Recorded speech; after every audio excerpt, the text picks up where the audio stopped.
douchebag, you know, part of you, never repeat what you just said. Oh, yeah, I know. That's I know. So, you found a guy.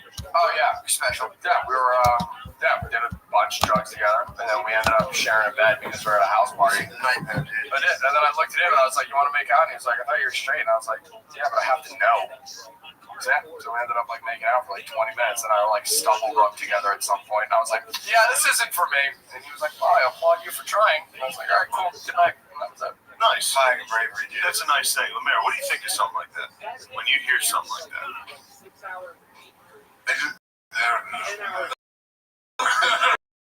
Tell me what you think. I want to know what. I immediately thought about the stubble. I was like, stubble would be my main concern. Yeah. That would be. I would more of a dick. The dick turn would be. No, I'm sorry to do that. I should have brought up your sexuality. That was inappropriate. Well, I appreciate when people are out there. That's very honest about it. Yeah, I like that. You kissed a guy, and that's fine. That was not, it was also, that's not something I would have done had I stayed here. You know what I mean? It's nice could have got somebody here. No, but it was just like, because in LA, it's like, dude, it's like everyone's like fluid and nothing matters. Yeah. You can't build a family out there. No, God, no. You think so? No, my mom was like, "Oh, maybe we'll move out." And Cooper's my godson. He's like, "Cooper, we're growing out here." And I'm like, "I'm moving home." Fucking not. So you did it for your family? Oh, of course. God damn, dude. So you need a Republican Supreme Court, dude. You should be praying for a Republican Supreme Court. Dude, yeah. I'll knock off all this rumpus time out of life. You need someone to say, "Quit making out with each other." It's not right. I do like that. I like when people are open out and open. I appreciate it. I admire that. You admire it? Yeah, I do. Oh, man. You ever kiss a guy? I should be in the Supreme Court. Yeah. Have you ever kissed a dude? What? That's I thought so. It's a yes. Not like a thing, not like make out or nothing. Just like a. Why? For a bit. That doesn't count. All right. That doesn't count. Sean Preston and I would make out for bits. That's not real. Noah, ask me. I'm gonna ask you where that nose ring. I'm not fucking gay. Come on, man. Take it easy. That's those fucking dad jeans talking. Levi's, $20 down at fucking JT's. I got TJ Maxx and JC Penney's mixed up. Yeah, so I had to point it literally to save it. You said JT's. That's how you get out of a mistake. What you should have done is just fart right in the microphone. We had fun. It's getting toasty. That is man, what a tale. What a sordid affair. It's important to know.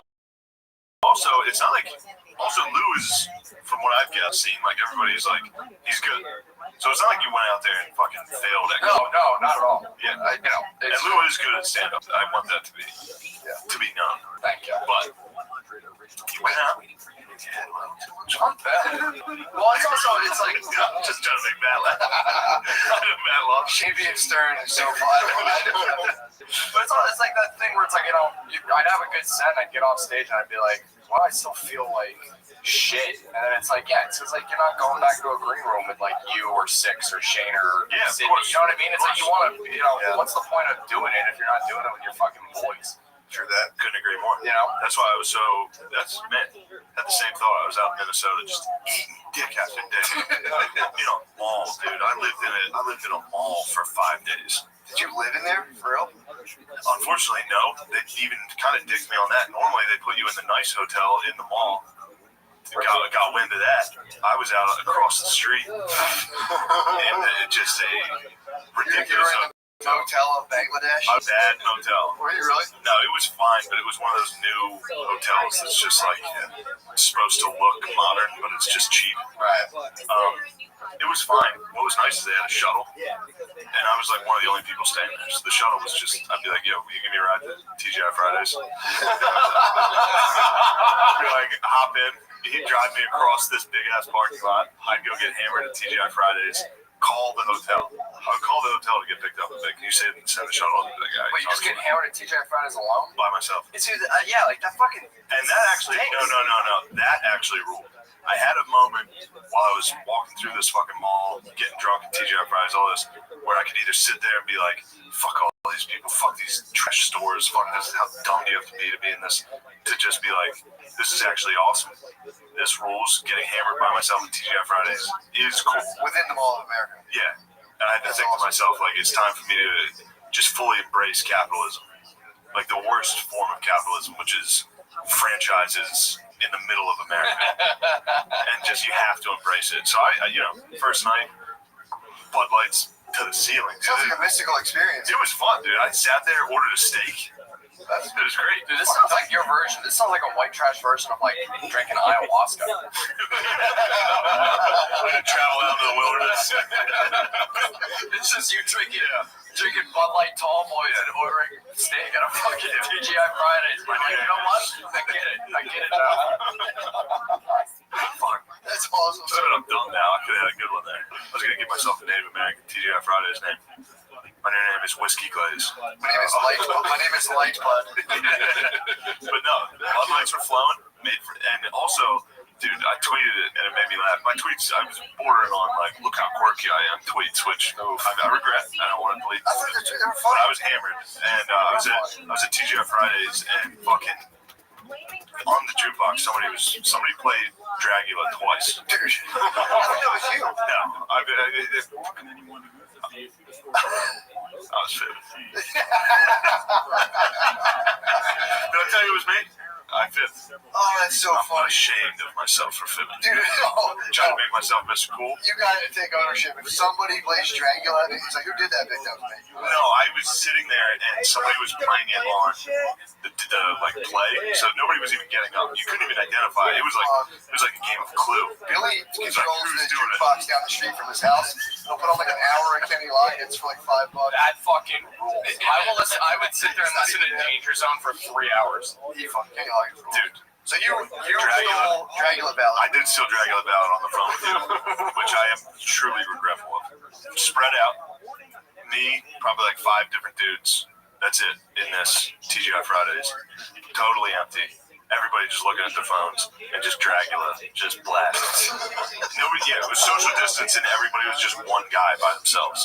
That's awesome. Dracula. It's only but it was social distance, but there was just groups of one. It was all groups of one. Business travel, just basically. dudes Yeah. looking at their phones. Nobody looked up once. And just Dracula blasting while people were drinking Bud Lights that were like 48 ounces. That's awesome. Yeah, it was actually nice. Cusker, if you're gonna get drunk at a TGI Fridays in the Mall of America, what's the song you're gonna put on? Dracula is actually. Dracula is probably pretty sick. I like when I go to a jukebox. I like to, if they have that Biggie Smalls album, put the interlude of him just having sex really loud. That's my favorite song to put on. Yeah. Or I like to do Atlantis by Donovan. Oh, There's just that song of a guy be like, in the olden times, the Atlantean people. They just talk about Atlantis for like 6 minutes and then they go into a chorus. Dude, it's the funniest thing to put on a bar. That's a good one. Yeah, put on Donovan Atlantis is a really good one. I go to is Night Moves by Bob Seger. Just because everyone because I've done it before and I watch the crowd and everyone just kind of nobody looks at each other, but they just kind of do that thing where they close their eyes and they're like. It's a genuine nice thing to do. It's like put on some Night Moves by about Seger. this. True. I promise Dracula is the one. Dracula in that situation was so fucking fun. I should have played the Notre Dame fight song. That's why I do usually pick that. I just fucking okay. No, it's very funny. At a bar, there's just like everyone's like, "What the fuck put this on?" Yeah, putting on fights, college fight songs. I don't know, dude. Don't talk to me about I'm that. gonna be rude and just real quick. Go ahead. More human than human would be anything by Rob Zombie rules.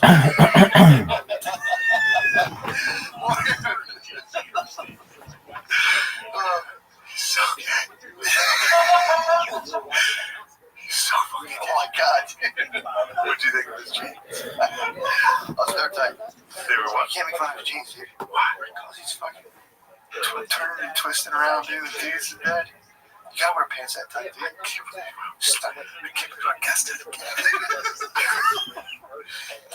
Dude, That's how the younglings. That's how some of the younglings are now, dude. It's just like, dude.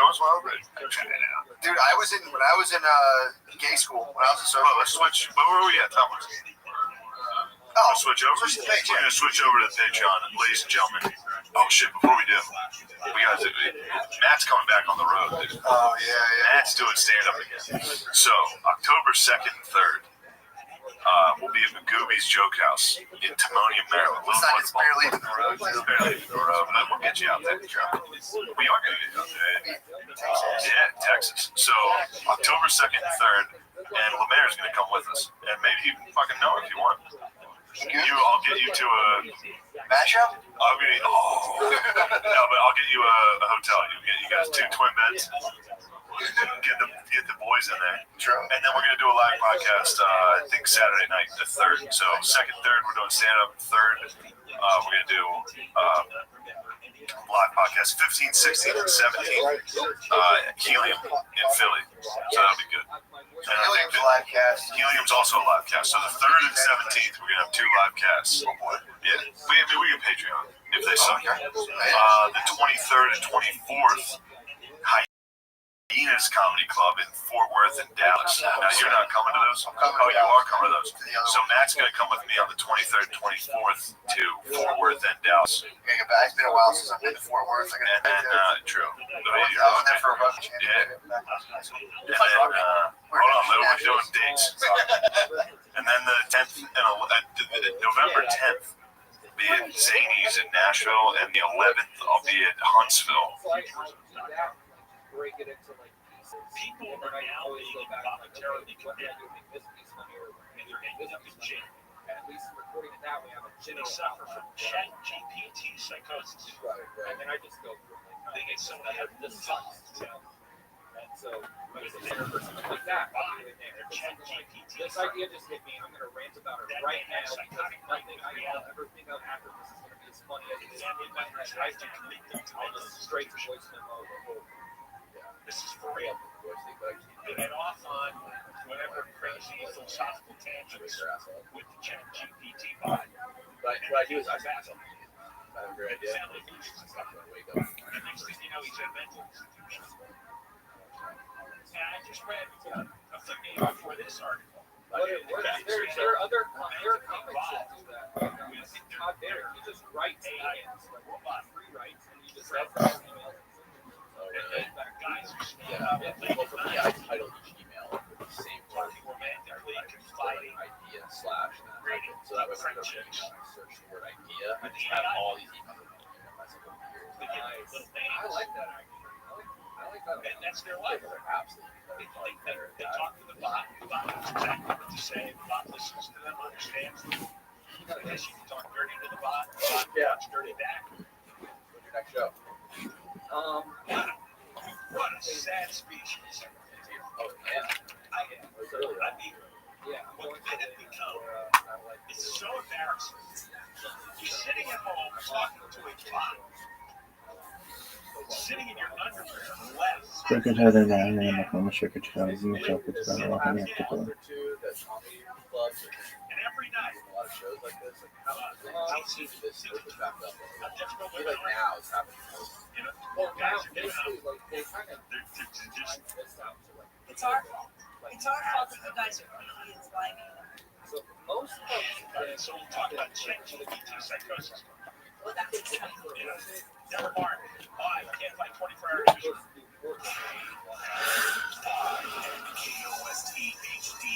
Los Angeles, Orange County. Secretary and the former secretary of the Celtics are on the spot to call. Live from the KFI 24-hour newsroom. A brush fire burning in Laguna Beach is making its way uphill.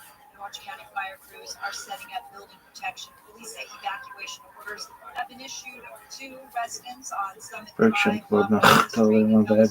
Baja Street, the Arch Beach Heights neighborhood. Shema Israel, Adonai, Adonai, Friction Club, totally my bad. 383rd Street. Fire broke out around 2:30 o'clock this afternoon and started as a 1-acre fire. Governor Newsom and local officials have recognized the 6-month mark since the wildfires in LA County in January. Newsom says there's still much work to be done. As well as addressing public infrastructure. Come back home. When I got back home, knowing that a lot of infrastructure has been secured. The governor says despite the road ahead, the recovery effort has moved quickly. He says it's been the fastest in removing debris in climate history. LA Mayor Bass and other local officials have expressed anger at immigration agents who showed up at MacArthur Park. The response to MacArthur Park and area federal agents and national corrections has also shut up. This is the first immigration investigation taking place. You can spin it any way you like, but in my opinion, it's a political agenda of provoking fear and terror. Also shows our park agents and trace Sanctuary cities for illegal immigrants may soon see more immigration officers on moments in cities like LA. So Flooded this with little nightclub, enforcement action. where I am, maybe to like that door wide, to the bathroom, and it took us probably It says respect for law enforcement at work I'm sites. like, The you know, Department of we haven't Justice had is to do also it yet. evaluating how they work to validate the city's sanctuary city ordinance. A man who opened fire on a U.S. Border Patrol facility in McAllen, Texas, has been killed. Authorities say the guy had an assault rifle and was wearing a tactical vest. No federal agents were killed. Everybody. The man from El Salvador, who was deported to his native country and is now back in the U.S., was the subject of a federal court hearing today in Maryland. ABC's giving court voices the guy's attorneys on his trafficking case moved there to the state. Justice Department attorneys and the administration plans to deport Garcia to a country other than his native El Salvador. He's ordered released in Tennessee, even if the human trafficking charges that are now brought against him aren't yet resolved. The guy was among a couple of 100 illegal immigrants sent to El Salvador. Now we gotta go help people customize and save hundreds of Yeah, Liberty Mutual. God. But where's the golf carts? Now! In the state was soon closed due to state regulations, and that the majority of drivers shared their Honestly, I think if we Now! Well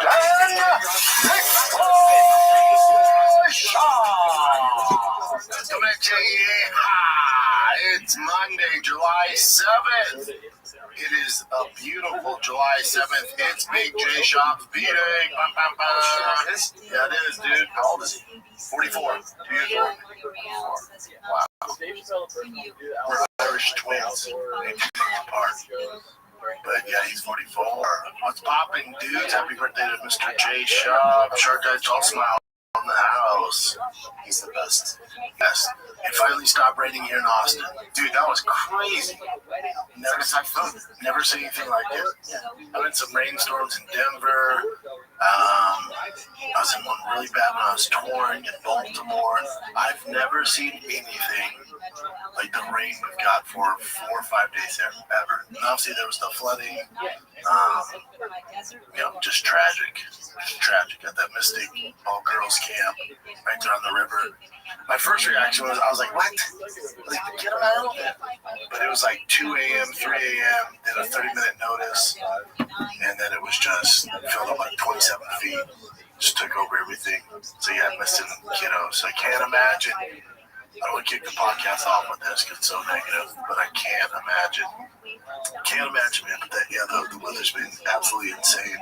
It's good now. It's going to be good all week, but it's been crazy. Yeah, crazy. How was your July 4th, Jen? It's cool. Jen was supposed to come. So I haven't invited Brian, right? I want to keep the riffraff out of here. Jen was supposed to come to the block party that my neighborhood had, and then text me the day before and was like, "Hey, can I bring me?" I feel so bad. Can I bring me and 5 friends? I was like, "No, dude. That's kind of my So just to give you like a heads up, I know you're not gonna. Yeah, I'm just like your way of making me say no. Yeah. But I wanted to go, but I had no choice because people are busy people in town. I get it. No, I knew what was going on. I was like, we know. Yeah, you don't know each other. Yeah, you know what's up, dude. It's all good. I'm telling you, man, best July 4th I've ever had. Really? Hands down, nightclubs. Nice. Yeah, it was fantastic. Just fantastic. Because my kiddo's being born and raised in LA. Out there, there's droughts and shit and fire, so I get it. But with the fireworks, you can't, there's no fireworks stands. You can smuggle some in through your ass through Mexico, but for fireworks, I'm not doing all that for the kiddos. And out here with the fireworks stand, literally, like, when I was a kid, I go put a performance on. I'm new to the neighborhood. He's like, I got you. Just load it up. And dude, I put on straight up Disneyland experience. Really? So how are the cops like, they don't care about it? No, they don't care about it. That's sweet. I mean, it was legit, dude. So legit. The next morning I had to clean up, took for months I can. It was so legit. And to see my kids, again, I grew up doing that in Denver. There's M80s, there's the freaking windy things, there's the snakes, there's all that stuff, the Roman candles. But my kids have never done any of that stuff. They had some sparklers, which are kind of lame. But to have them like close to it, obviously super dangerous. But having them super close to it, they were freaking out. Like we got home, and everyone, my mother-in-law, father-in-law, Joe, the boys just sat down and the consensus that's the best holiday we've ever had. Like, that's our first holiday. It was insane. Awesome. And then after, dude, I got a little awkward, but it was also really cool. I was just like, oh, okay. Like, I fire off all the, like, there was, like, the big boys that you see at Disneyland, like, shoot it in the air. There's one that was 2 minutes long, 4 minutes long. I had two that were 3 minutes long. So for the finale, I lit two at the same time. And then as it stopped, everyone's cheering. And the one of the neighbors was going, USA, USA. And then all the other neighbors were joining. I think, they were drinking all, USA, USA. I was like, God, dog, we ain't in LA anymore. Holy shit. I turned around, one dude has a U.S. flag draped around the shoulders, like USA. I'm like, holy shit, yeah, it was good. Dude. I don't know if it's that good. Man, it was fucking dope, man. What'd you guys bring? One of the neighbors made brisket. He made pulled pork, brisket, and ribs and chicken. They made he freaking, like, I don't say barbecue the night before. Yeah, and we were in charge of chili. So wifey made her fancy chili. But yeah, it was just, and we just bounced, there was like 5 houses. You just bounce around all day, all night. The kids went in 5 different pools, did a slip and slide. And the weather kind of put up with it, especially when doing the fireworks. It was crazy, man. And then there's this dude called Mattress Mike. Dude, the Texas people definitely know. His name's Mattress Mike. He's so rich. He's the Scrooge McDuck of mattresses. And whenever the Houston Astros win, I want to say if they win in the World Series, that's his old ass there. He's so rich. Mattress Mike lost 13 million bets after Astros series loss. Yeah, but he gives out mattresses when they win. I think the World Series or maybe it's the playoffs. But anybody that bought a mattress, he refunds them if they win. Holy, he does it every year. I could totally use that, man. Yeah, right? Yeah, you just bought a mattress. So you should have went to Mattress Mattress Mac. So this dude, his house is not far from me. And on the lake, it's right across from us. But he puts on like a straight up Disneyland fireworks show. Scrooge McDuck style. But not my shit. He hires like professionals in his timing. And it was wild. But Mattress Mac around this Lake Travis area is a straight legend. I hate the Astros, so hopefully he doesn't find that out. And they just beat the shit out of my Dodgers, but whatever, swept them, no big deal. We have 18 to, I think, 1. That's cool. They're hot right now, whatever. Our pitching's hurt. We'll see what's up when Otani's pitching the playoffs. We'll see what's up when Snell's back. We'll see what's up, dude. When Kershaw's pitching, we'll see what's up. When Oscar is back, when the whole lineup is back, we'll see what's up in Houston. But yeah, Mattress Mac, legend. So rich. So freaking rich. Yeah, man, just a grand old time. Let's get into some fight talk here. I mean, the biggest news is, I want to say me and Chain called it. I definitely called it. I told you when John announced his retirement, he's coming back. Now, I didn't call he would do it the following week. That's kind of silly.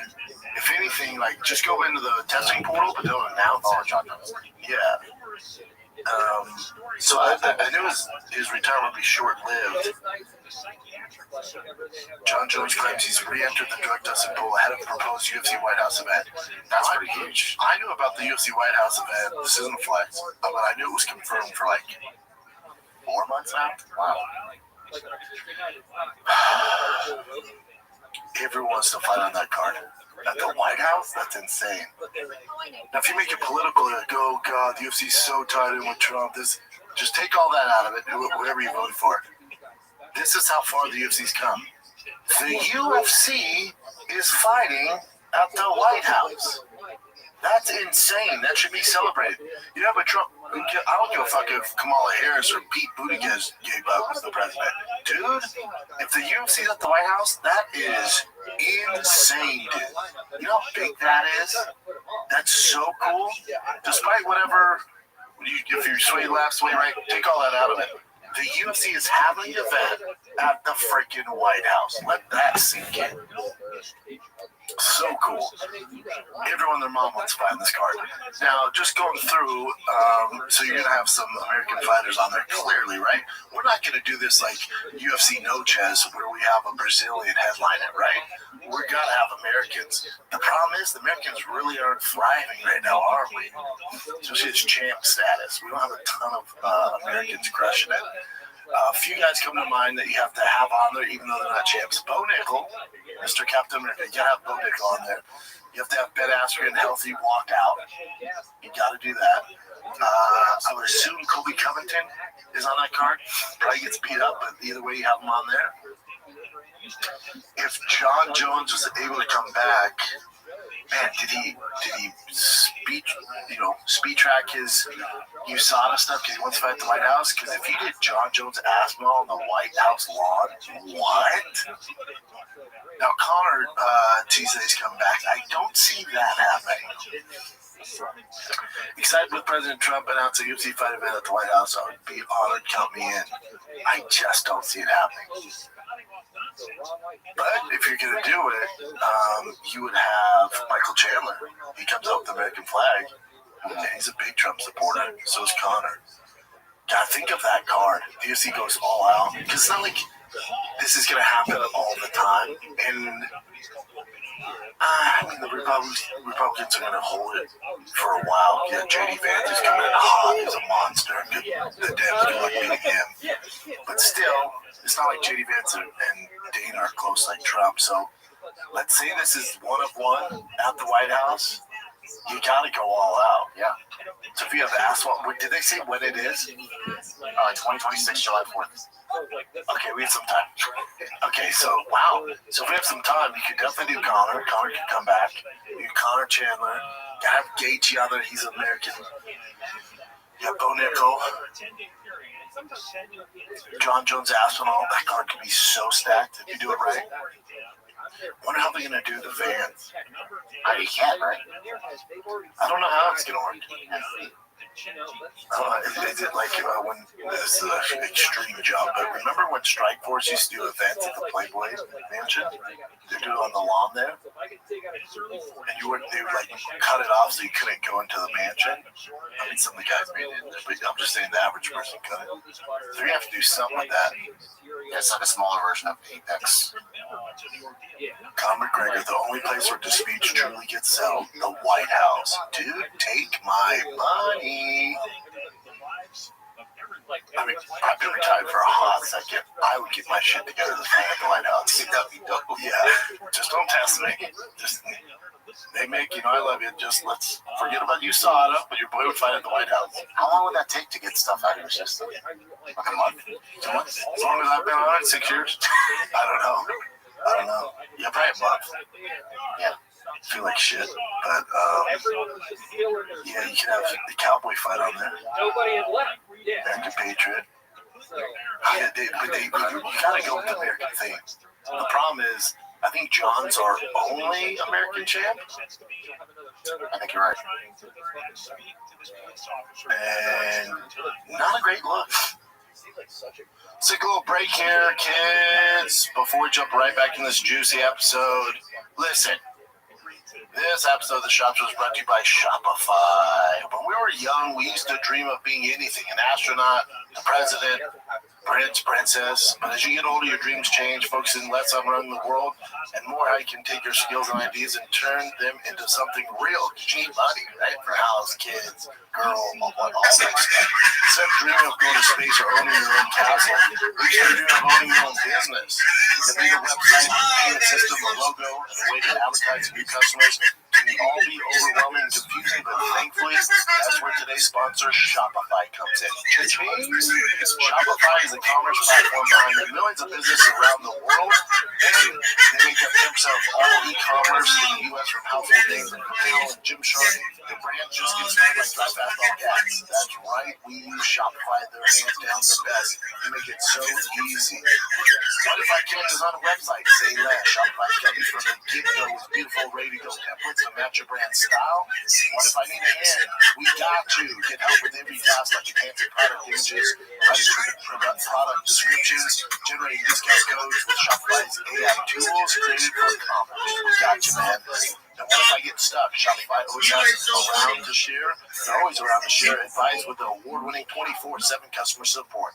Turn those dreams into cha-chings and give them the best shot at success with Shopify. Sign up for your $1 per month trial and start selling today at shopify.com/shop, all lowercase. That is shopify.com/shop, all lowercase. Shopify.com/shop, all lowercase. Cha-ching. Let's get back to the program. I'm just going to UFC.com, dude. Like, normally it would pop up, so I don't know why it's doing this. Even this has changed. So, Marab, Pantoja, Marab, Volkanovski, nope. Ilya, nope. JDM, nope. DDP, nope. Mohamed, doubt he's getting on there. Tom Aspinall, yes. As far as fighting on that card. And then Shevchenko, Zhang Weilei, the Chinese ain't fighting on there. Kyla Harrison. oh yeah, shit. She's our only American champ. Holy shit, dude. We've fallen off like a motherfucker. I mean, Jarn is basically still. Dude, what if the UFC said, you know what? We're going to go all out. No, we're waiting a hot second for these fights, so it doesn't make much sense. But if you did Tom, John, that's your headliner. That's selling fuck hell yeah. Cakes, right? You got Tom, John, Kayla Harrison, Amanda Nunes. So you got American, you got Big American, you got Bo Nickel, you got Colby Covington, you got Justin Gaethje, Bo Nickel. Did I say Gaethje already? Oh, you have Strickland. You use Strickland Izzy. You for sure have to have Strickland. Yeah, Strickland all day. Strickland was built for this fucking thing. You have Strickland Izzy on there. Well, the UFC pull those big dogs out. It's going to be expensive. I assume the White House is fronting the bill, so they got money. You know what I'm saying? Look at their budget, and they got money. Stop going to so many wars and put some money towards the UFC and stack this thing for us. How would it be though without? I mean, would it be as fun to watch without an audience? There's going to be an audience. I mean, like in the crowd. Oh, I don't give a shit about any of that. You know? No, because there'll be an audience. There won't be 15,000 people, but I bet there'll be a few thousand. Yeah, there's something about seeing people reacting. That makes it. You don't give a shit about any of that. It's at the White House. This isn't the Apex Center. This is the White House. It's the White House, which is legendary. So freaking cool. I'll tell you who's not going to be on there is Julio Chavez Jr. He's probably not going to make that card. Yeah. That dude just got kicked out of the United States and apprehended here after he lost to Jake Paul. And people are like, oh, this is ridiculous, man. He's a Mexican citizen. His dad's a legend. And then the government goes, no. We apprehend him because his ties to the cartel. Like, say less. Yeah, this says report Mexican cartel allegedly used henchmen Julio Cesar Chavez Jr. to beat up people like a punching bag. Yeah, That's true. There's a better way to execute and torture people than have this. He's not exactly a knockout artist, you know? you know some of those guys are talking shit like, oh God, here comes 10 rounds of fury. You know, during this period, they explained how one of the cartel members took a girlfriend to a safe house where they were kidnapped people in a warehouse with weapons. There he saw how El Nini ordered his guys to be tied up and hung like a punching bag for Chavez Jr. to hit him. I mean, they actually did arrest him and they're deporting him, so there's got to be some truth to this.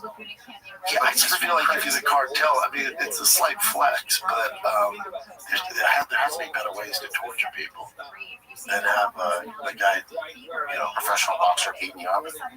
yeah, there's a lot of work that goes into that. You gotta call him, is he available? How's your hands? Any injuries? Did you warm up? This is just insane. Like that. Yeah, I don't know. From what I hear, with the big Mexican boxers, a lot of them have access to the cartel, right? Because it runs it over there. But obviously, guys like Canelo and some of the other big names out there, they're friendly with them because you got to be, but they're not getting in business. So, yeah, it makes all the sense. This fuck up Julio Chavez Jr.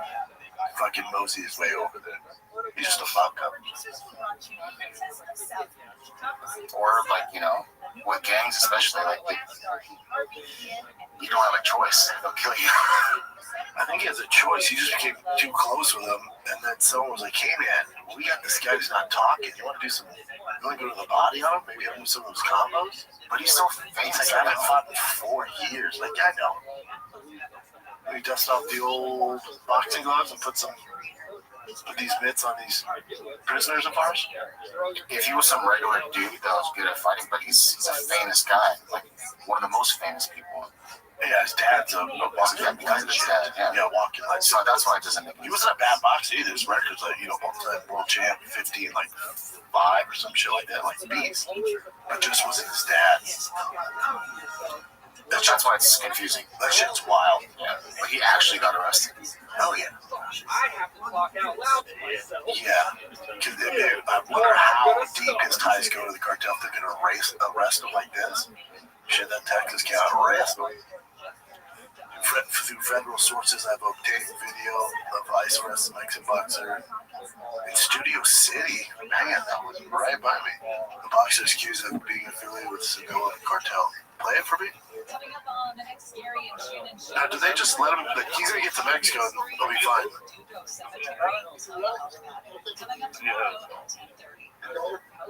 Yeah, not the club. It's back from the front of the jacket.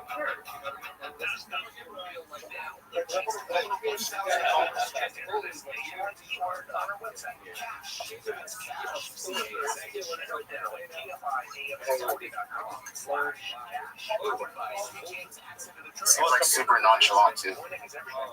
He's probably not too worried about it because they're just gonna hand him over to the Mexican government.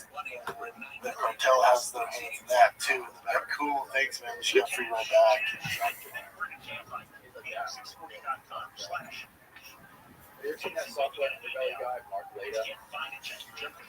What can you do, man? Right out the life his dad chose from you.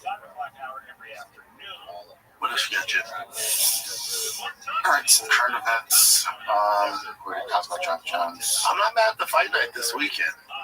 For a fight night, I'll take it. And then next week's the big boy, Dustin Poirier and Max Holloway. Before we get into the current events, does anybody think, let's say, I'm not saying this is happening, but let's just play devil's advocate here. Let's say Dustin Poirier looked phenomenal. I know it's his last fight, it's in his home state and all that shit. Little Wayne's walking him out, and what a way to go out. Let's say he takes no damage and flatlines Max Holloway.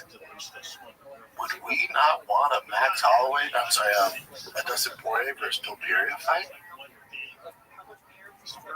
That would be fun. Right? Yep. Wouldn't that be a great fight?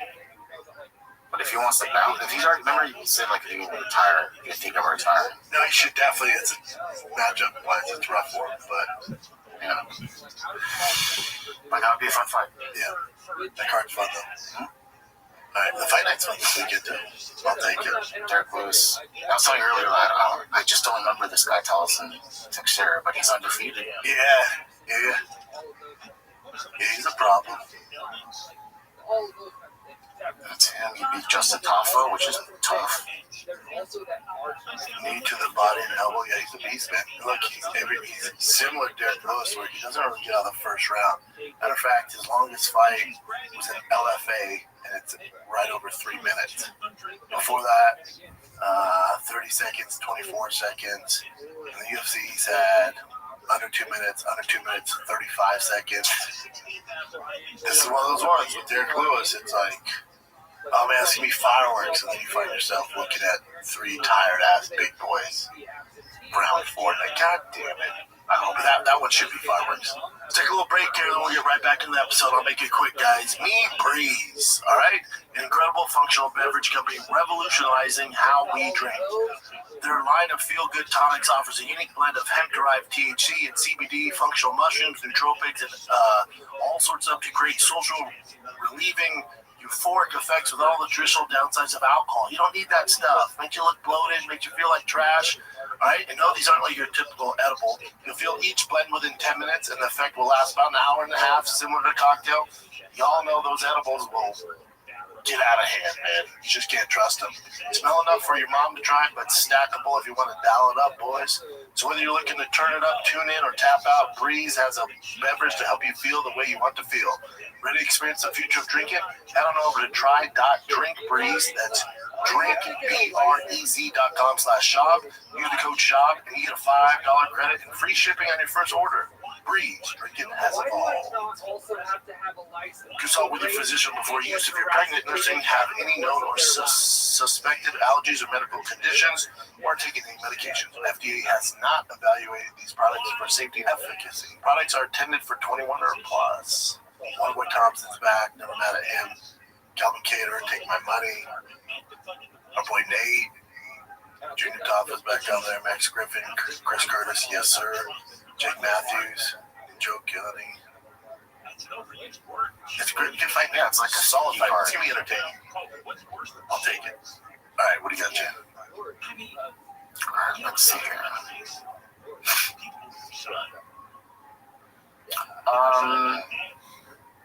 So Tom Aspinall said that his next fight is actually booked, but he's not saying, he can't say who it is yet. But it's not hard to figure out. So do you think Cyril? Yeah, 100%. Go up. He put the heavyweight division not exactly on fire at the moment. From a name point of view, I think the talent's there. Oh, I disagree. But if you look at 5+ years ago, just the name guy in the top 15 was incredible. We're talking guys like Fabricio, Kane, JDS, Mark Hunt, Overeem, Brock, Brendan Schaub, Stipe. The list goes on and on, Brendan Schaub. You look through the top 15, it's like, wow, that's incredible. Whereas now, even when he was a heavyweight, I look through the top 15, I'm like, I've not really seen these guys fight before. It's because they're not very good, but maybe over the next few years, that's going to change. I don't think so. Especially with Tom dominating. Guys might fight that. I think there's going to be more big fights at the heavyweight. People are going to become bigger names, which is great. We just need more up-and-coming heavyweights to do a bit in the top 15. Yeah, I don't see any more. He was like, now I have a fight which will get announced. Unfortunately, that's not my job. But at least we've got a date. We've got a opponent to work towards. If I'm good, very happy with that. I can finally get my career going again. And then John's like, yo, you got a fight? I'm coming out of retirement. Okay. What? They're making about you. Yeah, is anybody else kind of sick of the John Jones Conor stuff? And I love the fighting wise, not what they do outside the octagon, but fighting wise, they're two of my favorites. Like not coming back. It's just this teasing. All right, dude. All right. Either you're in or you're out. You're fucking around. Both of you. It's exhausting. So why is it not okay to install 100%. Yeah, there's no doubt that Cyril got nowhere. It's good. He's Tom active. All right, so Rodriguez Duplessis, DDP said he kind of leaked something. This is all. It's so real. Huh? It's not true. Yeah, so he leaked that Patty Pimblett was going to be fighting Justin Gaethje, but Patty himself said, "You are mad if you think I'm fighting in August," which is the co-main. Yo, when he leaked that, I put, "Is this true?" And then I found out for a fact from a legit source who Patty's fighting next. Oh, you did? Yes. But you can't say it. Nope. But I know it's not that. I know for a fact he's fighting next. Alrighty. Not even a little hint. Why are we I not got you. doing what home ec- Yeah, so that was pretty good rumor. But DDP, he just said that out loud. He was in an interview. He used to say, like, the co-main event, he thinks it's going to be Patty and H. And that's probably before the period and all that Patty shit went down. You know? So they probably doing that, and then this happened. You know, like, the shit from the hip. Yeah. I don't know what this person is on Wells' YouTube channel. Yeah, That's what he's saying. yeah, it's not happening. Gotcha. So I thought this was pretty cool by Jamal Hill. Because Jamal Hill kind of comes off sometimes as kind of like, I'll be honest, like unlikable, right? Kind of like, Yeah, he gets a lot of hockey or whatever. He talked about his losing streak, and he was very honest about it. And I'll just play just a little bit of this because he's long. I was natural. I'm a natural talent. You know, that's just things just came. When I say that, the same things came naturally to me at the same level. So before I could hang around outside of camp. You know what I mean? Do things the way that I wanted to do them, and just whenever I was in camp, I was just able to work at a level that I feel put me in a very, very good position to go out and put on the performances that I put on earlier on in my career, earlier on in my run to the title. I'm kind of fumbling my words with this right now, but it brings me back to a quote that I heard a long time ago. A quote that my coaches have said: "Hard work beats talent when talent doesn't work hard." All day. My work and my output has to go up. I have to pause it for a second, Jim. Here's what's going on with Jamal Hill. I like Jamal Hill. That I heard a long time ago. A quote that my coaches have said: "Hard work beats talent when talent doesn't work hard." All day. My work and my output has to go up. I have to pause it for a second, Jim. Here's what's going on with Jamal Hill. I like Jamal Hill. Especially at light heavyweight. Heavyweight's a similar thing where because he's athletic and he has natural ability, he thought he could get, and he made a pretty fucking fight, became world champion. Yeah. But you get to a certain point where it runs its course. You get to a certain point where he was this glitch in the matrix that he escalated and flew up to the rankings and was starching guys and doing all this thing. He was landing some stuff. And eventually that catches up with you. It's a curse. Now, when you have his talent, when you have insert Dustin Poirier, Max Holloway, John Jones when he was in Serious in camp, that's a bad example, I'm sorry. Early young Connor, Volkanovski, when you insert their work ethics with the talent, that's when you get generational talent. So for him, it was a blessing and a curse because, again, he made it far as hell. But eventually it catches up to you. And unfortunately, it caught up to him. Not only did it catch up to him, but he's also coming off a horrendous injury in his Achilles heel. And again, because he is who he is, he's like, I can fight with this.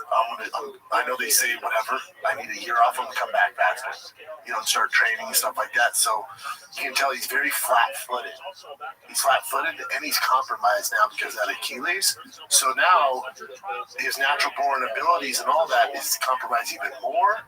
And so he's not explosive. The same shots are knocking guys out, but you're also fighting the best the UFC has to offer. And it was the perfect recipe to go with 3. Now, this can go one of 2 ways. It sounds like it's headed the right way. Where he goes, guilty as charged.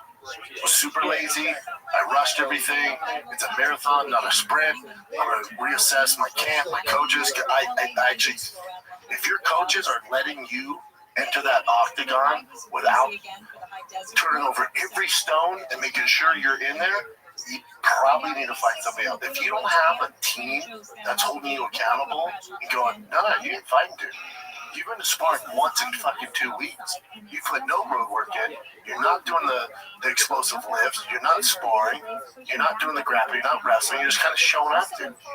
If you don't have a coach that you respect enough to where he goes, buddy, if you miss next week, I'm pulling the fight, you probably have the wrong team, dude. They got to hold you accountable, but because he's from a smaller gym, it's kind of worked out for him. He became champ with that work ethic. They went, nah, he's just special. You're not special. You're not special because now you're at a point where everybody you fight from here on out is special. And they have a work ethic. You might win 1 out of 4. You might win 1 out of 2. Maybe. But you're never going to be dominant. It's just not. It's going to be a short-sighted career. So it sounded like he said down the right path. He literally said exactly what you said. Did he? Yeah, pretty much word by word. So I've seen it happen so many times. It happened, the reason I talk from this perspective is happening with me where it was no work ethic thing. If it was a work ethic thing, I'd be 10-time world champion. Work ethic, I got. My issue was experience. And I was in such a rush to get to the belt, I would just ask for these huge tests. And then eventually being athletic is great, and work ethic is great, but you need experience, you need time inside that octagon. It's not a marathon. I'm sorry, it's not a sprint, it's a marathon. Slow down, young man. Slow down. Because there's nothing you can do when you're fighting a Nogueira, a Roy Nelson, a Ben Rothwell. When you're fighting these monsters with all the experience, 40 fights, 50 fights, former world champions. And then your thing is being explosive and athletic. They go, I've seen this before. Just gonna weather the storm. You didn't give me a good shot, all right, but don't put me out. Just gonna weather the storm. He's gonna get overzealous. It's gonna open up shots for me. These again, I was a glitch in the matrix, and then eventually it catches up to you. Where again, work ethic was not an issue for me, but being athletic and big will only take you so far. Especially once you get to the top echelon guys. Yeah, I was surprised. This is the only way you learn. I was surprised you had Roy Nelson when you did, because I was like, there's no choice. I know he had 4 fights, he had 30, but I was like, no, the matter of fact, they were worried the commission wasn't going to sanction it. But because it was the Ultimate Fighter reality show, that's why he did it. Yeah, that's shit. But if this was just, let's say it was my first fight in the UFC, it wouldn't have got passed. But yeah, you live and you learn. Yeah.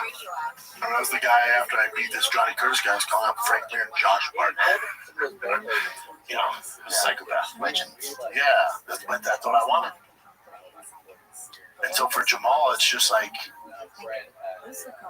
he clearly has the ability. I don't know what's going on with his injury, but he clearly has the ability to be a top guy. It's just that work ethic has to match the talent, and it doesn't appear so. Even his physique and all that shit. That's what he talked about too. He said he would walk around at 260 something. Dude. And he already looks pudgy. Let's just be real. He looks pudgy at 205. Right? So it's like he's walking around 260. Yeah, it's crazy. But I mean, he's in hindsight. If he got super serious, like super dedicated, like a Makachev or like a Max Holloway or a Mighty Mouse, like I'm talking super serious, he's probably 85. Because he has a lot of love on those handles. A lot of love. Yep. I wish him the best, though. Yeah, he seems like he's recognizing it and he's going to make some changes. Sometimes this is a guy like Jamal who's, been God-given talent for how long? Sometimes the only way to, oh shit, I want to, yeah, but you lose one more and it's over. This ride's over. Yeah. Guys, I'll bounce around the regional scene and get back in. Typically not. This is it, but take your time, get the rehab on the fucking Achilles, do a proper camp, get your weight down, come in lean and shredded, and see how you perform. And then if you put your best foot forward and it doesn't work out, at least you did it, dude. At least the excuse of, man, I slept in, I eat pizza all the time, I didn't take it serious, because then you're gonna beat yourself up. If you put your best foot forward, all good, dude. Sometimes guys are fucking good. Professional sports, Sometimes there's nothing you can do. But in his case, there's so much talent there. There's stuff he can do, man, to win those fights. Yeah. And I think he's going to respond. I hope he does. Nothing sadder than wasted talent. Nothing sadder. And a work ethic, But you know how many people would kill to have that fucking knockout power you have? Oh my God. Or even your tenacity, your mental capacity. Oh my God, dude, you got it. Yeah, he's a great fighter. And some people, there's nothing you can do. There's literally nothing you can do. Like, we can't give you, the knockout power is God-given. There's nothing, you were blessed with it. You're so lucky. What's the one thing you can control? Your work ethic. That's on you, buddy. That's on you, Bubba. The one thing you control is fucking your career up. And in 10, 15 years, you're like, shit. Yeah, dude. You could have controlled all of that.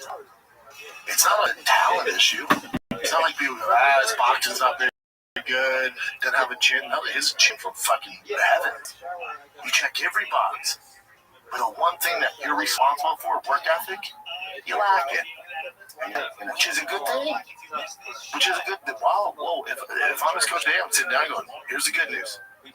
The stuff that we have holes in, we can fix. Yeah.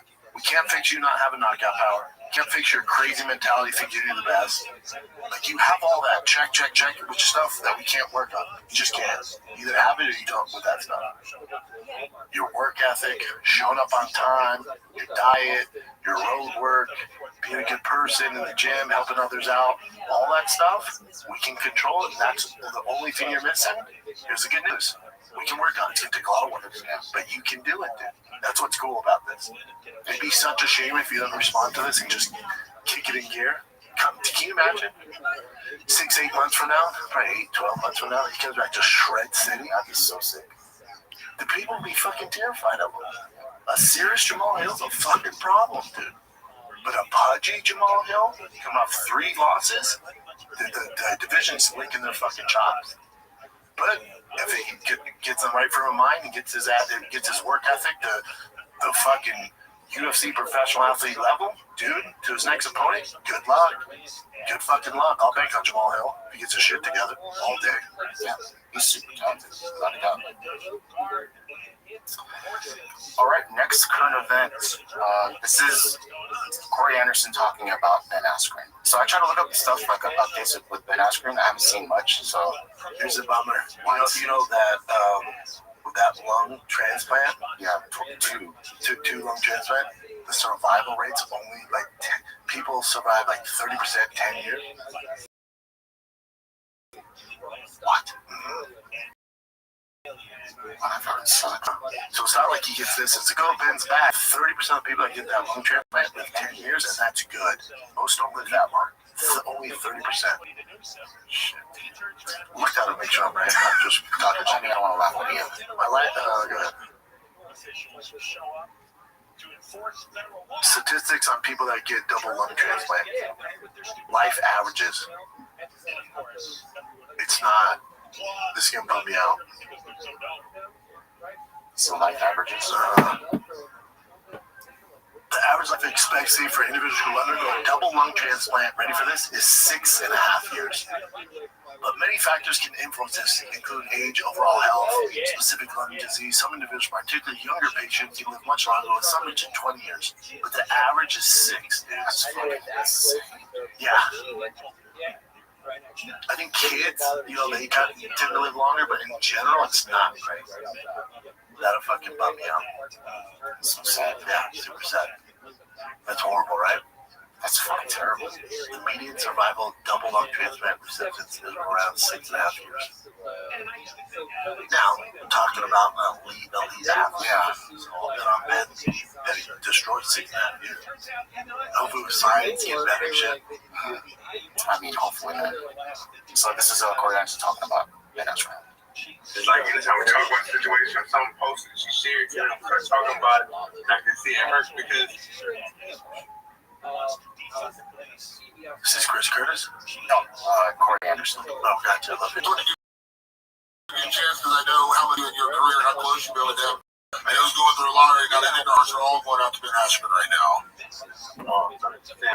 it's my wife more than like, I'm an emotional guy. Like right now, I can feel like it's a real thing, tears start rolling behind the eyes. And every night, do the prayer thing for him. And I come here from the gym or whatever, and I can hear her there on the Zoom. And every time she comes out, tears in her eyes. it's just like anytime we talk about the situation, some post and she shared to me and we start talking about it, and I can see it hurts because even not just my career but my life. I mean, post about it, my life wouldn't be what it was. And that's not just competing, that's my wife. I met my wife because of Ben Askren. And I have two beautiful kids. When you think about it, like I have two beautiful kids, I have a wife, I got the fight career. It's kind of like everything I have in adult life. It came to it because of Ben Askren, because this guy invited me to an MMA the day I walked in. I just want to give you a chance because I know how much Ben has meant to you in your career. Behind the desk that day. That's when I first met her, and then years later we ended up in a certain relationship, and she moved here. And every time we come back home, we go visit Ben. If I have an issue with something going on in the fight game, even right now, before I got to fight the contract dispute, she just tells me, oh, not contract dispute, but get in the fight. She told me, message Ben. If I got anything like Ben, what can I do to like promote myself better without trying to sell my soul? I reach out to Ben. Anything I reach out to Ben when I have an issue. The two people I talk to, Ben Askren and Petty out. The two has been again along. Great guys, yeah. Guide me in the right direction. They've seen it all, they've done it all. And now one of them right here on life support. And that's the one that pretty much, like I said, brought me in the direction to have the life I had from my wife to MMA, the first MMA to my ever been in. Coach me in college wrestling to give me to the NCAA national final. It's like all these different things he's done, even give me places to hunt from a hunting channel. It's all because of big promotion and big. So basically, he's getting a lot of praise for his life. Yeah, On his life right now. Yeah, I don't think people realize, like, obviously, Ben fighting Jake and stuff like that, you know, the Jorge Masvidal knockout. But if you go back, the way me and Rogan would talk about Ben Askren, I want to say we had a small part in getting to the UFC. We wanted him so bad, but they got him after hip surgery, and he's kind of, you know, had a lot of miles on him, so you didn't see the best Ben Askren. Especially if you're a new fan that came on during the COVID period. Dude, Ben Askren was a fucking monster. Talk to people, talk to Woodley, talk to Pettis about wrestling with Ben Askren and his funky style. I just don't think people realize what a staple he is in this MMA community. It's fun to make memes and make fun of guys when they get. I get all that. Boy, you're missing the point. You're talking about a great dude.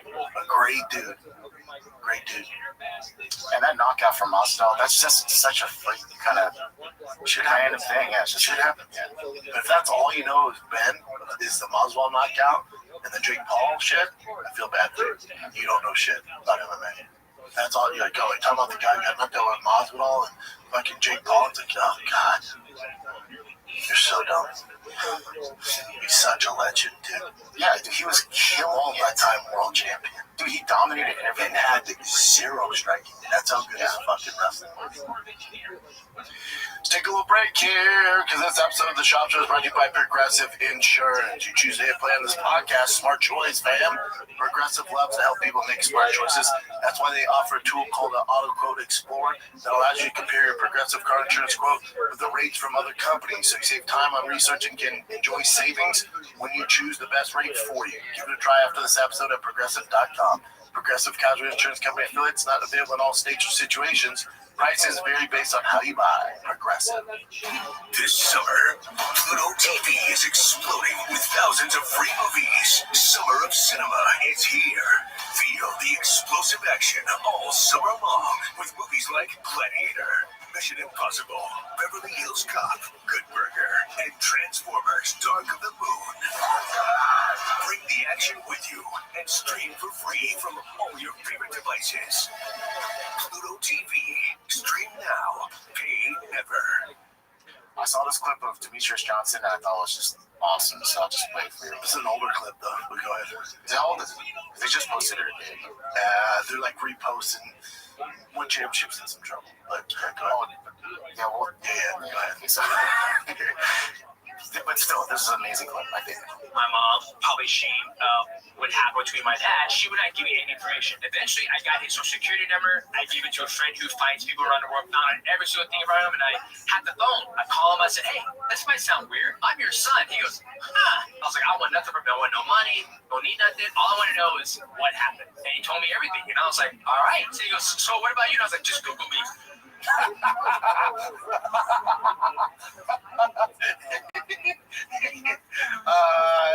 Dad, just Google me. Oh my god, that chip gives me fucking chills. I never knew it. Bro, no. I love it. What have you been up to?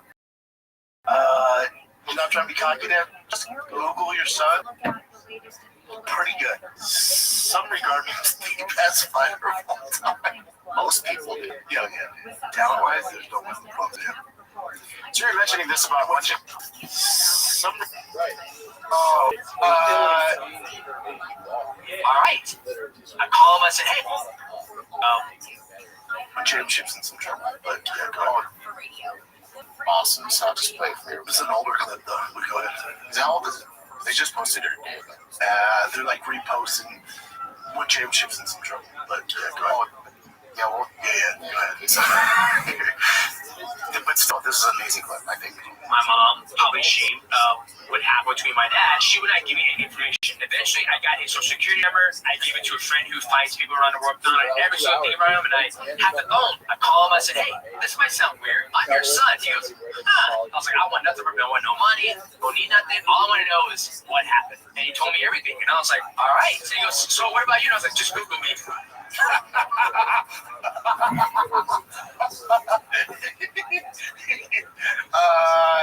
Dad, just Google me. Oh my god, that chip gives me fucking chills. I never knew it. Bro, no. I love it. What have you been up to? You're not trying to be cocky, Dad? Just Google your son. Pretty good. Some regard me as the best fighter of all time. Most people do. Yeah. Talent-wise, there's no one close to him. So you're mentioning this about one championship. Real quick on Mighty Mouse. Huh? Real quick on Mighty Mouse. We live in such a weird time. When Mighty Mouse was fighting, he never got the respect he deserved. The greatest of all time. The division wasn't, popping, but he would beat the shit out of everybody. Some of the stuff he would do was so crazy. Defend the titles more time than anybody. All that shit. But no one really appreciated it. Because one championship fights monsters, becomes world champion there, right? He's such a monster. But he's always had this personality you guys see now on YouTube. And then he retires and starts a YouTube channel. And now he's bigger than ever. That younger audience, whatever going on, just relates somehow. He's so big now. He's so good at what he does. And I think it's cool for people to see, like, anyone that knows Mighty Mouse, that's been him since they met him. Charisma through coming out of his goddamn ears. He's such a special person, not top of the special life, but he's such a good person and so smart when it comes to MMA game. He's like, I'll start this YouTube thing and just fucking destroy crush. Couldn't happen to a better person. What's this? One championship faces crisis across multiple fronts. So 90 million lots in 2023, over 530 million total losses since it started. Only 24 million in net assets left. Qatar Investment Authority embarrassed by involvement. Major Qatari sponsors have pulled out. That's where the money is coming from. Champs and veterans publicly warn others don't side with one. Walk around layoffs. Now Prime Managers were both exit. U.S. expansion stalls. U.S. shows scrapped and postponed. American presidents nearly wiped out. Yeah, I don't know much about this person that posted it though, Tim Tweet on MMA, but this is what the stats say. Yeah, and Chaudhry's a super smart guy. Super smart, loves the game. I just think, when UFC gets so much heat, UFC gets so much shit because of the tough dog.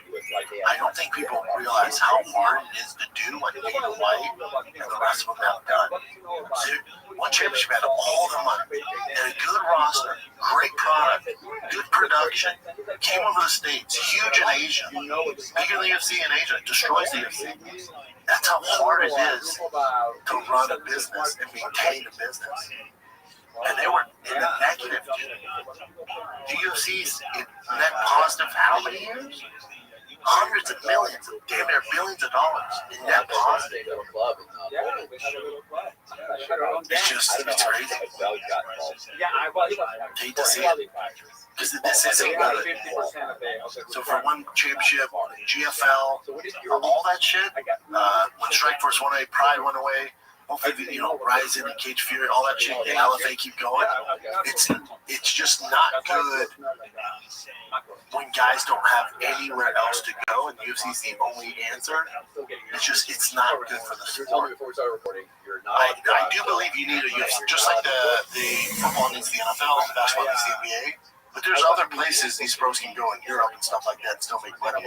Baseball, there's the major leagues, but there's so many minor league teams, and they can play in Japan and China. They can do all this other shit. But if there's not another company where guys have a choice to go, it's not good. Yeah. So what is it? Is it PFL? No, PFL. This guys can make a post about PFL. I would imagine in the next month or so they're worse off than one championship. It's just UFC now. I think I will make it Alrighty. But it's also, to be fair too, to Jotry and PFL and these other leagues, it just MMA in general is not on the descent it was 5-10 years ago. It's kind of maxed out. It's maxed out. Even you look at the UFC, like pay-per-view numbers. Like people argue, is Ilya Topuria as big as Conor? Not even fucking close. Not even close. Not even remotely close. When Conor's coming up, it's just a different time, and the pay-per-view platform was the UFC's focus because that's how they made their money. That's where they made their nut. The live gates, the pay-per-views, that's where they made the majority of the money. Now, the business model is completely different because pay-per-view is dependent on the stars, right? So notice, you never hear any pay-per-view numbers because they're so low. They're lucky if they get over 250 pay-per-view, 250,000 buys these days. Back in the day, people used to shit on John, he's not even a pay-per-view draw. He'd do 700 to 900, which is insane. They would kill for that now.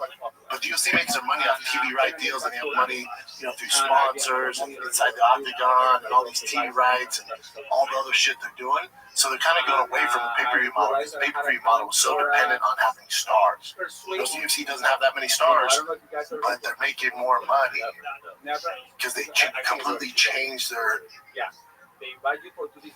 business plan. It's not good. It's not good. And so for the argument of Topuria, Conor, it's just a different time.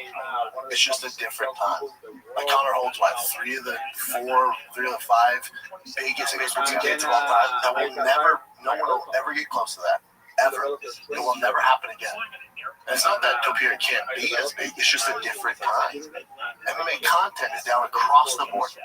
Across the board, the interest, especially in the United States, is down across the board. We have no USA champion. There's none. Kayla Harrison just made one more fucking fight. As far as Mango, there's nobody.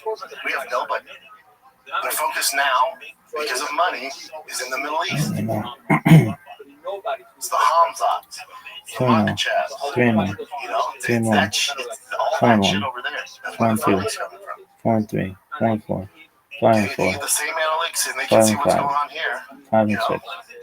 6-6. 7-6. It's just MMA content, 7-7. journalists, 7-8. MMA content, just as far as 8-9.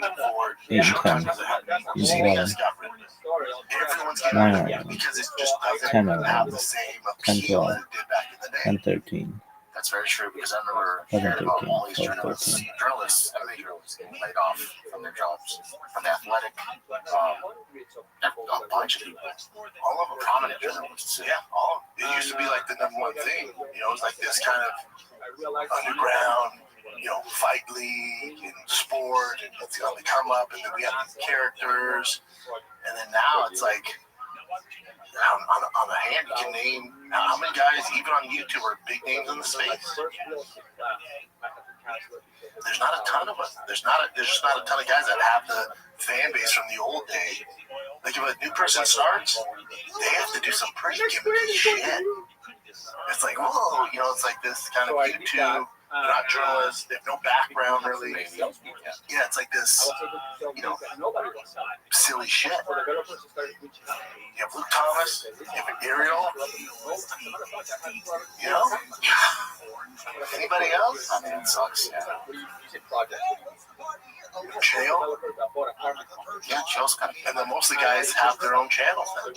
Most of the MMA, like, mainstream guys, like, Izzy has his, Volkanovski has his. That became a thing now. Corey Anderson has a fucking hunting show. Chad Mendes has a hunting show. You know, everyone has their own thing. Yeah, Chad Mendes is killing it outside of Crushing it. Yeah, killing it. Destroying it. TJ Dillshaw's with Jackson has his own shit, you know? The Jackson Supplement too. The Jackson dude. That came out of nowhere and they're like popping right now. Yeah, those are my boys. I love it. I'm with them next week. Hell yeah. Last break, kids, then we will take this episode home of the Shop Show. Because this episode of the Shop Show is brought to you by Sure Shot, the world's first alcohol detoxifier that reduces blood alcohol content in as little as 30 freaking minutes. This is real. You can wake up with a sharper mind and body, liver support, well-being boost, gut support, hydration. If you're drinking on the 4th, you know how much better you'd feel on July 5th if you had a Sure Shot. Don't be that guy. Have that shot. Don't ruin the moment. Go ahead and have that shot and sober up with Sure Shot. SureShot.com. Use promo code Brendan and get 10% off. Oh, go to your local Bevmo, Amazon, TikTok shop. They're all over. It's Sure Shot. SureShot.com. Let's get back to the episode. So this is Ian Machado calling out Bilal Muhammad. Bilal Muhammad is continuing to call him Kamaru Usman has said himself that he's not fighting anytime soon. So why does he keep calling him out? Because he's a great man. He knows that mentioned Sean Brady's name. Imagine he's knocked out. Imagine the message we've already knocked out.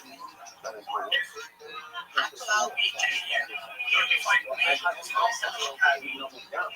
do the right thing. Don't mention and accept what we see you soon. And then this is the weirdest thing. The response that Bilal Muhammad did was very, very awkward. I'll just play it for you.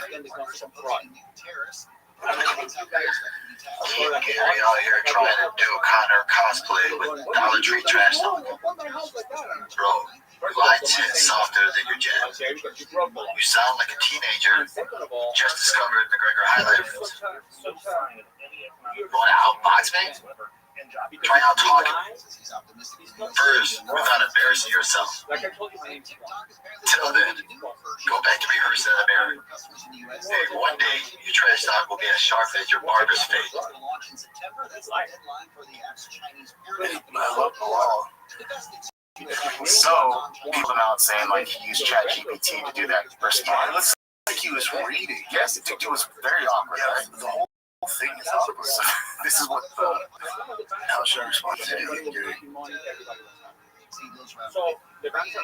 Ian Gary's terrible trash talk, and then this is what apparently this is what ChatGPT wrote down, which is basically what he said. Whoa. Yeah, so that was very, very bizarre. But, yeah. Oh, the Nation fight. That's the fight. I'd love to see that.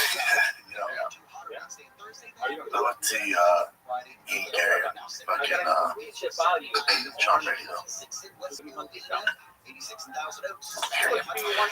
So this article says Jake Paul's promoter claims the latest fight did better numbers than UFC 370. No chance. I love him, but no fucking chance.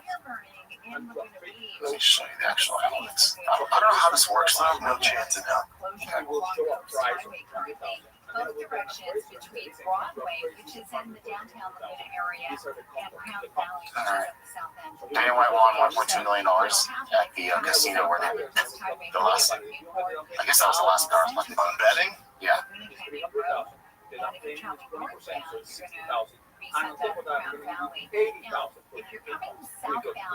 Yeah, man, that's where we're at right now. Oh, this one I thought was super. So Tony Ferguson said that he's going to have a boxing fight in August. We can't say who's going to fight him.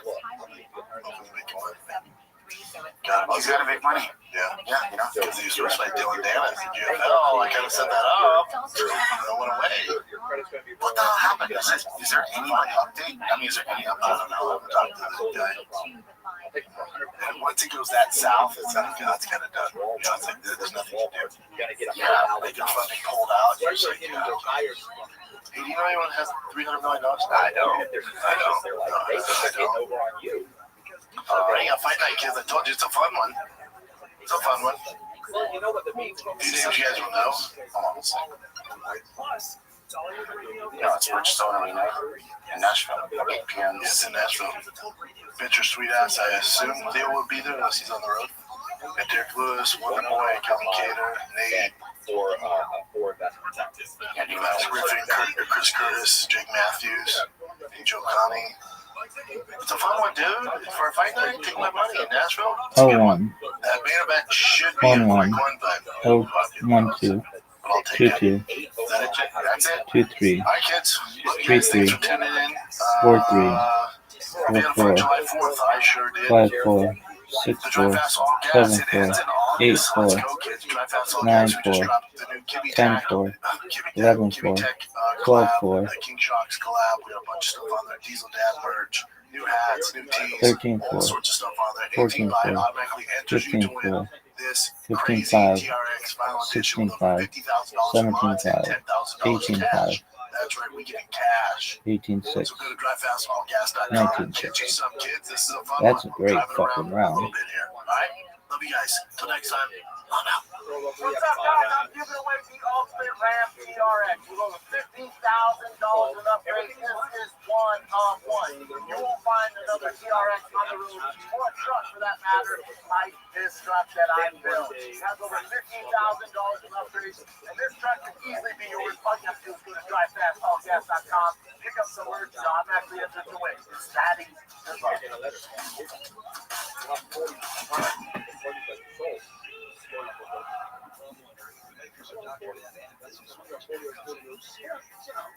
There's properties going up for kosher everywhere in the United States anyway, so I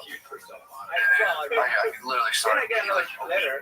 I can start immediately. You have 80 Now you're like that, dude. We on, baby. You notice my posture?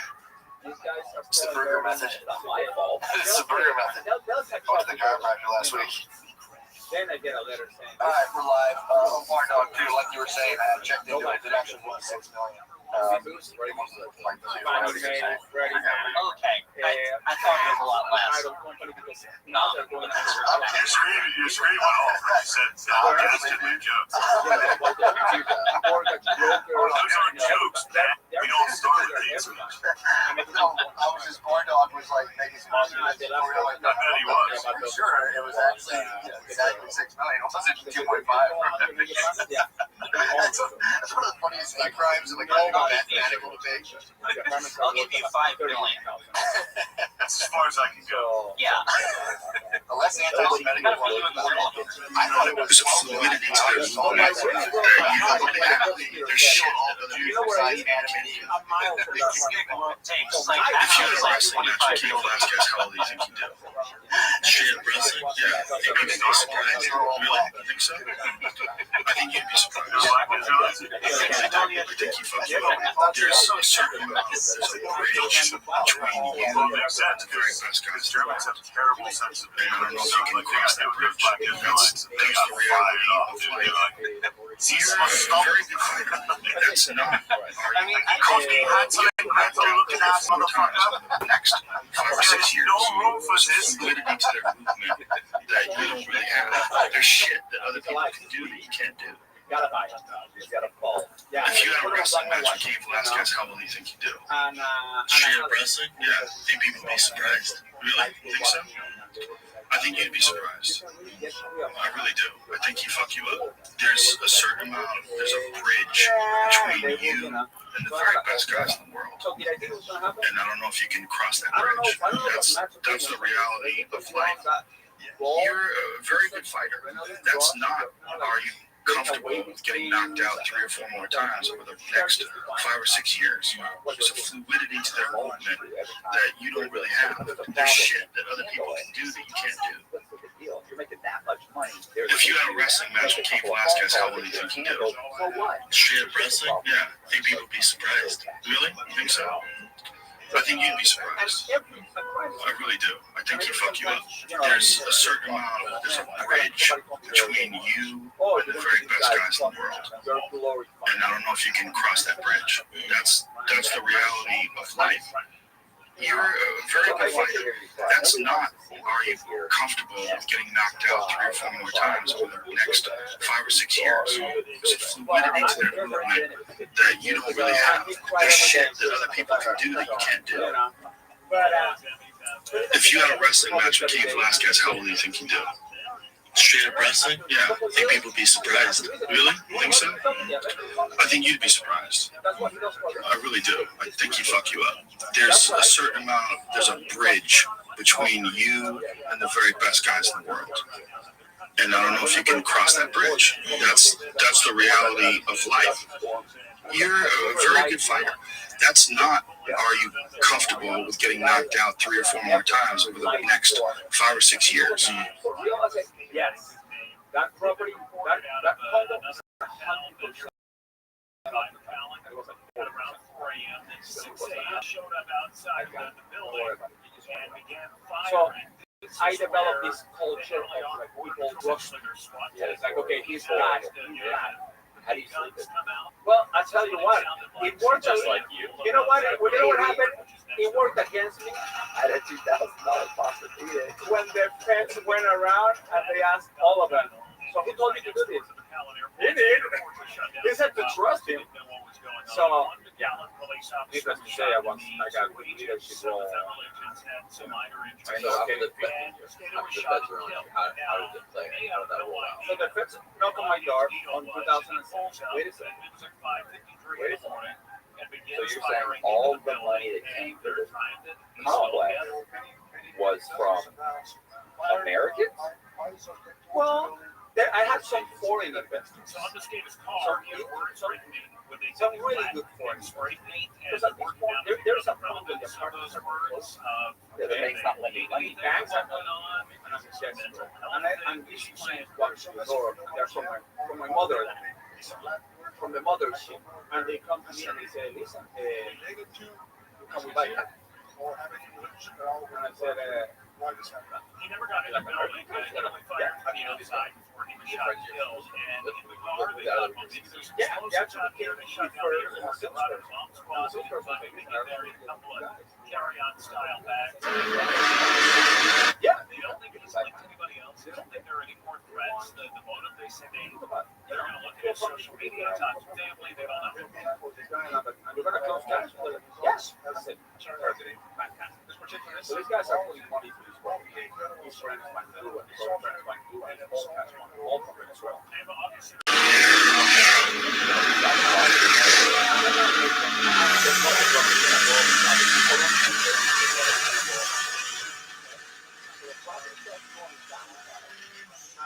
It's funny, isn't it? After all of us being used to being in really fast shit. I mean, this is a fast Humvee. It's fast for a Humvee. For a Humvee, right?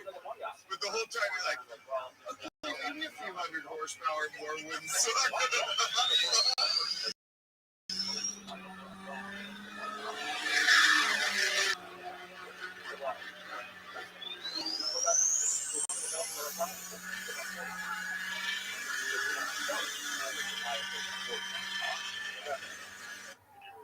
So that's when I started finding out that these guys work for the Minnesota.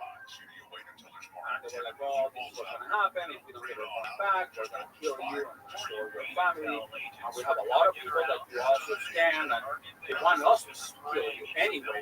So this is no problem. And we are the government. And I remember one of the guys said to me, they said, do you know what a red flag on the Interpol is? And I went, well, it's when the Interpol is looking for you, and we can make that happen.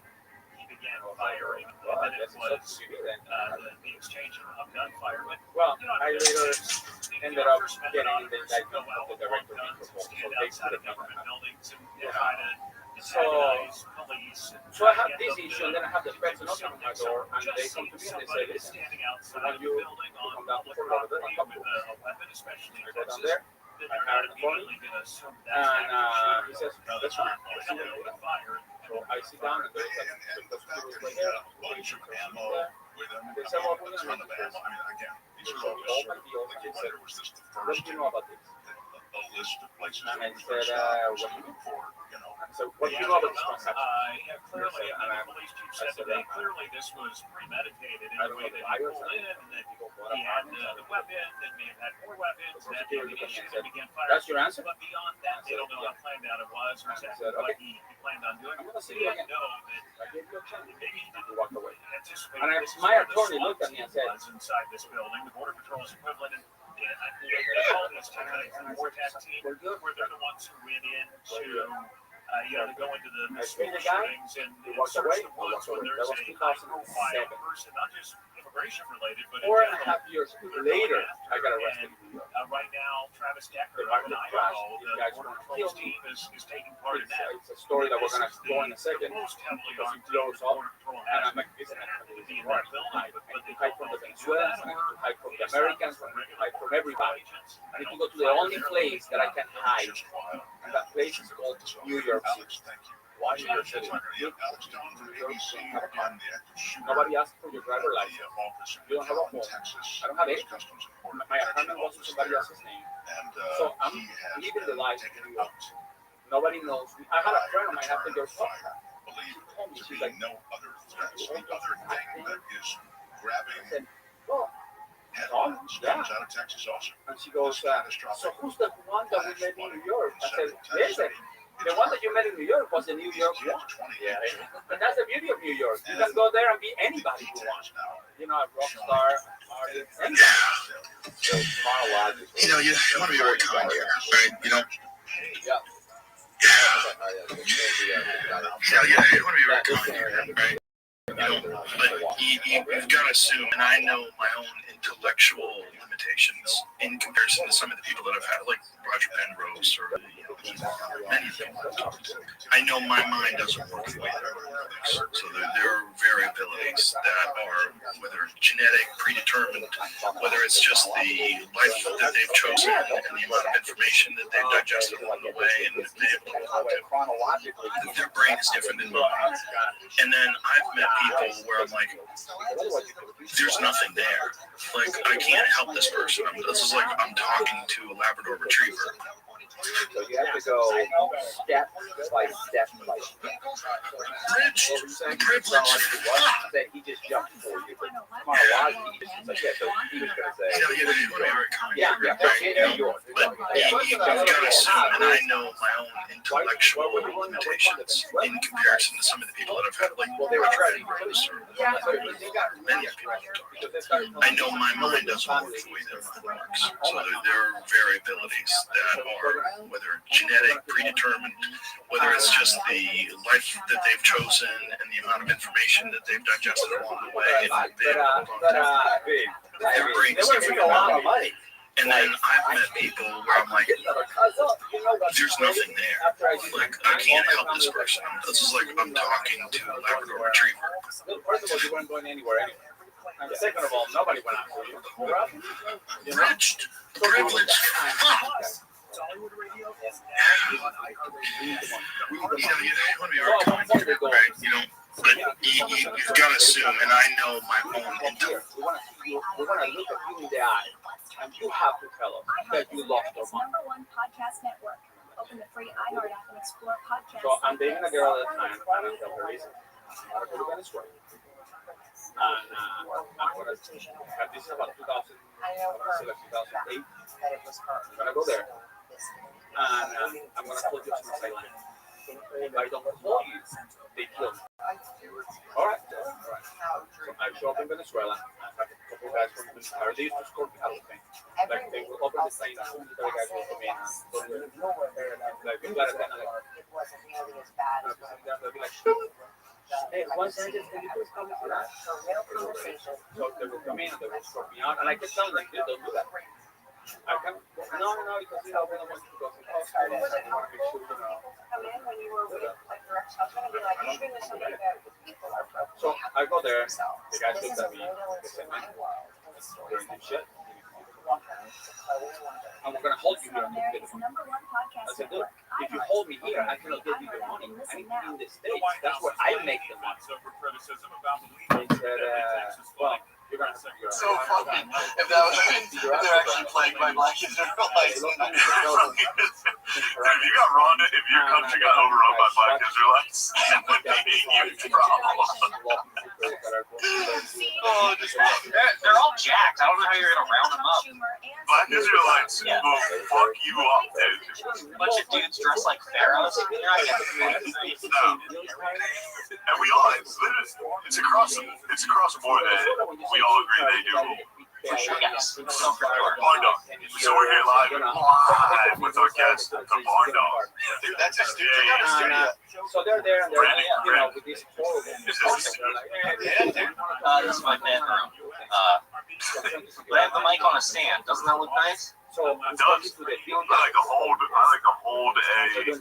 speaker that you don't need to hold. Yeah, I have to hold this in my lap right now because I'm in my fucking third floor of my basement. There's just tons of water coming through the pipe, so it's constantly like The chair's wild, man. You look like you're in a WeWork. it's a beanbag, baby. hold them until they go up again. Episode 318, dude, we're back. Wow, absolutely glorious. Dan, back in the studio. That's how we do. How long is it? Oh, 2 minutes. Yeah, 2 weeks. Yeah. Well, the question is, we're right back in the studio after recording a live podcast, throwing it up on the Patreon. So, Yeah, people are happy right now with the amount of content they get. that's good. It's important. And today we're joined live I'm checking with them. with a good friend of ours, Nate Marshall. How's it going? Good. What's up, dude? I'll be interested to see how you conduct yourself throughout this. Yeah, I don't like that that's your plan, is to just analyze. That's your whole thing. You twist. No. You came in hot. Right away you came in hot. Yo, we were as I thought y'all were. He always did. Anytime the mayor's being mystical, I call Nate to make fun of the mayor. And every time Nate's like, "Are you guys fucking with me?" No, but He's crazy. I legitimately thought y'all were fucking with me. I got here and I called you. Like it said on my call forward and like 2 rings. So I thought you just saw it. I was like, fuck you. So he did it. Yeah. I actually did not. High chance he did. I felt the exact same way. I was like, definitely dickhead if I called. Then I called out there, and his phone seemed like it was a do not disturb mode. So I was like, oh, they had Eric dickheaded you? That's what I thought was happening. I called like 3 times. So he called. My phone was just on the other side of the couch. Didn't see he was calling. So it called forward, like after a couple rings. Yeah, I think that means it's just going to voicemail. I could be wrong. But he immediately went to, this was a prank to get me down here. He was like, they're inside watching me laughing that I drove to Philadelphia. He thought that was the prank we pulled on. It was just a trick. He thought he got punked. I did, I really did. His guard is always up and it's too intense. And then he walks straight in, immediately stands in front of the TV. I'm playing Battlefield. He just walks in and is like, "You suck at this." The first thing he said, I wasn't wrong. I was smiling when he walked in. He's like, "What are you fucking laughing at my fucking jeans?" It's like I do with me. You just smile at him. He just tells you it's insecurity. Contributions. What do you think's funny? These fucking jeans I'm wearing, my gay ass jeans. Is that what you're laughing at? I was like, I'm happy to see it. Some of their jeans you got going on. Nah, they just wear it's just shade. Every time he wears that, I've seen that hoodie on him before. It makes me laugh because he looks like that bear. He looks like that. He's a handsome bear. I get it. But his guard was up right away. He's been talking shit. That piques your interest, though. Yeah, it's fun. Detecting. That's blood in the water. I mean, if I'm not wrong, if somebody comes in hot, it's fair game. Normally I'm like mean to somebody for no reason. But with Nate, it's always, I'm always nice. This is crazy. But man, I want to disagree, but I don't have solid proof on the top, like right at the top of my head. So I think you might be right. I might be wrong. I even defended you that time you beat up that special. I was wondering how long I was going to take before you got it. It's like my favorite story. What happened to open mic? Nate started like sir with a mayor, and Nate beat up a special needs guy at an open mic once. I did not. No, he wasn't actually special. I mean, I don't know.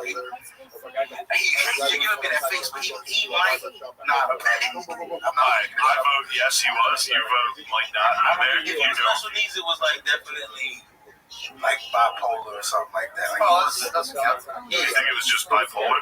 Yeah, he was like schizophrenic. He was real crazy. Okay. But that's schizophrenic. That's up there. It's Yeah. definitely something more than just bipolar. I wasn't trying to fight him. You were just like an orderly. You just kind of tackled him up and down. That's actually exactly like your crew of you, Lemaire, and Jabri were like the orderlies in One Flew Over the Cuckoo's Nest. It was like three black dudes that like occasionally tackled one of the retarded guys. I didn't even. Did I ever tell you why before? Or we ever got that deep into it? I think you had, but I forgot. So explain the whole thing, because Matt's new to this as well. Yeah. So I don't know what made him mad at me, but there was one day I like came in. You know, I'm actually going to everybody because you know everybody. So I'm saying something. I go to shit and say, he's got his notebook in his hand. It's like, I'm looking at my notes. So when I go to say hi, that's the first thing he says. After, and we've been again. I'm not making it sound like he's not special. Okay. So he says that. This could be a perfectly normal special need child. Yeah, hey, what's up? I'm looking at my notes. I also got a bitch. She was like, dude, what do you want? That was definitely in it. And by the way, the guy with his guard, the highest at all times, was instantly just like, bro, this motherfucker's not gonna bitch me like that. That's not even. No, this was like days before we fought. And you remember? I just was done with him. Like in my mind, I was like, all right, that's how it's gonna be. We never need to speak again. That was it. Because you're making a. I have no other. He wasn't retarded, but man, help me. He was not retarded. He was not retarded. You guys only think retarded means has Down syndrome. He did not have Down syndrome. Gotcha. But he was clearly retarded. I think he just has severe depression. I just think that doesn't make it better. All right, you can fight a guy. You should fight people with severe depression. Yeah. Pull them out of that funk. Just what are you fucking crying about? Yeah, let him like get hit a couple times and be like, all right, pain sucks. I don't want pain. You know, I've been walking around thinking I want to hurt myself. Yeah, no, I don't. So he was just this guy was just like whacked out. He was like whacked. he was homeschooled. He was homeschooled is a good description. If you put together a list of at a Central Pennsylvania open mic, if you listed most mentally unhinged, he would be top 1 or 2 out of 40. Okay. It depends on what you consider mentally unhinged. There's a lot of mentally unhinged. Well, that was amazing. I still think nothing's. He's the funniest thing I've ever seen in my life. You don't know he's the queen. That's not the one. I don't think I've ever talked about Heath the Queef on here. No, I never heard about him. Every single person around any kind of open mic thing is there's always 1 or 2 people where you're like, this person might shoot us all, but I have to fuck with them. I have to go and fuck with them. We had a couple of them that were just completely like they're definitely gonna kill us all. I think, look, I don't want to besmirch him, but I believe he may have been into uppers pretty intensely. Yeah. And I think one night he got stuck under his own trailer. Almost froze to death. Or like had frostbite, had to get some like toes removed and shit. Damn, he almost became a meth signal. And he would show up. Dude, I remember his act. It was great. You imagine being back cold and on speed, being like, you probably don't pass out. You probably just like, shivers in my head, like, keep their chattering. Damn, dude, I'm glad he survived. I used to wear a giant piece of bread, but like 2 boards that he would say bread. I'd be like, hi, I'm inbred. That would kill him. Did you raise your duke song? No, this is the No, Heath the Queef would have laid you I out. would have never even tried. He was a comedy god at that time. Queef would have laid you out. His name's Heath the Queef because he knocks it out the box. Blows it out the box. Because every time I perform, I'm blowing out the box. And then that was his open. Yeah, and at this point, crowds still want to be like, oh. Yeah. That's awesome. That'd be a nice thing to compile all of the crazies from every single comedy scene, like all around. Yeah, everybody has hate Do a content. You could do like a National Geographic special on these dudes. Like, we had a guy who used to go out for a run every single time. He'd be like, what am I on? We're like, never, dude. Drunk and fucking dead last. Like, all right, I'm going to go run a mile. He would come back just drenched in sweat. He would go out for like a mile, run, come back. And he'd always wear these track pants where like you could see his dick. So there was an imprint of his dickhead. And he would stand on stage and be like, hey guys, anyway, what the fuck is up with it? There's arrows. Like, fuck. It was so fun. I remember one time at Champs, this dude was, or not, yeah, it was at Champs. This guy was like talking shit, like he was trying to make fun of me. I was like, everybody can see your dick right now. And he was just like, oh, he's wearing track pants with his dick. Yeah, this guy, I was hosting one time. That was an ether, dude. That was an absolute. Shut up, dude. He was like, geez, dude, you have to be so mean. Yeah, I brought this guy up one time. I think I was hosting at the Raven, and I was like, I forget his name. I think his name was Rob. Just get him for Rob, and his penis protruding from his pants, and dude, he fucking shot me fire out of his eye. I was like, oh, that's it, Lord. He's gonna kill it. Yeah, it's like, sure, I just wasted your entire night. Like, you came here to try to get better at stand-up. I literally wasted it. The other thing too, you couldn't. It never hurt his face. It was like a raised stage at Raven. You know, Raven, obviously. You're raised stage. Your dick's eye level with the crowd, and it's just like, dude, head defined in track pants. Dude, there was a comedian in Philly that was a homosexual. Would wear very tight pants. Really kids Yes. His Paul. We comes like, yo, this guy's got it. It literally looked like a coke can. He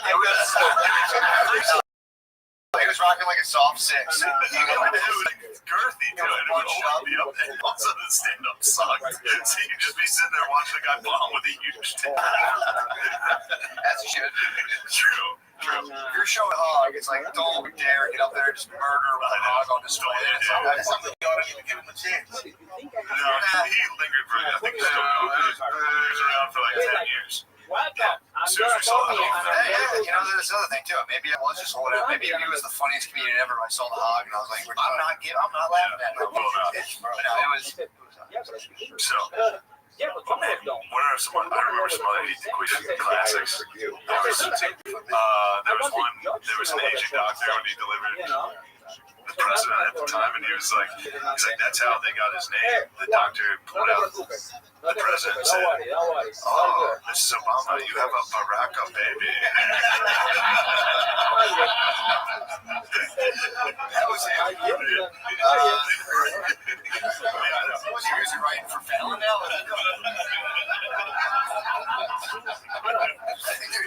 That's like the award winner, Heath the King. He was funny, but I'm still terrible at the same time. I don't know why I get. Oh, yeah. I mean, I don't want to smash him because he's definitely going to listen to this. Somebody's got to tell him about it. He's going to be like, I'm famous. Are people still seeing him? He's close to your hometown. I don't know. The word is he shows up every now and then. He drops that blesses everybody. We should assemble a showcase of just like the wackiest dudes we know. Wackiest dudes who would fight and pop them up. That'd be so fun. Get them like a big audience. Yeah. Sell out. Sell out a club. And be like, actually, I'm not going on. Ladies and gentlemen, give it up for Roger Snare. Roger Snare and wife. It's a comedian's assistant. Dude, this guy would go on. It would be either him or his wife first. He would go on. He would do George Carlin, like rhyming raps. It was the funniest. So fucking funny. His wife would go on. His wife go on, or she just chill? Did you remember? They still go on, and now they're fighting the lockdown. Just coming at each other on stage, off stage, they're just fighting. Oh. They're like a 6-year-old married couple cops arguing over the mics. Oh, no, it's like if you're that type of couple, you can either be a VFW couple or just like, we're going to get into the open mic scene locally and get fucking hammered and fight it. Fucking rules. Yeah, it definitely rules. All right, so there's one of these types. It's literally, you can classify him as one of them. Yeah. and he said he was looking at his notebook with the name, and you held on to that grudge for a week. You were like, all right. I just did. You're making it sound like I'm being an asshole. I just did like, all right, don't sit there. Yeah, that's right. Doesn't sound good. You guys are real good at making it sound bad. But that was it. So what set it off? You know, that was the initial thing. So short about. So then a different day, I'm coming in the morning and we're not bringing his wife, and he speaks to both of them and blows a kiss at me. Like he gave me. And even then, I'm still just like, I'm in Lancaster, like I'm here to do 5 minutes. Yeah. And fuck, that's disrespectful, right? and then, but I'm still just letting it slide, like, because that's like before comedy, I was a different type of person. So I'm like, all right, I'm just let it slide, because I get myself in trouble. So then later on that night, I go outside to go smoke, and he's out there, and I'm just sitting there smoking, we're just like by myself. He just turns to me and goes, "We should fight," like just like that. He goes, "We should fight," and I think he thought I wasn't gonna like do anything. So then I put everything down, and then I put my hands up, like, all right, you want to fight this fight? And then he's like, "Let's go in the alleyway." They're making me sound retarded, but he had like serial killer shirts or anything. So. No, all right, correct me if I'm All right, so out of nowhere, he goes, "We should fight." You just walked outside during an open mic to like smoke. If I walked outside to smoke and somebody was like, "We should fight," I'd be like, "Shut the fuck up," and I would leave them alone. Yeah, but he blew the kids. That was exactly what I'm saying. I get it, but you got tricked by a guy who he tried to suicide by black. That's what he was doing.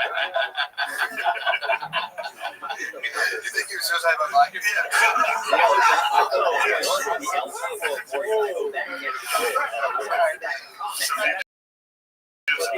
like Russian kids had black. It really is.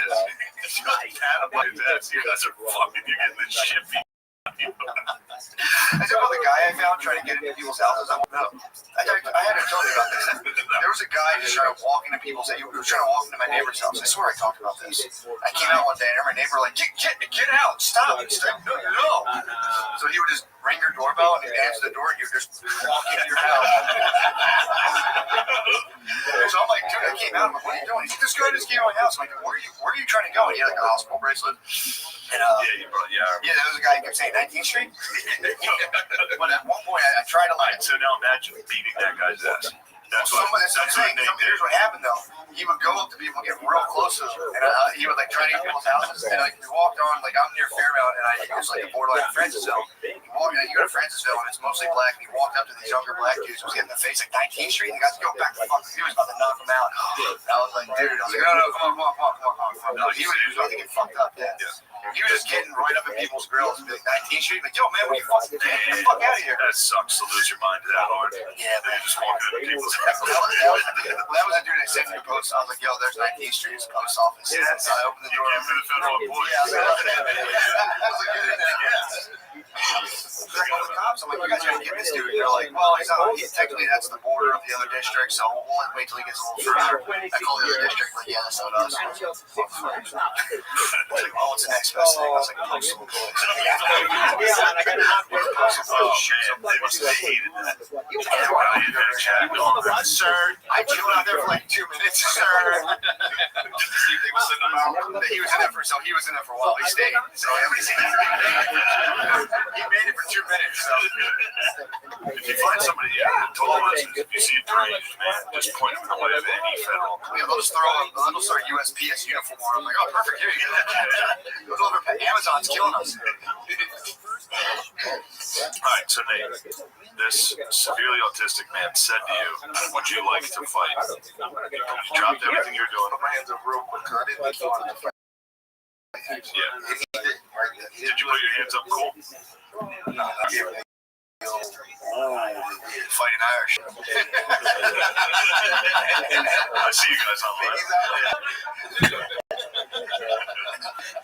One person gets dodged. I used to be so mad. I used to say, you couldn't beat me. I used to like, say, shut the fuck up. You can't beat me. I remember exactly what it not bothering you. Yeah. Somebody said to me like something about me stepping in the street and getting hit by a car, and I was like, the car will get destroyed. And then you were like, oh, He's just that guy. Yeah. He used to continue. Yeah, you always try to fight people. All right. So yeah, you're out in LA. You, the Queef. What was his fighting stance? I don't.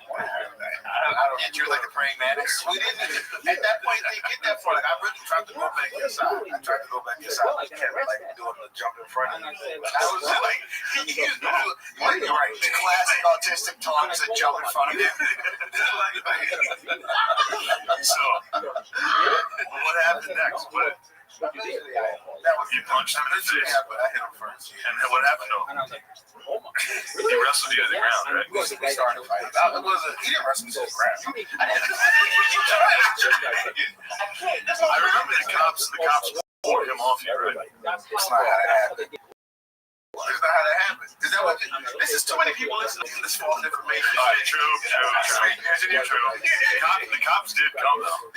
Yeah. He actually was a solid dude. Like because he was like kind of fucked up after the fight. So they gave him the they came in. I don't remember how they got him because they came in. I think I had. Oh, I pointed them out. You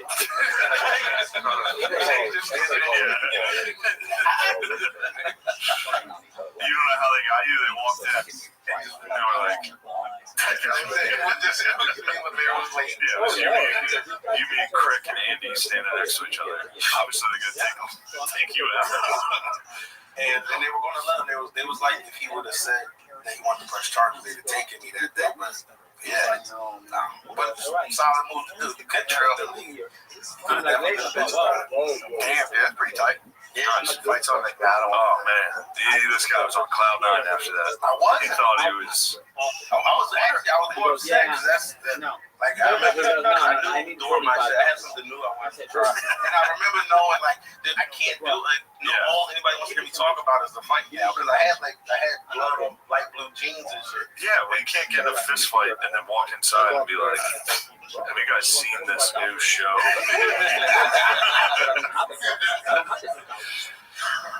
Yeah, what was the crowd's reaction in this altercation?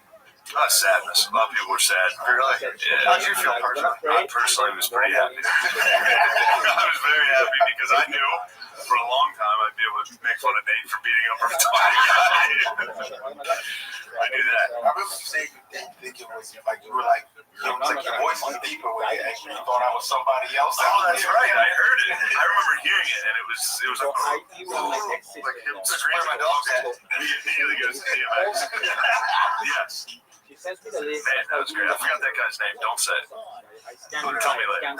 Yeah. Don't say it. That's this one's my Queef. No, it was not. I thought you fought the Queef. Nobody put him. He's Queef. Again, he's Queef. Fuck you. He's gonna go fuck you up. If you hate me, you get that. Anyway. So what's going on now? Now that you fought your way out of the Lancaster, where are you at now? Jersey City, just waiting for comedy to die, come back, and then to just not move on. Just I like where I'm at. Yeah. In a comfortable spot. It's gonna be crazy just waiting for like all the shit to come back. Yeah, I was even thinking about moving to Philly for like a year. You're one step happy. You're not going anywhere fast. This is your 40,000. You got 40,000 Twitter followers? He said he was going to kill it. I thought he meant it. Just to get YouTube video myself put to sleep. I think I'm going to push it. Sure.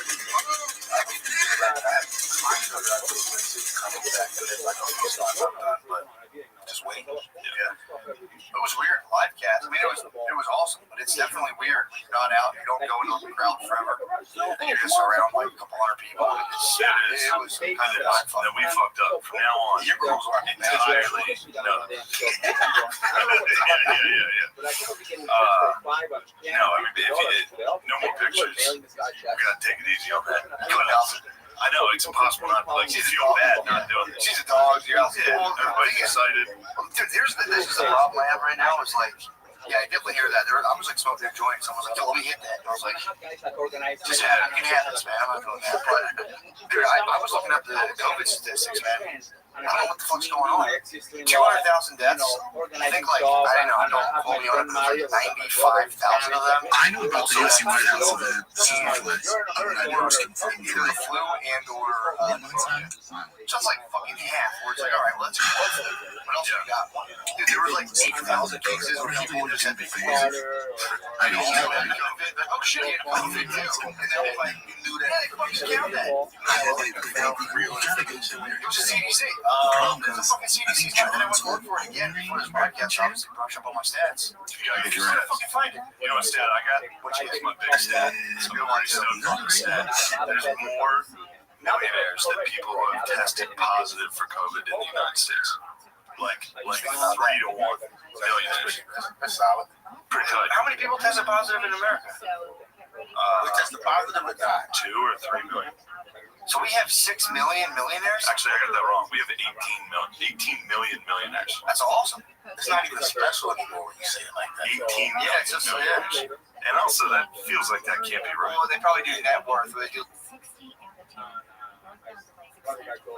California's most accurate travel. I know. Whatever,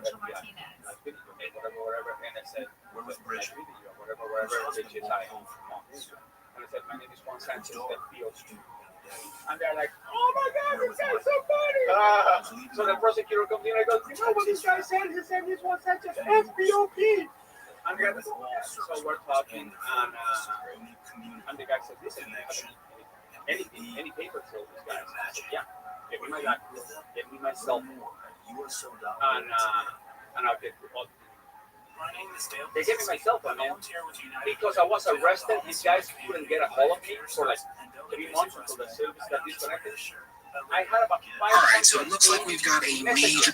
We're gonna kill you. You're gonna die, motherfucker. And I'm telling the prosecutor, just listen to the prosecutor. I don't believe you anything else. All right, so it looks like we've got a major development in the current lawsuit that Brendan Schaub is facing right now. Because just a few days ago, an official whistleblower entered the picture and dropped an atom bomb of information that further implicates Brendan Schaub in this alleged CBD fraud scheme. But before we get into that, I'd just like to add that according to Brady Bell, the one who filed the lawsuit, Brendan was actually just officially served with the lawsuit at his Lefty's Pizza, which is just hilarious to think about, since he was probably bull-bite with his tongue all the way out when he was served with the lawsuit. So before we dive into this whistleblower affidavit, I just wanted to give a huge thank you to Brady Bell for keeping me up to date with little tidbits of information like that, because without his emails, I wouldn't be able to share bombshell developments like the one I'm about to share with you right now. So the official was... Against these guys. They'll kill me. I had an interview with eyes, and they were like, we're going to be killed or something. Is there any way that you feel safe in Venezuela? I'm like, good. Venezuela is a country of a piece of people. Yeah, like, man, are they going to kill you in Tampa? Anyone? Do you feel safe anywhere in Tampa? How about by the river? Good. They're going to kill you. Period. Especially because one of the guys, Number 1 for music, radio, and podcasts. All in one app. Republican lawmakers are celebrating the signing of you're not a drug guy, never dealt with drugs, laundering money. But you're really like a victim of these guys that are extorting you, that are trying to kill you. I mean, this is phenomenal. But we cannot do anything with this thing because there is no extradition from Venezuela. So we can indict them. They're going to stay there and that's it. Johnson added that the legislation will deliver on the administration's American unless president signed the mega bill into law by the White House and Democrats. Yeah. I said, well, Senator Chuck Schumer claimed I have some betrayal of alternative. Tesla Said, okay, give it. Musk I said, well, my first choice will be get me out. And maybe work outside, use the phones. They're like, no, okay, like use yourself as bait, kind of. Like, yeah, but I would have. You're going to the Bahamas, and that's it, And they're like, no, that's not gonna happen. And I said, well, there is this one guy that applied for a visa to come to the United States, and you guys denied the visa. You told him, no, you cannot come to the United States because you are PNG, persona non grata. I said, I guarantee you that guy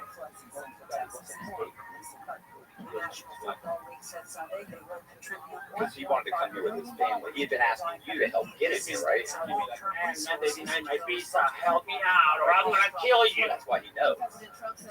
So I'm like, And that was the end of that meeting. We never met again. I didn't know what happened. So I go back to my prison, months go by.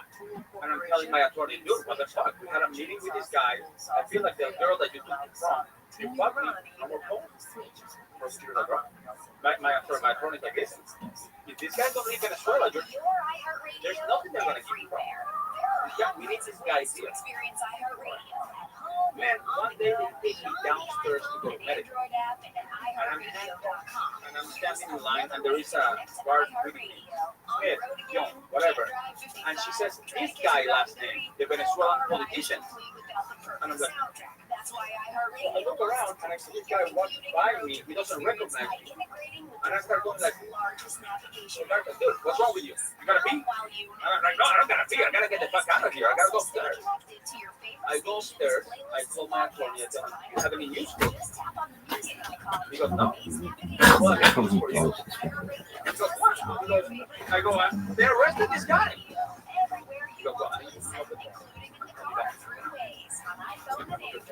I go on half an hour. And he goes, pack your shit. We're going back to home. So I pack my stuff, and I meet Matt again. I was like, what happened, dude? I said, man, I thought. And then I'm telling him this story, the whole thing, and a couple days later, I'm in the Miami Herald, front page. And there's this guy saying, they lured me to the United States. They told me I was going to come for tourism. And I had my family with Disney shirts on. So this guy, they called me. They told him, your visa is approved. It was a mistake. He went home. He told his wife and his kids, get dressed. We're going to Disney. They fly in, Disney shirt, hats, the whole thing. The whole shebang. It all classic. You're under arrest. Yeah. The guy flips. So long. 36 months. Lower in this case goes by the name of Jessica Ostenfeld. She's a former equity holder in Pure Spectrum CBD and was actively involved in the company's internal operations, making her very familiar with the people named in the lawsuit, including Brendan Schaub. Pure Spectrum. Oh, really, dude? She also won a $2.6 million lawsuit against Pure Spectrum back in 2020, where the judge ruled in her favor after she produced internal documents, emails, and financial records proving common misconduct. So long story short, she is a very credible source and has also been collecting evidence against the defendants named in the lawsuit for over 5 years. And so now she's signed her name on the dotted line in this whistleblower affidavit, certifying that she has emails, text messages, and Zoom recordings that outline a plan to reduce Brady Bill's equity to 0% in a broader conspiracy orchestrated by none other than Brendan Schaub and his band of CBD goons. She also claims in this affidavit that she has direct knowledge that Brendan Schaub was offered $100,000 to falsely assert that he had 10% equity in the company a year after he and the company parted ways, which was also outlawed in the initial lawsuit. So this is a direct and official accusation of fraud against Brendan Schaub. She's claiming that he lied about his equity stake in Pure Spectrum, participated in a corporate conspiracy, and potentially committed wire fraud or conspiracy to commit fraud. So guys, even though nothing really happened yet and it's still very early, simply being named in a whistleblower document as someone who accepted a cash bribe to commit fraud is utterly devastating to Schaub's reputation, especially in the business world. Brendan Schaub seems screwed at this point, and I think it's only a matter of time before the few sponsorships he has left part ways with him. Ostenfeld's reason to come out as a whistleblower in this lawsuit was because she was initially intended by Peter Moore, Brendan Schaub, and all the other guys to be involved in this hostile takeover to vote Brady Bell off the team, since she was already deeply involved in Pure Spectrum while this was all going down. But since she shockingly has, rules, she instead gave all of her 300 pages of evidence to Brady Bell to help him in the lawsuit, and is now presenting herself as a whistleblower in exchange to be read recognized as a material witness and a co-victim, instead of being mistaken as a participant in this fraud scheme. So overall, just some very nasty stuff that Brendan's being accused of here.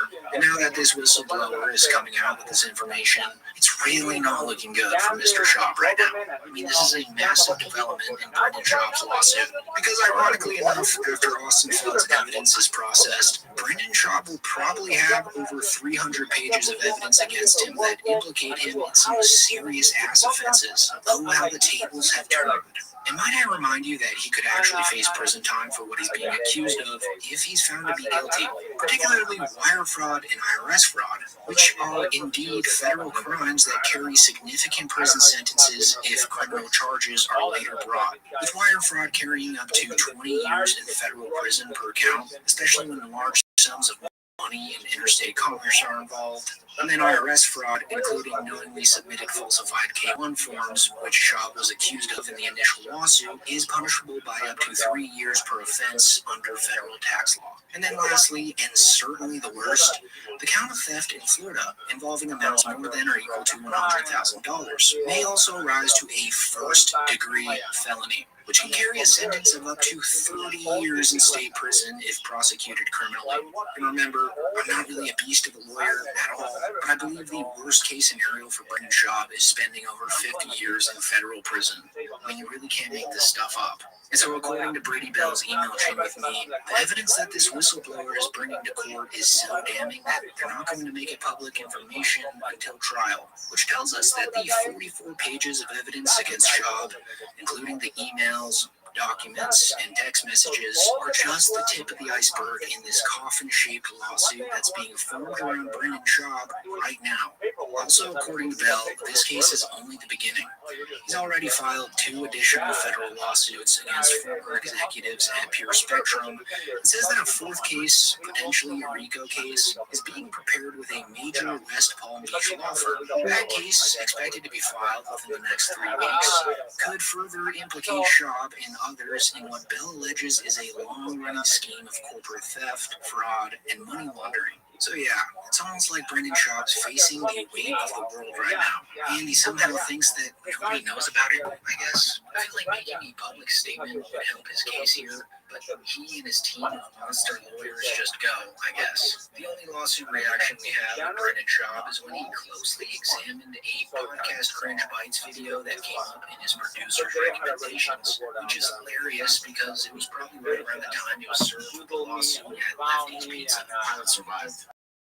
Yeah, don't fuck with any of that, man. That guy looks like he survived it. Look at his eyes. Let me see what he said. You can tell he just went through hell. Look at his eyes. Okay, so he's not doing it by yourself. But after a certain period of time, they'll want something. So they told me they're not going to say, hey, you want to sell it? And be like, yeah. Yeah, he's not the guy. He just has weird eyes. Now, I have no interest in it. I want to plummet from the sky. I mean, just look at his face here. He's like the face of a man who's been lying for so many years unchecked that now that he's being sued for being an alleged conniving criminal, it's almost like he can't believe that it's true. Brendan, the thick white umpire you built will probably come crashing down, and I, Mr. P. Cringe, and others are all going to report on it until it's beaten into the ground. These are just the facts, Pete. And I'd also like to point out that the only reason Brady Bell was introduced to Brendan Schaub was because of the CEO of On It, one of Joe Rogan's closest long-term sponsors. So now that Schaub allegedly stabbed this guy in the back, I don't think Papa Toe is going to be too happy about it. And I can only assume that Joe Rogan's being filled in by his legal team or close friends, and as a result is staying very far away from this ticking time bomb.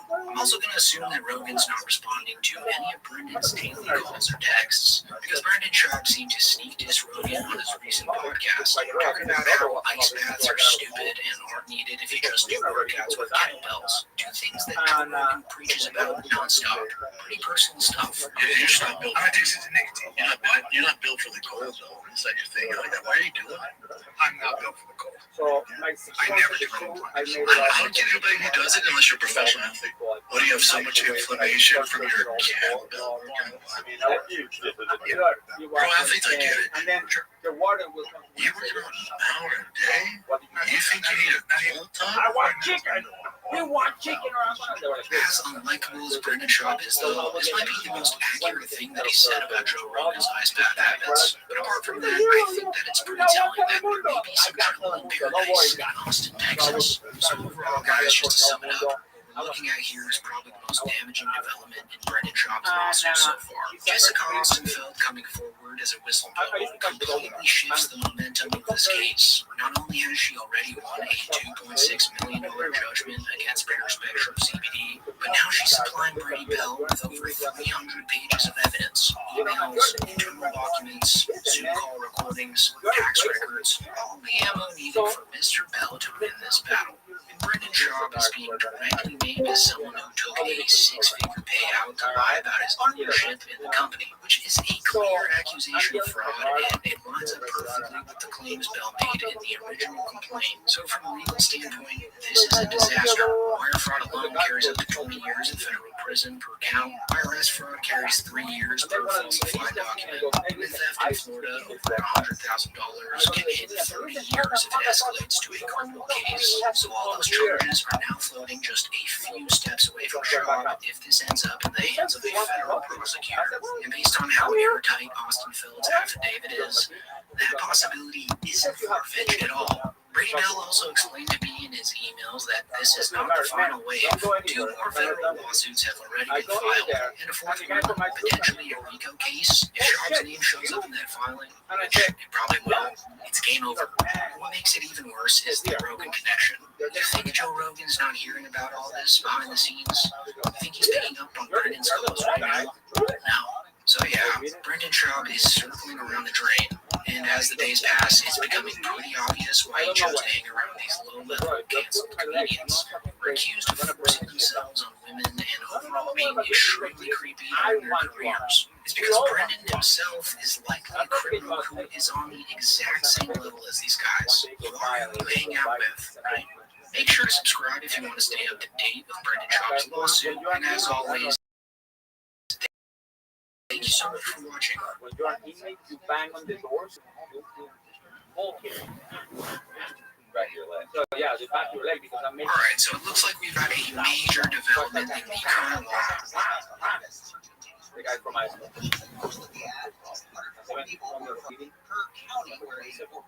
Why am I still here? All right, so it looks like we've got a major development in the current lawsuit that Brendan Schaub is facing right now, because just a few days ago, an official whistleblower entered the picture and dropped an atom bomb of information that further implicates Brendan Schaub in this alleged CBD fraud scheme. But before we get into that, I'd just like to add that, according to Brady Bell, the one who filed the lawsuit, Brendan was actually just officially served with the lawsuit at his local Lefty's Pizza, which is just hilarious to think about, since he was probably one biting with his tongue all the way out when he was served with the lawsuit. So before we dive into this whistleblower affidavit, I just wanted to give a huge thank you to Brady Bell for keeping me up to date with little tidbits of information like that, because without his emails, I wouldn't be able to share bombshell developments like the one I'm about to share with you right now. So the official whistleblower in this case goes by the name of Jessica Austenfeld. She's a former equity holder in Pure Spectrum CBD and was actively involved in the company's internal operations, making her very familiar with the people named in the lawsuit, including Brendan Schaub. I represent Pure Spectrum. You know exactly what you're going to do.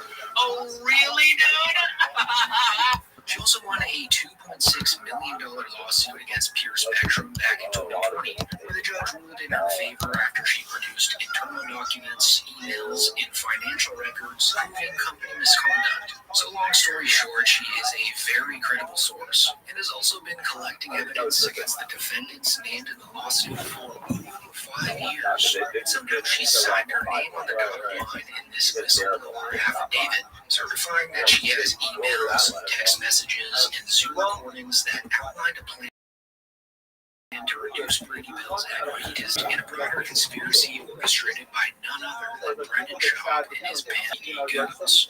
She also claims in this affidavit that she has direct knowledge that Brendan Schaub was offered $100,000 to falsely assert that he had 10% equity in the company a year after he and the company parted ways, which was also outlined in the initial lawsuit. So this is a direct and official accusation of fraud against Brendan Shaw. He's claiming that he lied about his equity stake in Pure Spectrum, participated in a corporate conspiracy, and potentially committed wire fraud or conspiracy to commit fraud. So guys, even though nothing really happened yet and it's still very early, simply being named in a whistleblower document as someone who accepted a cash bribe to commit fraud is utterly devastating to Schaub's reputation, especially in the business world. And Brendan Schaub seems screwed at this point, and I think it's only a matter of time before the few sponsorships he has left part ways with him. Austin Feld's reason to come out as a whistleblower in this lawsuit was because she was initially intended by Peter Moore and all the other guys to be involved in this takeover to vote Brady Bell off the team, since she was already deeply involved in Pure Spectrum while this was all going down. But since she shockingly has, she instead gave all of her 300 pages of evidence to Brady Bell to help him in the lawsuit, and is now presenting herself as a whistleblower in exchange to be recognized as a material witness and a co-victim, instead of being mistaken as a participant in this fraud scheme.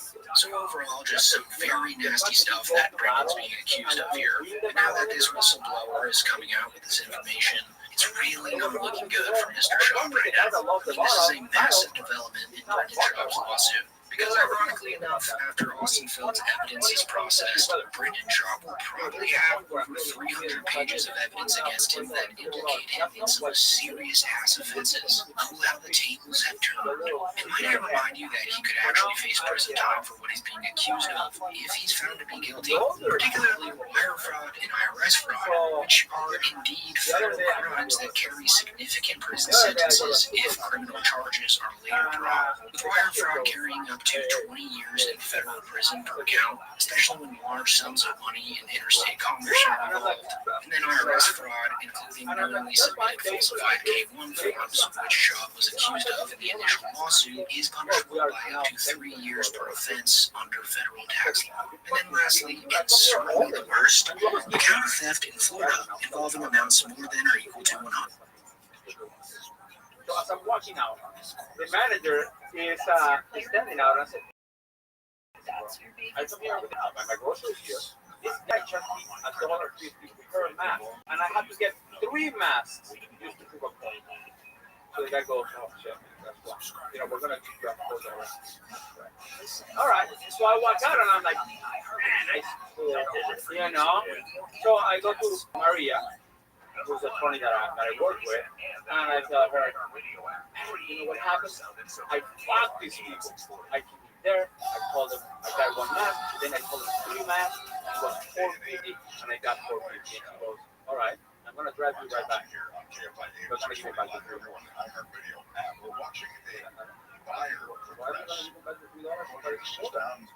They fucked me out of money. She goes, yes, you cannot fuck people out of money just because they fuck you out of money. After I did my lockout, I received 2 messages from the city. You don't know the difference between $3. Brendan was actually just officially served with the law. According to Brady Bell, the one who filed the lawsuit, Brendan was actually just officially served with the lawsuit at his local Lefty's Pizza, which is just hilarious to think about, since he was probably mid-bite with his tongue all the way out when he was served with the lawsuit. According to Brady Bell, the one who... I run things by her, and she'll be like, let's talk about this. Limits, they're lifting it. What happens to these people that you're going to do this? Coast Highway has reopened between Crown Valley Parkway and Laguna Canyon Road. And inbound lanes of Laguna Canyon Road now open from El Toro Road. It's funny because a climax was the opposite. Like, I went to Dunkin' Donuts the other day. Well, the fire is like $20. The girl counted out the back like 20. but it's Plus some change. sure, let's call it surrounded. There you go.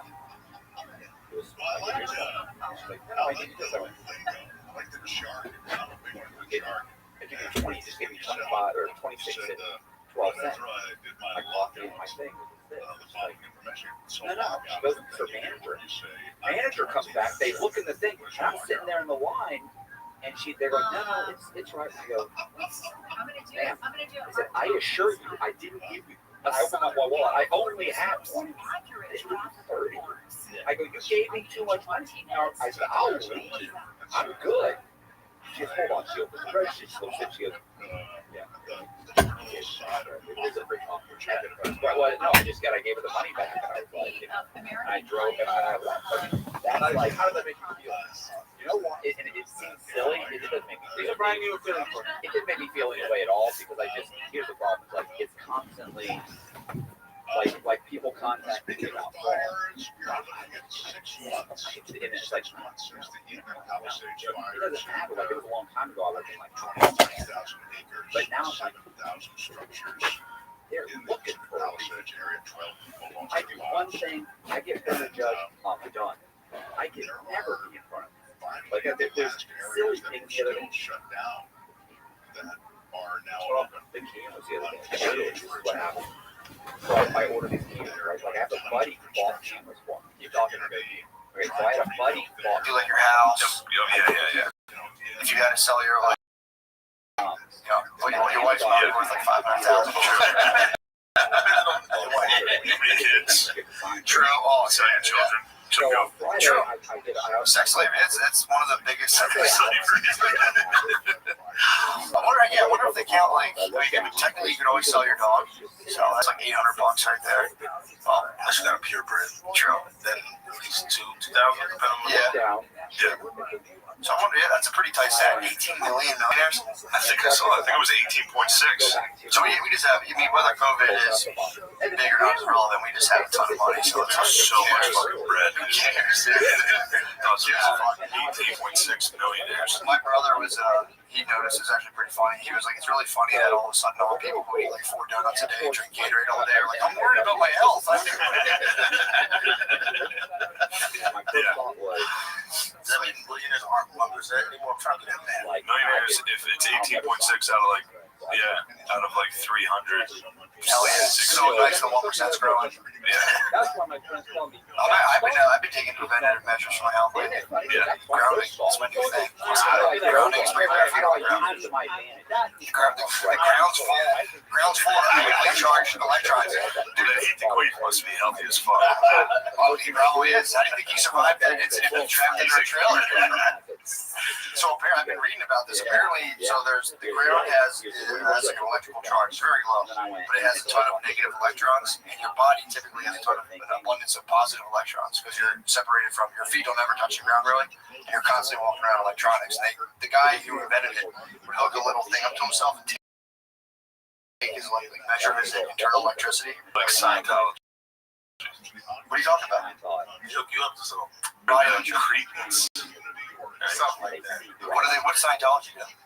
Then you hold this like rocks that like measure your electricity. Yeah. Well, what happens is if you put your bare feet on the ground, the negative electrons, anything electrical is balanced. If you put it on a circuit, it wants to balance itself out. So positively charged electrons are typically I think they're associated with free radicals, which are the things that will just go attack tissue in your body. It's like an autoimmune response. You put your feet on the ground, or anything where you ground yourself out. If you lay on a pad, it's going into like the little grounding hole, and it goes through the wires and the grounding. You know about electricity at all? No. So when you put a panel in, you also the ground wire, knock a stake into the ground, and the panel goes out of ground wire. It's grounded. It goes into the stake. So if you put a grounding mat in that little grounding hole, sit on it. Your body electricity is grounded to whatever the rate is. You're the rate is. What is going on? Brandon, you're one step puppy. You're not going anywhere fast. This is your This is a you got 40,000 Twitter followers on YouTube. He said he was going to kill me.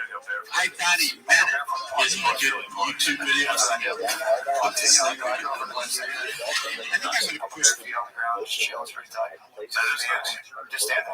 Your feet tingle. Sort of got your feet tingle. I was walking bare feet in the grass since I vividly remember back home. It seemed like you had an abundance of negatively charged electrons. Thank you. I was going to say. Well, dude, they say it helps people. They'll have like arthritis and stuff. You sit there and you get grounded out and it starts to go away. So you're constantly storing all these weird electrical interferences that just come in your body. If you touch the ground, they just go, so you lose the intelligence of you're supposed to be. Pretty good, dude. I mean, just my feet tingle when they're on the ground. So but I'm really into nature. So yeah, that could also be pre-diabetes. I mean, it's one of those. It could be the electricity. Diabetes is an autoimmune disease, so I'm probably beating it right now. Probably destroying it with free feet electrons. on the grass. Yeah, I'm sure. Dude, I'm telling you, look into it. I'm not going to, but I do believe you. It's pretty tight. And I like going this. It's you can't lose. It's a $40 investment, and if you're wrong, the placebo effect. Walking barefoot in grass is very nice. It's disgusting. It's worse. It's offensive to the black community. Black people have crazy thing against walking barefoot. It's dirty. It's dirty. If you want to be separated from your natural electrical environment, it's totally fine. It's not totally fine. I don't like how okay you guys are with it. With feet in the grass. Feet in your grass in the front. Oh, what's going to happen? You're not getting dirty feet if your feet in the grass. Lush front yard, like the way my dad maintains, please. Yeah, I noticed that. I came out with my ex-wife to meet her dad. I had my bare feet, like her and her mom were like mortified. They're like, dude, put your shoes on. I should see you with your bare feet. I was like, who the fuck cares? She's like, I was like, highly offensive. I was barefoot, and I was like embarrassed in my soul. I was like, I don't want to walk with a barefoot. Oh, yeah. You're saying that? There's nothing hotter to me than a chick in her bare feet outside. He's got a white lady. Oh, there you go. Throw it out there and then not go any further. She's a white bitch. Yeah, white ladies love it. You gotta let it see it. Just shut up. Relax. You gotta let it. If you're a white lady, you have to let her bare feet touch the ground, and then you'll go inside and write an Instagram post like this long. Just let her do it. She needs it. You don't live left long cursive in your apartment. Black as shit. Just so my family comes, I'm like, no, she's a good one. Like that. Yeah. What do you have in your apartment that makes it black as shit? Brendan is actually just officially served the lawsuit and is likely Lefty's Pizza, which is just hilarious to think about.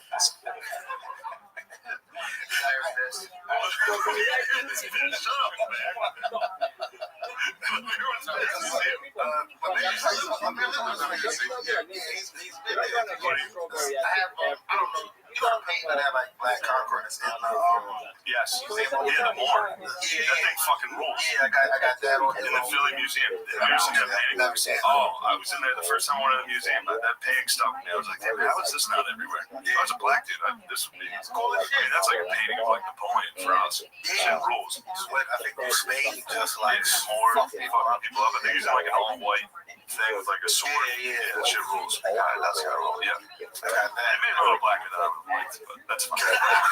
So you're the master. The Moors were a little more North African Arabic, but that's fine. That's fine. They claimed it. That's fine. That's fine. They did. They certainly did in that painting, but that's fine. That's fine. That's all y'all do is play by the whites. Like who? Jesus.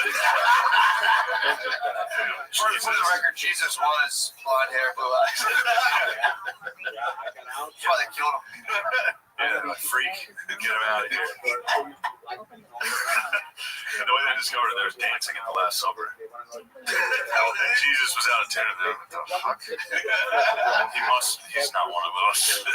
Yeah, all the apostles were black. Just not Jesus. They were just following. They were just following the great white leader. So what did you also have? You have the more? I have the more, then it just gets there, black, like pop figures of like from Coming to America and shit like that. Gotcha. It's not that. I don't decorate. It's just walls with a dope picture of that. And that's it. Damn, so what, you're stifling this chick from putting up like scented wood chips and She shit? just put up a picture of her family. I just threw it at her. Like, you white old people? No. That's actually fair. That's actually fair. I'm sure that. You don't want to wake up and see that. That'd be good. Just look like thinking about the time they said they get the pair. That'd be like if somebody put up like a Dallas Cowboys fat head in my room. They're like, oh, it's the team I hate. Get rid of them. Yeah, Brittany definitely took control of her house and black-hearted out. I noticed some black art in there when I got in there. Strictly black art. I was excited about that. They're pretty happy that you had black. He has like chicks with afros. Like a power, it's like an airbrush, like a power, like holding up the power fist, afros. But yeah, Brittany decked it out. Just so when your family comes over, they're like, oh, they didn't turn. They're still like one of us. Yeah, I might throw up like an airbrush of David Duke. Yeah, well, you just have to have the first paintings. But I was gonna put like George Bush. Yeah. Get one of those. Just George Herbert Walker. Just have one of those like above the couch. Oh, you can like flip a it. presidential. Take a portrait of him. David Duke is only famous to white people. Like I don't know what he looks like. Like I know the name now. I just know the name. Oh, all right. The name's just funny. Sydney called me the other day. He's kind of not like defending David Duke, but he's like, I mean, he's got a right to it. Sydney's when he like opposes the thing, it's so funny. When he goes contrarian on this thing, it's so funny. He was like, look, man, David Duke, you know, I forgot what he was saying, but it was so fucking funny. Yeah, you do have to have the reverse. True. Paintings. For white people, it's like Kincaid paintings. What's Kincaid? They're like those cozy looking, like it's like a picture of like a cabin, like smoke coming out of it in the west. That's pretty nice. I think it's the top selling artist of all time. Really? It's Thomas Kincaid. Who's the guy who paints like the whales and shit? That's what I'm into. Remember like the folders? There's a guy. Oh, whales like whales. Yeah, that's a guy. There's a guy who does that. He has a store in California where he sells like the real paintings of what originally you would find on a binder.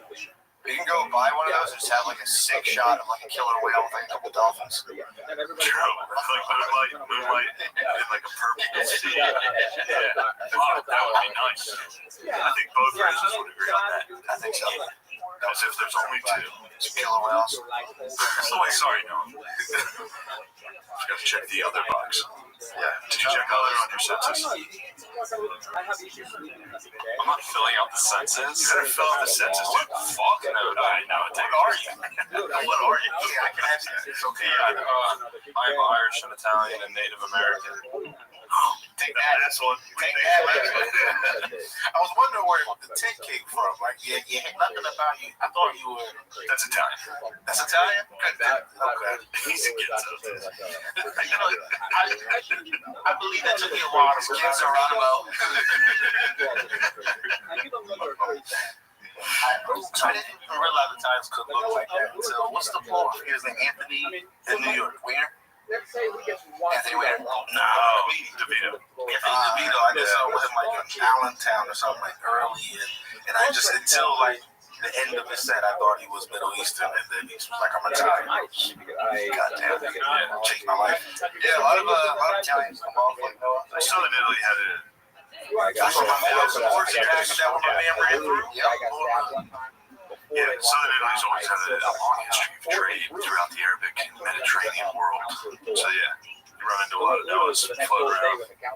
Where us true crusaders would come down and be like, what are you? What are you? I'm a Catholic. Please, no. Say, all right, show us where the Muslims are. Then we get on a boat.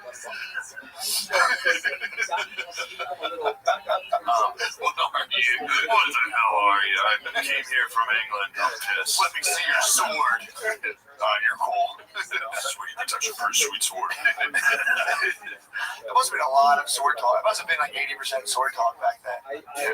It was just totally not weird and nerdy to have a sword in your house. Yeah.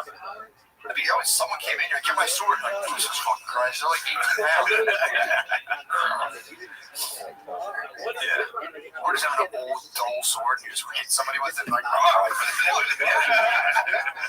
shatters their life. If I can't keep a kitchen knife, I'm sure like the sword that was in somebody's family eventually got kind of dull and buttery. Somebody got lazy with their sword. Yeah. Somebody tried to break it. He had like a shitty dad, he didn't sharpen his sword. You're like, what the fuck, man? Go to a sword fight.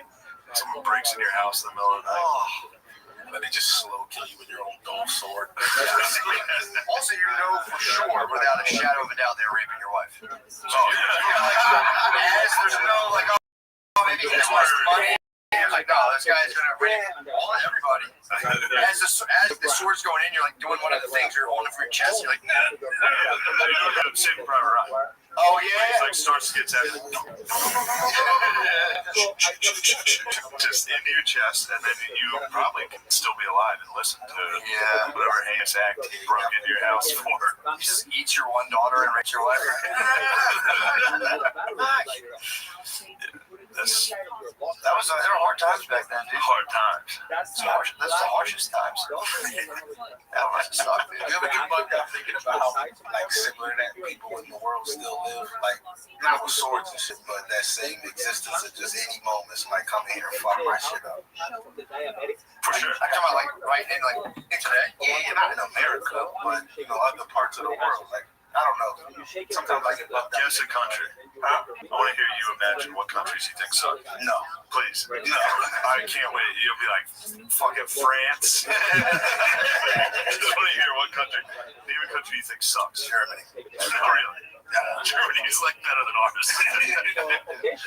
Come on. Not in front of the flag, man. No. Azerbaijan. Great pool. Now, where is it? It's near Georgia. Where is it? It's near Russia. Where? Big time. Big time. I'm not a big geography man. The mayor studying the news this week. That's big. I didn't go through some. Azerbaijan's getting rowdy right now. Oh, it's they're trying to do a genocide over there. Is that Try not to. I think they always are. I think every one of those, like Dagestan, all their Nice. Get a genocide going every now and that again. area of Russia, all those states are just. I learned a lot from Instagram twerking. Like she had a twerk video up my Being accused of, if he's found to be, do I have a right idea he could actually face prison time for what he's being accused of? If he's found to be guilty, particularly wildfire and arrest fraud, which are indeed federal crimes that carry significant prison sentences if criminal charges are laid. With wire fraud carrying up to 20 years in federal prison per count, especially when large sums of money and interstate commerce are involved. And then IRS fraud, including knowingly submitting falsified K-1 forms, which shows accused of the initial lawsuit, is punishable by up to 3 years per offense under federal tax. And the last three is certainly the worst. Account theft in Florida involving amounts more than or equal to $100,000 may also rise to a first-degree felony, which can carry a sentence of up to 30 years in state prison if prosecuted criminally. A sweet federal lawsuit has included Lefty's Pizza. Throw dinner on her name. I like Dog Girl. I like her. Yeah, I do too. Dog Girl's She was actually very nice. sweetheart. But we could do with less porn. Up to no good. Up to no good. do with less porn. Ugly people in general. Yeah, we knock it out big. I was off the porn for like, fuck man, 5 years. I didn't jerk off in the hotel room at all. Why is that an accomplishment? Y'all was together. Yeah. Oh, we spent a lot of time apart. He would hang out and party all night, and I would sit there. You don't want to get a tattoo from a guy that you started. You don't want to get a vasectomy from a guy that you started. You don't do it with guys that you started. Not a vasectomy. Is it good? Did it turn out? It's decent. Yeah, it's decent. Sorry. Yeah, you get addicted though. It is. I can see how it's definitely addicting. Definitely won't work. And then you see it and you're like, the one that I really wanted was this one, so I can't put. And then you put it on. You're working on More than 16,000 structures were destroyed. This is the guy that had a bunch of procedures done on him. I just complaining. I got a fucking tattoo. In California history, with an estimated 94,000 Like my fear is they have a commitment. Like what if I get something like trendy now, and like 5 years from now, with people are like, such devastation and loss. like my brother actually got a tattoo, and it was the you guys don't know the keep on trucking tattoo, where the guy walking towards you, and the front of his foot, on the bottom of the sole, it says keep on trucking. So his foot's real big.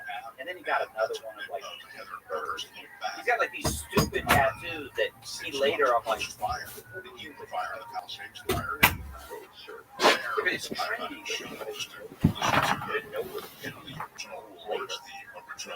Everything. They're wondering what time he's coming home. Yeah, but I was like, yeah, I don't want it that bad. Oh, and just the, if I would have called you, Just getting busted, dude. if I would have busted you, J&L, in the hotel would have made me so happy. I cockblocked the mayor. The mayor was going to jerk off the first night. Oh, He was definitely going to jerk off. You're like, oh, you can't go a day? Is that? Yeah, I can go with that easily. I didn't even think about it. I have a record 45 days. 45 days. 45 days. Nothing.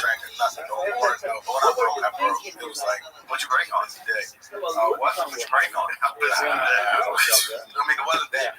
It wasn't really bad. but I don't remember what I wrote. That wasn't my mental. It was just. Wait, you didn't give the 45 day not to somebody else? Oh, I mean, I was fucking. I got up in a relationship. It's not the same. Say yourself. It's a difference. It makes It does. It does. How so? Were you just less horny? Nah, I was way more horny.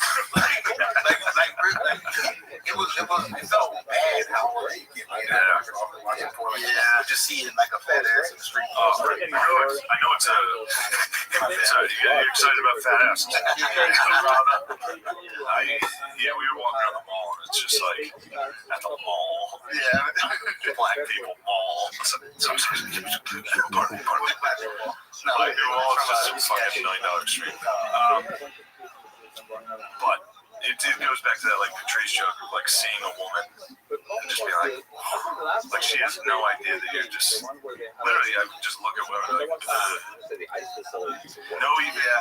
even if and then if they talk to me I would be like no worries. My house.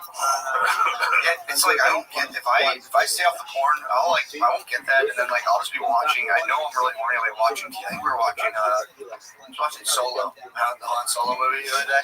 First of all, dude, why is everyone saying stumped? That was good. I'm not all the way done it. You know, I mean, obviously I probably know what happens at the end. It was decent. Apparently, I think it was Donald Glover's character. They came out after the fact, like, you know, he's pansexual, right? They tried to get some, like, some like hype around the character. And I think the other actor was just like, "We guys just accept the fact trying to make Lando." He's pan. What's that? Bi. It's like super bi. It's like you're pansexual. Just means you're not like you don't fuck guys because you're gay. You just fuck guys because you like to fuck everyone. Look at pansexual. It is. Like, you'd be down to fuck anything, really. So he fuck like the aliens and shit. Yeah, that's the whole point. Fucks like the robots. So is there some aliens that could get it? Well, that was done for sure. I mean, his robot was kind of hot. Some droids. Oh yeah, that was the thing. Apparently, he was kind of like fingering his robot. Is that like a female C-3PO? Like C-3PO tits? Is there or am I thinking of Spaceballs? One of the other actors that came out against him was like, "What the fuck? What are you guys doing?" Well, I mean, this like they made a movie like 20 years later. Atlanta's what's that? Carl Weathers? Yeah. Well, is that Creed? No, it's the same. No, Billy D. Williams. Colt 40. Yeah. Colt 45. He did two characters. Lando. Colt 45 commercial. Yeah, of course, dude. Billy D. Williams is gonna be pissed. Yeah, that's like that's Suicide by Black Dude. Sure. Oh yeah, that character was gay the whole time. Billy D. Williams is from that time. He's from like the 70s, and he's like one of those free love guys. I can see him being like pansexual. Dude, LeMay, watch your mouth, dude. About Billy D. Come on, man. You know that's not the key. The 70s, just out there. Yeah, man. It's really not Hawking Colt 45. Yeah. You guys know Richard Pryor was gay, right? Yes, everybody very gay. So that's the 70s. So there was one like one gay black guy from the 70s. And the same crew. Yeah, probably fucked it.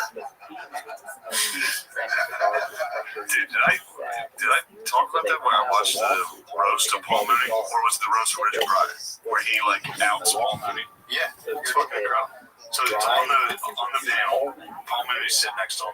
He's like, "I want you to know, Paul's a faggot." Like everyone's like, he's like, "We all know you're a faggot. You've been a faggot." And Paul knows I'm a faggot. He's like, and I want to say it before he says it. How the Moon Man take it? Everybody's laughing, but I think Mooney was a little like,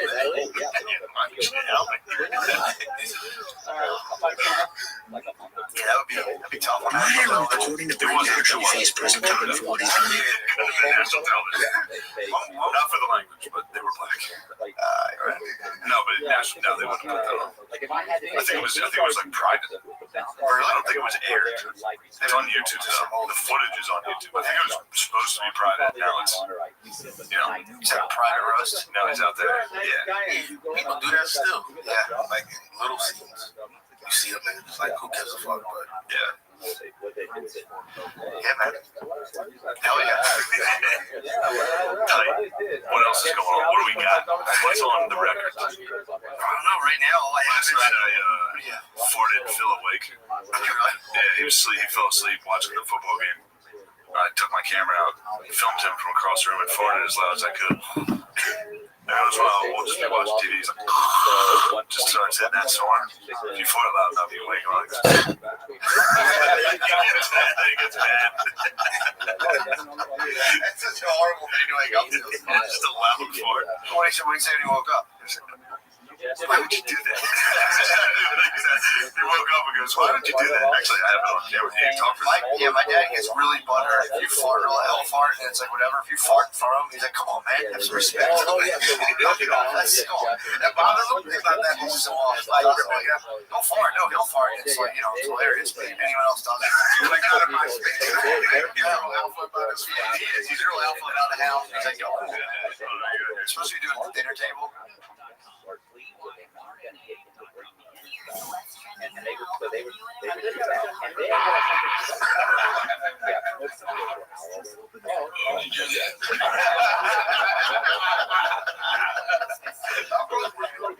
Cross the road.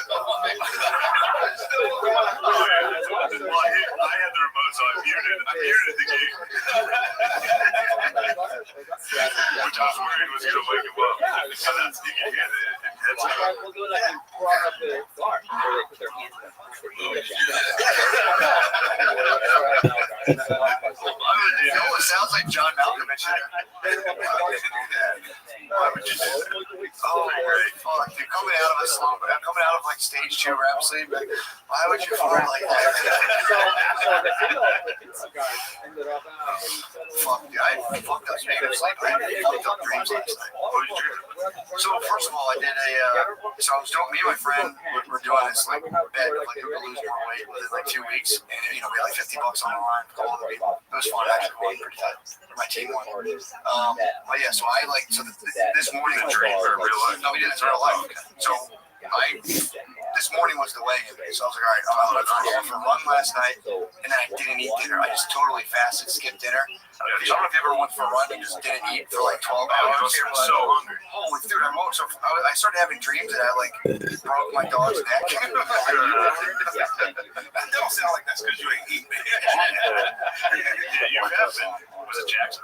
No, it was Matilda. Wow. Yeah, I've been pissed at Jackson. It was just like Matilda was running around, and I got to stop her. And I picked her up, and it was like slamming her on the concrete, and just like broke her head, like broke her skull, and like her neck cracked. And I was like, oh fuck, dude, that sucks. And then like I looked at Brittany's phone, and she was cheating on me, and I was like, and I woke up, and I was like, oh, I gotta make some peanut butter rice cakes. And I was like, no, we have to win. And yeah, I fucking woke up. I was like, my body was just eating itself last night. I woke up last night like concerned I was going to die. I was so hungry. I just didn't eat for like 10 hours. My girl's been fasting and trying to weight shit, right? So I like to make her feel better, like not make her feel better, just being like complimentary. Yesterday I thought I was being complimentary. I went to her and it's like, the titties like I was holding them for weight. And I'm like, you're getting skinny.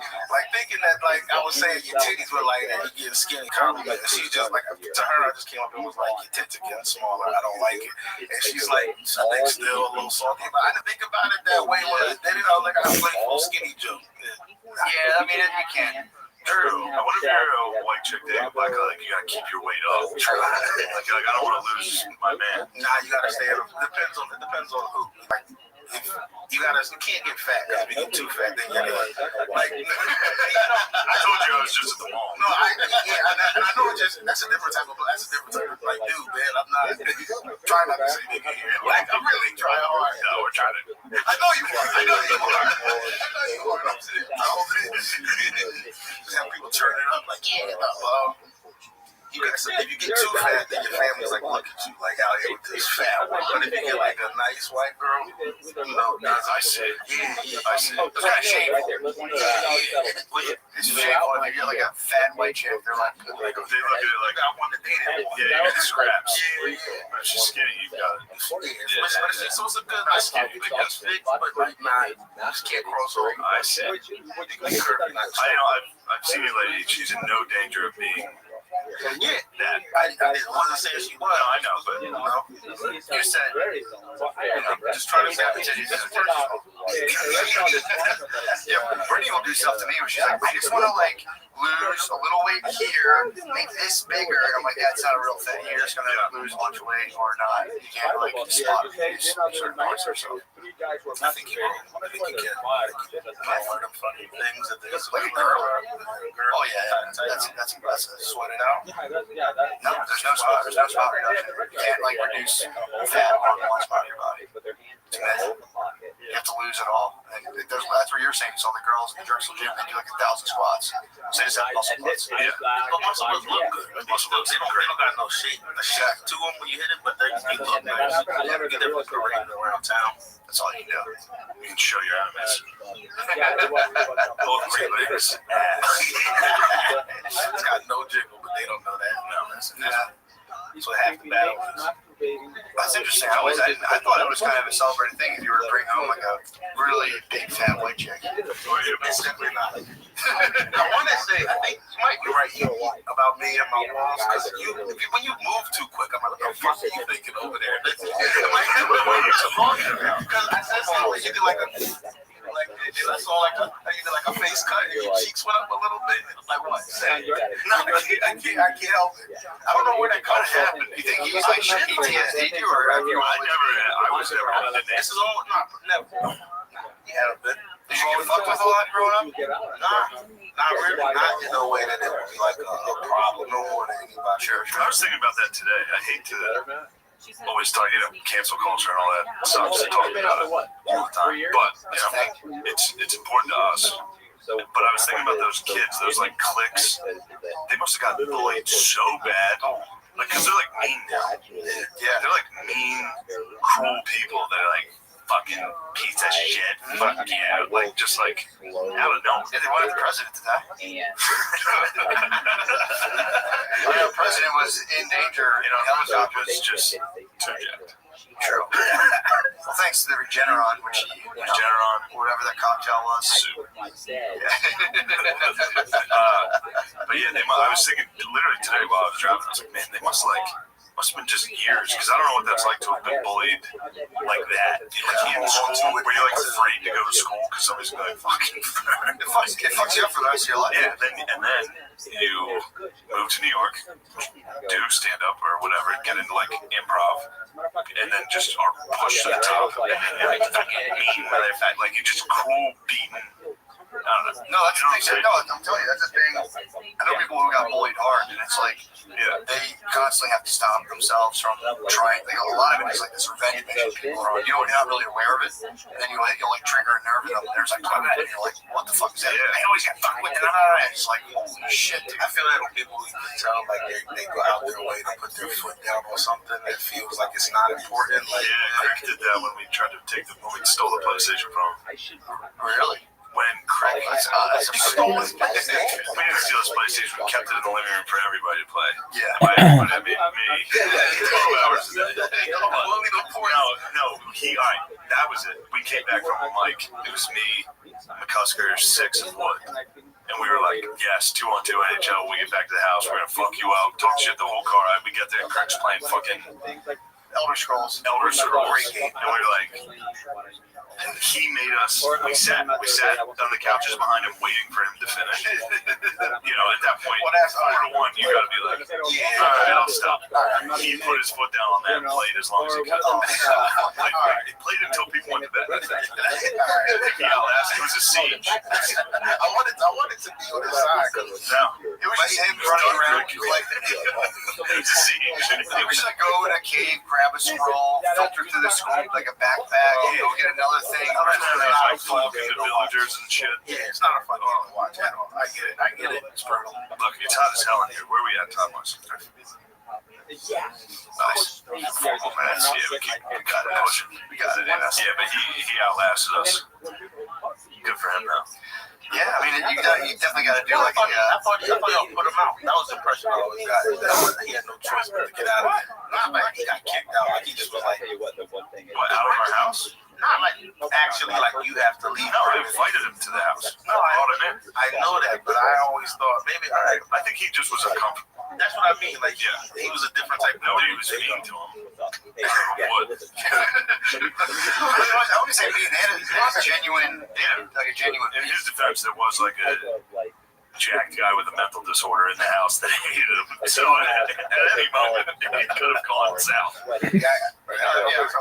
Smashing his mugs or something like that. That was the Woodman. But I never fucked with him. Somebody, I'm saying somebody, like it's not you. I remember seeing this video. You set your sights on that. I can't tell you what happened. This is one of the groups.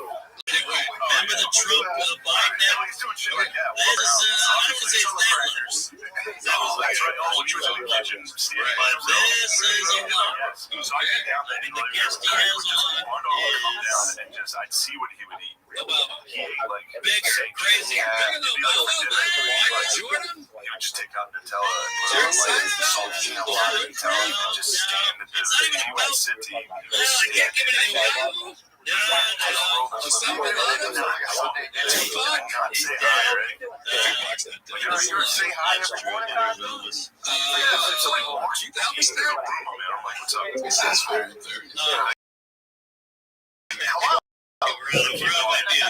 Just 226. Wow, all right, I gotta put the camera. I'm trying to think here. Wow, sound like there's a little tension. You're tearing. No, things are great. There's no tension. What was your biggest complaint about Lemaire as a roommate? Brent was late. Yes. that was probably it. Lemaire, what is your financial situation? I was trying to figure that out the other day. Come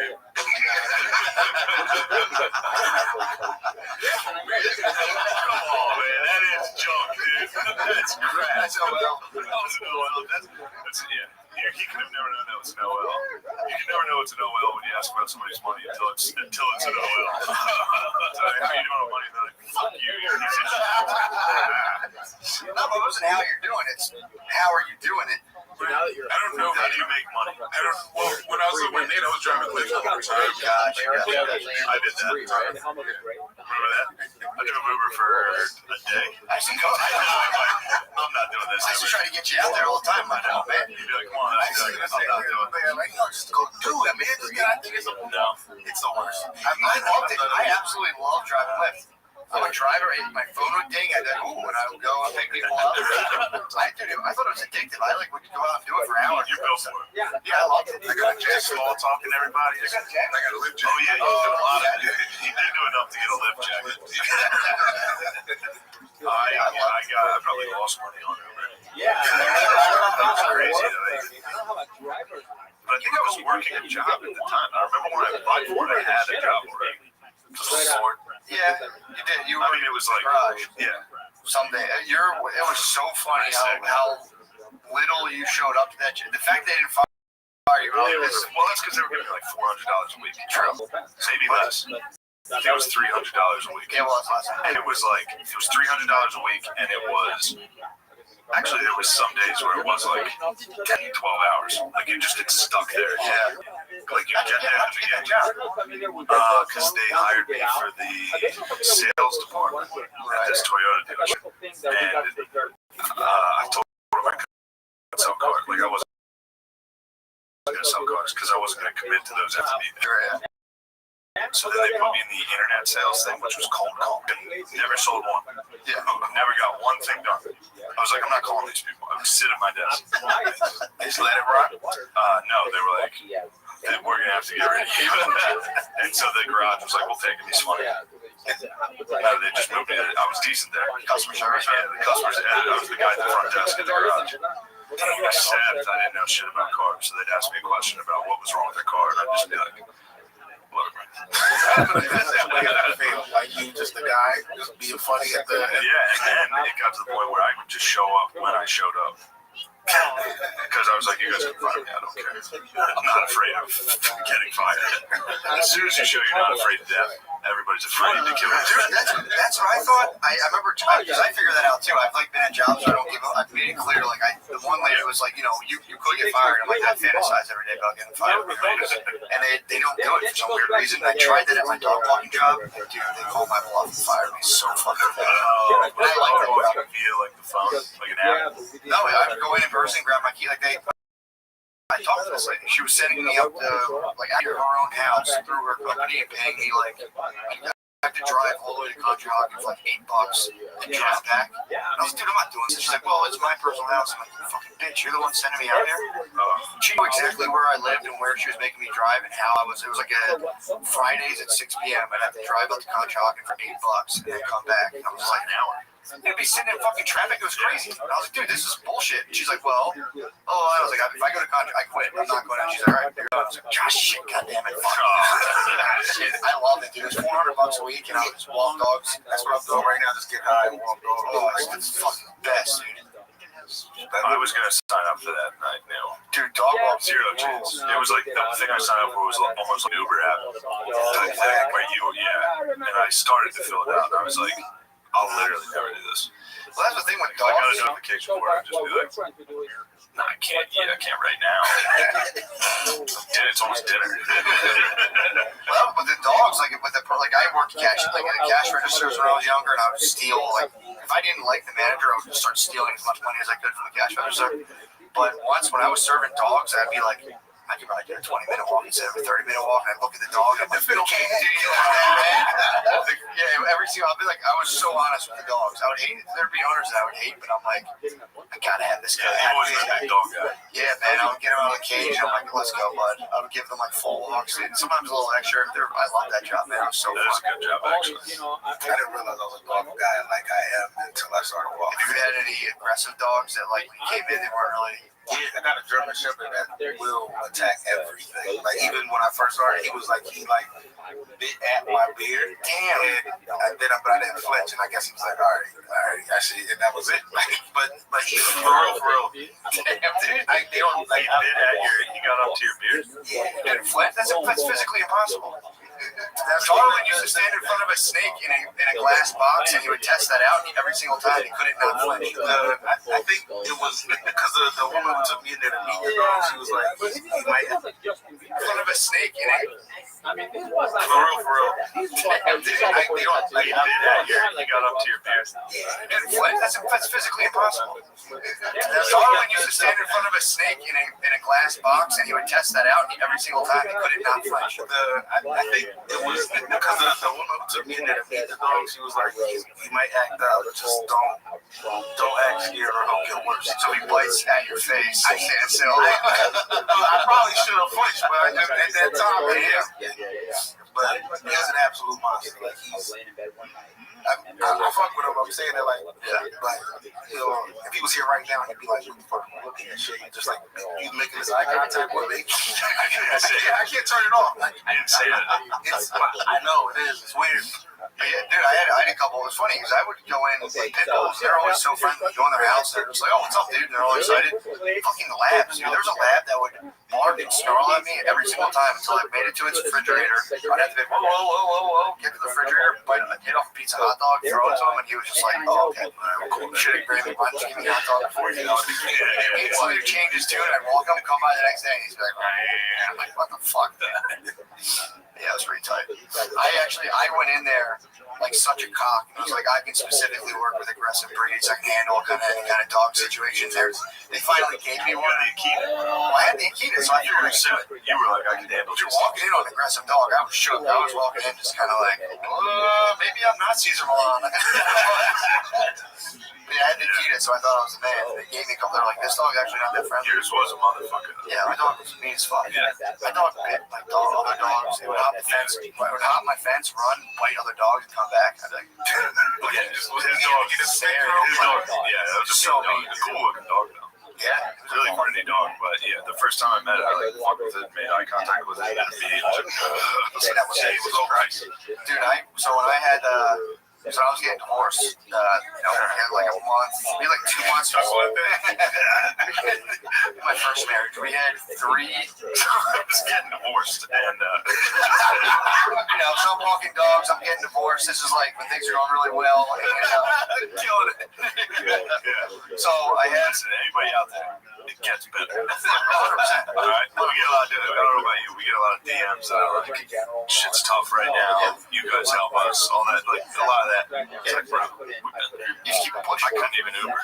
I was out just sitting in a car. Dude, I brought in my 30th birthday on an air mattress at my brother's house after being, I didn't realize I was allergic to, I think they had like a down mattress with all the feathers, so they got dust mites. So like I had like basically asthma from the dust mites.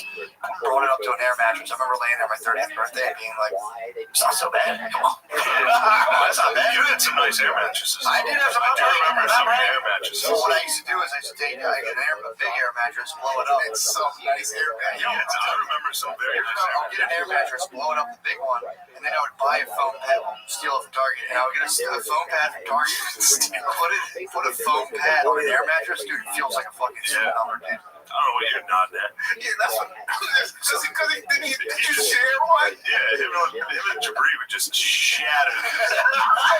You can pimp out an air mattress. No. You can pimp out an air mattress. Yeah, you put a foam pad on it. Come on, man. Pillows. And then when it pops, you just put it back in the box and return it and get another one. Basically, you ever see that highlight video like Shaq breaking backwards, like bringing it? You would put together a Lemaire and Jabri air mattress compilation. It was just like shakalaka every time. Dude, that's so fucking funny. Waking up to just like I wonder what the PSI was. Air mattress. Oh, it's just waking up to just a literal sinking feeling. Well, because it would feed you guys right into each other.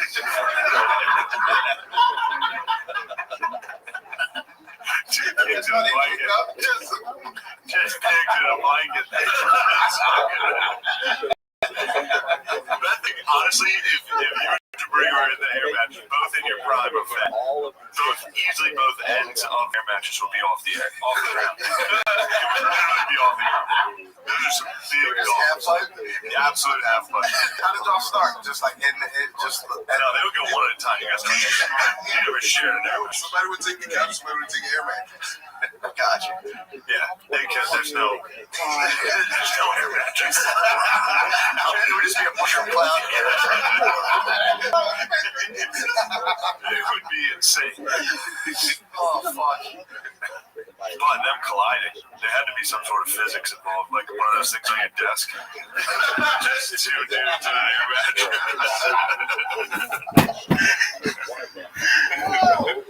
Oh, man. Oh, dude, so you're talking about the dog. So I was...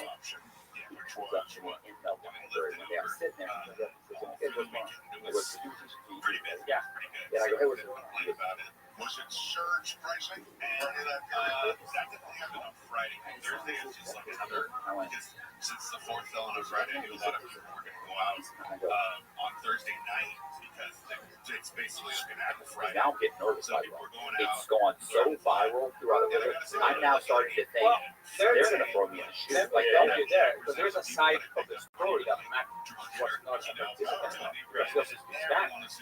But they're coming to me because I'm a paperwork guy. They're like, hey, Venezuela.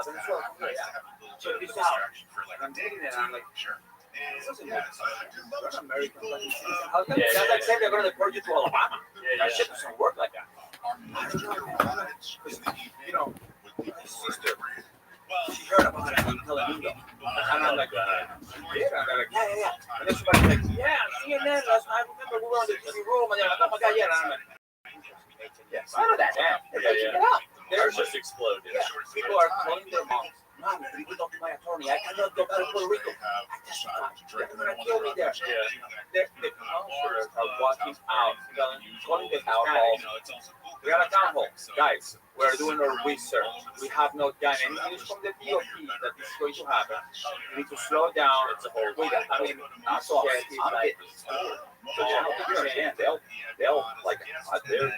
So when I go to Matt, I'm like, good.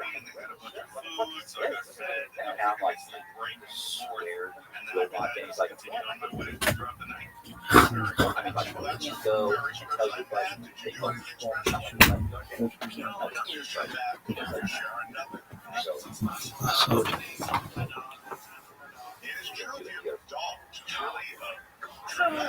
you looked at me.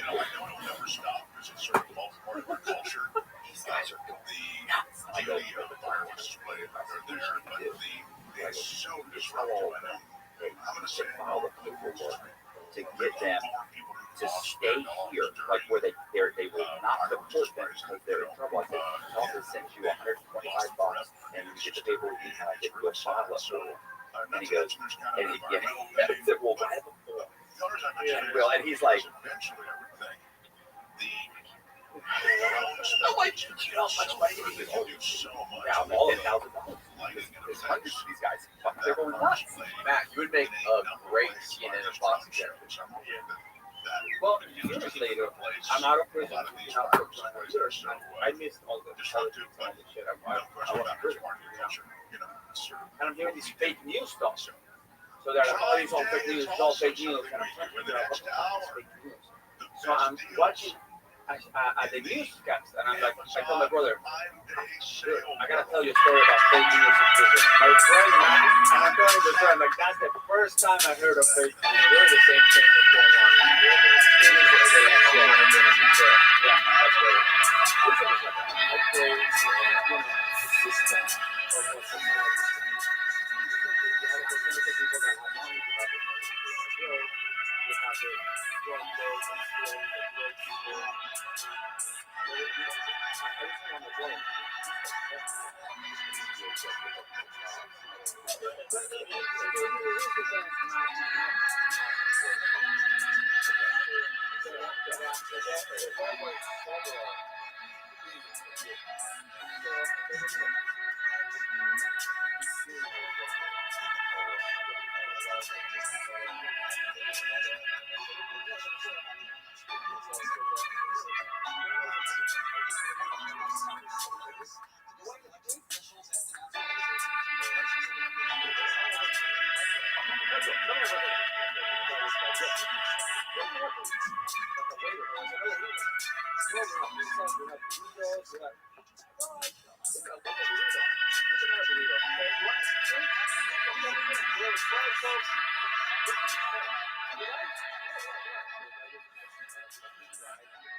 Here in Austin, Texas, for a brand new episode of Kill Time.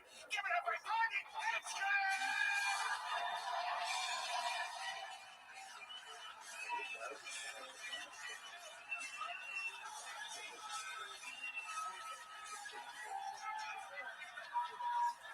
Who's ready for the best fucking night of their lives?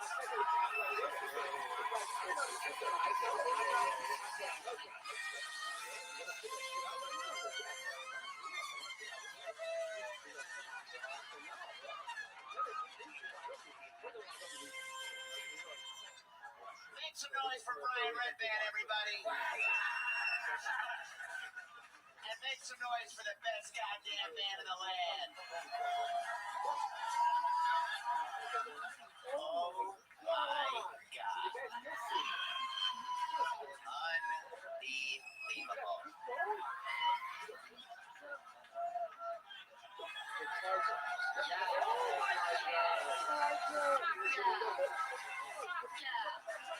Who's ready for the best fucking night of their lives?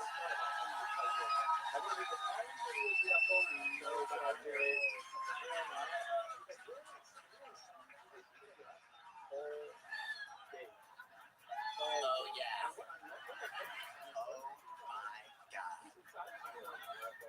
really doing it, Red Man. Every Monday, we're doing it live. Please say hello to the Taco Bell horn section. Carlos Sosa, Raul Vallejo, Fernando Castillo, dressed as Stevie Wonder. And on the sticks, Big Mike Gonzalez getting bigger every week. We put a pencil up to his dick and measure how big he's getting every week. Big Mike, cool hat. Big Mike getting bigger. Speedy Gonzalez, we call him behind his back. Behind me, Matt Mueling on the guitar. Keep it going for Matt Mueling.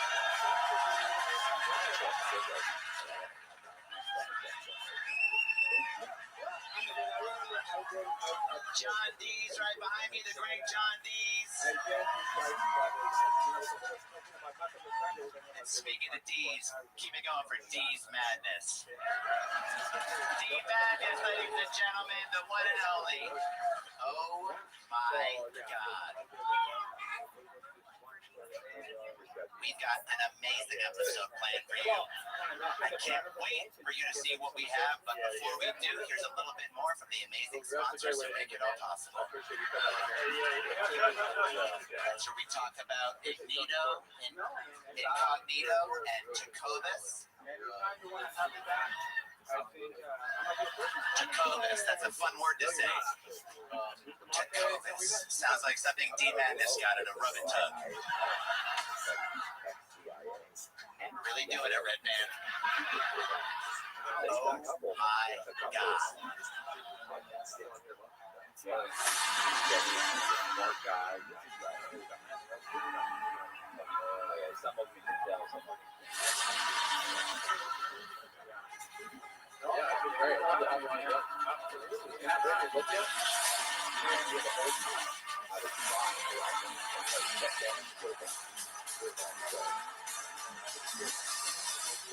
Are you ready to start the fucking show tonight or what?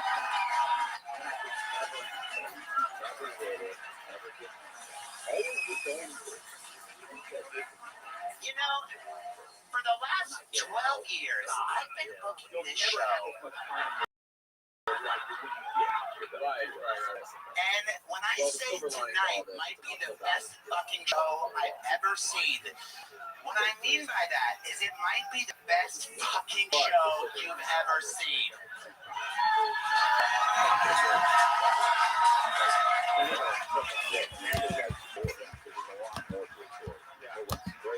We've had comedians, we've had rock stars, we've had actors, and every show, Michael Gonzalez, I say, how can we top it? And we do.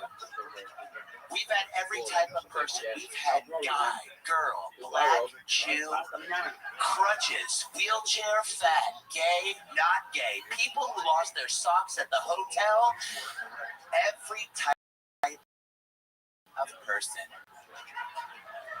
But together a lineup that would make Cosby wish he wasn't a rapist. Because this panel tonight is two of the greatest Kill Tony legends in the history of the fucking show. Two legends of stand-up comedy, two of the best comedians in the fucking world. We're really doing it, Red Man. We're really doing it. Welcome. We're really doing it, Red Man. How are you, Tubby Jamboree? We're really doing it, Red Man. Ladies and gentlemen, for tonight's episode of Kill Tony, two of the greatest comedians you've ever seen tonight on the panel together, next to each other, in Austin, on the panel, together, on the panel, next to one another, ready for comedy on the panel, together, tonight, on the panel together. They've been here before and they're back. Ladies and gentlemen, I present the great and powerful Ari Shaffir and Mark Norman.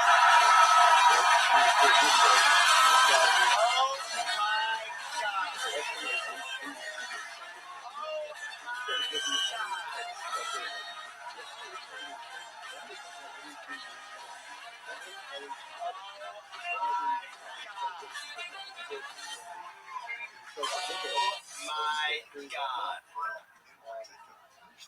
Mark Norman, Ari Shafir. Good to see you guys. Tony, you look more ethnic. What's going on? You look like an Uber driver.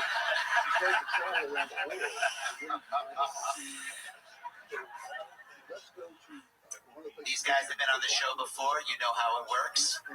What a crowd tonight. Ari, what a crowd. What a crowd. Every Monday. Tony, you are exuding just a pure heterosexual energy I've never felt with you before. I did 6 push-ups in the alley.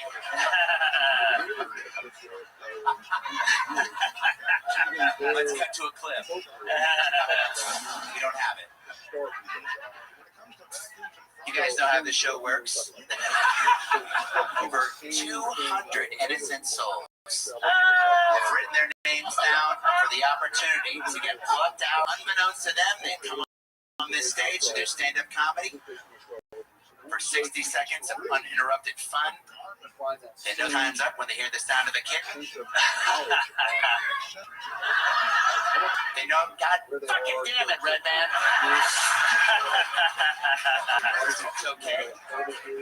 Fuck it, we'll do it live. 60 seconds of uninterrupted stand-up comedy.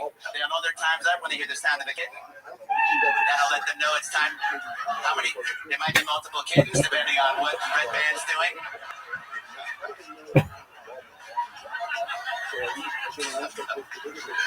They'll know their time's up when they hear the sound of a kitten. If not, they're helping. Jesus, Angry West Hollywood Bear. That'll let them know their time is definitely up, and then we will conduct an interview. We'll all talk to them, and we'll hear about their lives, what they're up to, what their love life's like, if they have any hobbies, all that stuff. And they'll get feedback from the great Ari Shafir and Mark Norman. One more time for the great Ari Shafir. You guys want to start the show off? Pick a couple of names for me. Just one. Just one. Don't be greedy. Don't be like Red Man at the buffet. Just one.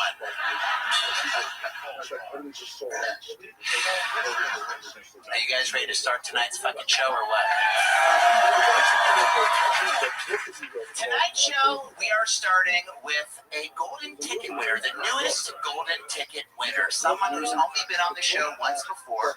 This is their second time performing on Kill Tony live at the Mothership. Ladies and gentlemen, I present the return of Charlie Mack.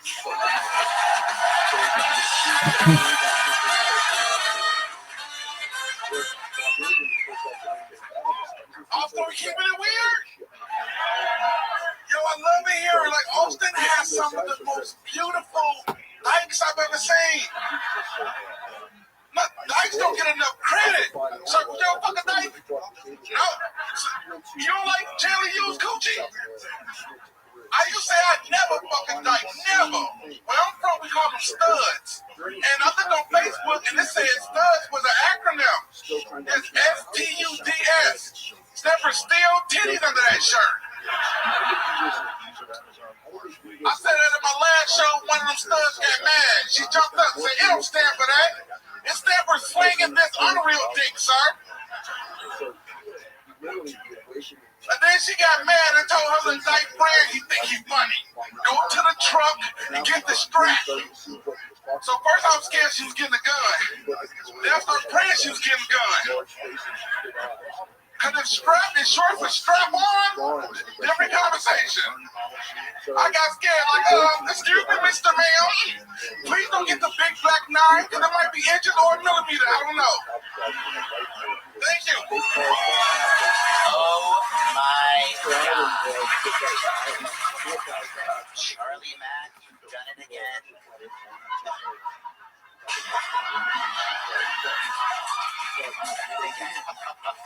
Wow. Second time on Kill Tony, Charlie. Yeah. How'd it feel? You're sweatier this time. Charlie, you're sweating like P. Diddy on the stand. The panel looks a little different. I don't know what it is. Tony on Netflix, he upgraded. Yeah. Look at this guy. I feel like it's T-Mobile. I don't know. Steve Hitchcliffe. You look like a giant UPS package. Tell your mom I got a package. Oh my God. She's I fucking love it. Charlie, where are you from again? I forget. Where are you from? Chicago. Chicago. How long have you been doing stand-up comedy? 6 years almost. 6 years. Can I guess? Southside? No, west side. Oh. The other black side. Oh, okay. Is there a super... What's the blackest part of Chicago, Charlie? The city. whatever part he's in. Right. Okay. Very good. Charlie, you've been in Austin, Charlie. I've been here going on 5 years. What do you do for fun? Everyone knows here that I write my books, my children's books. That's right. What? Yes, I write children's books for adults. You're in? Yeah, y'all see this? Oh, yes. Yeah. Man, fuck them kids. Yeah. That's Kevin Spacey's motto. The great Kevin Spacey. Gonna poster him above my bed. Charlie, what do you love about Austin, Texas? Have you had the food? Just kidding. I know the answer.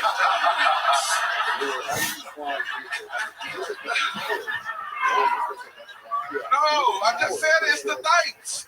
They're beautiful out here. The who? The dykes. The lesbians? Yes, the manly ones. Right. Now, what makes them so manly, Charlie? Manly means when someone shows like a sign of like a man. Right.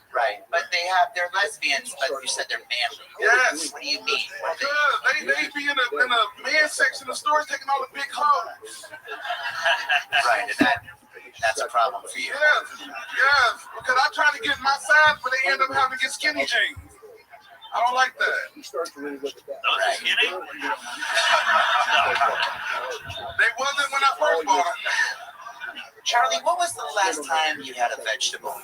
I'm actually vegan. No way. Yeah, I've been vegan for a year now. Wow. I lost 160 pounds. 160 pounds? Yes. Whoa.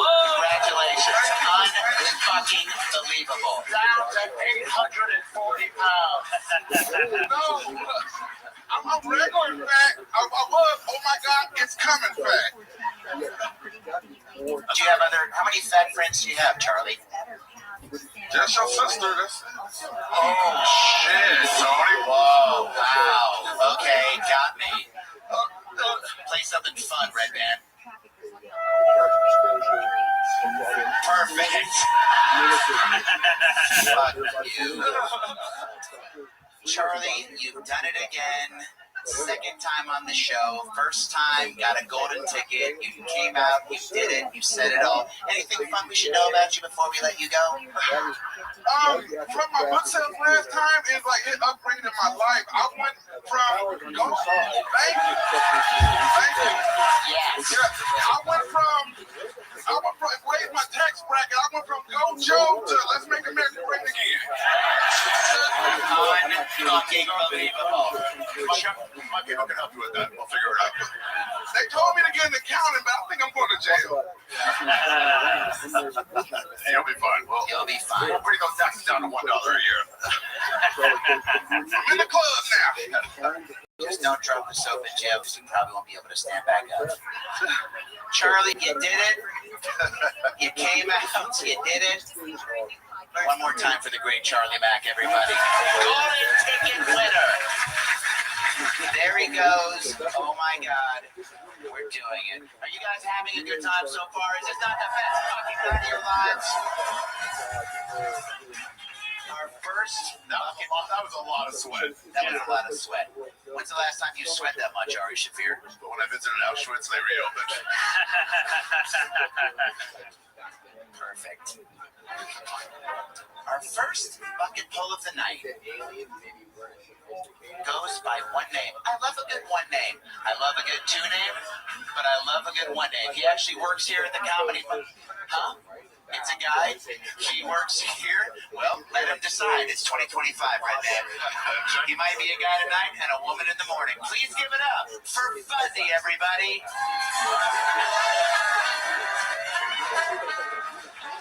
I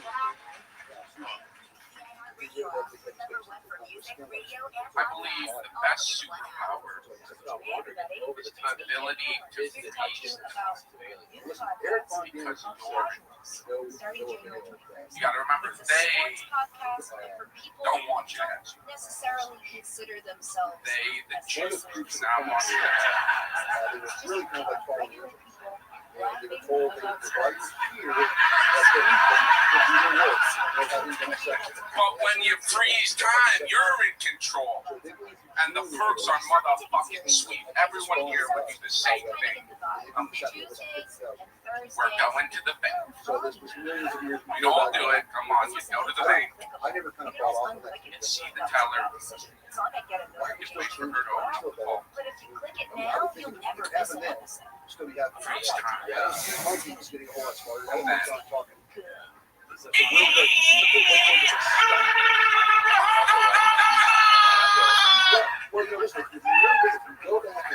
Holy shit. and then you leave the bank. And if you're a girl, you can do as far as the fuck you guys want to do. I don't give a fuck. Thank you guys so much. Oh my God. Fuzzy, great job. Fuzzy, how long have you looked like you'd go to Sesame Street begging the Muppets for change? All my life. Hey, one time for Tony fucking Hinchcliffe, everybody, come on!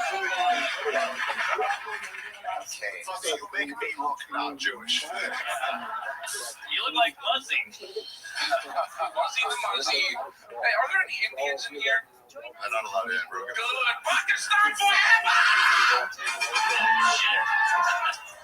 All right, easy. You know it's going great when you scream at the end of your set. Fuzzy, how long have you been doing stand-up comedy? 5 years. 5 years. What's your favorite thing about it? Drive an Uber? Probably the dick. Probably the dick I'm getting. You gay man? Nah. Oh.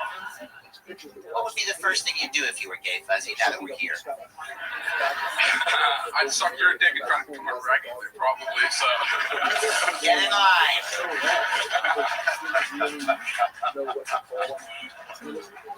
Fucking unbelievable.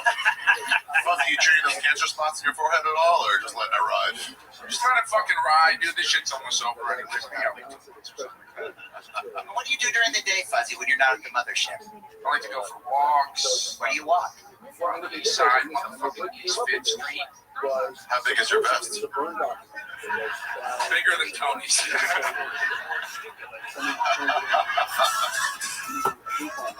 Nothing, Red Man? Perfect. You're a rubber ducky, Fuzzy. That is something Tony would actually probably say. Fuzzy, what's your love life like? It's good. It's chill, bro. Actually, I met a girl. Whoa, chill, bro.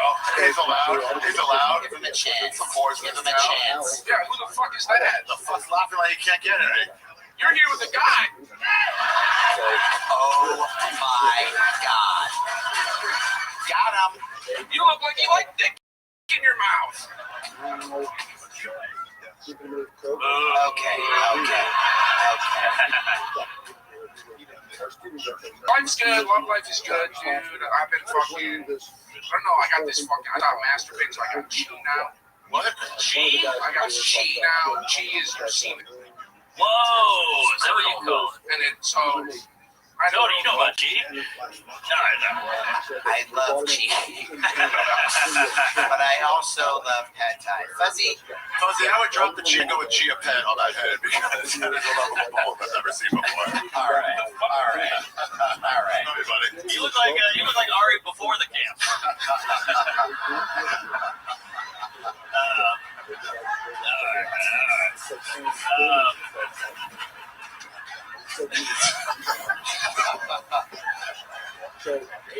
All right, we gotta let this guy get back to his food truck. What are we doing here? Come on. Fuzzy, you did it. Here's a little joke book. See you later. Fuck off. One more time for Fuzzy, everybody. There he goes. Fuzzy, you did it. Hey, 2 times. He killed both times he worked with me here. He fucking crushes. Quick. Hey, y'all. Typically, you don't associate speed with quality. You don't go through a fast food drive-thru and expect a gourmet meal to go.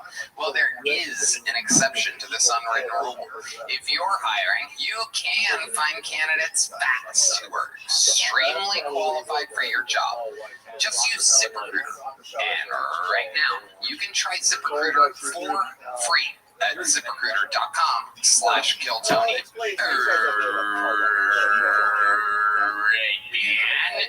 Tony, guess what? I love ZipRecruiter. It's the best hiring site out there. With ZipRecruiter's advanced resume database, you can proactively find and connect with qualified candidates in minutes. So there's little waiting.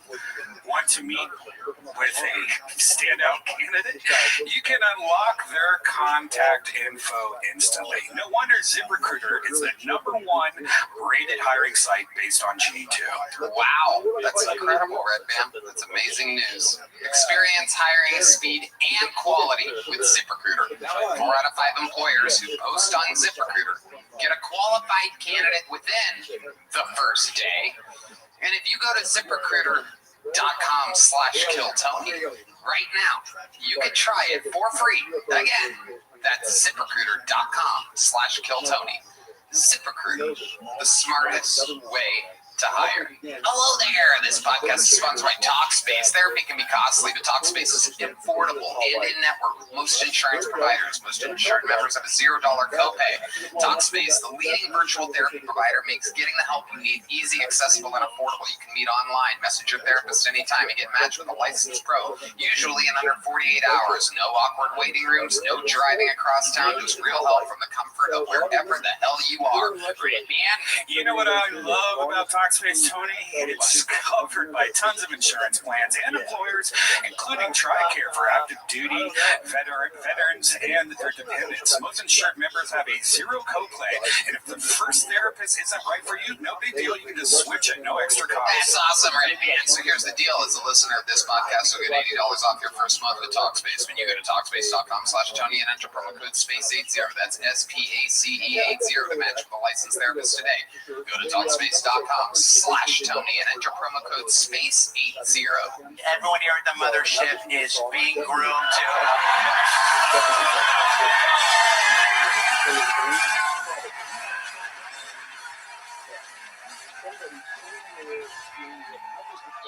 Son of a bitch! Oh my god! Unfucking believable! I finally work hard enough and save up enough money to buy my own clone of myself, and then you lock me inside of my own closet and try to host my show? You got it.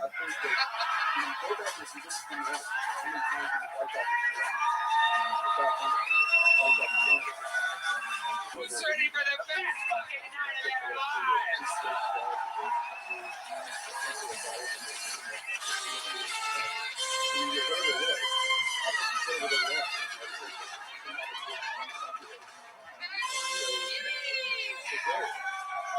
I gotta tell you, I heard a little bit of those interviews. They were dragging back there.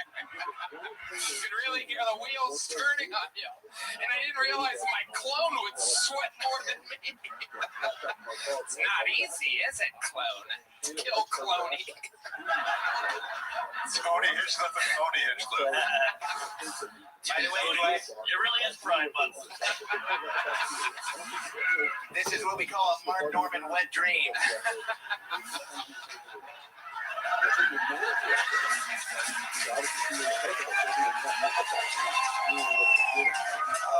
This is Kill Tony.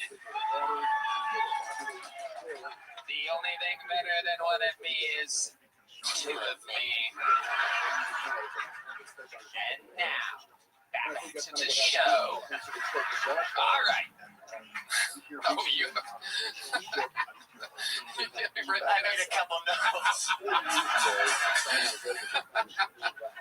Puerto Rico's not gonna like this.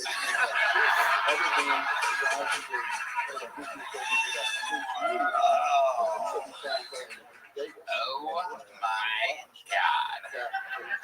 All right, back to the bucket we go. I'm very excited to be here just finding out it's not you. I thought the whole time. This was an extra fun episode, if you ask me. Who books this shit? Do I look good smoking a cigarette, by the way? I don't say my S is like that, by the way. It's not a cigarette. I don't smoke cigarettes.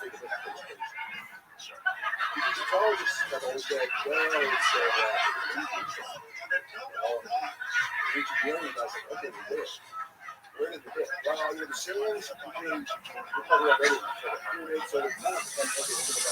Back to the bucket we go. Make some noise for your next comedian doing an uninterrupted 60 seconds. Ladies and gentlemen, this is Francisco Rincon.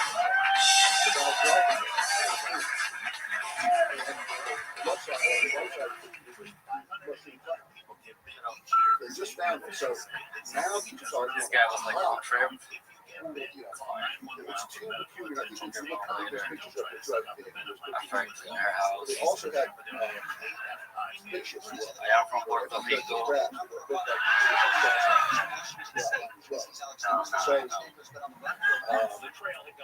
One of the good ones. Happy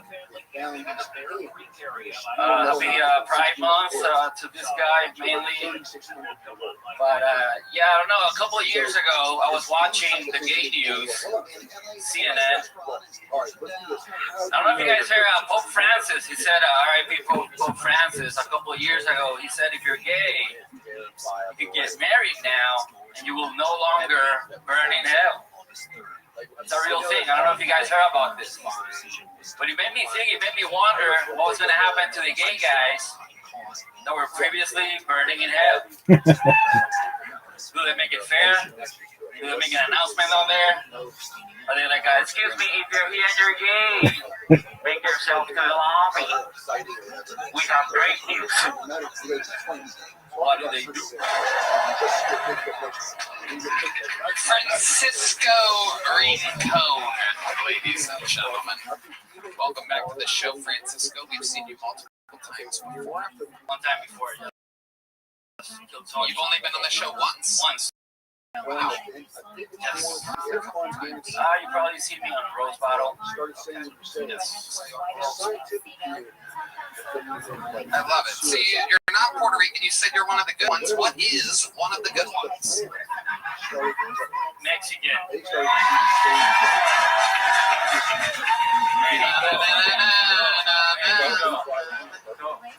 Okay. Actually, Tony, I am. Go ahead. Sorry, I am from Venezuela. Oh, wow. Okay. Why move? Why move? It's gonna look. I'm here to tell you guys, despite what you hear in the news, that Venezuelans are criminals. I'm here to tell you that we are criminals.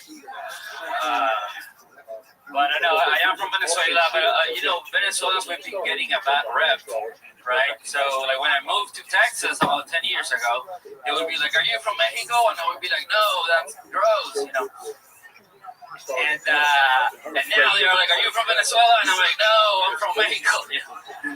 But yeah. Have you always looked like Adam Ray with AIDS?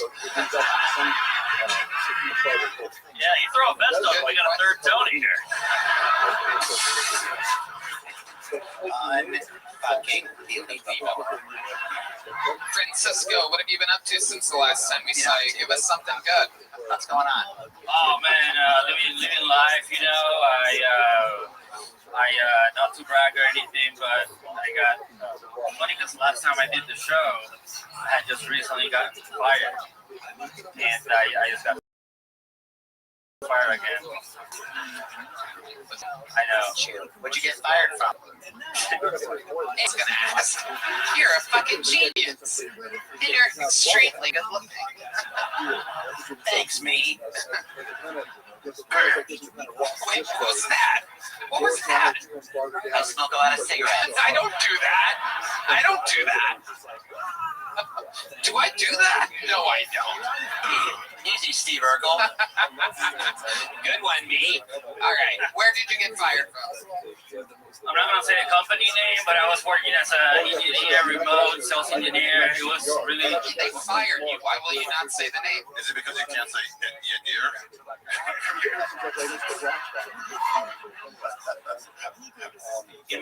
words. That sounded like the N word. But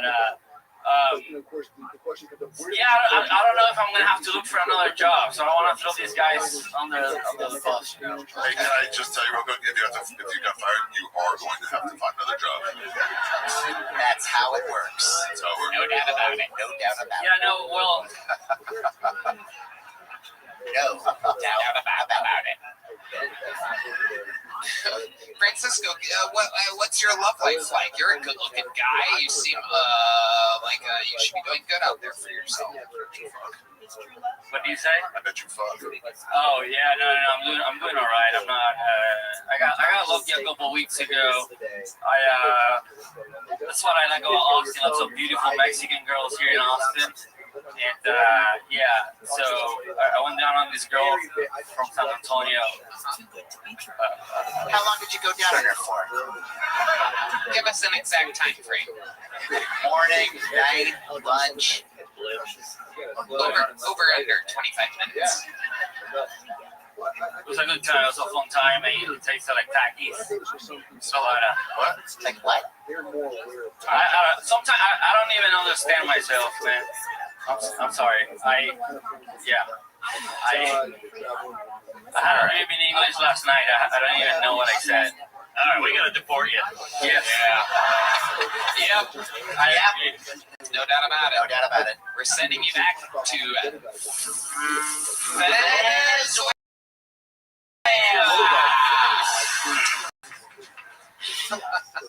Well, Francisco, what size joke book did you get last time you were on the show? A big one, but it's fine. Guess what, buddy? I got news for you, buddy. You get a small one this time. Catch. There you go. Wow, throws it back into the crowd. It's like, that's a thing. It's like when you get a baseball hit to you from the opposing team, and the person that catches it throws it back onto the field. You're good. You're real good. All right. Let's keep this thing. Let's do it. Moving along. Oh, that's an unlit cigarette butt, B. I'm out of control tonight. Make some noise for your next fucking pull Mike Holloway.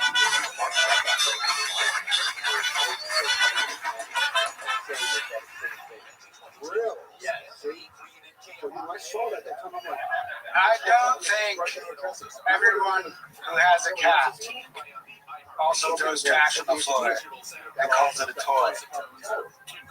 But I do think everyone who throws trash on the floor and calls it a toy is also a cat. I don't think everyone who eats blue cheese also has a foot fetish. But I do think everyone with a foot fetish also eats blue cheese. I don't think everyone who drinks lemonade is also a pedophile. But I do think everyone who's a pedophile also drinks lemonade. I don't think everyone who's the victim of pedophilia is also a Disney adult.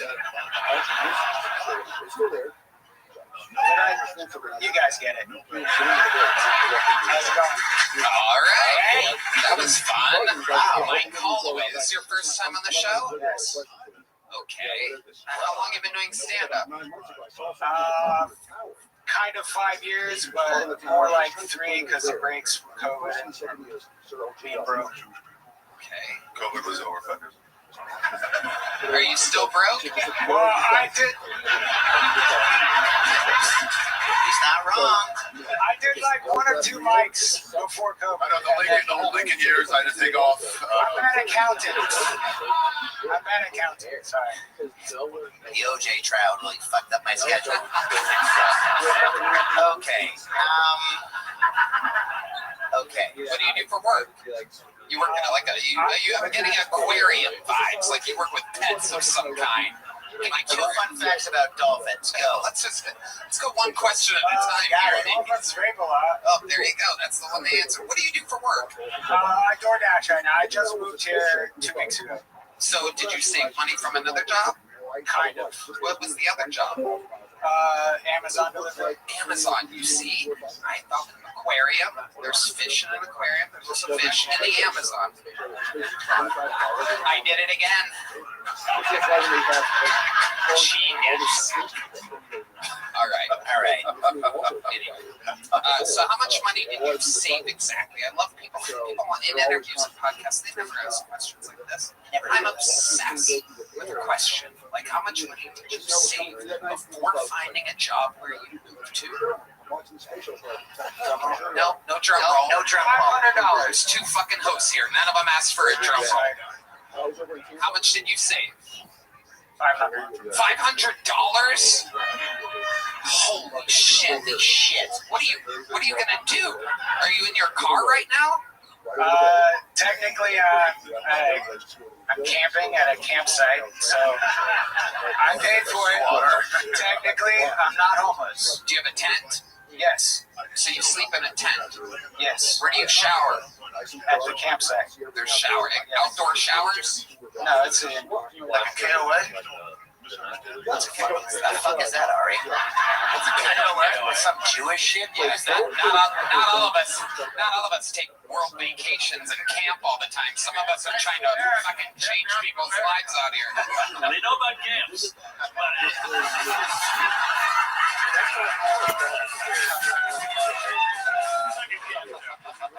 Especially the showers at those camps.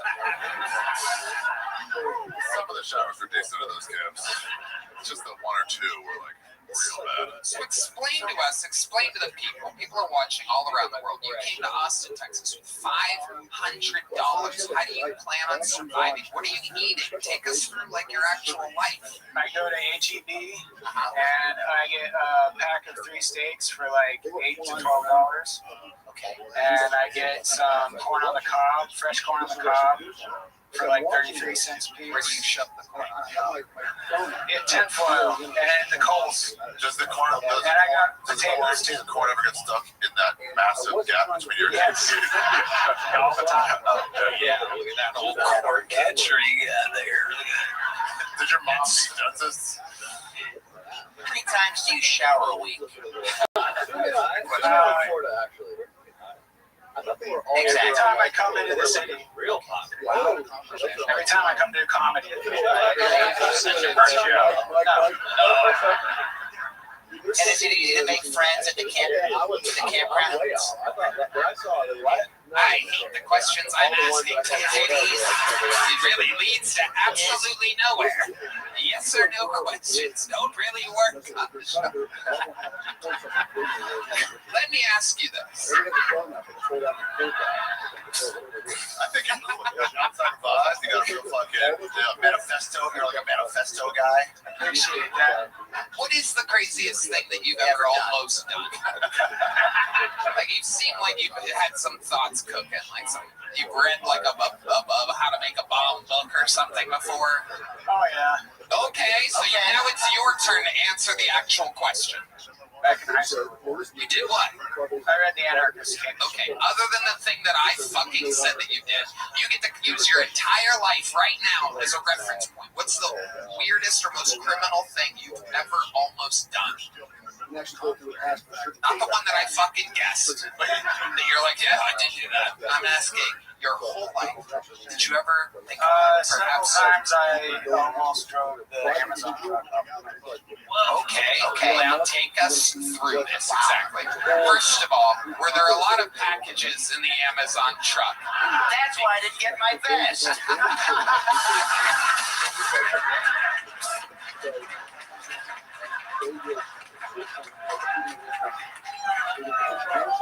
Oh, so good. Okay.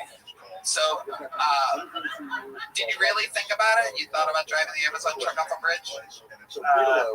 Oh yeah, I thought about it. Yeah. Okay. And how were you going to do? Were you going to kind of like go to the bridge and then go right turn off at the ledge, or were you going to kind of like take it at an angle? What was your plan? No, I was gonna. It was an EV, so it's really got some acceleration. So yeah, I was gonna get it going and then just crank the wheel and jump out the door. Oh, you weren't gonna kill yourself. You weren't gonna like.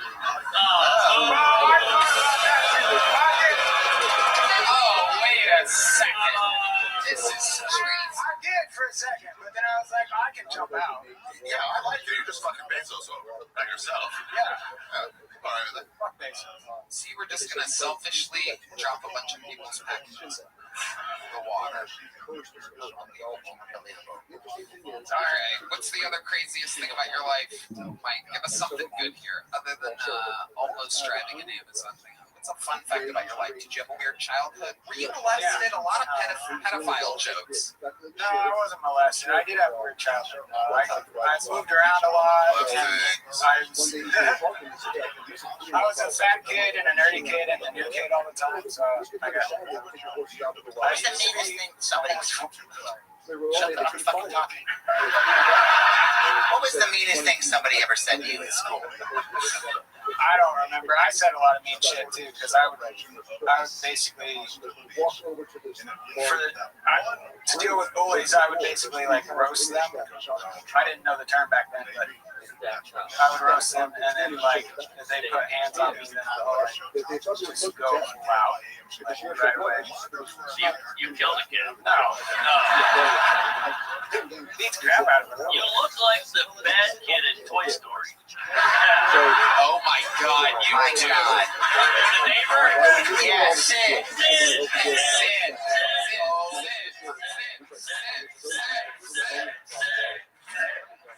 I do like firecrackers. Where are you hiding Andy Slinky? Here's a big joke, but congratulations. There you go. On to the next one. There he goes. Grew up on a fireworks net.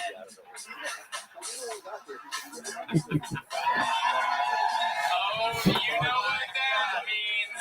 Lovely ideas here, everybody. Wow.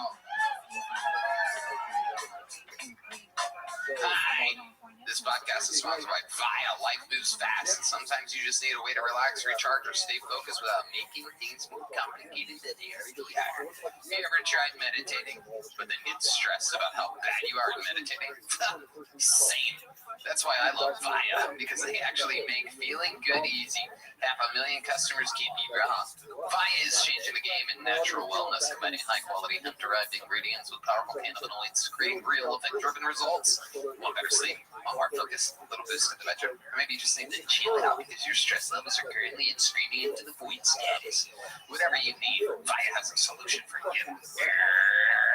We suck at meditating, but now I love Via because it helped us. I personally think their calming drops are incredible. Whether you're looking for daily wellness, laser focus, or deep relaxation, Via has it all. If you're 21 or over, check out the link Via in our description and use code Tony to receive 50% off free shipping on orders over $100. And if you're new to Via, get a free gift of your choice. After you purchase, they ask you where you heard about them. Please support our show and tell them we send you. Enhance your everyday with Via. Hello there. This podcast is sponsored by Shopify. You know, when we started this podcast, it seemed like I had to figure it out all on my own. It was super overwhelming, and every day seemed to introduce a new decision that needed an answer. When you're starting off with something new, it seems like your to-do list keeps growing every day with new tasks, and that can easily overrun your life.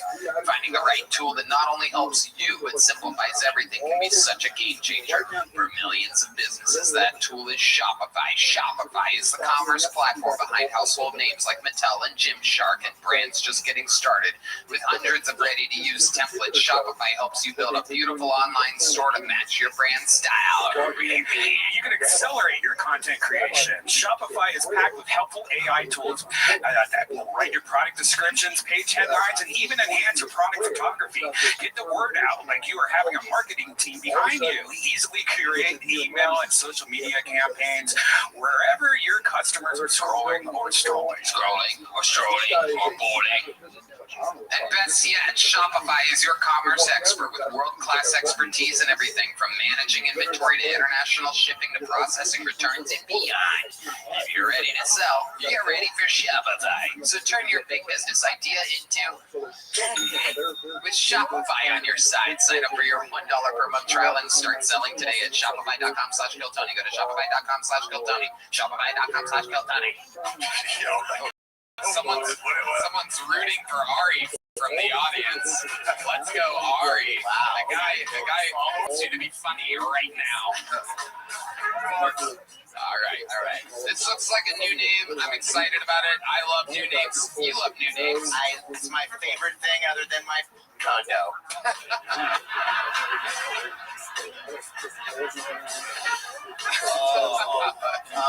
Fucking, we're doing it, Red Band. We're really doing it.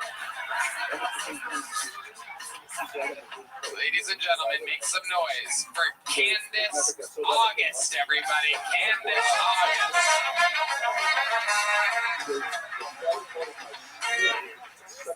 All right. My husband's Muslim, and when we got married, we had to do the Islamic wedding ritual. For those of you who do not know, the Islamic wedding ritual is called the nikah. I will spell it for you. It is in Nancy. I, K is in kangaroo, A, H is in Harold, the nikah. Problem is, I had not seen that word written down before I heard that shit out loud. Picture it. On my wedding day, I'm standing there in my dress. I'm looking at my husband, so in love. The guy walks in. He's like, we are gathered here today to celebrate this blessed nikah.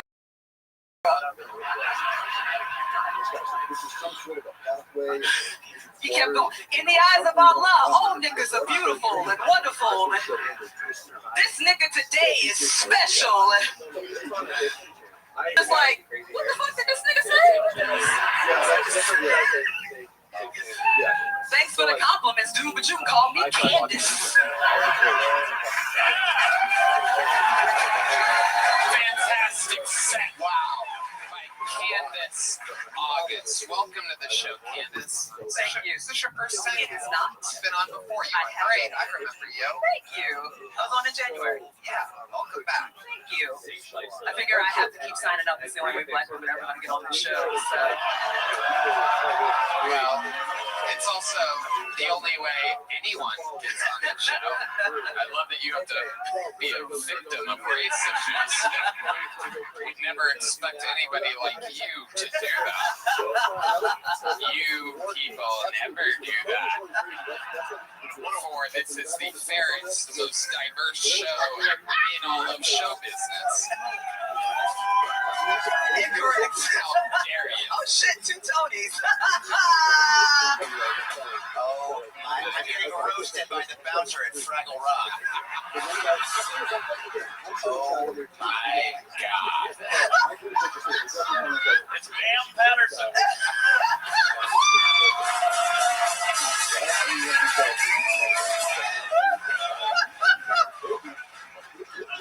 It's pretty fucking good. Hello, Ari. How are you? How you doing? Pretty good. You two know each other. No, I already dapped him up and I used him. I wanted to, that's not even funny, but I just wanted to acknowledge everyone on the panel. Hello, Red Band. I love it. So Candace, remind us, what do you do for a living? What's going on?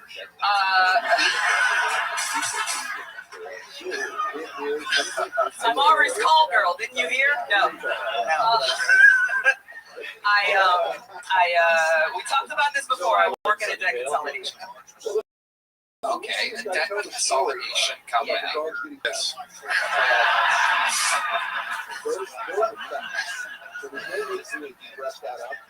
Doesn't translate. And what do you do for fun? I like to travel a lot, and comedy's fun. Where do you travel to? What are some of your favorite places that you've been? My favorite place is Cuba. That's the favorite place I've been. What do you love about Cuba? I'm from New Orleans, and yeah, I know. You went to Brother Martin. I went to Ursula. So we I performed with him several times. He never remembers me, but it's fine. It's okay. It's okay. I hope I'm from New Orleans, and yeah, I know. You went to Brother Martin. I went to Ursula. So we I performed with him several times. He never remembers me, but it's fine. It's fine. It's okay. It's okay. I hope him at Magoo Are you from Maryland? No, but I lived in the DMV at the time when I worked with him. You lived in the DMV? Yeah. Wow. Hey, it's DC, Maryland, Virginia. Wow. And they call it the DMV. Wow, you look like you work in the DMV.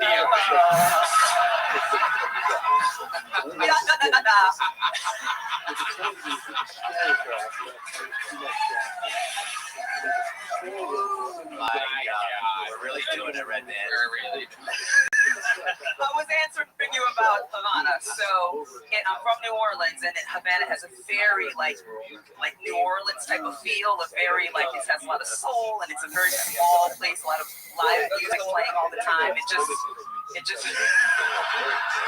sweet sirens. it just reminded me of home. That's why. It's amazing. What do you love about Austin, Texas? It also, so 6th Street specifically also reminds me of Bourbon. Yeah, it reminds me, it is a very Bourbon-esque feel. All the live music, and then there's this concentrated 4-block radius where everything's happening. It's just it's a cleaner, larger. Yeah. You got a man? Are you married? Is that what that ring is? Yes, you talked at long length about it last time. My husband's in. Oh, that's right. The rare mix of an Indian man and a powerful black woman. Yeah, you were very interested in that subject the last time. Well, it's a very rare combination. I study these things. I'm a people person. How does the family go for it? How does this family go for? So they weren't very happy at first, but not really because I'm black, just mostly because I'm not Muslim. Why would you do this to the family? Why do you bring over demon woman? This dude. I do voices too. Yeah. He did quite a few the last time I was here, yeah. Even the Indian husband, Nikka Masala. That is too close. a good one.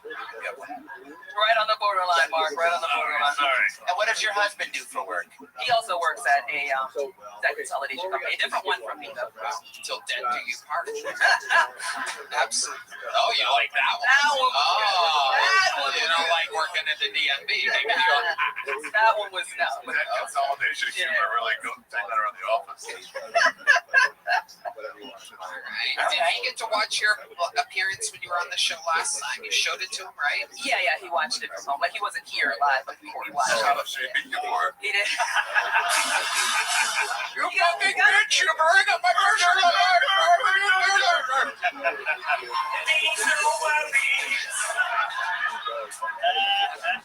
He got a kick out of it because you spent a lot of time talking about. So I had said that. You got a kick out of it. I said my. Kicking 2 punches. All right. So I said my husband wasn't black, and you spent a lot of time trying to guess what race he was. Yeah. And you never guessed Indian. Right. I had to tell you. So that's what happened last time. So a lot of the interview was about him. So he actually really enjoyed it when we watched it. Yeah. And where do you get earrings like that? Those are great earrings. I'm so glad you noticed them. So the last time I was on, I had knives, right? So it's like the Kill Tony vibe, and no one ever noticed them. So thank you, Tony, too, for noticing them. Yes. Did you buy them at the Target that you got fired at? I did. Okay. No, they're custom. I ordered them online. What were you going to say there, Mark? Nothing. Oh. You got a big joke book last time? I did, but let me tell you this. When I got it, you had some that were left over from the HEB Center, and I never got one from the show that I was on. So if you can spare another one. Show, man. You know what? Here's an official one. It's your lunch show. It's like Angel Reese. Thank you.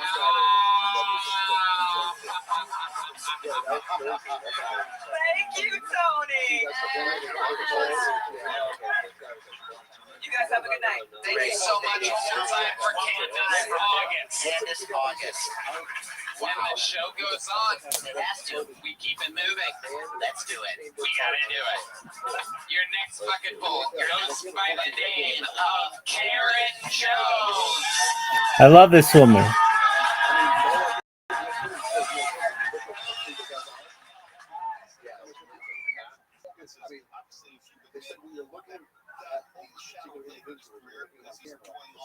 I got it. Some of you may remember me. I was falsely accused of storming the Capitol. I've been pardoned by President Trump. Unfortunately, I had already been incarcerated for 90 days before I got the pardon. I'm still grateful that while I was in prison, I was raped. Well, okay, date raped. Okay, it was consensual. It's still very unpleasant. And yeah, okay, I was on house arrest. But it's terrible to be on house arrest because you can't leave. But I found out that you could leave for medical procedures. So I scheduled a mammogram, a pap smear, and a colonoscopy. And I'm telling you, it was as horrible as any other time I've been raped. Date raped, had sex and regretted it, whatever you want to call it. Thank you. Karen Jones, one of the most famous characters in the show's history. A wild, some people would call her a bat. Tony, I know you said not to ask a question, but I got a question for you. What the fuck? What the fuck? If you're here, who's going to take down the Tiger King?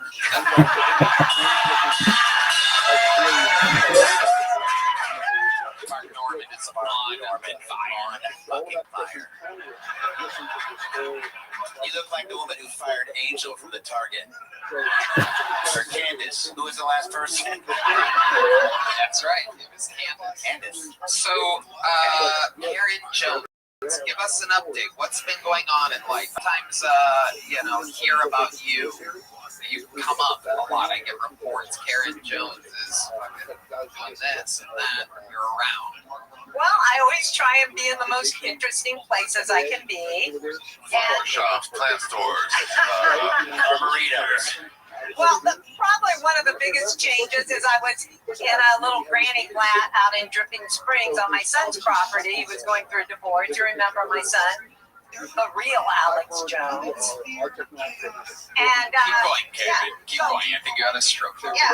No, nobody could happen. You're walking a blind guy with this story right now, you guys. So pick up the pace, Karen. I haven't known to clear the room, okay? But my son remarried, and he remarried a very beautiful woman. And it turns out that 5 acres is not enough room for 2 women. So I've had to move, and I'm living out in Canyon Lake now. And so let's really break it down. Yeah, it's your son's property. Am I correct? Yes. He bought it. Yes. And somehow you made yourself so known, so present, that they made you move somewhere else. Explain to us what a daily routine on a 5-acre ranch with Karen Jones is like. Well, when you're on house arrest, it's very limited. But normally, but you have the whole 5 acres. 5 acres. I also had 3 kids I was taking care of and the main house. So I became taking care of your son? No, his children. Wait, were you really under house arrest? Ari, everybody is with it except for you right now. You're the only person confused at all. The crowd is now wondering why you're confused. What you under house arrest for? Storming the Capitol. I thought it was a joke. No! Real I know. This is Kill Tony. It's the only place you can meet real people that have stormed the Capitol other than Fox News. I did not. And if you recall, I've said all along, I was invited in. I was invited in. The Capitol has the vampire rules. The Capitol is normally open. The door was open. We asked permission to go in, and my husband had never been inside the rotunda or no better time than January 6th, 2021. Right on cue. But what happened is they invited us in, and I took a plea deal, so I couldn't speak as freely on your show. But that's why I got the 90 days. My lawyer was shocked I didn't just get probation. But I told too much. Like I told that no police had died, only J6ers. And so I got an extra trouble. By the way. Well, we went to Memorial Day to a J6 reunion. J6 reunion. Oh my God. The crowd is going wild. Yes, she does. The crowd goes wild. Well, because they believed me that we were invited in and we were trapped. Maybe not all of them, but enough people know now that I can say this without being arrested for perjuring myself on my statement of facts and deal I signed. But they invited us in and then they trapped us and they hit me really hard with a billy club in the stomach and then they sprayed the gas. If they wanted you to get out of there, they should have just invited your son. Mom, there's just not enough room here at the Capitol for you. We gotta move you to a completely different ranch. Tens and tens of miles away.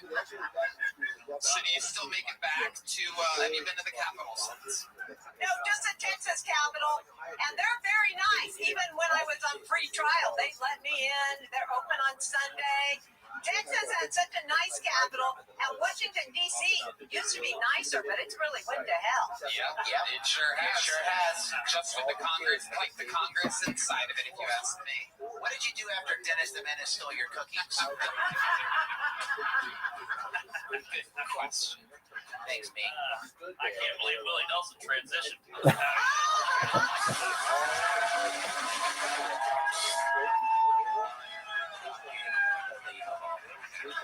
Really doing it, Red Man. So, Karen, anything else crazy going on in your life that we should know about? Well, I was trying to decide whether or not I should go with the J6 stuff because I have been going to open mics regularly and I've been working on my gay material.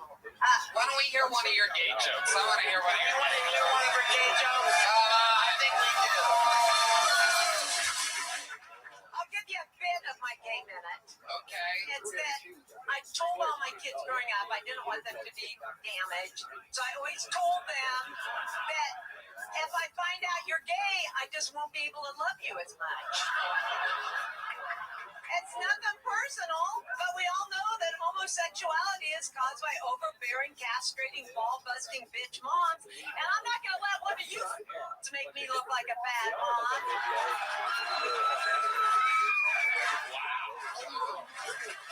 I like her.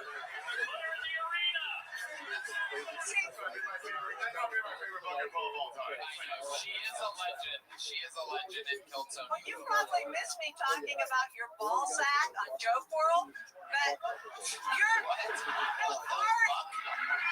last time I was in here, I saw his balls. Well, wasn't in here, I was in LA actually, and I was doing interviews for Joke World, and I've actually seen them a few times now. And I said, if I were you, I would keep them in my pants because my husband is 73 years old and he has better looking balls and the whole deal. My husband looks better. Just a minute. Oh my God. Oh my God. Oh no.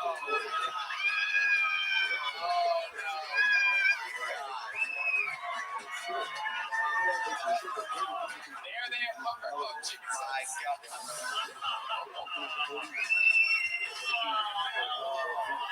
My husband. Yeah, that's awful. Oh my God. Oh my God. Happy Pride.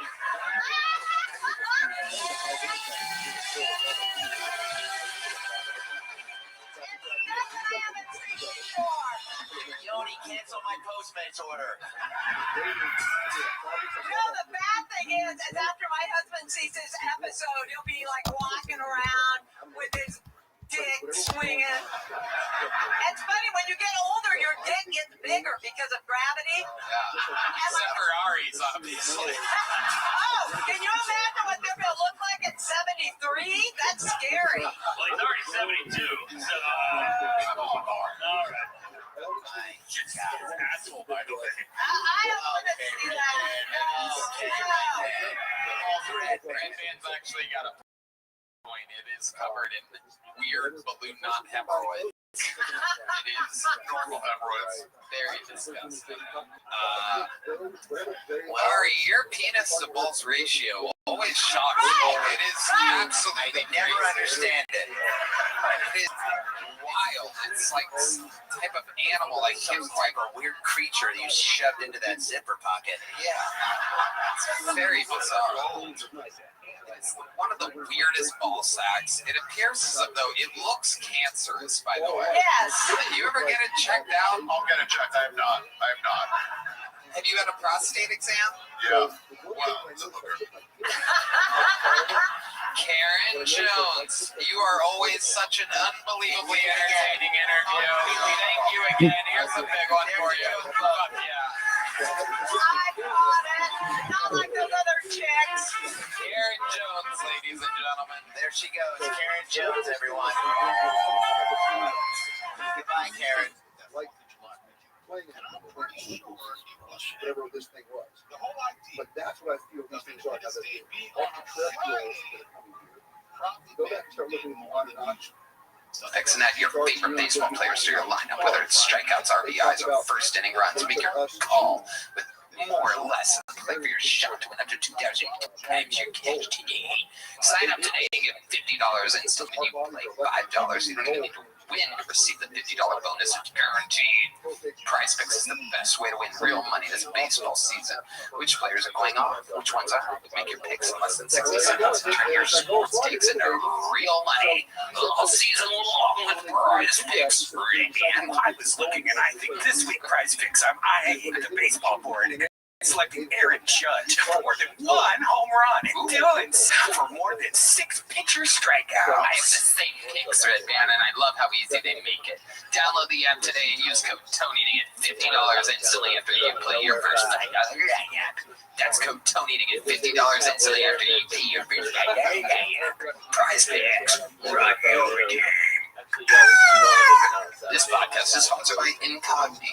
Look, folks, here's the problem.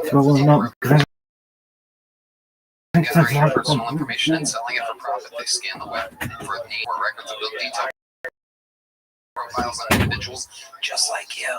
This data ends up scammers, which leads to spam, identity theft, and even loss of control over your own personal data. Sounds like a big problem, right? Well, not anymore, thanks to Incogni. Now, let me throw it to our data security specialist, Raby. Yeah, Incogni solves this problem by reaching out to data brokers on your behalf and requesting they remove your personal data. Get it out of there. The whole process is automated. I personally love the custom removal feature. I simply point Incogni where my data is being exposed, and their privacy experts handle the rest. Incredible, right, man? Well, you can ask these data brokers yourselves to delete your personal info. This process takes hundreds of hours to do manually, so let Incogni do it for you. Take your personal data back with Incogni.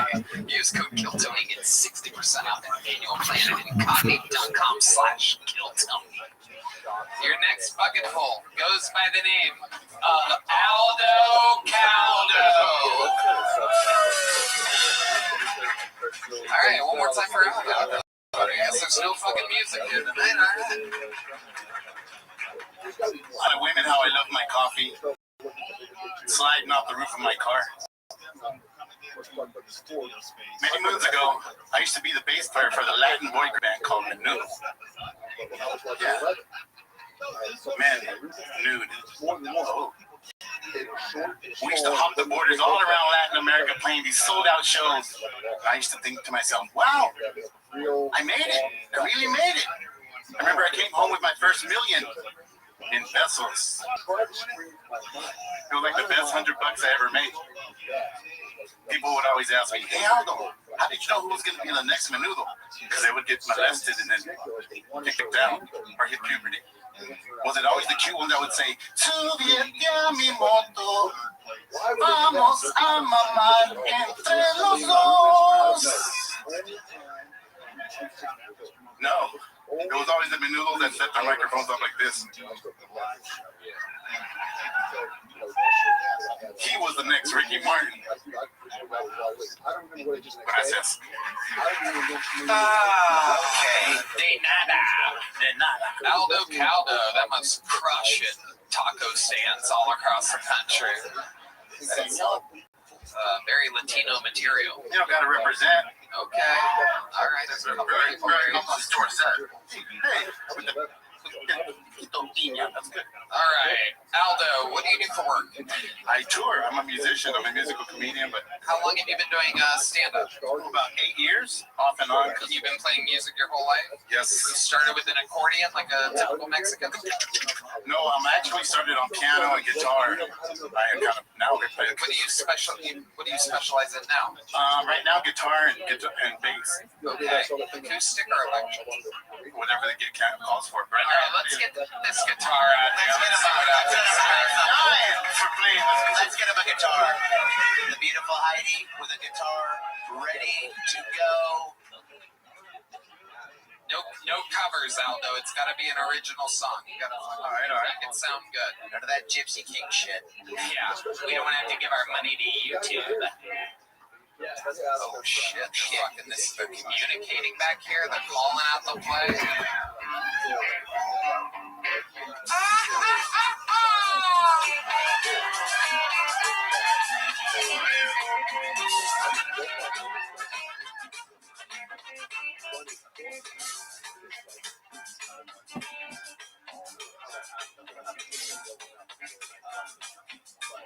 Yeah.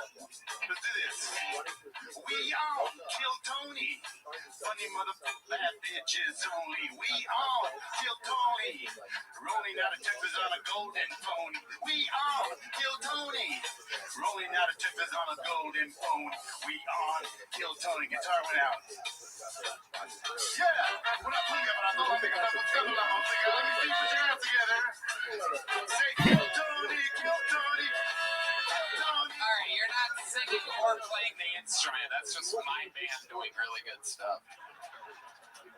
That was God taking control of that moment. Is there a switch or something on here?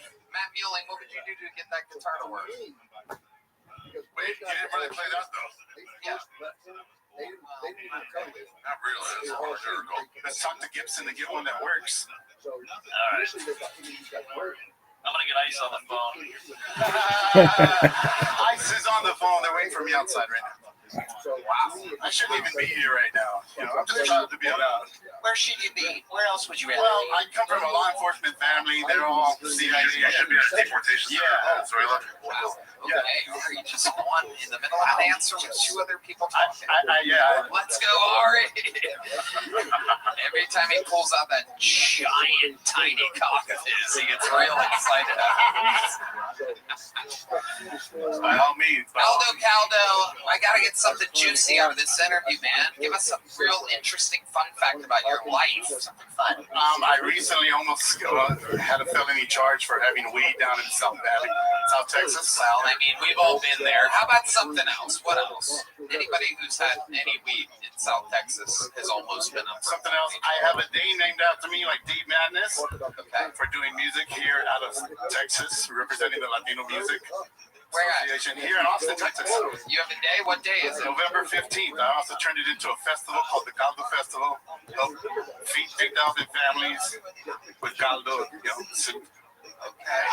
So I'm trying to get back to the people that gave to me, so representing. Wow. Amazing. Nice of you to give the soup out instead of eating it yourself. Hey, well, I ate a lot of it. I got to test it all. What's your favorite soup? Caldo de... All of them. Caldo de cariño. No. Caldo de res. All right, Aldo. All right, we're going to get you out of here. Here's a medium-sized joke book. There goes Aldo. Thank you so much. Aldo, everybody. Wow. And now it's time for one of our regulars. Ladies and gentlemen, this man has been an absolute juggernaut since his arrival here in the Kiltony world. He is, without a doubt, one of the most legendary regulars of all time. And soon to be, without a doubt, a citizen of the United States of America. But for now, he remains the Estonian assassin. This is Ari Berry.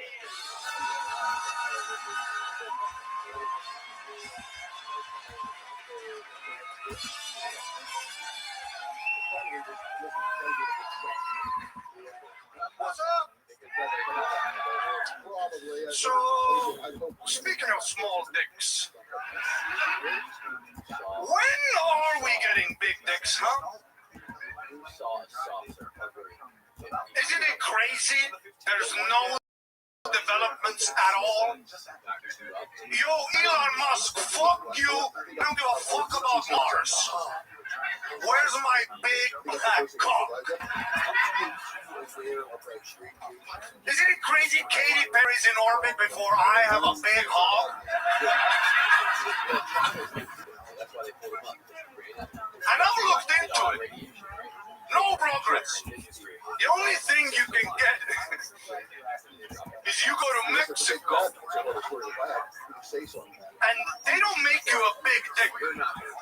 You pay 60 grand, and what they do, they remove your lower abdominal muscles to like excavate more dick out of you.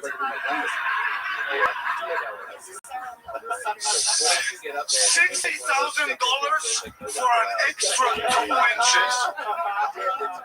Hey, I don't need 2 inches. Great, now we're at 4. Thank you so much. Ari Maddie has done it again. Everybody. Unbelievable. What's up, Tony? What's up, Tony? What's up, Ari? We are big Ari Maddie fans. Huge Ari Maddie fans. Oh my God. Ari, how's it been going? What have you been up to?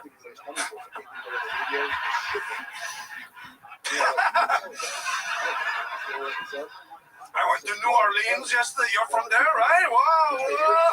Mark Norman is from there. Dude, New Orleans, if only the French would see what you guys did to that city. Dude, I went on Bourbon Street. The smells? Oh my God. Dude, I literally saw an Indian guy hold his nose. Do you know how bad a place has to be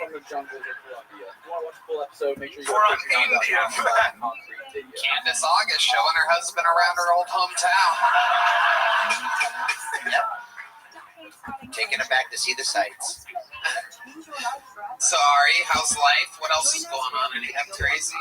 I don't know, yeah, we went to Mobile, Alabama, and then New Orleans. The power went out during the show 4 times in Mobile, Alabama. Oh, wow. And they just go, Mobile. We're back. Alabama, not known for its electricity. All right, what's your love life like?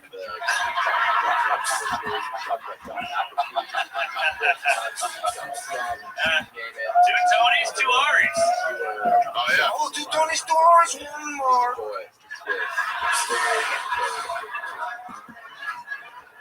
There's gotta be another autistic out there, huh? Hey, oh my God. You know, Ari, I also have huge balls. It's crazy. What's that? Prove it. No, I'm scared. I'm scared. No. Listen. Are you like Ari? Are you mostly balls? It's 95% balls. Wow. Literally, my dick looks like it's chilling on a beanbag, dude. It's fucking. My whole. Your dick looks like it's coming out of a June tunnel. My dick looks like it owes my balls money, and now they're all at the ATM. What does an Estonian dick smell like? It's clean and white. Sorry, weird question, Tony. That is a very weird question. What does an Estonian dick smell like? We've been having a lot of fun. We've been drinking, having a blast around the city. I have a problem, man. Welcome, Zoo. Drink every day, baby. How you living, pimp? A lot of fun. Yeah, it's so much fun. Working hard and playing hard. Did you go to the gym? We can do both. Bro, I love your new podcast. You got a new format on your show. You're doing people just like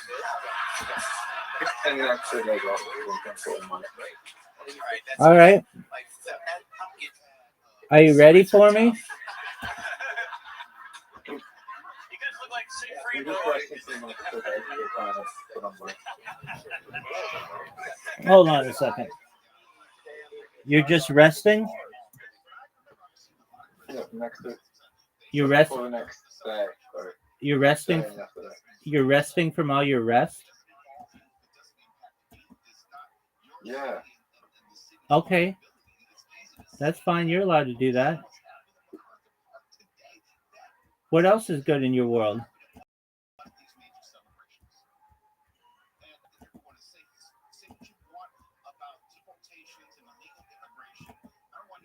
Not much.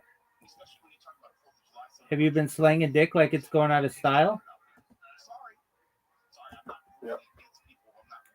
What number is Bonnie Blue?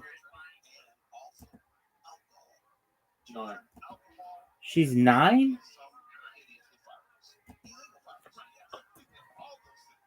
What happened, Zoot?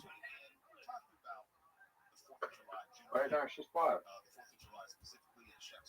Oh, you said she's... I thought you said she's 9. All right. Are you proud of her? Yep. Okay. Are you ready to play? Yeah. Okay, well, you're going to... Would you rather be first in line to fight a gorilla or last in line to fight Bonnie Blue? The latter.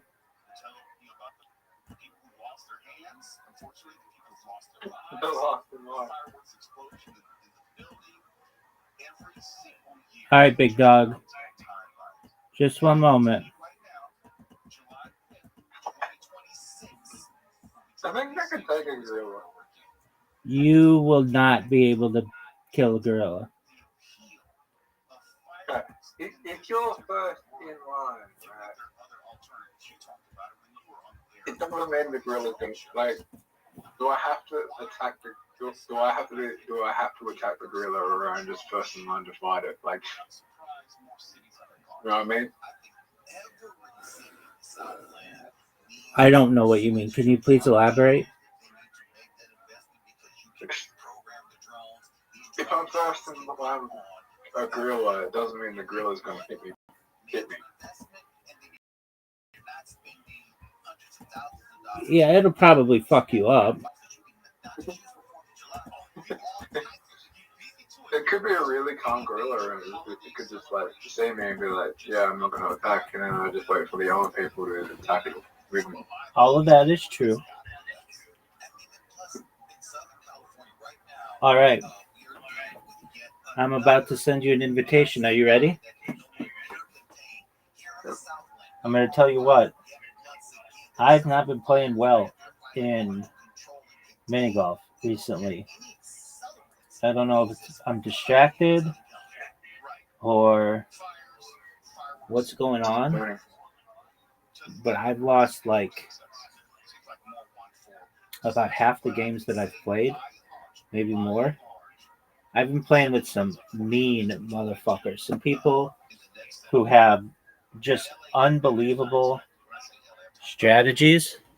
It's like shit. It's so outside the box thinking that it's like, I can't believe I've been playing this game for so long and I still learn shit. Like I learned something new today in this game.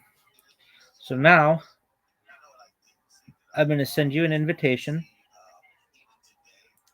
So get ready, get set, and go. You have an invitation. Let's see you do well. Zoot, are you proud of that shot?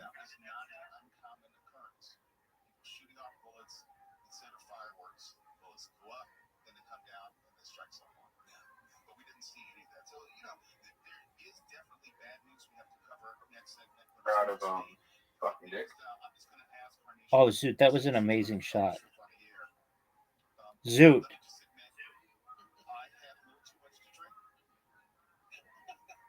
Zoot, that was an amazing shot. Not as good as this shot. You need one of the best shots of your career right here. Oh, wow.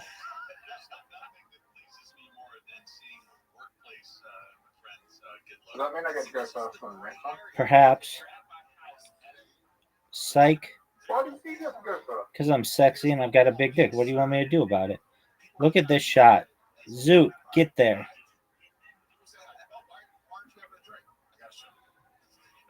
Zoot, that shot was not good.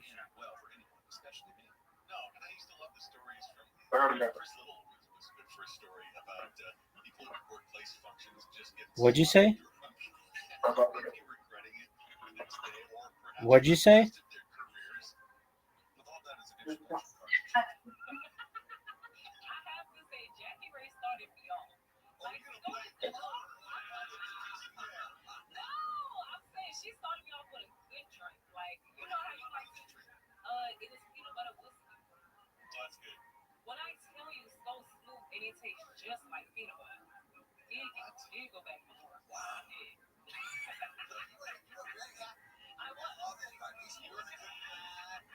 Arnisha was enjoying herself. Yeah. Not in a disrespectful or embarrassing way, but we could tell that you were very comfortable at Chateau Lake. I did want to put the gate up at the bottom of the stairs so she could come back up the stairs. I was like, don't you come go upstairs. There was some folks that I was like, okay, I need you to hold the rail.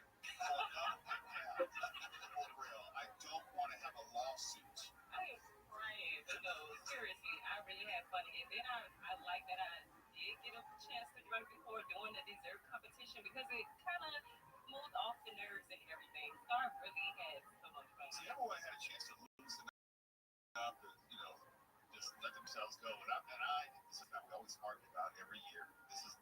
This past weekend, no different. I am always preparing for the show.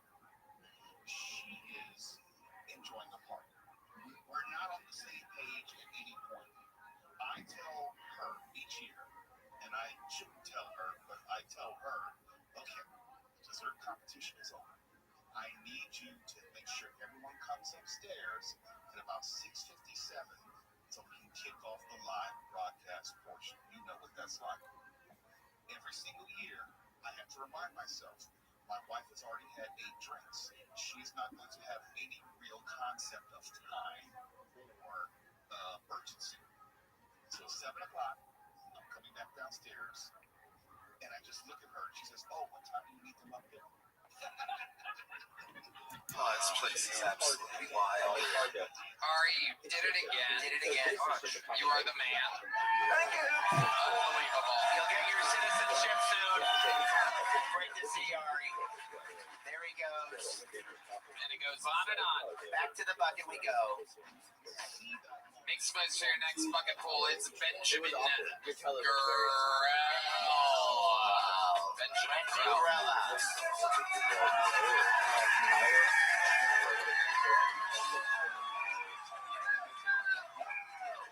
Hello, how are you? Oh, yes. Ladies, are you sick of your man's wrinkled old fucking ball sack?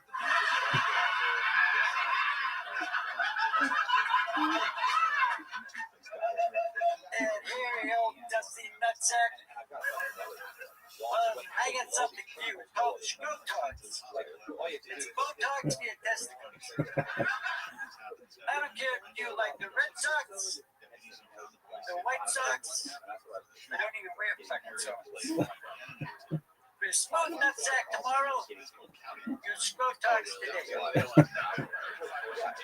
also removes hair for the ultimate teabagging experience. Tell anybody looking forward to that.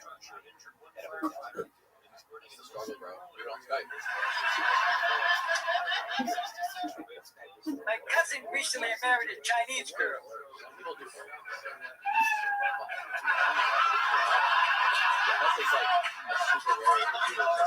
At the wedding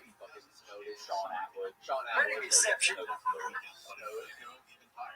they had this fucking beautiful last one. Let him go. You can finish, Benjamin. You gotta keep it going. They had this beautiful lobster souffle that was out of this world. They had noodle kebabs on a brioche bun.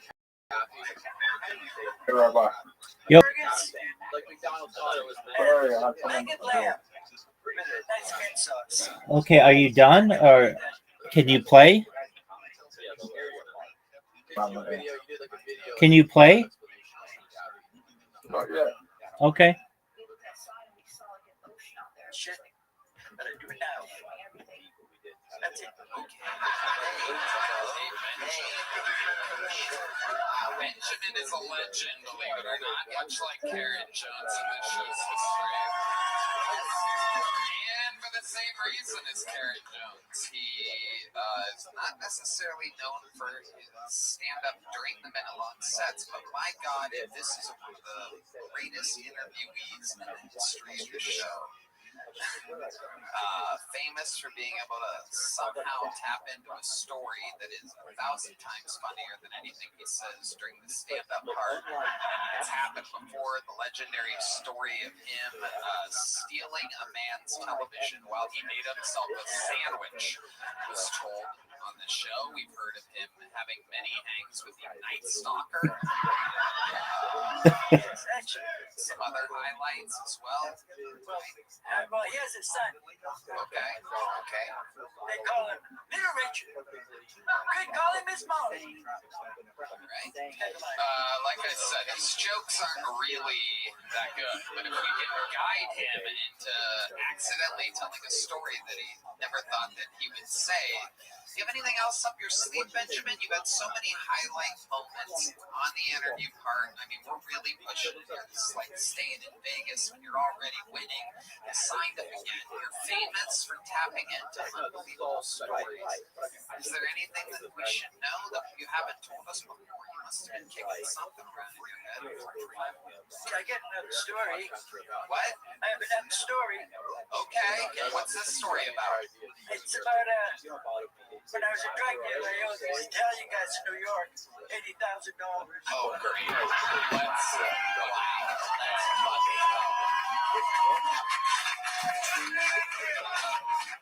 And I didn't have any money. Give us the right lighting here, Kino. Benjamin owes Italians in New York $80,000. He didn't have enough money, and here he goes.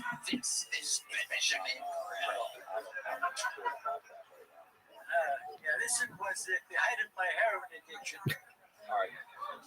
That's why I spent their $80,000. Well, actually, I didn't have the heroin. It was my coke dealer. I actually owed him $80,000. And he owed the Italians $80,000. And there were 4 other guys that owed him about $100,000. So I owed him the least. And their theory was if they killed me, to set an example, the other people would pay up. Actually, I only owed $60,000. My girlfriend owed him $20,000. She was a UCSB student. She used to sell weed for me. And they wanted to put her in a cat house up in Reno to work on her $20,000.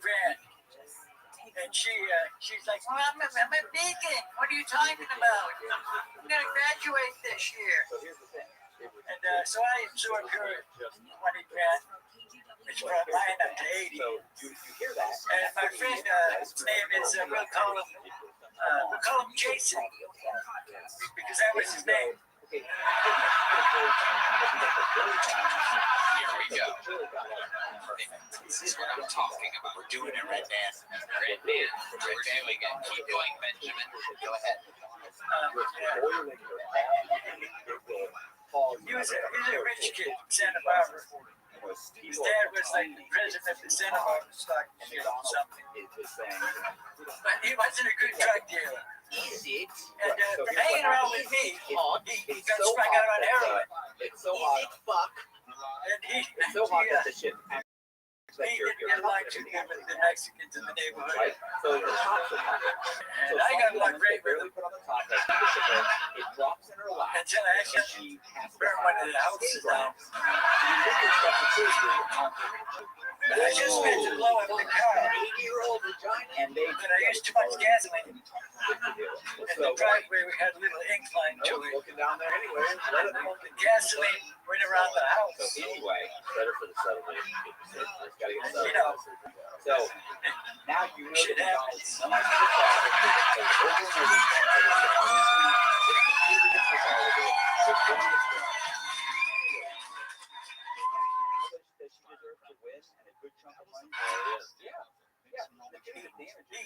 sprung out on heroin. This is your pain and suffering.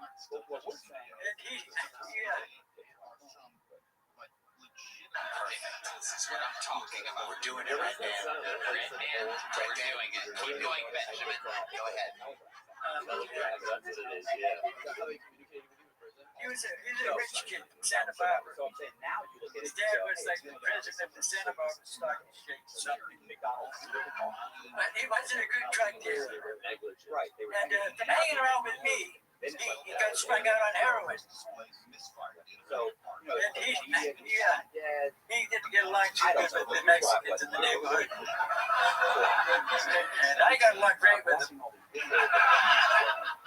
Until I accidentally burned one of the houses down. I just meant to blow up the car, but I used too much gasoline. In the driveway, we had a little incline to it. The gasoline went around the house. You know, shit happens.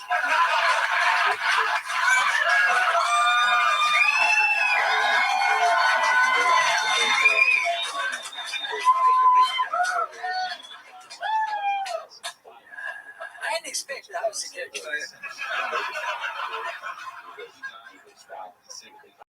I'm going off track. This has nothing to do with the Italians.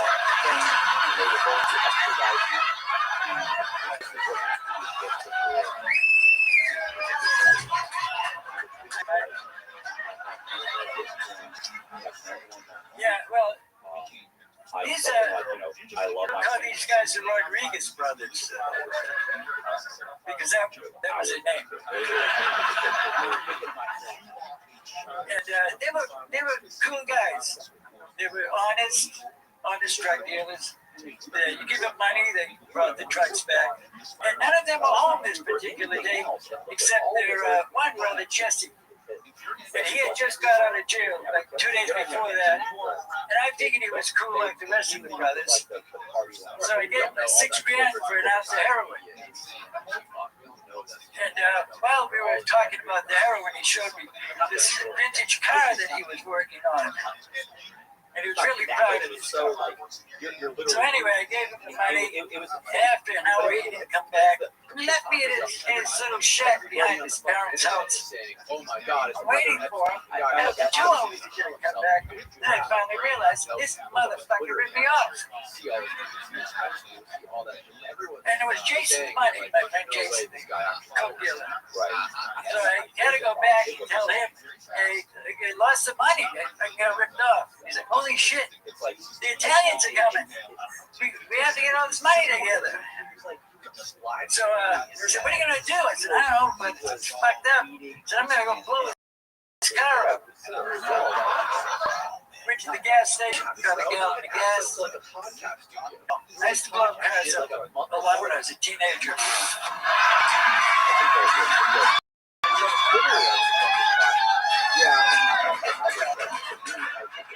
The older guys, they didn't want to make payments anymore, so they would, give me $50 and the keys to their car, and they'd say, drive it around for a week, have fun, and then burn it. So I did. The first time I did it, I didn't realize you're supposed to leave a trail.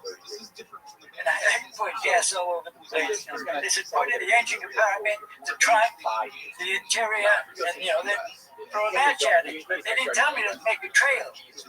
So I was standing like 6 inches away from the fucking car.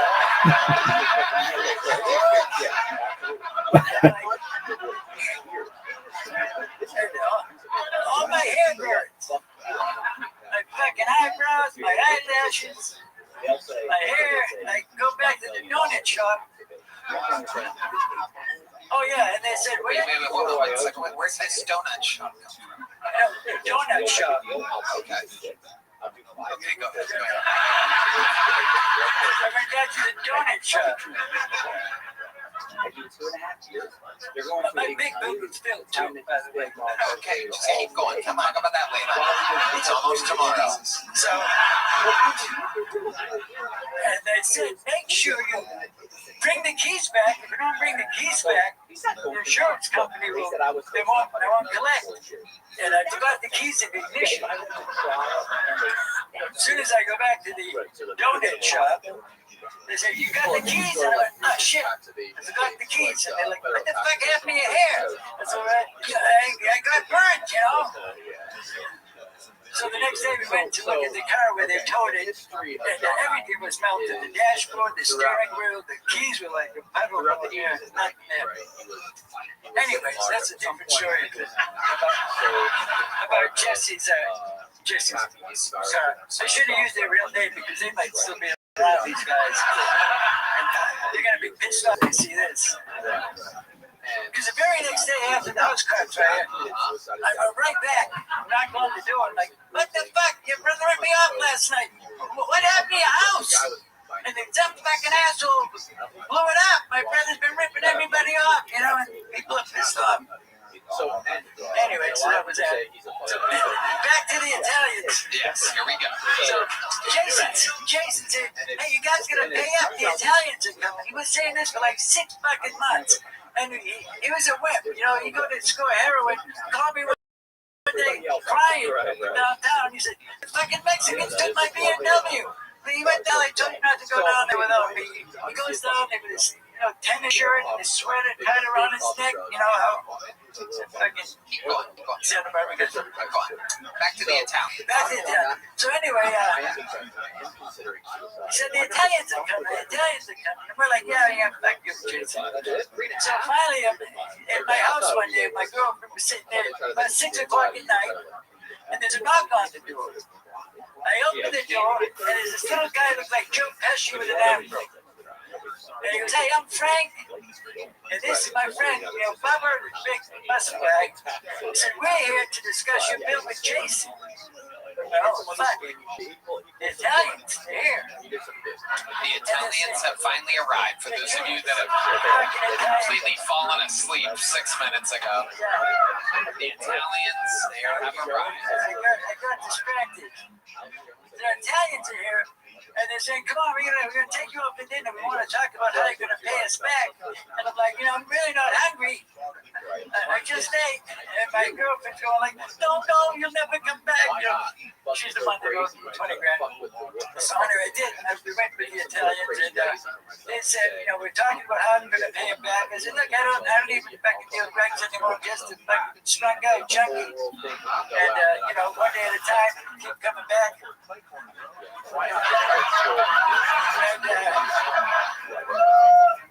so finally,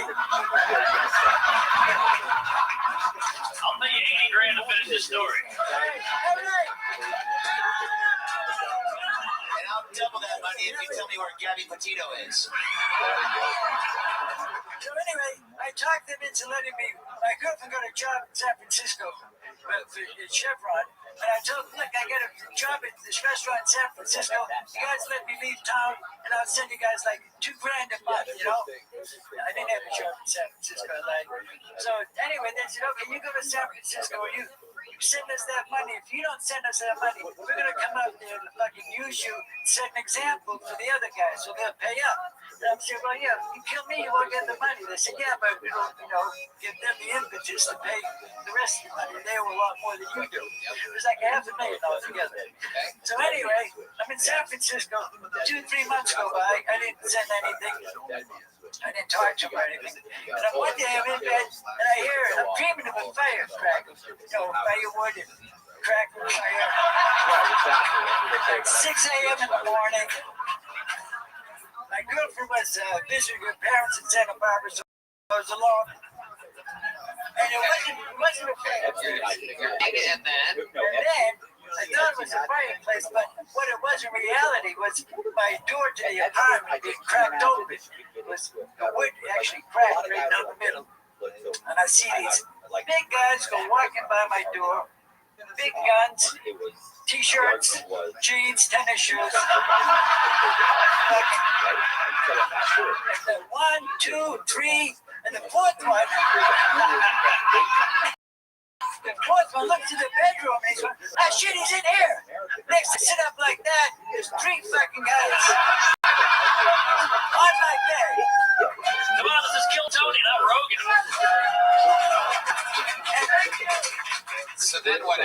The Italians are finally here, fucking 20 minutes into the story. Yeah, and Looking into your freedom.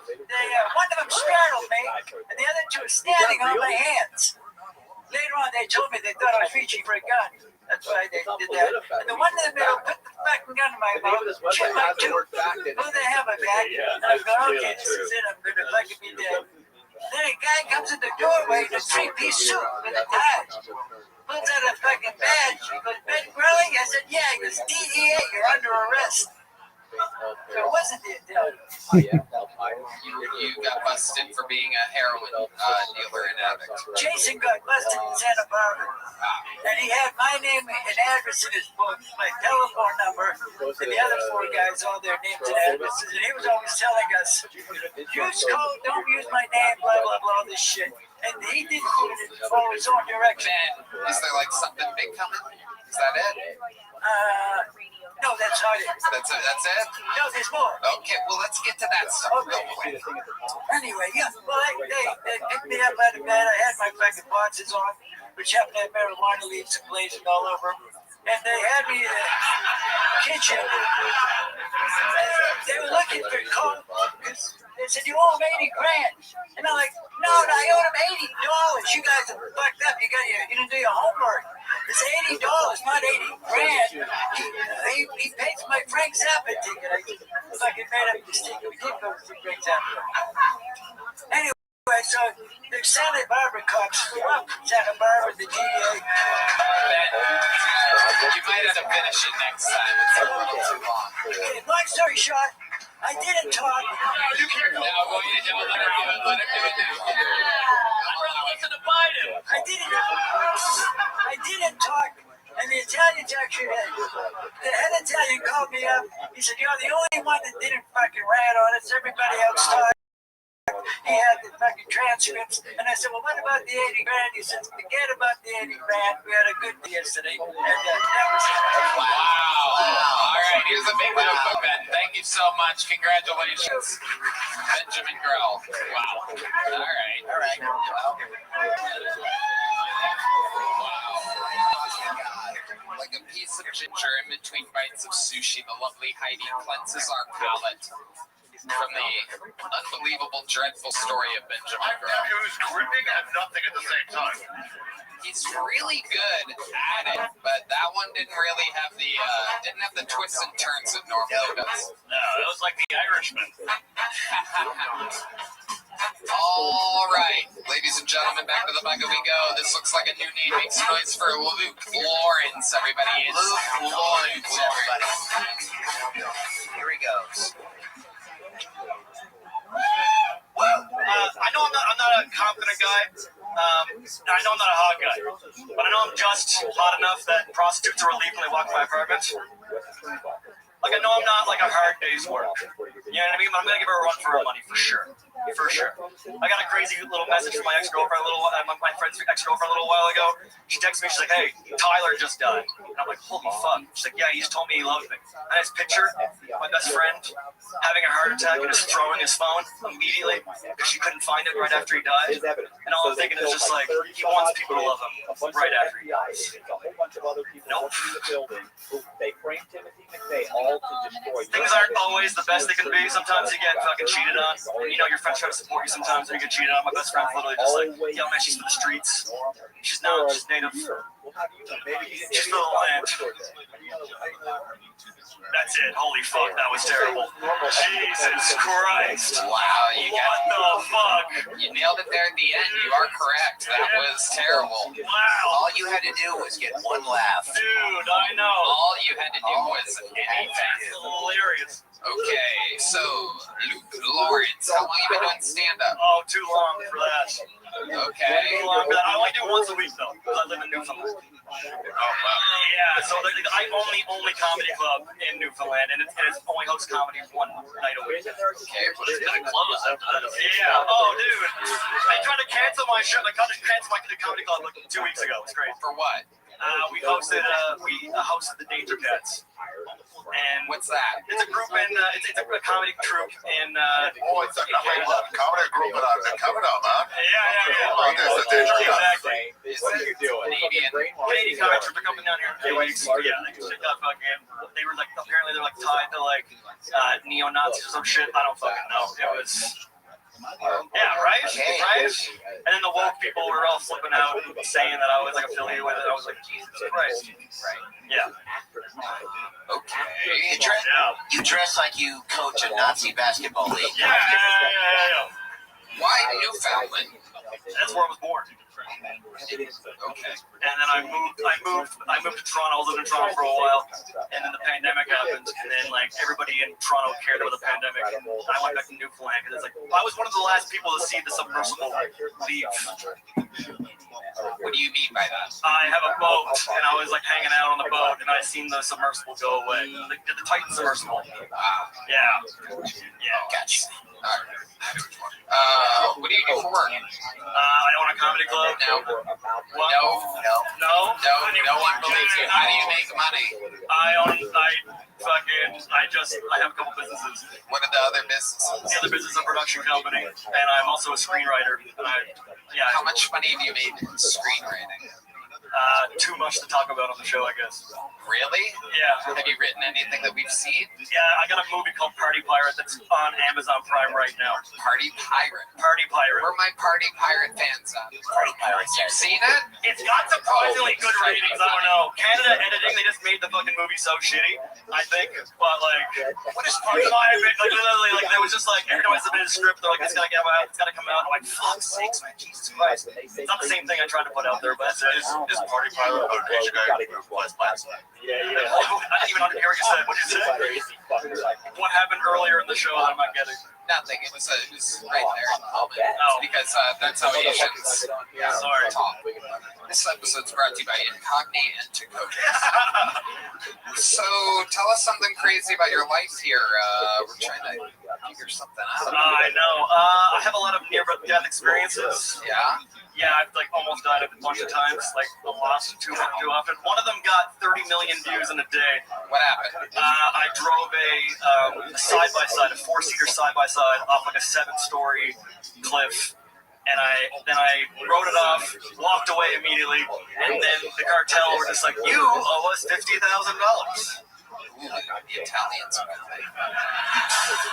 No, the cartel, the Mexican cartel. No, I know. Do you come tonight? One of the nights you almost died? I bombed on stage. Yeah, it's terrible. Holy fuck. Yeah. Are there audiences? Are you used to performing in front of other human beings? Yeah. Those jokes are those three jokes. Like they're my most best performance ones. What the fuck was that sentence you just said? I know. I've got this fluency too. I've got a bunch of disabilities, so it's like, you can't tell. What we all do. What is your best joke that you can tell right now? Best joke. It's not quick. Like trying to perform, like trying to get a minute is so much harder than trying to do like a 3-minute set or any of that shit. Right, because you have long setups, right? Yeah, right.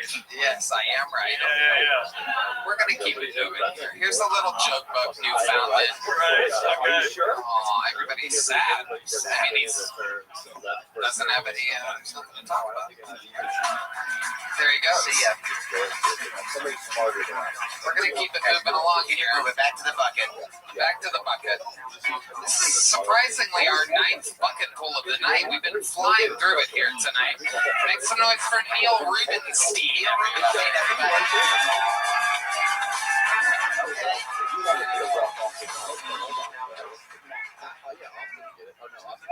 Hi, everybody. Yeah, I'm Neil Rubenstein. People mispronounce it all the time, too. Rubenstein, Goldberg. I'm named after my grandfather, Norman Rubenstein, but I know that wasn't his name, because he came over from Poland in the 1930s. So his name was like a bunch of C's, no vowels. Inside out K. And just the immigration guys couldn't read it. They're like, what are you showing me, a Wi-Fi password? Like, we're going to have a lot of Normans today. You're going to be Norman from now on. So your last name's John. Norman Rubenstein. You guys made me nervous. Holy shit. We're gonna allow Norman say to be Norman from now on. Norman Rubenstein. So my last name's Jones. Like, not anymore, Jew, and they just shove them back down the stairs. That's how it was for us. Never been a good time in history for the Jews. It was like, oh, you're Jewish, right this way. Well, once. Stepped on the well once, but. That was Neil Rubenstein. Wow. Neil, you've been on this show before, right? Yeah, it went better.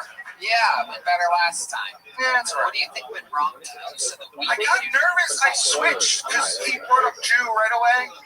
Whoever said Jew. I think we were yelling at Ari. Yeah, also, because Mark looks Jewish, so I was like, all right, I guess we do Jew jokes. Or there's the rabbi in the middle here that would seem to notice this Yiddish fucking overlord. Quite the monster balls. Yeah.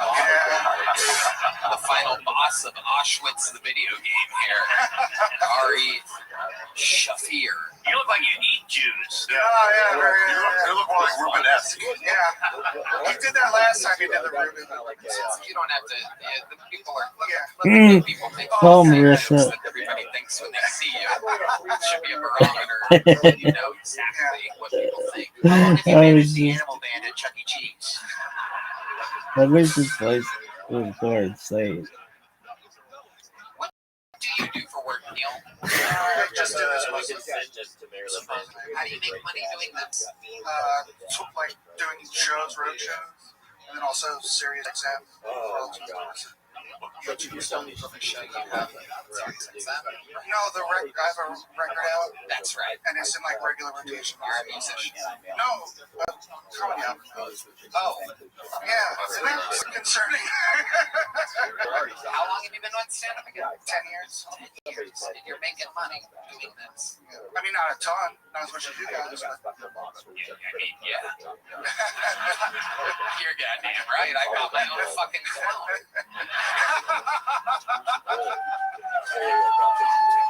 I have a hot tub in my bathtub.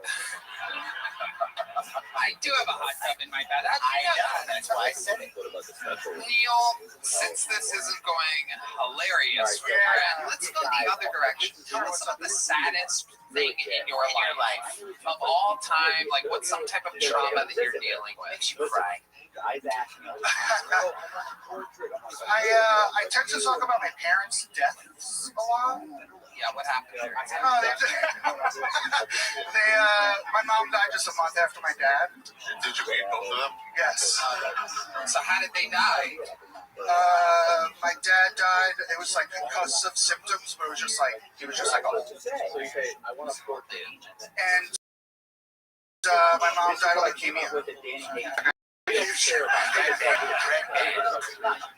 was a huge hypochondriac, so I didn't believe her. Oh my god, so your mom was complaining that she was sick with something and you guys didn't believe her, and then it turns out she had leukemia. Yeah. So you must be dealing with the guilt of that. No, not really. I mean, what the fuck? If I believed her, what would that change? She would have gotten treated.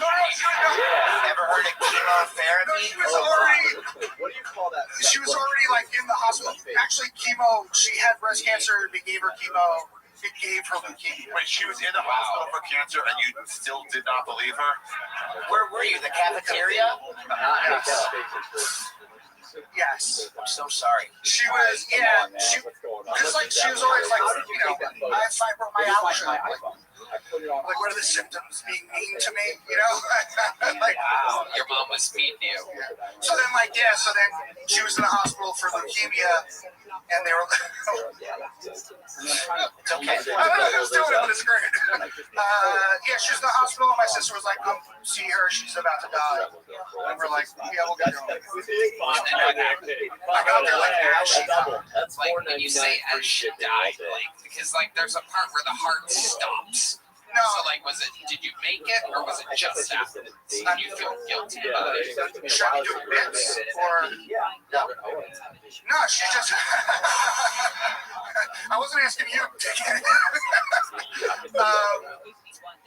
Yeah, she. You know, it seems like you're dealing with a lot of trauma here, and I'm gonna bring out someone special to talk with you right now. Don't worry, it's not your mom or dad.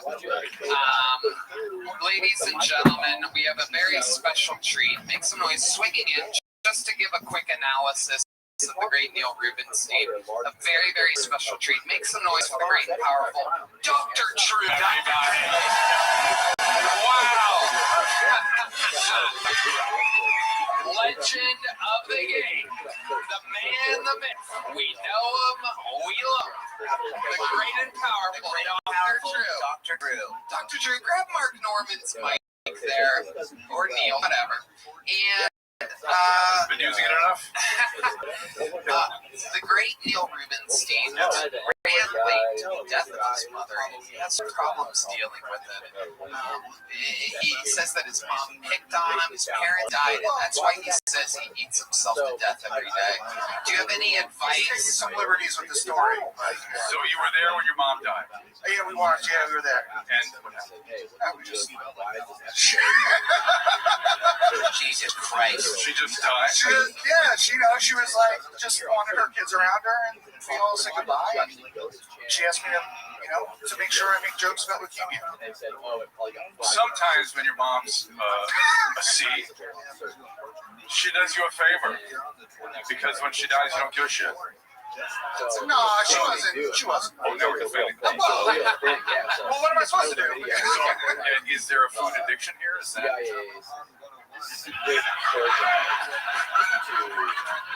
I don't know. Serious shit.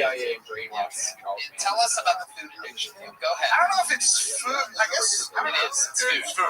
Yeah. Have there been other addictions? I've fluctuated in my life. I am fat now. I'm also old now. I wasn't always that either. Yeah, I struggle. You seem like a very sensitive man. I am a sensitive man. I see that. RSD, what's that? That's HBO. What is that? Really superb. No. I'm a sensitive guy. Boring everybody to death. Yeah, this is terrible. Meet with him backstage. You know what? That's actually a great. What is RSD though? I want to know. Rejected. Whoa, Jesus. Wow, the audience is wild here tonight. Wild. Some guy just yelled regenerative sucking dick. Just to show you the quality of the fan base we have here. He's now chowing. Christ, what an asshole. Guys, make some noise. What just a fun pleasure to get to call him out. Ladies and gentlemen, the legend, the great American Drew. Dr. Drew Rubenstein, everybody. It's a legendary show tonight. We do love you. Thank you, Dr. Drew. We're so happy you swung by. You never know who you'll see here. There they go. They're going to have a little session. I'm just kidding. Dr. Drew, go enjoy yourself. You can't help that, man. Dr. Drew, the only man who can wear a child's small shirt and make it look good. It's true. Except for us. We do a good job, too. What an episode. Did you guys have fun tonight? This was so good. You know, there's only one way to end an episode like this. And it is with the reigning, defending Hall of Famer, the record holder for all-time appearances and interviews. A man who some people say is Richard Pryor's favorite comedian. Some people say that when this man sleeps at night, yes, go ahead. He dreams about Dane Covenants. That's right. Some people say that when he wakes up in the morning, Chuck Norris is afraid of him. He's the only guy who wipes his butt after he pees. A man so hot that he cooks steak on his own thigh. Ladies and gentlemen, this is the Vanilla Gorilla, the Memphis Strangler, the Big Red Machine, William Montgomery.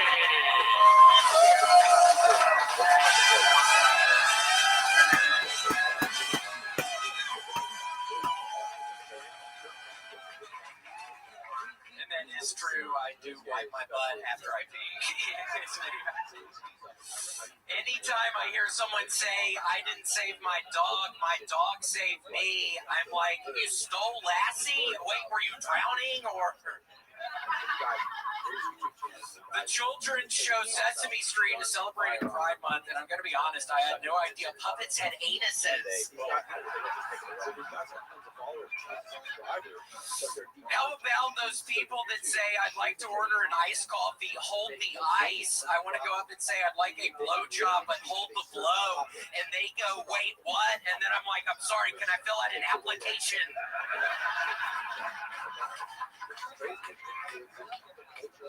And on the 8th day, God created Aphex Twin, and Aphex Twin said, no, we just need 7. And God was like, oh my God, he's such a genius. Okay, that's my time, Tony. Thank you. William Montgomery has done it again. Unbelievable. A long-awaited Aphex Twin reference. It's been a while. And forever, I started listening to Aphex Twin. Yeah, you love it. What do you do when you listen to Aphex Twin? Have you been rowing? Yeah, well, I'm at 980,000 meters. So on Wednesday, I'm going to hit 1,000,000 meters, Tony, on the row machine. I got to get my A1C down. I'm pre-diabetic, so that's why I'm doing 1,000,000 meters on the row machine. Wow. Well, this is the first time I've ever seen long short shorts. It's the first time what? No, I really didn't hear you. Short shorts. William, what's your love life like? Wait, no, William's on every week. I mean, we know his love life, that's right?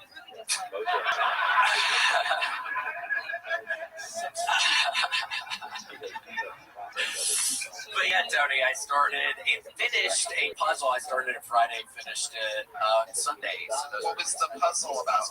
It was a hard one. We are talking, it was the table of a diner. It was a cheeseburger on there. It was 2 different types of pickles on there.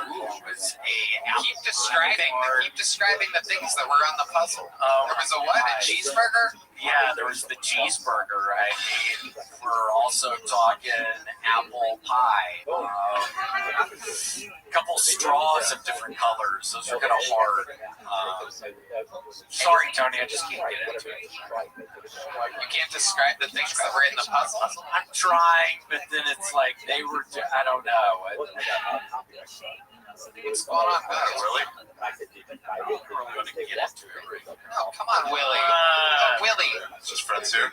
Well, I'm going to the doctor tomorrow, Tony. I haven't told anybody this, but I've been out on the road. I've been having a great time out on the road. I've actually turned and then somebody that has unprotected sex with people with HIV and stuff, and I'm getting my STD results tomorrow. Wow. So seriously, I'm a little worried about it. I have fucking high blood pressure, high A1C. I could have HIV. What else? What else might you have? Fuck. I mean, they're thinking maybe a little gonorrhea. I know I got herpes, Tony. So genital warts. Oh my goodness. What else? RSD. Regenerative sucking dick. Yeah. That was the last guy.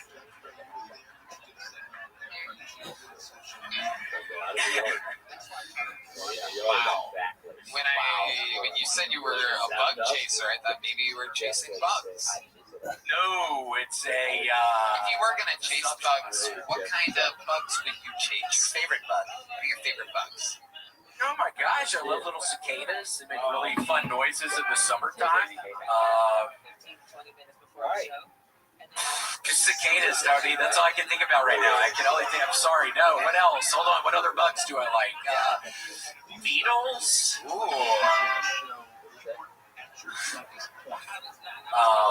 Yeah, but that was listen, I saw her. Stop. I saw her more than I did for the Ladybugs. Some guy just yelled delete. together. Ladybugs.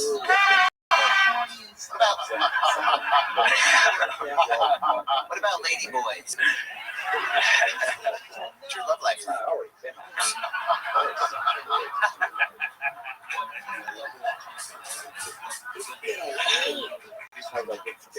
Doing it, Red Man. Are you excited that there's two of me up here, William? You've done the show more than anybody else. I've never seen it. I love it. Make sure really beautiful men up here, like y'all. It really has been so nice, and y'all are laughing at the same time. It has been so funny. And always loved it. Tony and Zohan. Tuesday. All right. William, anything else crazy going on that we should know about? Just adding to Tampa, Florida.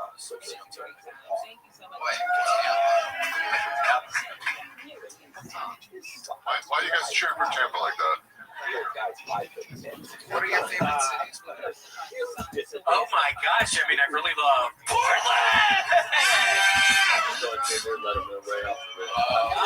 Whoa. Named a liberal dumpster fire. First, in the middle of extremely liberal, conservative. They love. Oh my God. That's cigarettes. With a good pair of shoes. Beyond the filter. Welcome, Miss Aquarius. Hey, How was your day? that was good. Just tiring from the physical therapy. All right. Are you ready for me?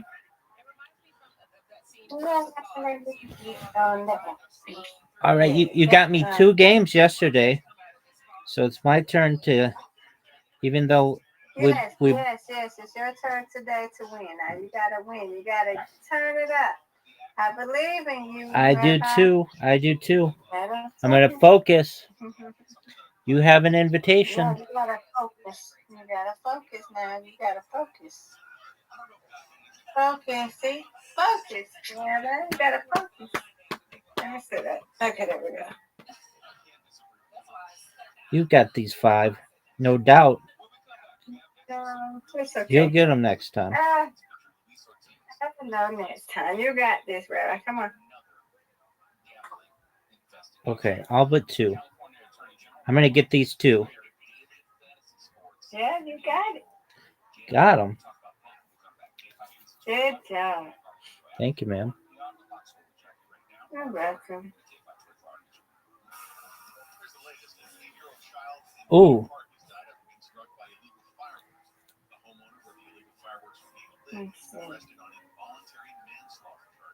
Get it. Nice spare. Thank you. You're welcome. Come on, Rabbi. Get it. You got this. Almost. Get it. That's what I'm talking about. Yay. All right, here she goes. This is one of the hardest splits that you can have.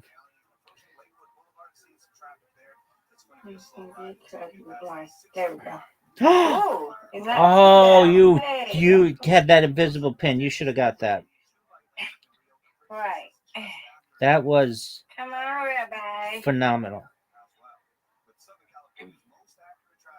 Oh, no. No.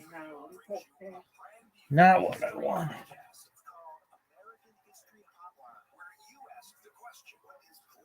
What a strike.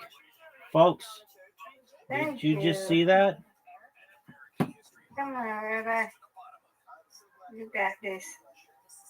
Miss Aquarius with an amazing comeback. Come on, Rabbi. You got this. Uh-oh. Miss Aquarius. Look at this comeback on you. Oh, what a good one. 62. Get this one. Let's try. She got it. She got it. Now she's at 64. Get this strike. Oh, she got it. Very close. No. All Very right. close. Come on, Rabbi, you got this. Come on. That's what I'm talking about. Yes, that's what I'm talking about. You better get it. Yes. Get another. Get it. Okay, where are we at? I just need You one. got it. Yay. Just get one. And I got them both. Yay. You did it. What a Good job. what a tight game. You win, I win. Yay. I win, you win. All right, Miss Aquarius. Your turn now.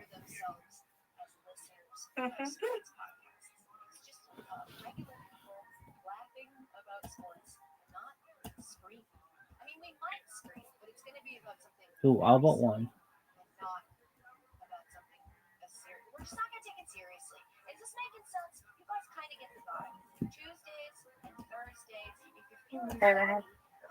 Come on, Rabbi. Nice spare. Thank you. You're welcome. Yes, That's Rabbi. what Yes, I'm first talking strike. about. I said that's what I'm talking about. Get it, Miss Aquarius. You got this. That's okay. Tough one. Come on, Rabbi. You got this. Come on. Let's go. Got it. Oh, boo. All right, this is a tough split. Get it. I got one. I'll take it. I'll take it. I'll take it. I'll take it. I'll take it. Get it, Miss Aquarius. Okay. All but one. Get it. You got it, girl. Thank you. You're welcome. Come on, Rabbi. Oh, that was bad. It was Get it. on the side. Okay, I need all of these. You got this. Yeah, you got this. Got it. Oh, no. It knocked the ball out of the way. Oh, no. Oh. Get it. Oh, but one I said. Oh, but one I said. Oh, but one I said. It's Miss Aquarius' turn to win. No. Oh, get it. I missed it. It's okay. Come on, Rabbi. Oh, come on. Yeah, you got this. How is that one still up? It's basically in the gutter. Get it. You got it. Good job. Thank you. I said thank you. I said thank you. Get it, Miss Aquarius. Strike a Rooney. Come on. Get it. Get it. You got a spare. I said you got a spare. Everybody care that Miss Aquarius got a spare. Oh, and a strike. No touching you today. Yeah. Come on, Rabbi. Let's see if you get it.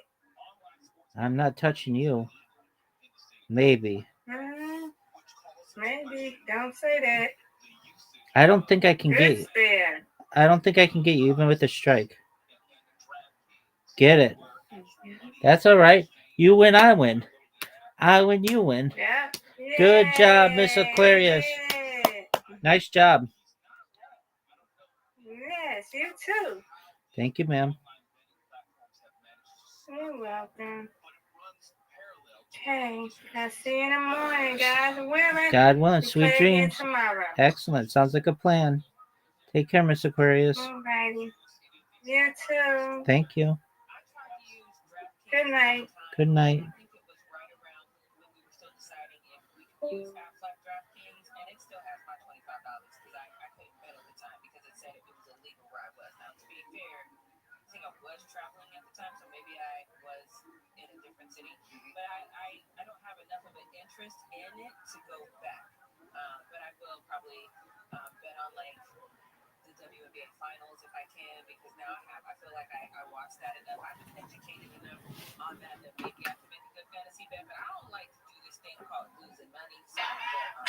William, anything else?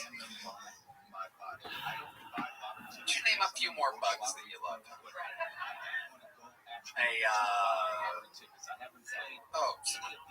Why did that bitch say Jacksonville? He said bugs. He's like, what kind of bugs? I'm trying to think of bugs, bitch. I don't need to fucking...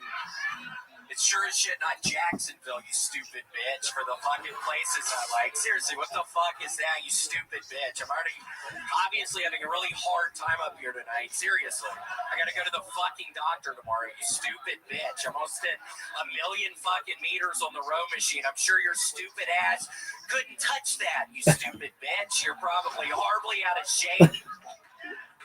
I've been doing it every day, you bitch! William Montgomery, done it again, ladies and gentlemen. This episode brought to you by Incogni and Sagovas. Ladies and gentlemen, Mark Norman, tell us your what's shaking? The pods, you're on tour. What's the website for tickets? Hey, MarkNormanComedy.com. Road, praise on along, whipping up comedy. The great Ari Shafir, where are you at? Mark Norman's doing a special November in Boulder, Colorado. Everyone come see that. Wow, plugging Mark Norman's special taping 6 months out. Yeah. Are you up to anything? I've got a new podcast called You Be Trippin'. Got over 20 listeners. Ari Shafir and Mark Norman, we always love it. The Protect Our Parks boys are in town. Go see them on the road. We love them. We love them. And we love us. We love us. I love me. Come see me on the road. Yes, indeed. Believe it or not, everybody, you're not going to believe this, but this actually isn't me. It's Adam Ray, everyone. Kill Tony, Hall of Famer, guest of the year, multi-character legend, and now I must admit, this is indeed my new favorite character. Joe Biden, Dr. Phil, fucking Jeremy, Elaine, Adam Ray, and all the greats. And now Tony Hinchcliffe has joined the fray. Adam Ray, ladies and gentlemen, has done it again. I must say, while we've always had a guest of the year, I'd like to announce that this year we will have the first ever Host of the Year award here on the show. And there are only 2 nominees, and they're both me. Everybody. It's me and me. Love you guys. We love you. We did it again.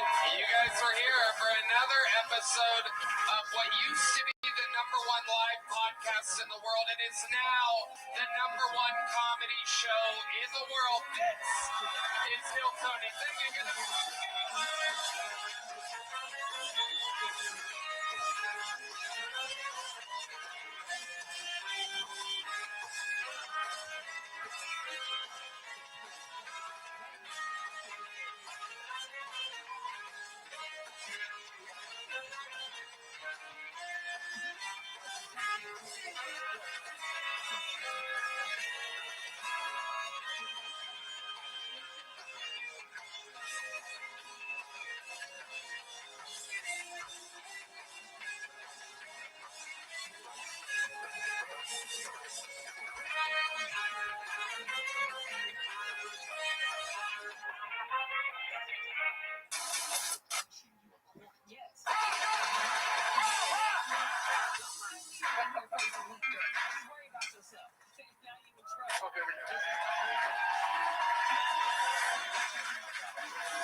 Here in Austin, Texas, for a brand new episode of Kill Tony. Give it up for Tony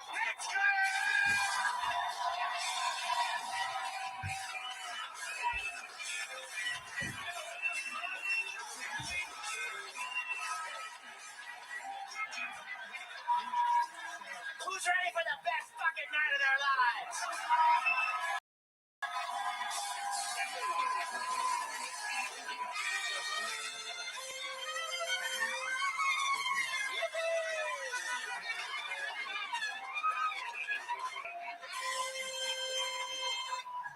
Make some noise for Brian Redband, everybody. And make some noise for the best goddamn band in the land. Oh my God. Unbelievable.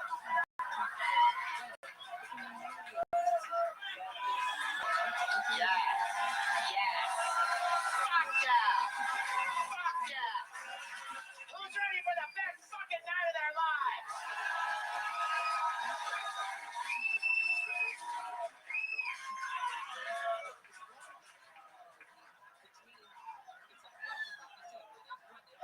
Oh yeah. Oh my God. We're really doing it, Redman. Every Monday, we're doing it live. Please say hello to the Taco Bell horn section. Carlos Sosa, Raul Vallejo, Fernando Castillo dressed as Stevie Wonder.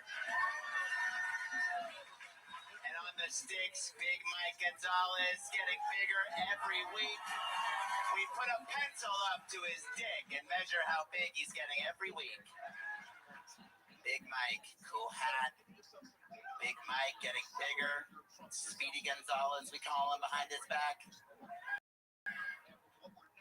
Behind me, Matt Mueling on the guitar. Keep it going from Matt Mueling.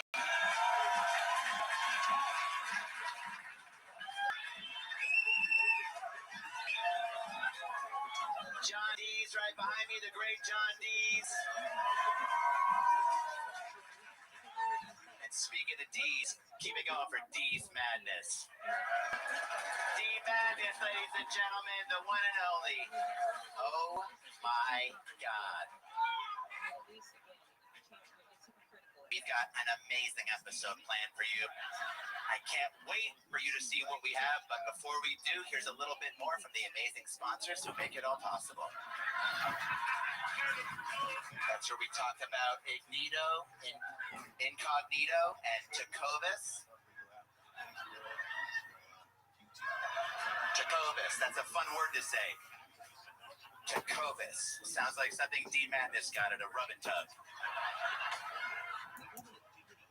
We're really doing it, Redman. Oh my God.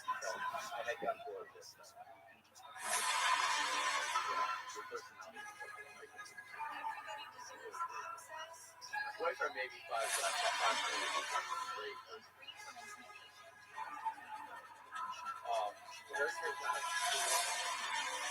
No way. Shoot for them. I mean, the allegations of racketeering, conspiracy, and fraud, those are heavy claims. And also, you shoot for the moon and hopefully land somewhere on the stars. I mean, the allegations of racketeering, conspiracy, and fraud, those are heavy claims. But also, you shoot for the moon and hopefully land somewhere on the stars. I mean, the allegations of racketeering, conspiracy, and fraud, those are heavy claims. But also, you shoot for the moon and hopefully land somewhere on the stars. I mean, the allegations of racketeering, conspiracy, and fraud, those are heavy claims. But also, you shoot for the moon if you land somewhere on the stars.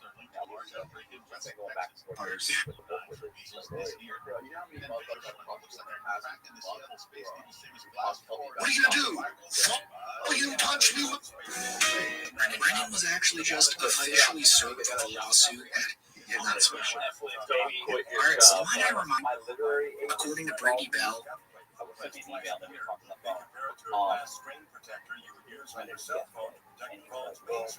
I'm Brad Ford. No grill. Shut my lip. I can't find was the they want to Apache fought lows in the 60s. I was like, wait, my personal story? They're like, yeah, your in the valleys in the 90s, mid-90s in the 80s, mid-70s in the beaches. Should be about like that all this week, then drop a few degrees. I could tell. Right now it's 70 in Irvine, the same in Downey. You could tell why there's a snow on the fly. how excited about it. Because I've been through it over and over. In the center divide. I talked to maybe 3 or 4 people, and it's always the same thing. Down and you'll see some pretty lights approaching Lakewood Boulevard and that stays busy until you come across the 605. Jump on the 605 with this, we had a fixed deal with Sony, Telegraph, we produced this, look at my IBM or IMB or whatever. Southern California's most accurate travel reports. That's pretty good, by the way. But, yeah, it looks history podcast. They all have American history is huge. You ask a great question. I would be shocked if you weren't introduction within 90 days. We should go ahead and sign this, sign the option, and we'll go ahead and get going. Such a ridiculous story that we Might I remind you, Arts, that he could actually face prison time for, according to Britt, might I remind you that he could actually face prison time for what he's being accused of if he's found to be guilty, particularly wire fraud and IRS fraud, which are indeed federal crimes that carry significant prison sentences. Well, that's just the standard. It's not standard. Stop saying it's The free iHeartRadio app is Lawsuit that Brendan Schaub is facing right now, because just a few days ago, an official whistleblower entered the picture and dropped an atom bomb of information that further implicates Brendan Schaub in this alleged CBD fraud scheme. But before we get into that, I'd just like to add that, according to Brady Bell, the one who filed the lawsuit, Brendan was actually just officially served with the lawsuit at his home lefty's pizza, which is just hilarious to think about, since he was probably been fighting with his tongue all the way out when he was served with the lawsuit. So before we dive into this whistleblower affidavit, I just wanted to give a huge thank you to Brady Bell for keeping me up to date with little tidbits of information like that, because without his emails, I wouldn't be able to share bombshell developments like the one I'm about to share with you right now. So the official... They're not sure who's going to play. But I need 18 months. You know, follow this podcast for free on the iHeartRadio app. #1 for music, radio, and podcasts. So they like to sell you this pipe dream like it's a crazy deal or something special. But in reality, it's not. It's really like just like the biggest brokers. They're all just brokers. They're hoping to get you locked in so they can sell. They can in 2021 and 2022. That has become a home. Sign them up for 90 days and then going around trying to sell the property so you can make the discount. That's what we're fighting for. It's like, you know, Gather to stop the nearby construction of a it's massive not this work, okay? You don't screw me. Right? Yeah. You over that. There, like, they built a dink. It's not gonna happen. And so it's so funny because I have signed the vision of the society, but they've always been like 60 days, or sorry, like 90 days or 6 months. Yeah, you can negotiate. Right, and then they're always cut out. So I do this cut out, that cut. By the time it's all the way down, it's like, look, you have 6 months to get me into the host of a show that talks about food fraud. Anything else is off the table. And they're just like, well, what if it's some slight alteration?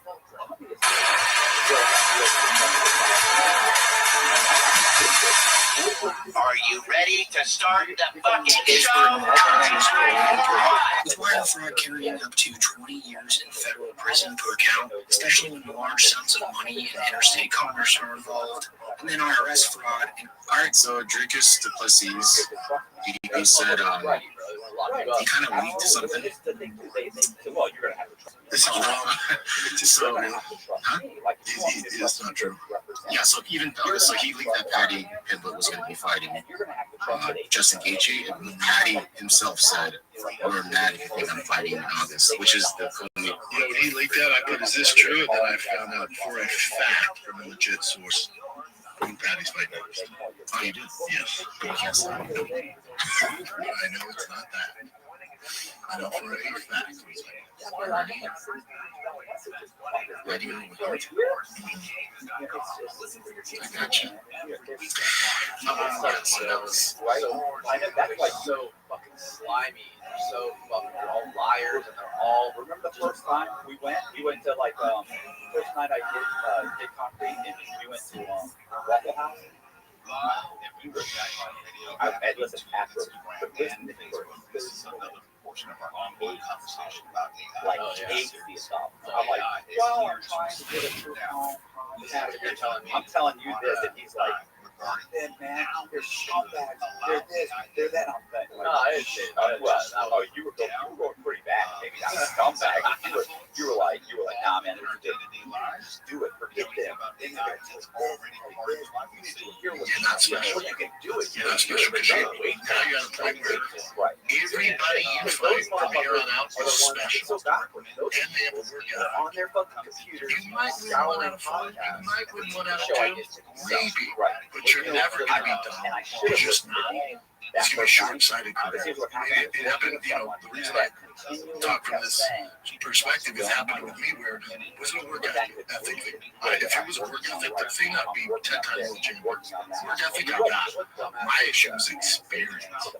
And I was in such a rush to get to the belt. I would just ask for these huge tests. And eventually being athletic is great, and work ethic is great. But you need experience. You need time inside the octagon. It's not a marathon. I'm sorry, it's not a sprint. It's a marathon. Slow down, young man. Slow down. Because there's nothing you can do when you're fighting a Nogueira or Roy Nelson, you know, a Ben Rothwell. You're fighting these monsters with all the experience, 40 fights, 50 fights, world champions. And then everything has been. The moment I started going, I'm not waiting. This is stupid. Danny was telling me, go, just start doing it. Like, if I just started at that point, I'd be a year, at least a year, maybe a year and a half of where I am right now. Instead of having like 30,000 subscribers, I'd probably have 100,000. So I'd probably be paying all my bills and everything. But I didn't. I kept waiting for like 20 big Hollywood deal. Right. Yeah, It's so simple to understand. You think Joe Rogan would have Brandon Shaw is when he closely examined a podcast Cringe Bites video that came up in his producer's recommendations, which is hilarious because it was probably right around the time he was served with a lawsuit at Lefty's Pizza. How it survived. Yeah, I don't fuck with any of that, man. That guy looks like he survived it. Yes. He looks like he's scared. Look at his eyes. Let me see what he said. You can tell he just went through hell with his eyes. He's not doing This is what you didn't tell me. Do it and do it as bad as good as you can. Even though it's probably pretty bad. No, he's not the guy. He just has weird eyes. Now, yeah, I have no interest in. I want to plummet from the sky. You just look at his face here. Looks like the face of a man who's been lying for so many years unchecked that now that he's being sued for being an alleged conniving criminal, it's almost like he can't believe that it's true. Guess what? Because 2 years from now or 4 years from now, your channel's doing great. You can look back on the very first video you put out. And you'll laugh about it. It's better to have it out. Yeah, I'm so embarrassed with our first podcast. We're so fucking awesome. I know that you probably still up. I'm still. What are you gonna do? I mean, the allegations of racketeering, conspiracy, and fraud. You know, those are heavy claims. But also, you shoot for the moon, and hopefully you land somewhere. It's not that incredible. The moment I disagree with it, And dude, volume touch me, motherfucker. That's what you're gonna do. Yeah. What are you gonna do? Volume touch me, motherfucker. That's what you're gonna do.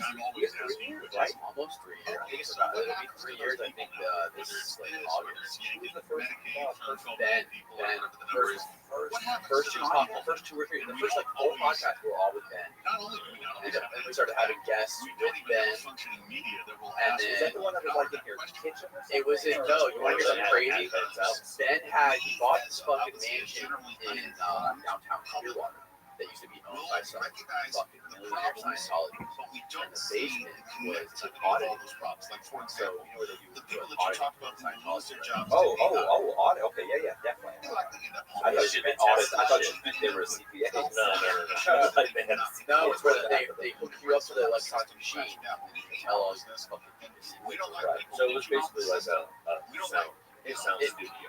It's all soundproof and everything. It's already pretty much set up. And before it was owned by the Scientologists, it was owned by somebody that was related to Presley. Like one of the Presley's daughters. Lisa Marie Presley lives over there. So it was her old house. So she used to have a recording studio downstairs. And then after that, it was an auditing. And then after that, when Ben moved in, we turned it into a podcast. That was the first episode of the comedy podcast. We were in fucking Scientology auditing. And you had a screen out, right? No, we were in a tiny little room with a table. Okay, the one you were thinking when we were in the other room. this building. Oh, okay. Yeah, I like that setup. Yeah. Did we ever have you in there? No. But I watched it and I was like I've been watching different ones. I was like, What are you gonna do? Follow me on Twitter? right. Like I just watched Brendan was actually just mostly examined a podcast Cringe Bites video that came out in his producer's recommendations, which is hilarious because it was probably right around the time he was served with a lawsuit at Lefty's Pizza. I would survive. Yeah, I don't fucking believe that, man. That guy looks like he survived it. Yes. He just looks scared. Look at his eyes. Let me see what he says. You can tell he just went through hell. Look at his eyes. He's not dead.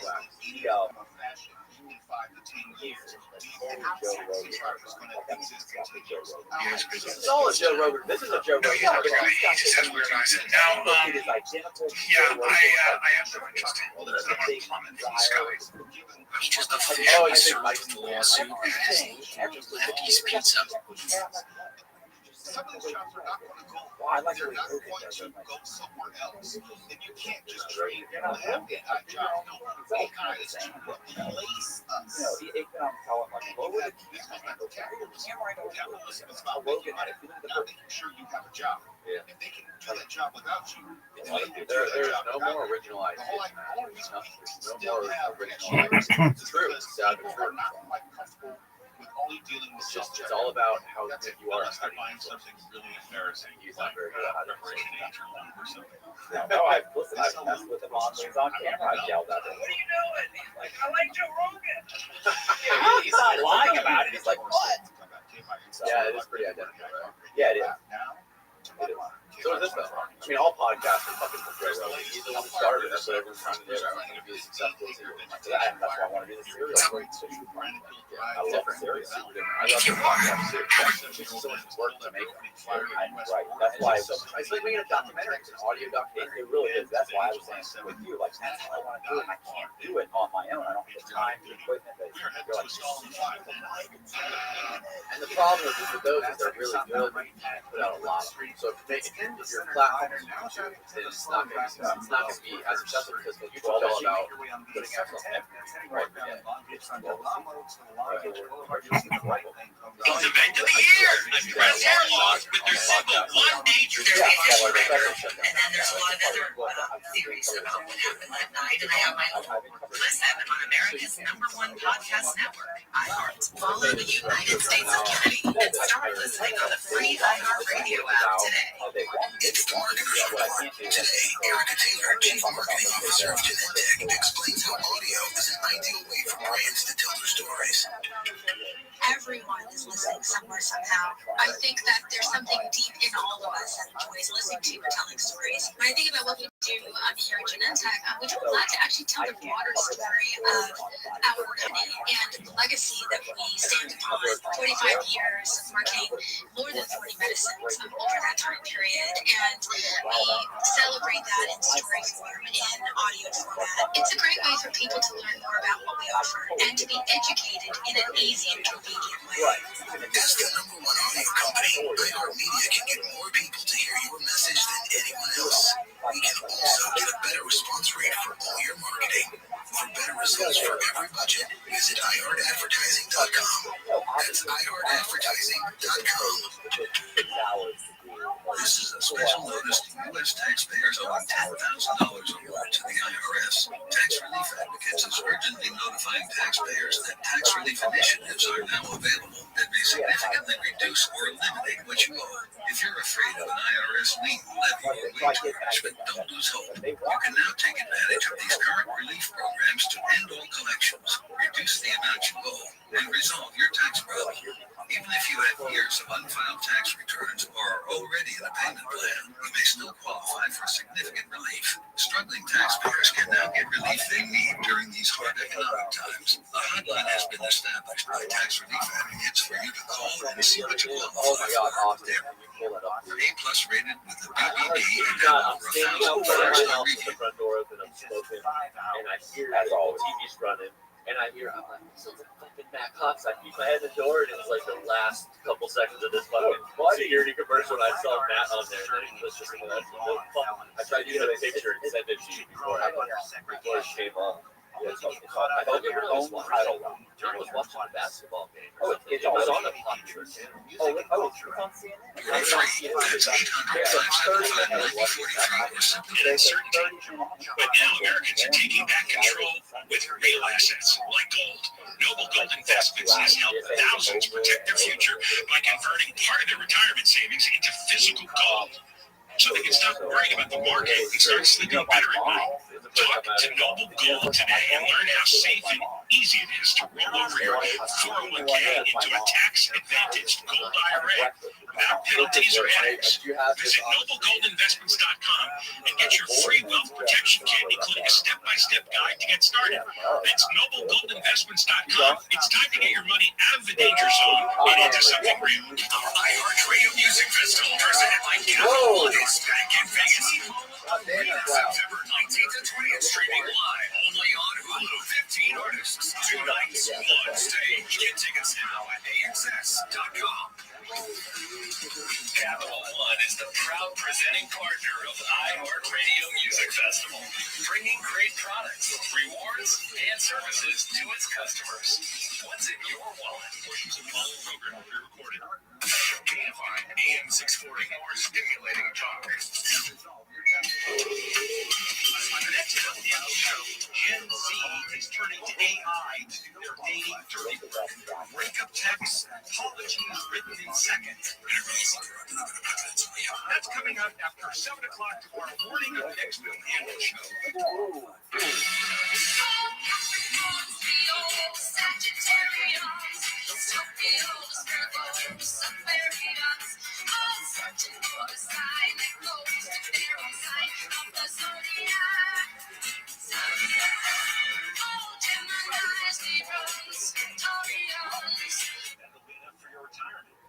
What if it's not? Here's the truth. Your 401k was never designed to make you wealthy. It was built to shift risk from corporations to you, leaving your money exposed to market crashes, inflation, and uncertainty. But now Americans are taking back control with real assets like gold. Noble Gold Investments has helped thousands protect their future by converting part of their retirement savings into physical gold, so they can stop worrying about the market and start sleeping better at night. Talk to Noble Gold today and learn how safe and easy it is to roll over your 401k into a tax-advantaged gold IRA without penalties or headaches. Visit NobleGoldInvestments.com and get your free wealth protection kit, including a step-by-step guide to get started. That's NobleGoldInvestments.com. It's time to get your money out of the danger zone and into something real. Our iHeartRadio Music Festival presented by Capital One is back in Vegas. September 19th and 20th, streaming live only on Hulu. 15 artists. I mean, I was just totally, I don't know, it was a bad mood, I don't know what happened. I was just totally like, oh, psycho, cold, jacked up. Oh, how much coffee out here? I walked in with one, and I was, it was just total, you were ripping on. Oh, it was great, it was great. And then when it was done, they were like, you know, does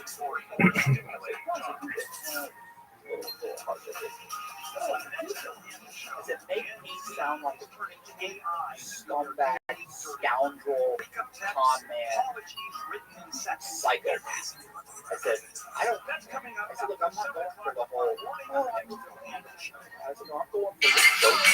I said, so jokerite. I said, I don't care, because you're not going to make me feel that. I said, I'm a psychopath. You can't make me feel that. I don't feel that. I said, so do it, run with it. And they were like, oh, you should have seen. Yeah, right? Oh, you should have seen the look on their face. They were like, and I said, well, do it. I said, I have no problem. I said, the people that know me and like me and care about me, like, and I'm not looking for anything. So if everybody else is, whatever, nobody's got money down, so I'm good. So my point is, you know, so I told that they still did. They did a commercial. So the guy called me, and I was like, and according to the title, I don't know if I choose the title. This is too long. Your future revealing itself. And I was like, it's fine. Are you concerned that he's like, I don't want to do it. Like it I'm just yeah, we're all scared. I was like, oh, man. So anyway, look, the market's doing so well. They called me back. They want me to come back and they're supposed to be sending me right now. They said they were going to have a meeting because we're trying to figure out how to use you for like the next 3 years. I'm like, this week marks a profound shift. And I'm sitting there going, they're like, so we're going to put something together. And I'm thinking, where do I sign?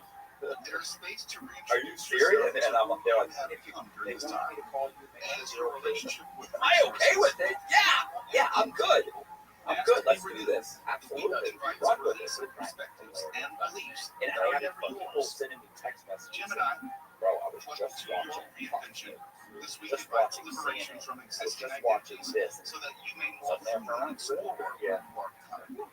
Bro, I talk about it all the time. You are like the biggest success story in this podcast. You are you're the one person who came in here, nobody knew who the fuck you were, and you literally taken the ball and ran with it. So far. And this is the thing with all, by the way, the guy who have created such success out of coming from nothing, coming on this podcast. This is really for you. It's like me. I'm not only I'm not talking about the amount of attention you got just from as far as podcast views on my channel. Right. I'm talking about like what you turned it into after that. Oh yeah, listen. I'm going to okay. I think it was when we went to Chicago. I've been like all over, I've been to Ohio, I've been to California, I've been to Illinois, Puerto Rico. I've been all over the place. And doing like I told you about when I went to Puerto Rico, they gave me like $1,800 to like fly into Puerto Rico and have a lunch with a couple of fucking billionaires in Puerto Rico. Right, they just wanted to hear my story, and then I leave. So you were basically just like entertaining for the night. A couple billionaires. And I just told you that like so.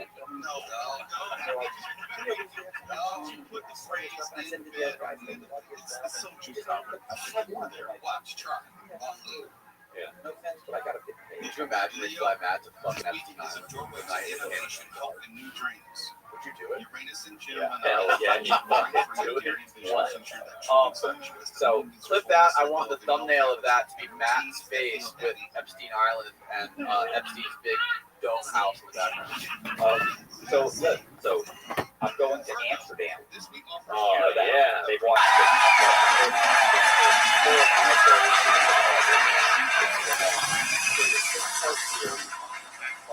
You know, for the last 12 years, I've been booking this show.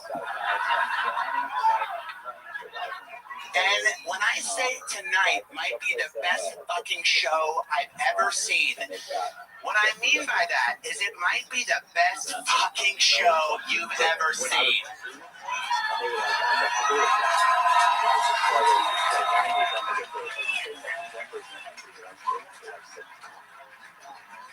We've had comedians, we've had rock stars, we've had actors, and every show, Michael Gonzalez, I say, how can we top it? And we do.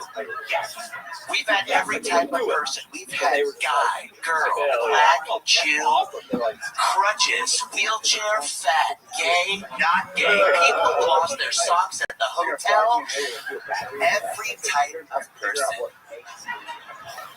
But tonight, I have put together a lineup that would make Bill Cosby wish he wasn't a rapist. Because this panel tonight is two of the greatest Kill Tony legends in the history of the fucking show. Two legends of stand-up comedy, two of the best comedians in the fucking world. We're really doing it, Red Band. We're really doing it. We're really doing it, Red Band. We're really doing it, Red Band.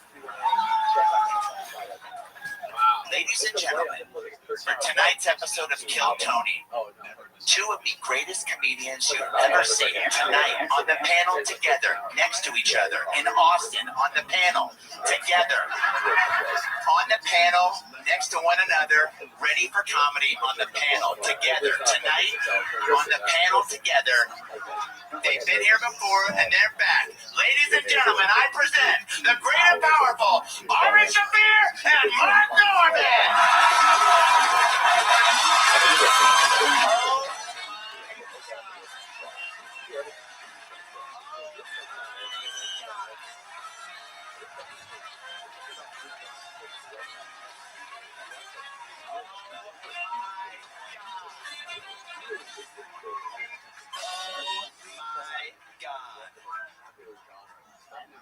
Mark, Norman, Ari Shafir. Good to see you guys. Tony, you look more ethnic. What's going on? You look like an Uber driver.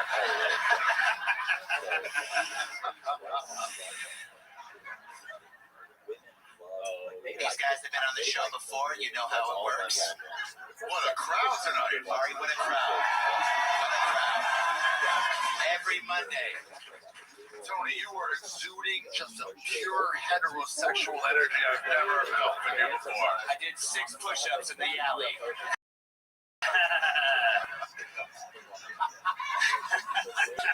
Let's cut to a clip. We don't have it. You guys know how the show works? Over 200 innocent souls have written their names down for the opportunity to get plucked out, unbeknownst to them, that come on this stage to do stand-up comedy for 60 seconds of uninterrupted fun. They know their time's up when they hear the sound of a kitten. They know, God fucking damn it, Red Man. So it's okay? Fuck it, we'll do it live. 60 seconds of uninterrupted stand-up comedy. They'll know their time's up when they hear the sound of a kitten. That'll let them know it's how many. It might be multiple kittens depending on what Red Man's doing.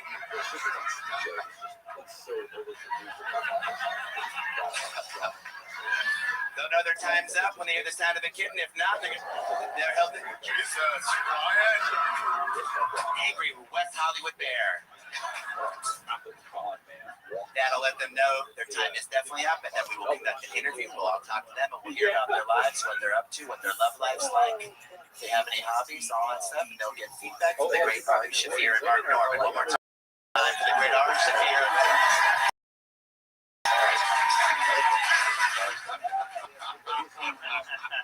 Go out and pick a couple of names for me. Just one. Just one.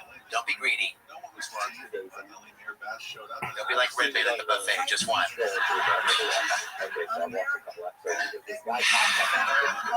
Are you guys ready to start tonight's fucking show or what? Tonight's show, we are starting with a golden ticket winner, the newest golden ticket winner, someone who's only been on the show once before. This is their second time performing on Kill Tony live at the Mothership. Ladies and gentlemen, I present the return of Charlie Mack.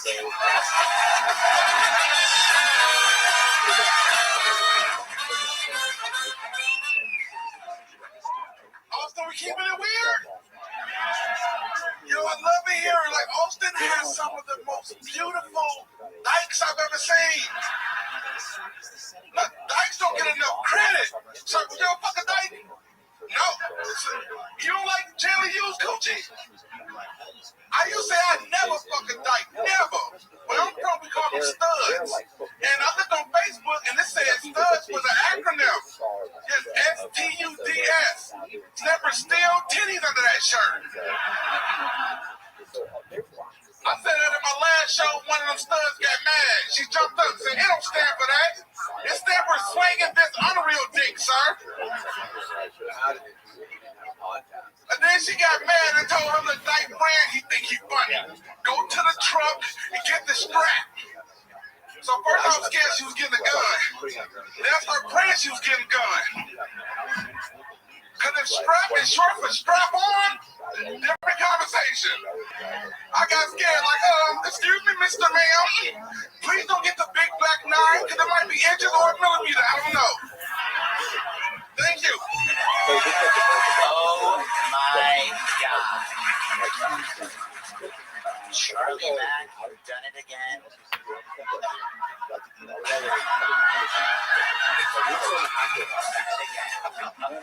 Wow. Second time on Kill Tony, Charlie. Yeah. How'd it feel? You're here this time. Charlie, you're sweating like P. Diddy on the stage. The panel looks a little different. I don't know what it is. Tony got on Netflix. He upgraded. Look at this guy. I feel like it's Timo. I don't know. Evo Edge gloves. That's fine. You look like a giant UPS package. Tell your mom I got a package.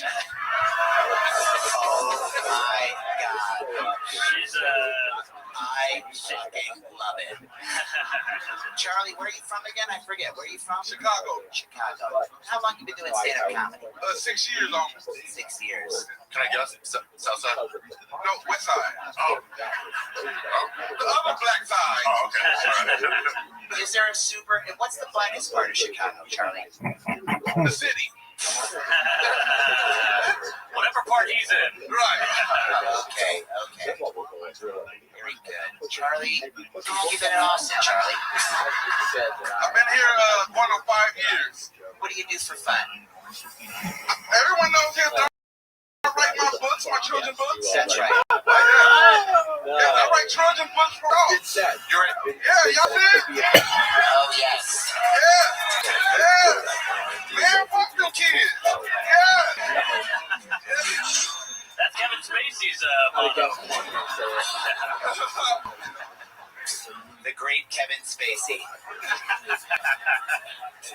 Filter him above my bed. Charlie, what do you love about Austin, Texas? Have you had the food? Just kidding, I know the answer.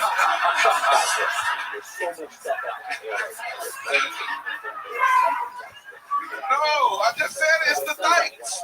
They're beautiful out here. The who? The dykes. The lesbians? Yes, the manly ones. Right, and what makes them so manly, Charlie? Manly means when someone shows like a sign like a man. Right. But they're lesbians, but you said they're manly. Yes. What do you mean? What do They be in a men's section of the store taking all the big clothes.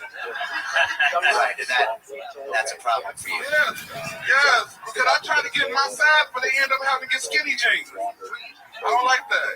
Those skinny? They wasn't when I first bought them. Charlie, what was the last time you had a vegetable? I'm actually vegan. No way. Yeah, I've been vegan for a year now. Wow. I lost 160 pounds. 160 pounds? Yeah. Whoa. Congratulations. Unfucking believable. Down to 840 pounds. No. I'm regular fat. I was, oh my God, it's coming fat. Do you have how many fat friends do you have, Charlie? Just your sister. That's... Oh, shit, Tony. Whoa, wow. Okay, got me. Play something fun, Red Band. Perfect. Fuck you. Charlie, you've done it again.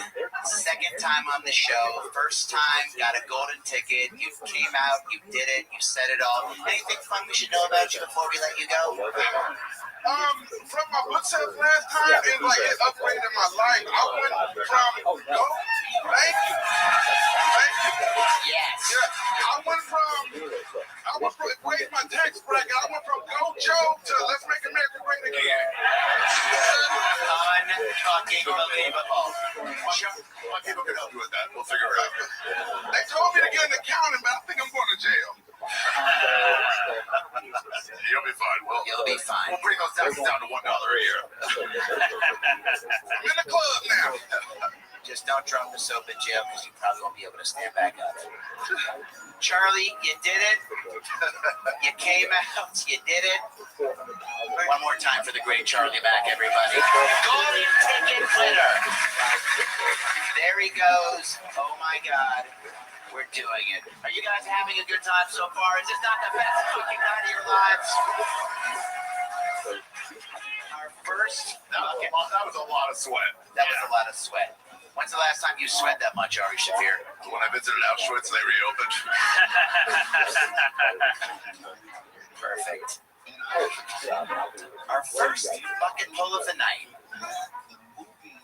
goes by one name. I love a good one name. I love a good two name, but I love a good one name. He actually works here at the comedy. Huh? It's a guy. He works here. Well, let him decide. It's 2025, Red Band. He might be a guy tonight and a woman in the morning. Please give it up for Fuzzy, everybody.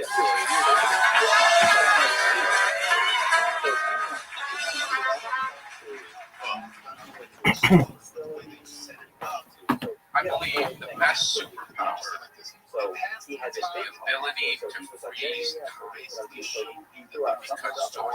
You gotta remember, they don't want you to have superpowers. They choose not want you to have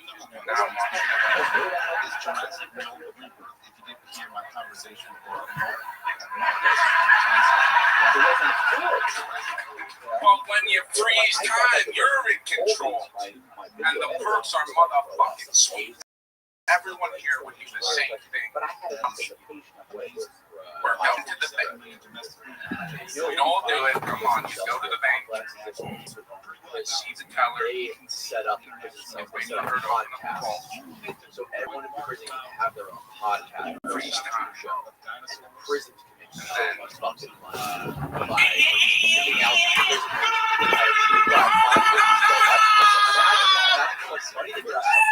Fucking arrest them all. Holy shit. And then you leave the bank. And if you're a girl, you can do as far as you guys want to do it. Thank you guys so much.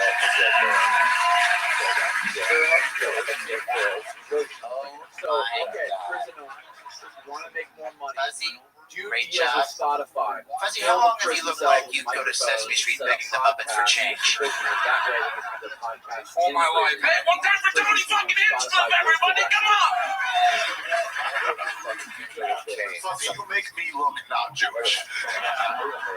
You look like Muzzy. Fuzzy the Muzzy. Hey, are there any Indians in here? They're not allowed in, bro. Good. Pakistan forever! All right, easy. You know it's going great when you scream at the end of your set.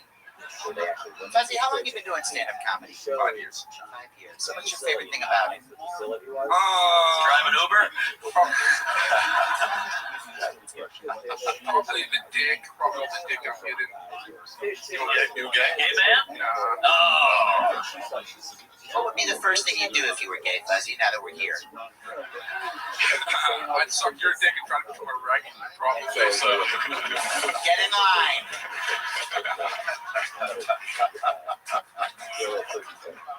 Fucking unbelievable.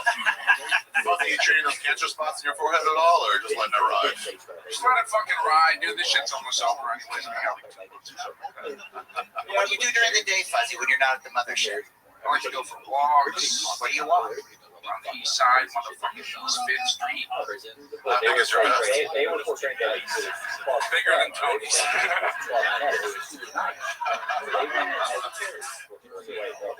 Nothing right now? Exactly. So let the camera. You're a rubber ducky, Fuzzy. That is something Tony would actually probably say. Fuzzy, what's your love life like? It's good. It's chill, bro. Actually, I met a girl. Whoa, chill, bro. He's allowed. Give him a chance. The force Give of him a chance. Yeah, who the fuck is that? The fuck's laughing like you can't get any? You're here with a guy. Oh my God. Got him. You look like you like dick in your.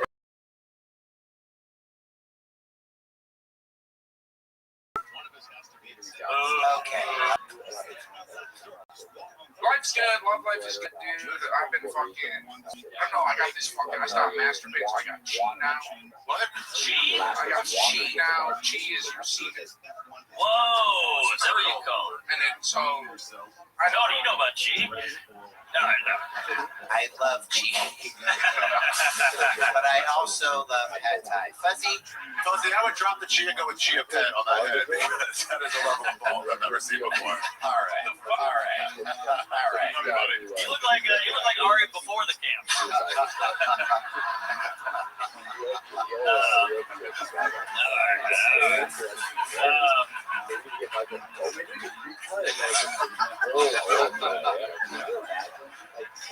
All right, we gotta let this guy get back to his food truck. Fuzzy, you did it. Here's a little joke book. See you later. Fuck off.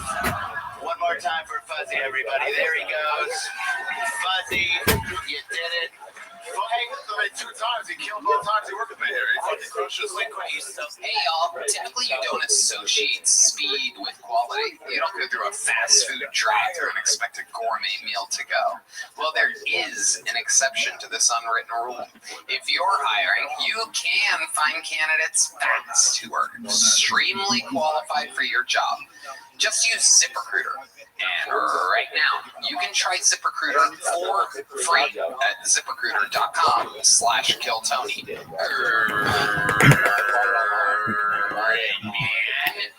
Tony, guess what? I love ZipRecruiter. It's the best hiring site out there. With ZipRecruiter's advanced resume database, you can proactively find and connect with qualified candidates in minutes. So there's little waiting. Want to meet with a standout candidate? You can unlock their contact info instantly. No wonder ZipRecruiter is the #1 rated hiring site based on G2. Wow, that's incredible, Red Bam. That's amazing news. Experience hiring speed and quality with ZipRecruiter. 4 out of 5 employers who post on ZipRecruiter get a qualified candidate within the first day. And if you go to ZipRecruiter.com/KillTony right now, you can try it for free. Again, that's ZipRecruiter.com/KillTony. ZipRecruiter, the smartest way to hire. Hello there. This podcast is sponsored by Talkspace. Therapy can be costly, but Talkspace is affordable and in-network with most insurance providers. Most insured members have a $0 copay. Talkspace, the leading virtual therapy provider, makes getting the help you need easy, accessible, and affordable. You can meet online, message your therapist anytime, and get matched with a licensed pro, usually in under 48 hours. No awkward waiting rooms, no driving across town, just real help from the comfort of wherever the hell you are. Red Band. You know what I love about Talkspace, Tony? It's covered by tons of insurance plans and employers, including TRICARE for active duty, veterans, and their dependents. Most insured members have a $0 copay, and if the first therapist isn't right for you, no big deal. You can just switch at no extra cost. That's awesome, Red Band. So here's the deal. As a listener of this podcast, you'll get $80 off your first month with Talkspace when you go to Talkspace.com/Tony and enter promo code SPACE80. That's SPACE80 to match with a licensed therapist today. Go to Talkspace.com/Tony and enter promo code SPACE80. Everyone here at the mothership is being groomed.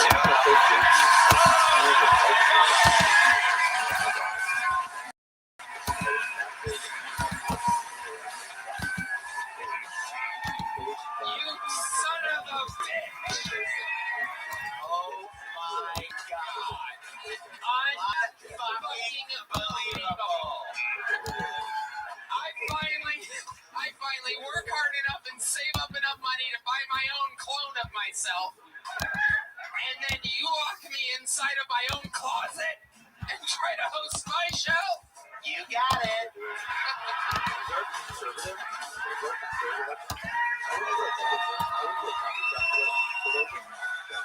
Who's ready for the best fucking night of their lives?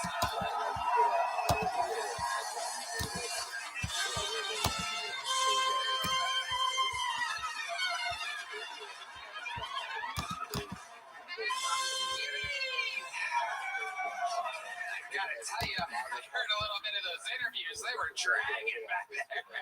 You can really hear the wheels turning on you. And I didn't realize my clone would sweat more than me. It's not easy, is it, clone? To kill cloning. Tony Hinchcliffe and Tony Hinchcliffe. By the way, Dwight, it really is Pride Month.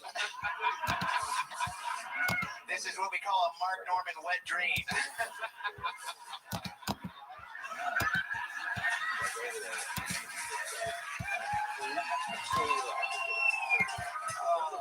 This is Kill Tony. The only thing better than one of me is two of me. And now, back to the show. All right. Oh, you. I wish they were right there. I made a couple of fucking difference in the coffee shop. Puerto Rico's not gonna like this.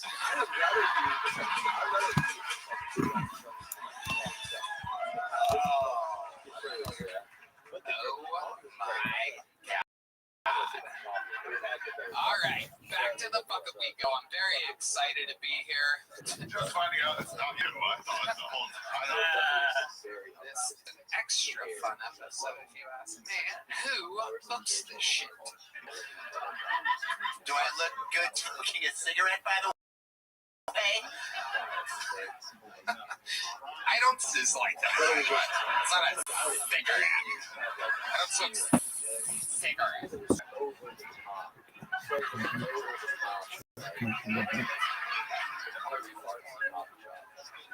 And I haven't been to a coffee shop before. The last coffee shop I've been to was for 30 grand. So I guess that. Back to the bucket we go. Make some noise for your next comedian doing an uninterrupted 60 seconds. Ladies and gentlemen, this is Francisco Rincon.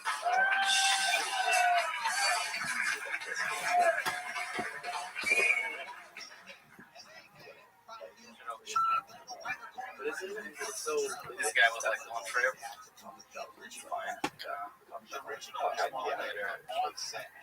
After I go to their house. I am from Puerto Rico.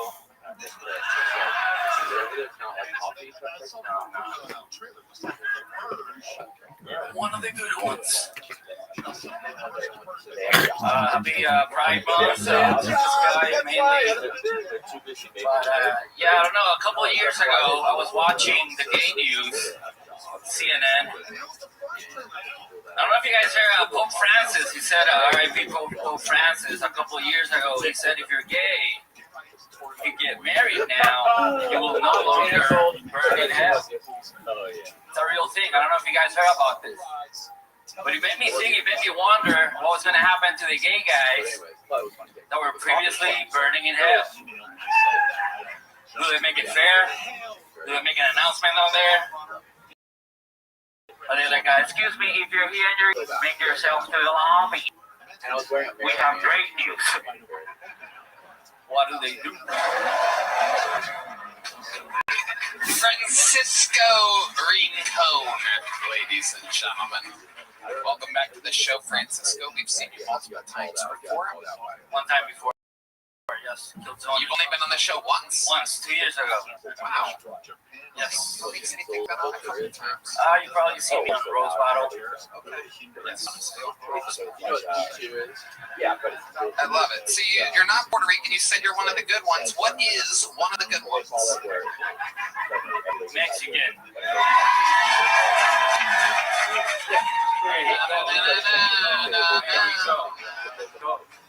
Okay. No, actually, Tony, I am. Go ahead. Sorry, I am from Venezuela. Oh, wow. Okay. Why move? Why move? Why move? It's gonna So look, I'm here to tell you guys, despite what you hear in the news, that Venezuelans are criminals, I'm here to tell you that we are criminals. But I know I am from Venezuela, but Venezuelans, we've been getting a bad rep, right? So like when I moved to Texas about 10 years ago, they would be like, "Are you from Mexico?" And I would be like, "No, that's gross," And now they are like, "Are you from Venezuela?" And I'm like, "No, I'm from Mexico." But yeah. Have you always looked like Adam Ray with AIDS? Yeah, you throw a vest on, we got a third Tony here. Unfucking illegal. Francisco, what have you been up to since the last time we saw you? Give us something good. What's going on? Oh man, living life, I not to brag or anything, but I got this last time I did the show, I just recently got fired, and I just got fired again. Wow. Look at you. I know. What'd you get fired from? Hey, that's what I was gonna ask. You're a fucking genius, and you're extremely good looking. Thanks, me. Wait, what was that? What was that? I smoke a lot of cigarettes. Do that? I don't do that.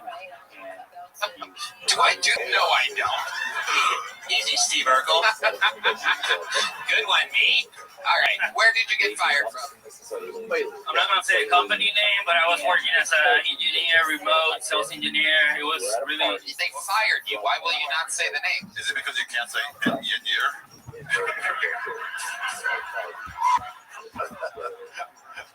In my language, that sounded like the N word.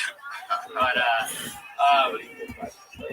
yeah, I don't know if I'm gonna have to look for another job. So I don't want to throw these guys on the bus. You know. Hey, can I just tell you real quick? If you got fired, you are going to have to find another job. That's how it works. No doubt about it. No doubt about it. Yeah, no, well. No doubt about it. Francisco, what's your love life like? You're a good-looking guy. You seem like you should be doing good out there for yourself. What do you say? I bet you're fucked. Oh yeah, no. I'm doing all right. I'm not. I got lucky a couple weeks ago. That's what I like about Austin. Lots of beautiful Mexican girls here in Austin. And yeah, so I went down on this girl from San Antonio. How long did you go down on her for? Give us an exact time frame. Morning, night, lunch. Over under 25 minutes. It was a good time. It was a fun time. It tasted like Takis. So what? Like what? Sometimes I don't even understand myself, man. I'm sorry. I had a dream in English last night. I don't even know what I said. We gotta deport you. Yeah. No doubt about it. We're sending you back to Venezuela.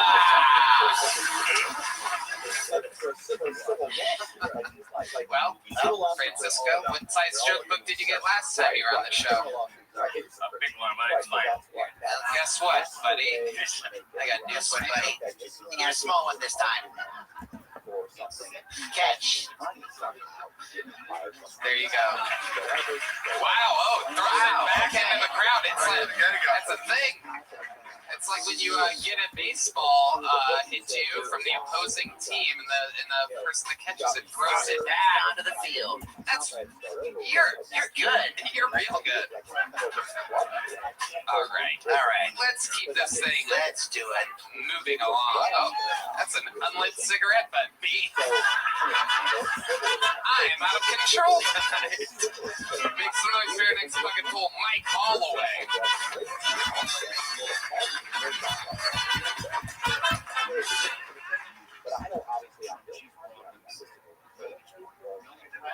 I don't think everyone who has a cat also throws trash on the floor and calls it a toy. But I do think everyone who throws trash on the floor and calls it a toy also a cat. I flew in on a.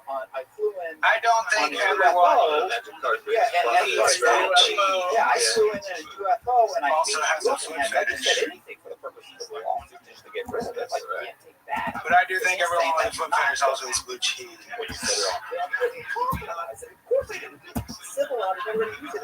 I don't think everyone who drinks lemonade is also a pedophile. But I do think everyone who's a pedophile also drinks lemonade. I don't think everyone who's the victim of pedophilia is also a Disney adult. You guys get it. All right. That was fun. Wow. Mike Holloway, this is your first time on the show? Yes. Okay. How long have you been doing stand-up? Kind of 5 years, but more like 3 because of breaks from COVID and being broke. COVID was over. Are you still broke? Well, I didn't. He's not wrong. I did like 1 or 2 mics before COVID. I know the whole Lincoln years I had to take off. I'm an accountant. Sorry. The OJ trial really fucked up my schedule. Okay. Okay. What do you do for work? You work in I'm getting aquarium vibes, like you work with pets of some kind. My two fun facts about dolphins. Go. Let's go one question at a time. Oh, there you go. That's the one they answered. What do you do for work? I DoorDash right now. I just moved here 2 weeks ago. So did you save money from another job? Kind of. What was the other job? Amazon delivery. Amazon, you see? Aquarium. There's fish in an aquarium. There's fish in the Amazon.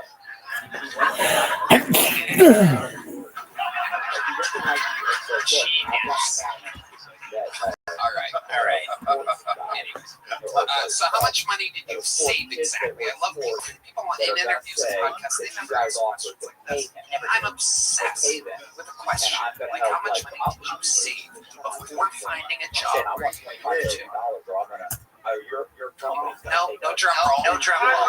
There's two fucking hosts here. None of them asked for a drum roll. How much did you save? $500. Holy shit! What are you gonna do? Are you in your car right now? Technically, I'm camping at a campsite, so I paid for it. Technically, I'm not homeless. Do you have a tent? Yes. So you sleep in a tent? Yes. Where do you shower? At the campsite. There's showering. Outdoor showers? No, it's in like a KOA. What the fuck is that, Ari? What's a KOA? Some Jewish shit? What is that? Not all of us take world vacations and camp all the time. Some of us are trying to fucking change people's lives out here. They know about camps.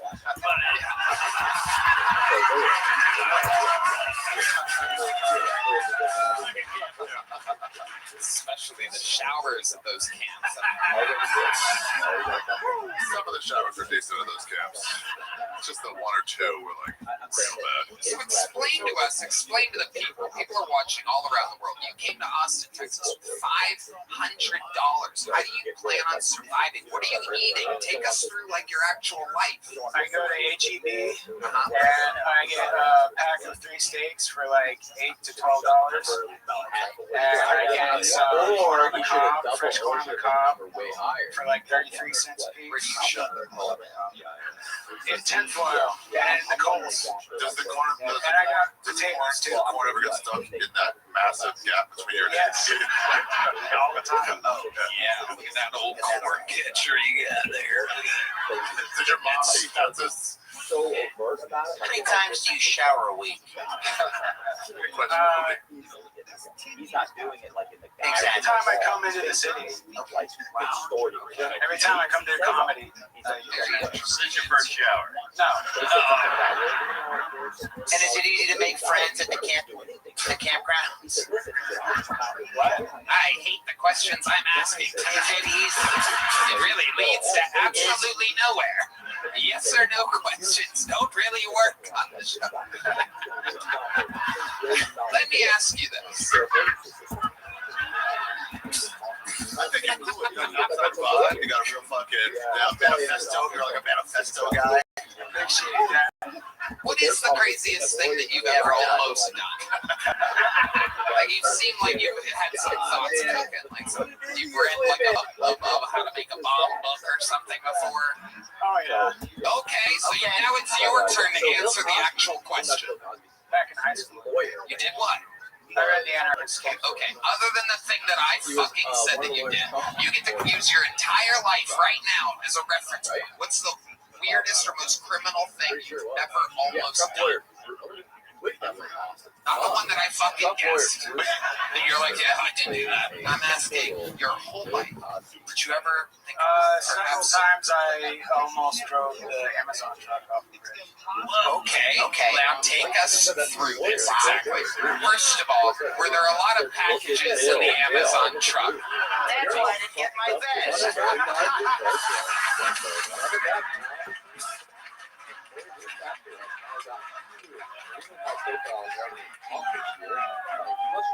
Oh, so good. Okay. So, did you really think about it? You thought about driving the Amazon truck off a bridge? Oh yeah, I thought about it. Yeah. Okay. And how were you going to do it? Were you going to kind of like go to the bridge and pull right, turn off of the ledge, or were you going to kind of like take it at an angle? What was your plan? No, I was gonna. It's an EV, so it's really got some acceleration. So yeah, I was gonna get it going and then just crank the wheel and jump out the window. Oh, you weren't gonna kill yourself. You were gonna like.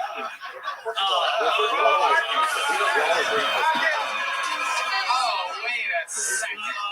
This is crazy. I did for a second, but then I was like, I can jump out. Yeah, I like you. You're just fucking Bezos over by yourself. Yeah. All right, but that's So you were just gonna selfishly drop a bunch of people's packages in the water. What are you saying? All right. What's the other craziest thing about your life? Like, give us something good here, other than almost driving an Amazon. What's a fun fact about your life? Did you have a weird childhood? Were you molested? A lot of pedophile jokes. No, I wasn't molested. I did have a weird childhood. I moved around a lot. I was a fat kid and a nerdy kid and a new kid all the time. So I got. What's the meanest thing somebody said? Shut up, fucking talking. What was the meanest thing somebody ever said to you at school? I don't remember. I said a lot of mean shit too because I would basically to deal with bullies. I would basically like roast them. I didn't know the term back then, but I would roast them and then like when they put hands on me, then I would just go out right away. You killed a kid. No. Beats crap out of them. You look like the bad kid in Toy Story. Oh my God! Oh my God! The neighbor? Yeah, Sid.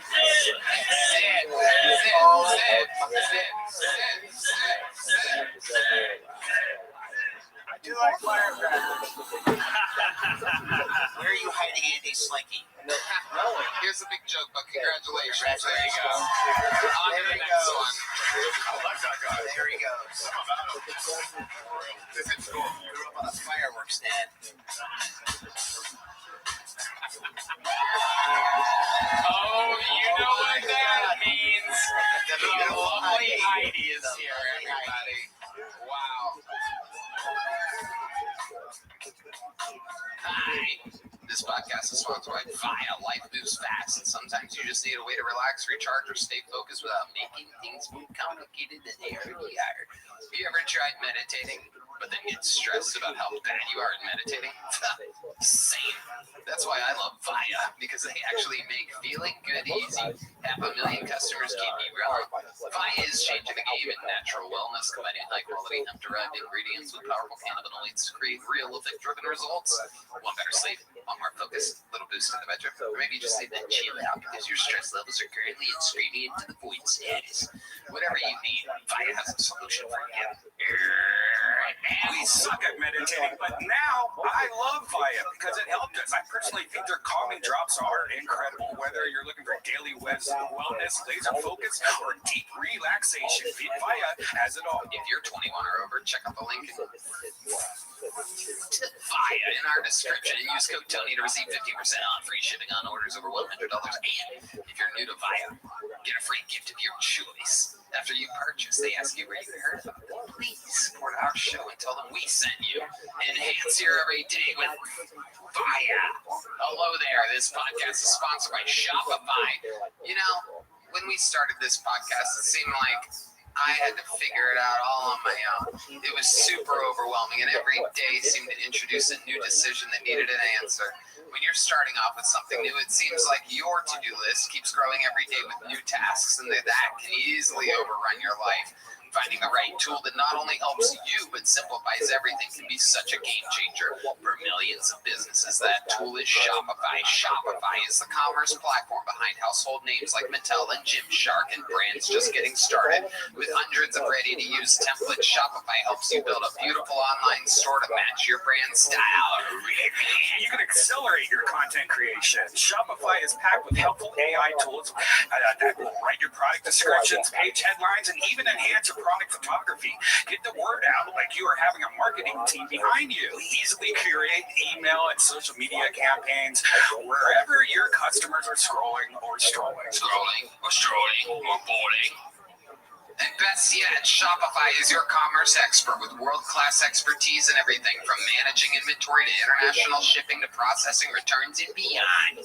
If you're ready to sell, you're ready for Shopify. So turn your big business idea into with Shopify on your side. Sign up for your $1 per month trial and start selling today at shopify.com/GoTony. Go to shopify.com/GoTony. Shopify.com/GoTony. Someone's rooting for Ari from the audience. Let's go, Ari. The guy wants you to be funny right now. All right. This looks like a new name. I'm excited about it. I love new names. You love new names. It's my favorite thing other than my condo.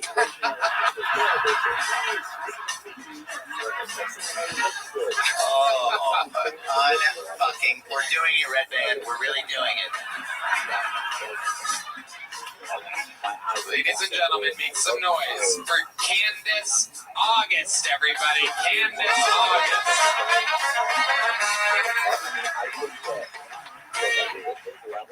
All right. My husband's Muslim, and when we got married, we had to do the Islamic wedding ritual. For those of you who do not know, the Islamic wedding ritual is called the nikah.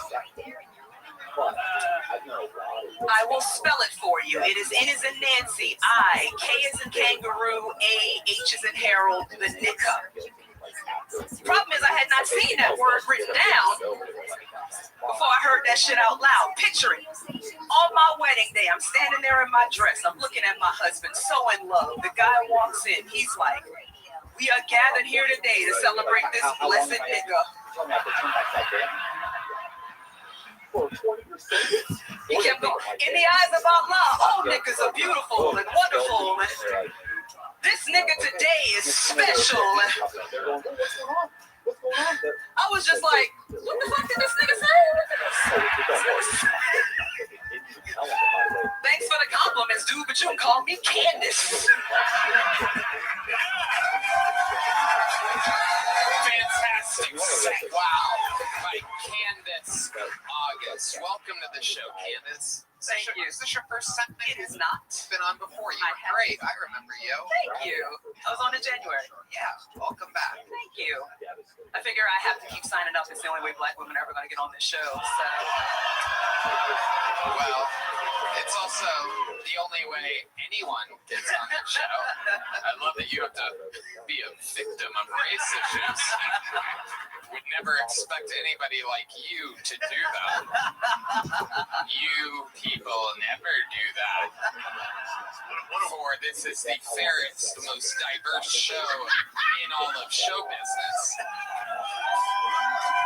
Incorrect. How dare you? Oh shit, 2 Tonys. I'm getting roasted by the bouncer at Fraggle Rock. Oh my God. It's Bam Patterson.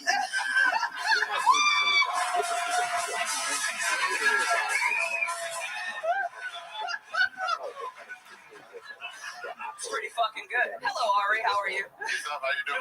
Pretty good. How do you two know each other? No, I already dapped him up, and I Choose all the fucking black hookers, Tony. I wanted to. That's not even funny, but I just wanted to. I just wanted to acknowledge everyone on the panel. Hello, Red Band. So, Candace, remind us, what do you do for a living? What's going on?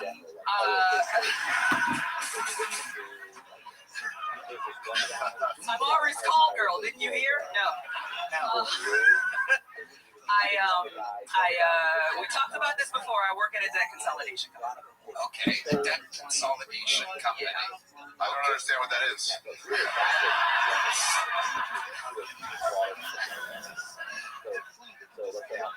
Doesn't translate.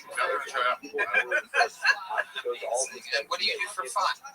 I like to travel a lot, and comedy's fun. I Where like do you doing travel to? What are some of your favorite places that you've been? My favorite place is Cuba. That's the favorite place I've been. What do you love about Cuba? I'm from New Orleans, and yeah, I know. You went to Brother Martin. I know. I went to Ursula. So we I've performed with him several times. He never remembers me, but it's fine. It's fine. It's okay. It's okay. I opened for him at Magoobies and a bunch of other places. Are you from Maryland? No, but I lived in the DMV at the time when I worked with him. You lived in the DMV? Yeah. Wow. Yeah, it's DC, Maryland, Virginia. Wow. And they call it the DMV. Wow, you look like you'd work at the DMV.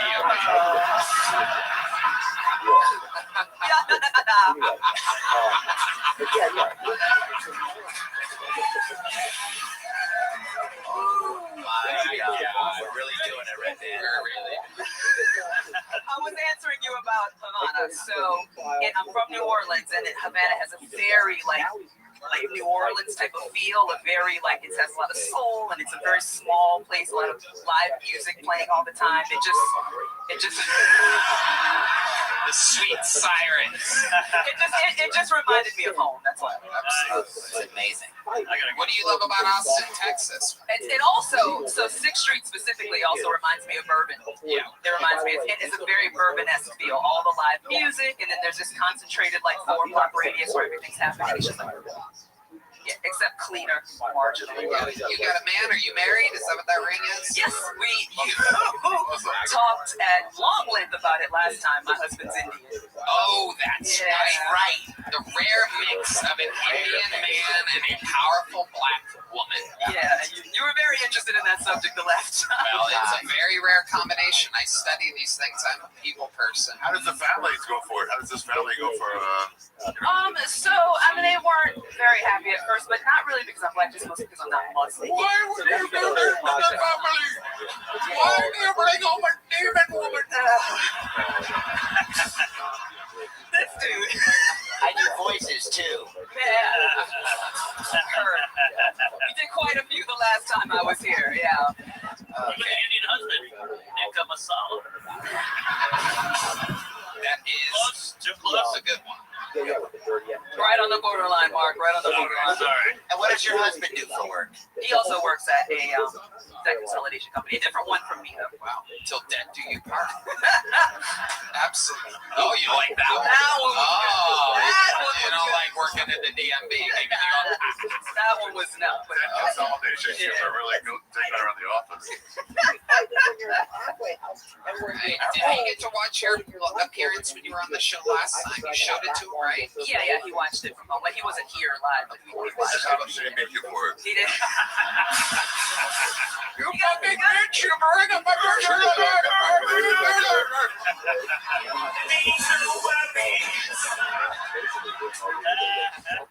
He got a kick out of it because you spent a lot of time talking about. So I had said that. Got a kick out of it. I said my.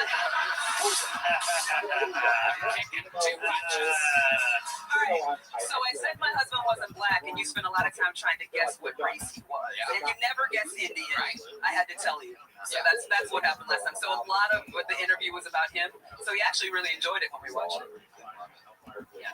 And where do you get earrings like that? Those are great earrings. I'm so glad you noticed them. So the last time I was on, I had knives, right? So it's like the Kill Tony vibe, and no one ever noticed them. So thank you, Tony, too, for noticing them. Yes. Did you buy them at the Target that you got fired at? I did. Okay. No, they're custom. I ordered them online. What were you going to say there, Mark? Nothing. Oh. You got a big joke book last time? I did, but let me tell you this. When I got it, you had some that were left over from the HEB Center, and I never got one from the show that I was on. So if you can spare another one. You know what? Here's an official one. It's your live show. It's like Angel Reese. Thank you.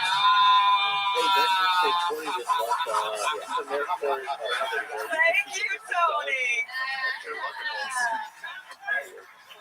You guys have a good night. Thank you so much for time for camping. for August. Candace August. When the show goes on, it has to. We keep it moving. Let's do it. We gotta do it. Your next bucket bowl goes by the name of Karen Jones.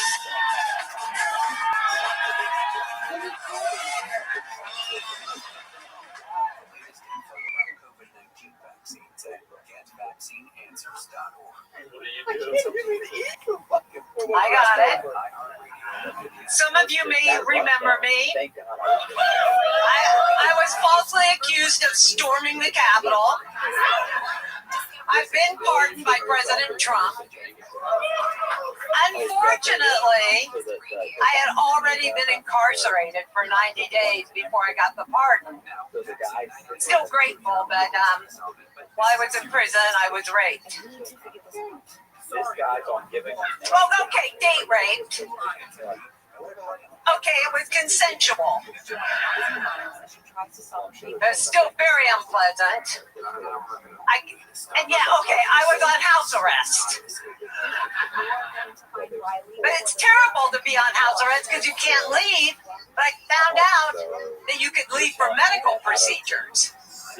So I scheduled a mammogram, a pap smear, and a colonoscopy. And I'm telling you, it was as horrible as any other time I've been raped.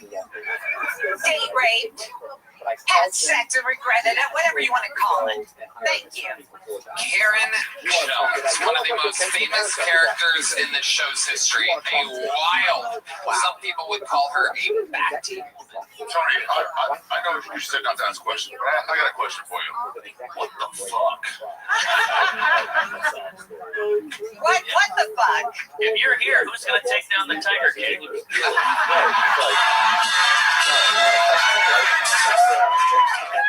Mark Norman is on fucking fire. You look like the woman who fired Angel from the Target. Or Candace. Who was the last person?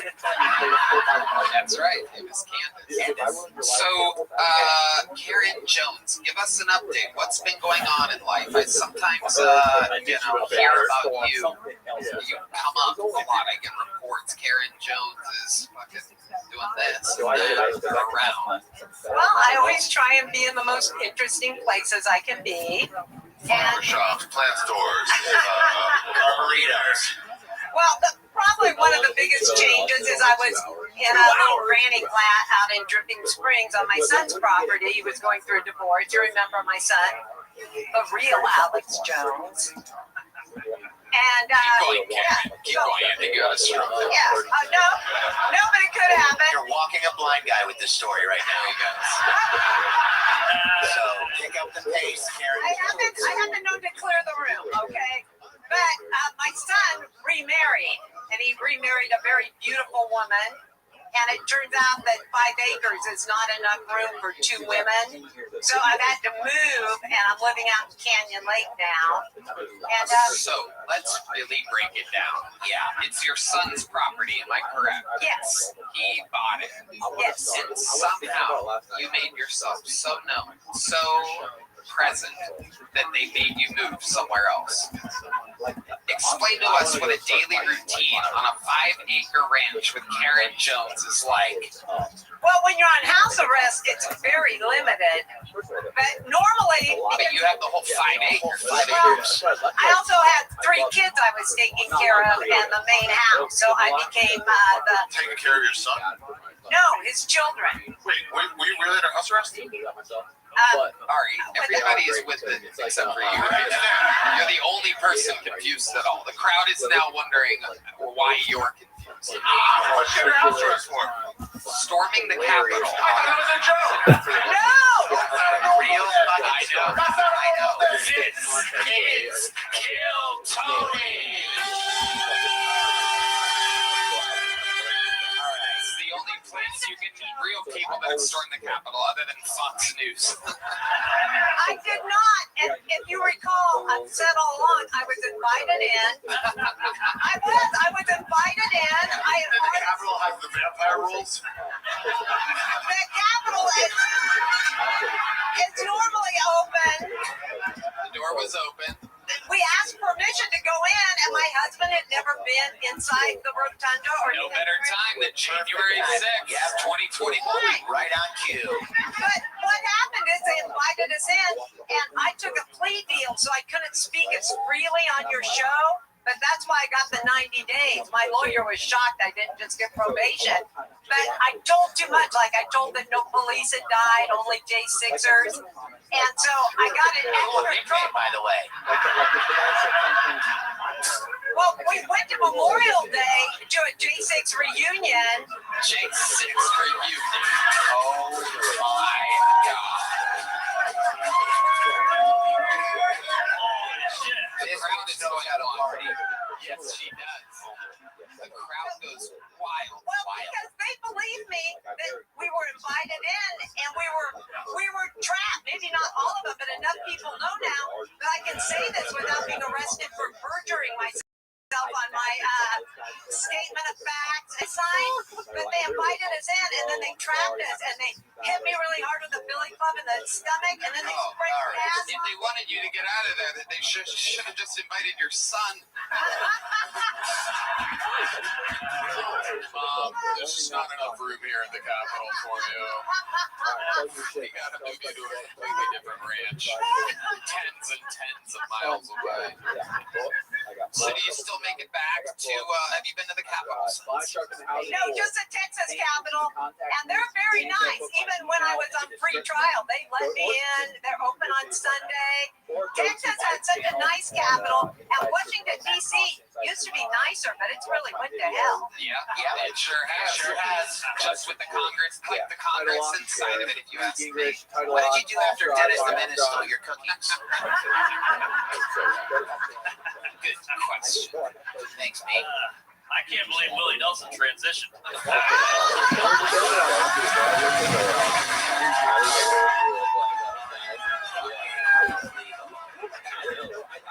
Really doing it right now. So, Karen, anything else crazy going on in your life that we should know about? Well, I was trying to decide whether or not I should go with the J6 stuff because I have been going to open mics regularly and I've been working on my gay material. Why don't we hear one of your gay jokes? I want to hear one of your gay jokes. I think we do. I'll give you a bit of my gay minute. Okay. It's that I told all my kids growing up I didn't want them to be damaged. So I always told them that if I find out you're gay, I just won't be able to love you as much. It's nothing personal, but we all know that homosexuality is caused by overbearing, castrating, ball-busting bitch moms, and I'm not going to let one of you to make me look like a bad mom. Wow. I like her. Welcome. Welcome. How you living, pimp?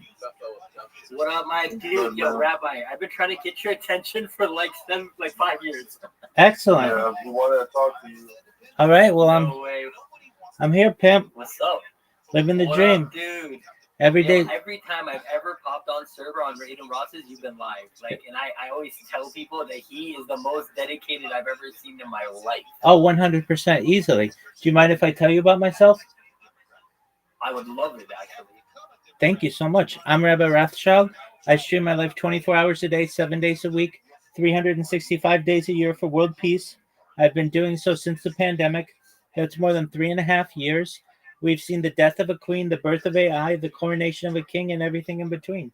Have you ever seen the movie The Truman Show or the television show Big Brother? Excellent. Well, that's essentially what my life is. The Economist magazine stated in 2018 that data had overtaken petroleum as Earth's #1 resource, and I have more data archived on the internet than any person ever, which may make me a very influential person. And if that happens, I'm going to make you, Brinks, and you missing richer than you could ever imagine. I'm going to take care of your friends and your family. I want you to be able to pay off all of their debt if they have any, create generational wealth, and just be able to start charities and philanthropic organizations of your own. How does that sound? That sounds amazing. I already love you, Rabbi. Excellent. Well, I appreciate that. So what else do I talk about? I talk about like things that I want to help the world. In addition to ending world wars and instituting world peace, I want to ensure that we are able to end world hunger through the use of technology such as agricultural drones, floating greenhouses, saltwater greenhouses, hydroponics, vertical farming, cloud seeding. I want to help end world thirst through the use of technology. I'm sponsored by a cryptocurrency. It's known as Harry Potter Obama Sonic 10 Inu. That's what all of my pillows and all my merch is. It's worth about $100 million. And one of the things that we do is we build wells in developing nations such as Nigeria. I want to continue with those types of good projects. I'm also an advocate of life straws and, most importantly, desalination technology, where we pump Earth's seawater onto land to make it drinkable for people.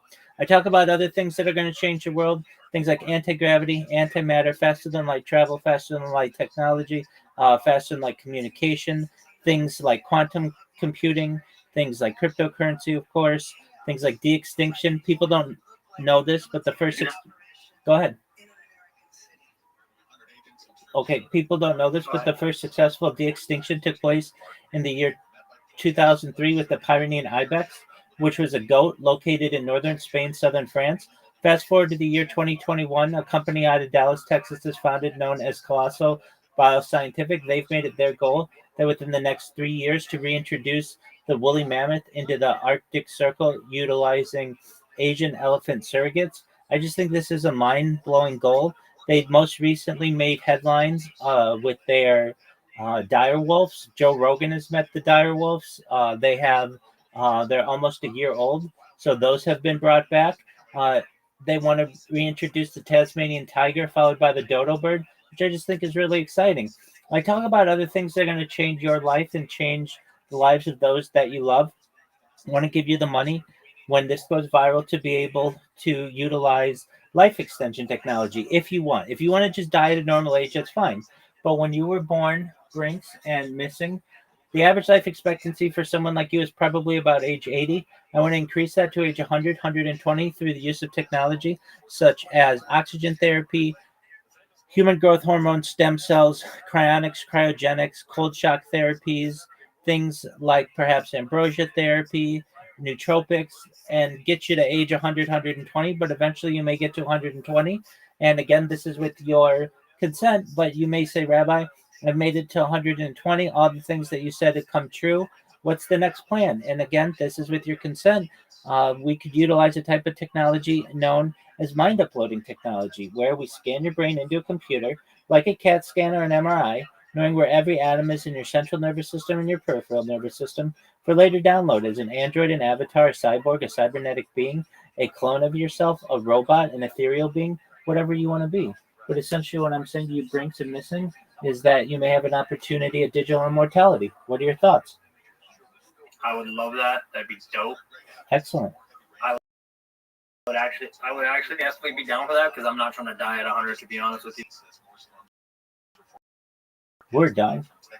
Excellent. Well, then you are, and I'm going to do everything I can to make your dreams come true. Can I ask you a question, Rabbi? Absolutely.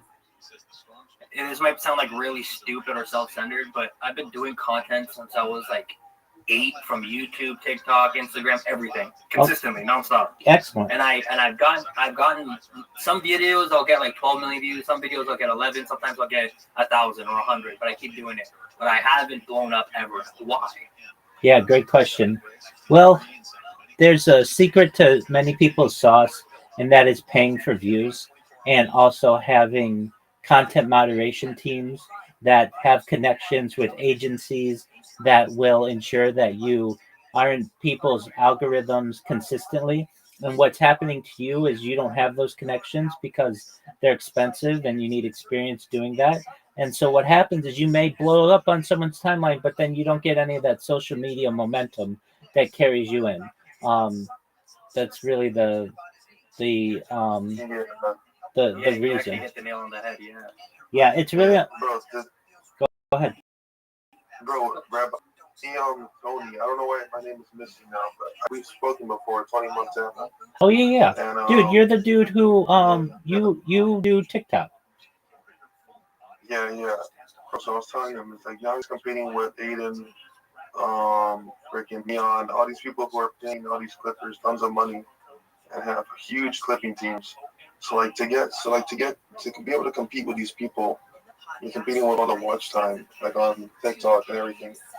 So you need a whole team of clippers behind it, and tons of accounts posting every day. Can I say something that might be wrong, but I'm gonna actually. I agree with you where you need that whole team, and this is gonna sound messed up, but I've tried finding clippers, but every time I find clippers, they either suck or anything. And then you just told me about that one website. Am I missing? Is there a certain community of clippers that is an invite only thing? What am I missing? Why don't you create your own clip bot? It's very easy, and then all your content will automatically be clipped. Oh yeah. Oh, I don't know how to do that, to be honest. Okay, so what platform do you want to clip? I stream on TikTok mostly because that's the only place I get viewers. Okay, so it's pretty easy to make a TikTok clip bot. So generally you just need an Android device. You don't have to though. If you just have a computer, that can do it as well. And now, before I tell you how to do it, the one issue that you're gonna run into is that the clips aren't always going to be perfectly tailored to your audience because it's done by a robot. But you can go through the clips and say, "Oh, this is a good one," and "Oh, this is a good one." So you can do that manually. It's not too difficult. What you do is your TikTok. How long is an average TikTok video of yours? The ones I post are the ones that I stream. I'll stream for, on average, I'll do 2 hours. Okay, without stopping. Okay, perfect. So you've got a 2-hour video, but you don't have time to necessarily, you can go through and clip the best stuff. However, and you can have your audience clip the stuff, but there's nothing stopping you from just having a bot that just every 30 seconds of your video clips it and puts whatever title you want in it. Now, is it going to be perfectly tailored to your audience? No, because you don't have AI assistants to do that. But it'll basically give you, over the course of 2 hours, if you have, let's say, a minute clip or 30, if it's a 30-second clip, 30-second clip, that'll be 120 in an hour. So 2 hours, you'll have 240 clips. And, holy shit, that changes everything if I had that many clips. Yeah, so now will they all be amazing? No, but they'll be. Yeah, but that's the issue. Since well, you actually could do it. There's a way you could do it perfectly. Actually, wait, you could. But you would have to script. You would have to clip farm and script. Because if you're just streaming, it's gonna take up parts or not interesting. But if you tailor it in the beginning, you do a whole scripted, then yeah, it probably could work really well. So if you're a soldier facing such challenges, go to basically this takes way more brain power than I've been putting into it, is what I'm learning. Because the thing about the clips is the first 3 seconds is the most important part. So yeah, the problem with the clip part, yeah, I'll get tons of clips, but there won't be there'll only be a few viral ones. That's true. Okay. Pick it up with the exact. How are you guys with the conspiracy theories? Do you guys believe in some of them, not all of them, type of thing? I believe it's a propagandist term. I just believe in knowledge. So whatever knowledge you want to drop, go for it. Okay, so I make videos. My best videos that I make is when I'm ragging on someone, or I'm using if I make a video of me ragging on someone, for some reason the algorithm will push it to everybody. If I make some kind of account, I made a video of me ragging on the new New York Marriott, and I got 12,000 views in 2 days. But then I made a video of me being nice to the New York Marriott, supporting him, just because I'm playing both sides of the fence, and I got no views at all. Do you think it's because those social media platforms are trying to make me post certain type of stuff that fits their narrative, or am I going crazy for that? It definitely is. So there's an old saying in media, specifically in news: if it bleeds, it leads. Meaning, the worst things are the things that are the first things that you're going to see. It's what people want, and so negative things have a much better impact, and it's what people are looking for. So they want clips and they want content that is going to be negative against somebody. Look at any like an influencer who I've heard this about a lot recently is Joe Rogan. Joe Rogan has all this mass amount of appeal, and you'll see people who make content that comments on his content, and they barely get any views if they say, wow, Joe Rogan did such a good job in this video or this interview or on this subject. They don't get any views. But if they go in and say Joe Rogan is corrupt or Joe Rogan is not funny, they'll get tons of content. Or I should say they'll get a huge audience from doing that. So then they see what works, and that's negative content. So that's why you're getting so much.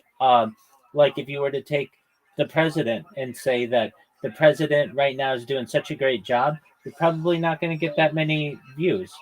But if you, I don't know where he just went. Oh shit. He'll be back. Yo, what up, Brinks? You're good. So take an example of the president. If you say the president's doing such a great job, even though the president has 50% of the nation's support, you're not going to get that many views. But if you say that he's doing a bad job, you're going to get a huge amount of views. The previous president would have been the same. He had 50% of the nation's support, and you're not going to get that many views if you talk about things that he's doing that are positive. But if you talk about things that he's doing that are negative, they're going to have a huge amount. Just think of the things that you Google, and if you or look up in YouTube or whatever, many of these things are negative if you're looking for some type of entertainment value. Basically, negativity breeds large audiences, and positive does not, because people expect it to be positive. But when you can put something negative in there, then that creates an element of excitement, and that gets a lot of views. That actually makes a lot of sense. So it's not necessarily a conspiracy theory; it's more so just human nature. Human nature, exactly. Yeah. That's what the algorithm's just human nature. Yeah, that actually makes a lot of sense. I've never had it put like that to me before. I always just assumed it was the algorithm trying to make me feed into its narrative. You know what I mean? And I play into it. I'm not even gonna lie. When I noticed my ranting videos are doing better, I just kept making them. It just, I don't know, man. Being, I'm half Jewish, half Middle Eastern, so it's like I don't want to make certain content, but then like I know if I do, it'll blow up. So like I'm like, I don't know. It's like a catch-22, bro. I'm kind of like lost when it comes to social media. Okay, well, no one says you have to do religious content. Generally, religious content isn't.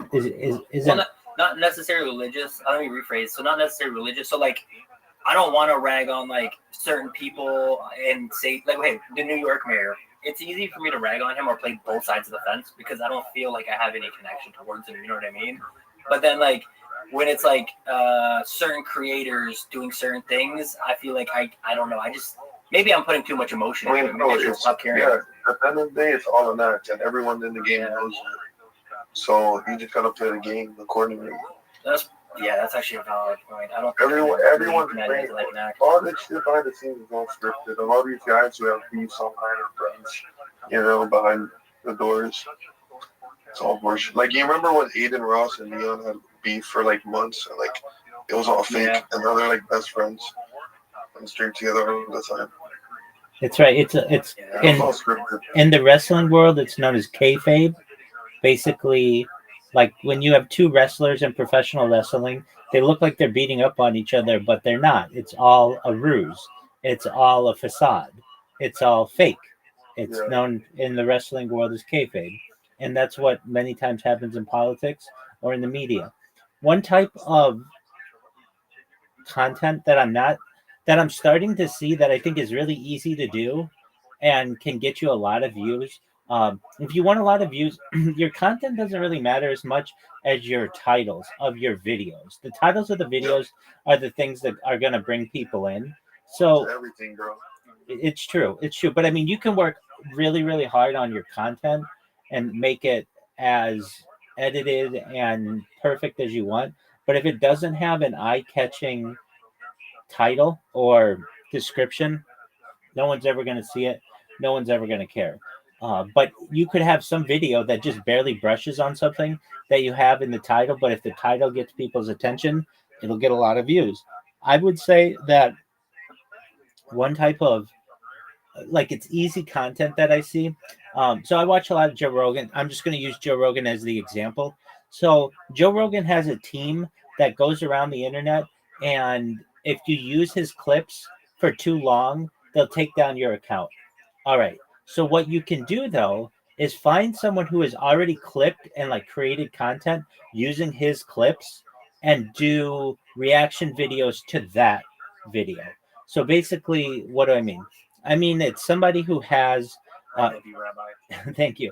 They've taken like interesting parts of his video already that is all the work. That's uploading and cutting all the content. You take their video and you do reactions on their video. And I keep seeing this. It's almost like Inception. Like there's just reaction video on reaction video on reaction video. But the thing is that makes this really powerful is you're not going to get copyright infringement because you're just using content that somebody else used that was originally Joe Rogan's. And that means you don't have to do all kinds of editing. Like, as you know, half the work of content creation is the editing portion. And it just takes so long. So, for instance, if I just go to YouTube right now, and it could be anything. I don't know what's going to come up, but if I go to, like, I have some, like, history podcast. I mean, that's fine. Okay, so Kill Tony. Do you know what Kill Tony is? Yeah, of course. Okay, excellent. So Kill Tony aired tonight. It was a really big one because Adam Ray was Kill Tony for like the first half. So he was Tony Hinchcliffe in like disguise or whatever. And you could go to that Kill Tony episode and go through and clip it and then upload, have all these different clips. But that's going to take so long for you to do. Or you could just find someone who's already done that and then you do reaction videos to the person who's already done all that clipping. And so what you'll have is the original Kill Tony. And then you'll have the next person who says like, "Oh, see what this person did, or see what Adam Ray did here, or see what Tony Hinchcliffe did here." And then your video where you say, "Yeah, that was really great. It was really great insight, yada yada yada." And it's much easier for you to be able to use those clips to not worry about copyright infringement because it's fair use and create more content. I think it's a really great way to do it. That's actually genius. I'm going to be honest. I actually never thought about doing it like that. I've seen. So you know how I've been doing reactions so far? I'll literally sit there and watch like a 2-hour long podcast reacting to all of it. Okay, yeah, and it takes too long. Exactly, it takes too long. So you already have somebody who has created reactions on the most interesting parts, and you just do reactions of their videos. Genius. Another way, that's genuinely genius. There's a girl. Okay, so you guys probably don't know. If you're like really into Joe Rogan lore, you'll know this. The person who's been on Joe Rogan the most amount of times, his name is Brendan Schaub. And he has, you know who this is? Yeah, the UFC fighter. Absolutely. 100%. 100%. So he has a podcast known as The Fighter and the Kid. And that podcast is with Brian Callen. And they're the number one and number two most repeat guests on the Joe Rogan Experience. Well, Brendan Schaub is getting into some major trouble. He's getting sued over like it was like a CBD company, and he just got served paperwork, and there's like a bunch of YouTubers who are putting out content about this. So one of the big ones is Podcast Cringe, if you've ever seen that one. And they do a really good job of digging through all of these videos and all these clips, and their stuff is really highly edited, really highly polished. Well, you could just literally just do a reaction video to podcast clips, who's already taken all of the stuff from Brendan Schaub and Joe Rogan and all of that, and make that your content. And then you don't have to watch a 2-hour video because they've already done this. Now, the way that I kind of got this idea of doing reactions of reactions, Brendan Schaub sued a small YouTuber like you, like me, like somebody who doesn't have a huge account, and he sued this person because he said that they were using his clips unfairly.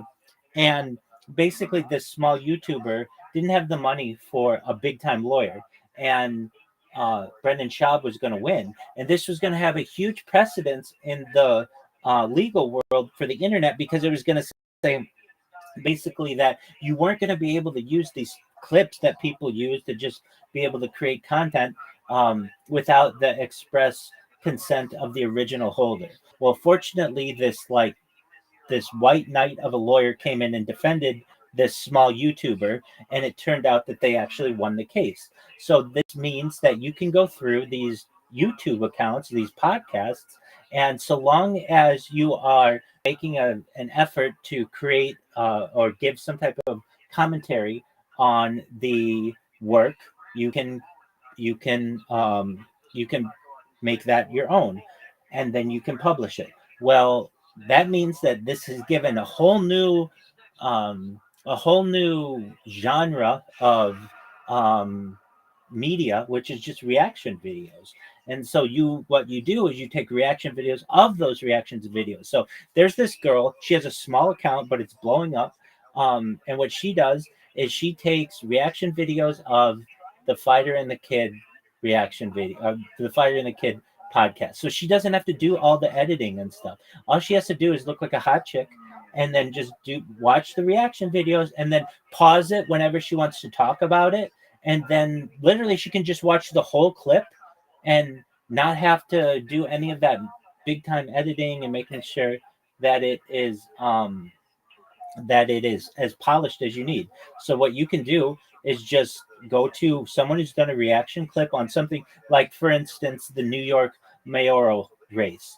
You take someone who already has reactions to that, or clips, already clipped it, and then you just go through and give you don't even have to talk on it. You could just have a voiceover on it, and then just stop it whenever you want.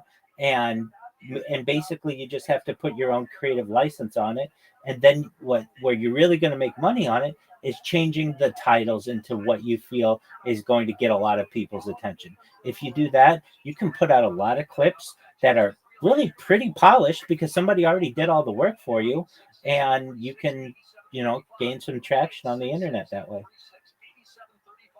That actually makes so much sense. I'm kind of upset I never thought about it doing it that way. Yeah. I like the way your brain works, man. That's genius. Well, I appreciate that. What you will end up having... Go ahead. I got a question. Go for This might be presumptuous, and I'm sorry if it is, but I like your idea of ending world hunger, like wars, and not hunger, because I feel like that might be impossible, but wars and world peace. What if I wanted to give you indefinitely 80% of whatever I make on social media, and you just be my manager? Oh, I don't give want me that. The ideas, and I'll implement them. I'll do it for free for you. You come in here whenever you have questions, and I'll give it to you for free. Actually, that's amazing, to be honest. Thank you, bro. Absolutely. A lot of people wouldn't offer that. Yeah, I mean, I'm always here. You can ask Tony Montana. I'm always here. If you ever need any advice, I'm here. I've given him a lot of advice when it comes to TikTok, and we just run ideas past each other. They're not all my ideas, but we brainstorm, and I've never asked him for anything, and I don't want anything from him. The only thing that I want of anything is for him to be successful, and then if he ever has time, he tells his friends about what I do. But that's something you would do anyway. That's all I ask. Just spread the word. And you did that. Yeah, he told me where to find you. I've literally been in Aiden servers watching you on live. I'm not even joking, probably since pandemic. Excellent. And I never really gotten I think I even told Tony this. I've literally never gotten your attention until today. And he told me, yo, you can just go into his server and talk to him. Right. And I had no idea about that. So let me explain why. I'm in a lot of different servers, and I only want to talk to adults. I don't want to talk to children. I don't want to talk to anyone under 18. Just because I talk about things that, frankly, sometimes are inappropriate for children.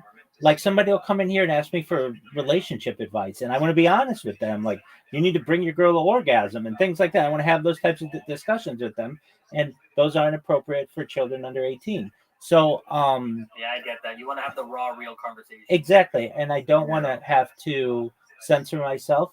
And then, I just want to really interact with mature people. And a lot of times, you've got some 13 or 14-year-old who hasn't been on the internet that long, and they just want to play fart noises when you're trying to have a conversation with someone else or whatever, or they just want to scream or, hey, play a soundboard. And that's all fine, but I don't want to do that. So what I do is I give people a portal into my life where they can watch me whenever they want. I don't do anything inappropriate online, on camera or anything like that, but it gives people a portal into my life. And then if people are interested in what I do, they'll click on my profile and see that I have a Discord. They'll join it, and then they're brought right in here, and we're able to have discussions. That's how Tony Montana found me, and then he was able to spread the word, which is all I ask that anybody does. And now I have had the opportunity to meet you.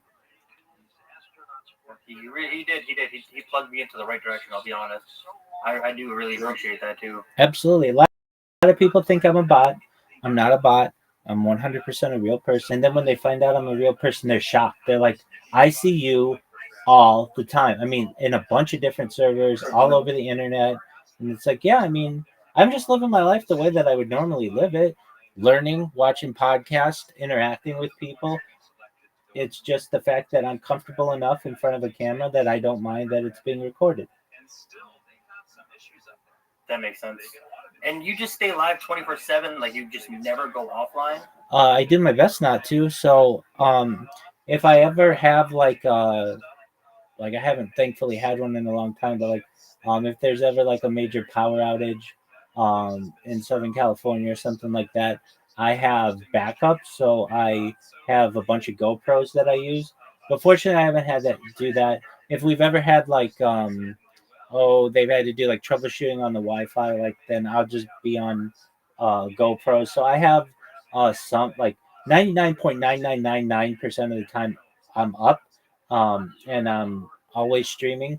The only time that you'll ever see one of my streams down, aside from what I just said, is when I'm restarting them. So I restart them every 12 hours. So what does that mean? I'll go over here and I'll restart this one for 12 hours, but these other 16 YouTube streams are still going simultaneously. Then once this one's up, I'll go to this one. But yet, these 15 plus this one, 16, they're still going. So, and the reason why I do that, I'd love to just always have it going, but the stream doesn't get saved that way. You have to restart it every 12 hours to have YouTube save the clip.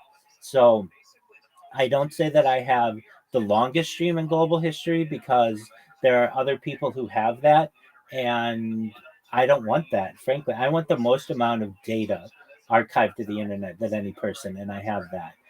As of right now, I'm live. Just for your own curiosity, on the left side of this server, you're going to see a section that says 24/7 live YouTube streams. Do you see that?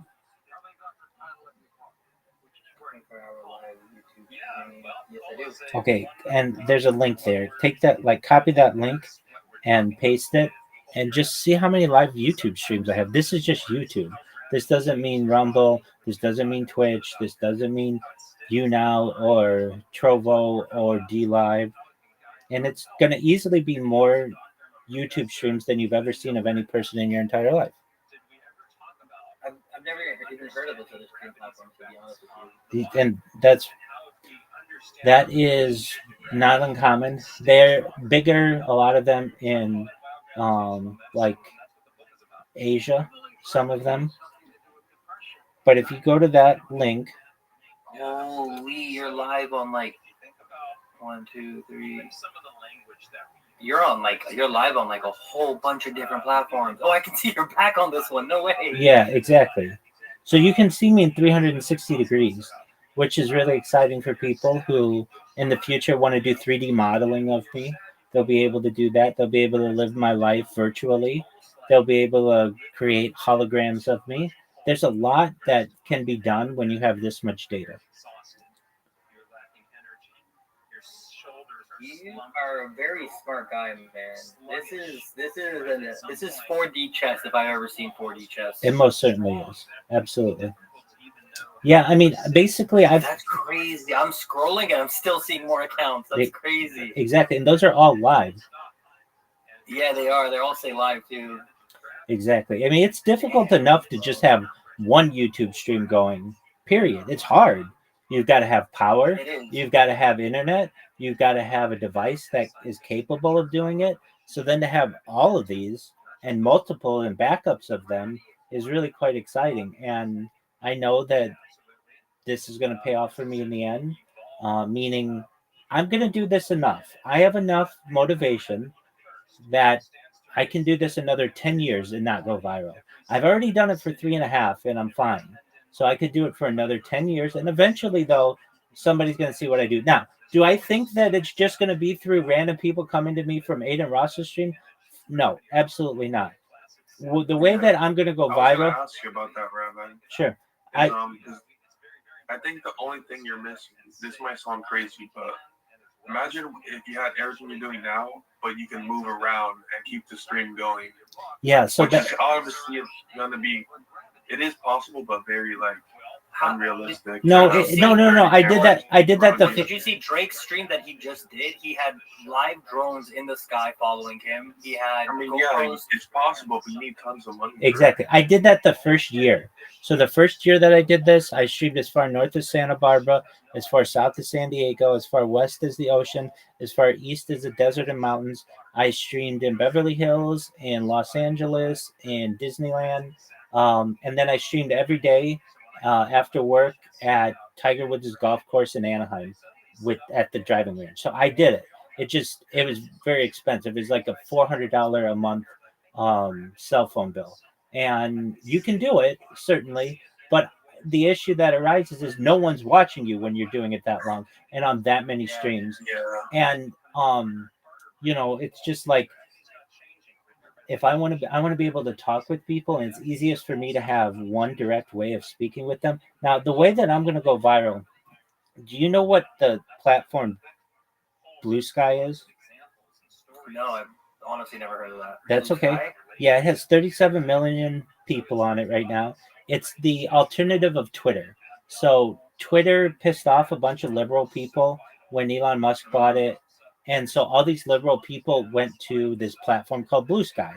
And I'm going viral on it any day now. And the reason why I say that, I mean, I have people on here who, man, today alone, I had 35 people tweet about me, essentially like post about me. And this isn't me paying them. This is all organic. And how do I do it? So I have robots. I'll show you that automatic. This is on that app Blue Sky? Yeah. So what these robots do is they automatically repost, and they automatically reply to people. And so just one moment. Okay. So Do you think Blue Sky would be like a smart thing to start on? I think it's much easier than Twitter. So can you see this pink finger? Do you see it? Yeah. It's automatically reposting, and it's automatically commenting. And then what it's commenting is this big wall of text that I have, and then it just moves on to the next person. And I have 3 of these bots that are doing this simultaneously. So while I'm talking to you guys, I'm being promoted. And what's interesting about... So that just continuously goes whether if you're managing it or not. Like no 20 matter what, you just tweet and it does its thing. 24/7. Yeah, I don't even tweet. It automatically tweets for me. Or Blue Sky or whatever I don't know what it's Yeah, called. they don't have a good word for it. It's just known as posting. It's just posting. Oh, posting? Yeah. Okay. But the thing is, like when I first started this, I would just be like, join Rabbi's Discord, and people were like okay with that. Like, as you know, with anything that you do, you kind of do A/B testing. You see like what works better in your naming conventions. And so I would do, please join Rabbi's Discord, join Rabbi's Discord for world peace, all that kind of stuff. And in a given day, I might get like 4 or 5 people who would post about me, who would just be like, who the fuck is this rabbi? They're like so annoying. And that's fine. I don't care if they think I'm annoying. that gets them in here and gets me an opportunity to be able to introduce myself to them. And then once I'm able to do that, it's game over because I'm talking about very positive things, ending world wars, ending world hunger, ending world thirst, and I talk about futurology. And that's all really interesting to them. And then they go back to Blue Sky and they're like, oh, I met the rabbi. He's a really nice person. He's just doing this to get the word out about this. And you'd be doing the same thing if you were in his position.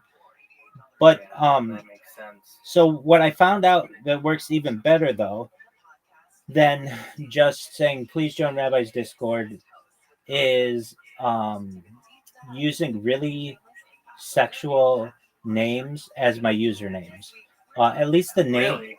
It works so well. I get 30 to 35 people a day who talk about me now, which is like 6 to 7 times what I was getting. So the names that I use, I mean, I just use the same one, same couple. Just and I'll change it up once like people get sick of them. But so I'll they just repost it because it's funny. So one of them is sluttiest whore in the history of humankind plus MILF loving rabbi.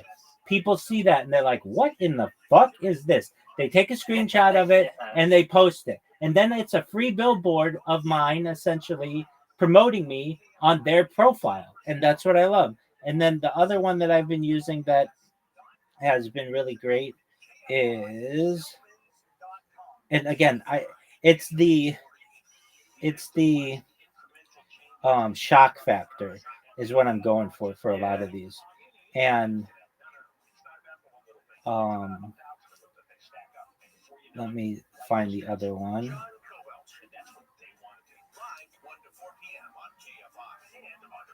It says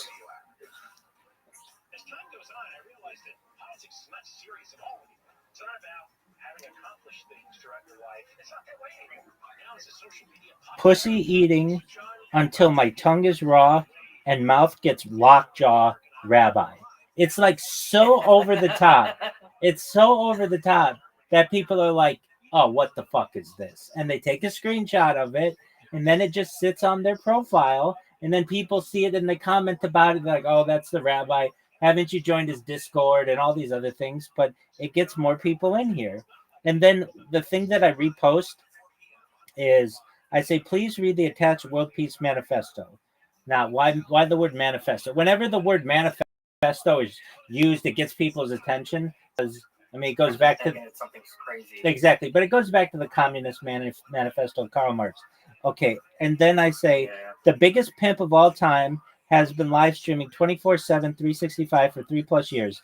Please join the Discord to discuss Santa Claus machines, invisibility cloaks, MILFs, and more. Data equals the #1 resource. Please share to be a trillionaire. Now, people are like, what in the fuck is that? But that's exactly the reaction I want them to have. Look, I went through and I said, like, please join. I have all this data and blah, blah, blah, blah, blah. People don't really pay attention to that much. But when you go in and you tell them, like, some of the things about which you talk, that's of interest to them. This guy, I did a reaction video to him. It was so funny to me. This guy made a meme. So do you know that meme of, I probably can just show it to you. It's a Vince McMahon. He's like the owner of like WWE. I don't know if you can see my screen. Yeah, Vince McMahon. Exactly. Yeah. So this guy like raging and then goes like the red eyes. Exactly. So the first picture says Santa Claus machines. If you don't know what a Santa Claus machine is, it's essentially like a replicator. What do I mean by that? It's basically a device that's connected to every element in the periodic table of elements that can make whatever you want it to make. So, like, if you want to make a car, it could make a car for you. If you want to make a dog, it can make a dog for you. It's basically like a 3D printer, but more advanced with not just plastic like a 3D printer does, but all of the elements. And it's something that we'll have in the future, and it's known as a Santa Claus machine. The next thing is invisibility cloaks. So what's invisibility cloaks? I mean, it's basically what you see in like Harry Potter. It's basically like Harry Potter. Exactly, a blanket. Okay. But this is becoming a reality. We already have invisibility shields. Basically, it's a shield that you put in front of yourself. It's used in like the military, but it's a shield you put in front of yourself, and it replicates whatever's behind you. It has cameras, and it replicates that on the shield, so it just looks like you're looking at something normal. Then MILFs. Why my obsession with MILFs? That gets people's attention because it's sexual. It's like, oh, what the fuck? This guy wants to talk about MILFs? That it's funny to people. Yeah. And then becoming a It probably trillion. makes it even more peak because it's like, oh, he's a rabbi. Exactly. If I come in here and I say, hey, let's talk about world peace and ending world hunger and ending world thirst, that's all cool, but it doesn't put asses in the seats like MILFs does. Oh, MILFs, this motherfucker wants to talk about MILFs. What kind of wild person is this? And and that gets people like to create their own memes of you, which means like now I'm basically living in your head rent free, and you're gonna think about me, and you're gonna think, wow, I wonder if that person's still streaming or doing whatever they're doing. And yeah, I am still streaming. I'm doing it all, and that's just a little example of what I do. But at least on Blue Sky, it gets me a lot of attention, and it's attention from real people. Twitter is filled with bots. So when like I did this on Twitter like 2.5 years ago, before they had a lot of their AI bot defense mechanisms, and I was able to get a little bit of juice on Twitter, but it's like a sea of people. There are like 1 billion Twitter users, and most of whom don't use their Twitter accounts anymore. So it was just the same people over and over. With Blue Sky, because it's new and because it doesn't have all of the protections that Twitter has, it allows me to become like the public enemy number one on the platform. But people, when they find out what I do, I'm no longer public enemy number one. They become huge allies of mine, and that's what I want. So if I were you, I would get Blue Sky account, I'd get a Mastodon account, and I'd get a Truth Social account, because those are the really big micro blogging platforms that are available to people, and of which you can take advantage. And if anything, you just want to get your username so that somebody else doesn't steal it in the future. That's another good point. I know people made a bag off of selling Instagram usernames just by collecting them when it first came out. Absolutely. You could do the same on Blue Sky. I'm literally downloading Blue Sky and Truth Social right now. Excellent. I have no reason to download these other than right this second. Yeah, and they should give you a referral link so you can make some money when people download it. Hey, I just want people to talk about it. And it's something that like you have to make hay while the sun shines, as the idiom goes. And that means like I know that the more people find out about Blue Sky, the more defense systems that they're going to put on to counteract botting. And so in the meantime, I have to do everything that I can to circumnavigate those systems, or just do blunt force attacks, brute force attacks, I should say. And that's what I'm doing.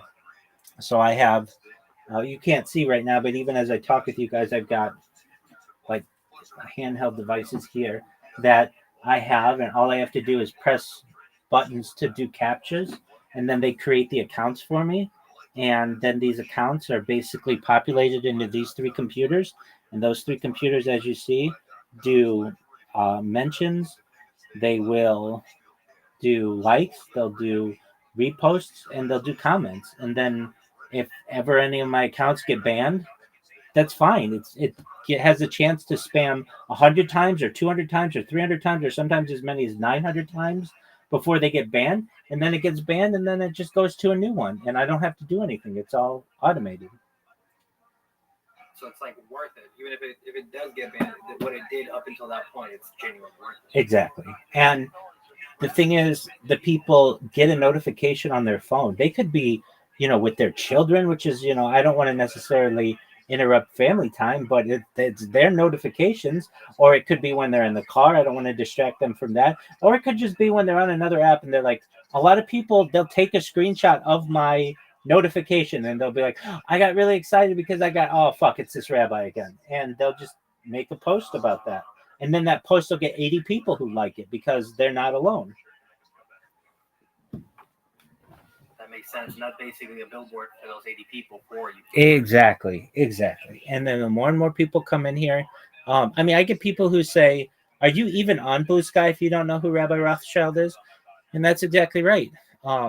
Like I'm becoming like a meme within their own platform, and that's great because it's just going to take one person to see what I do on there, to take a look at what I do, not just like, yeah, my YouTube streams. I mean, I have a ton of them, obviously, and they're always going.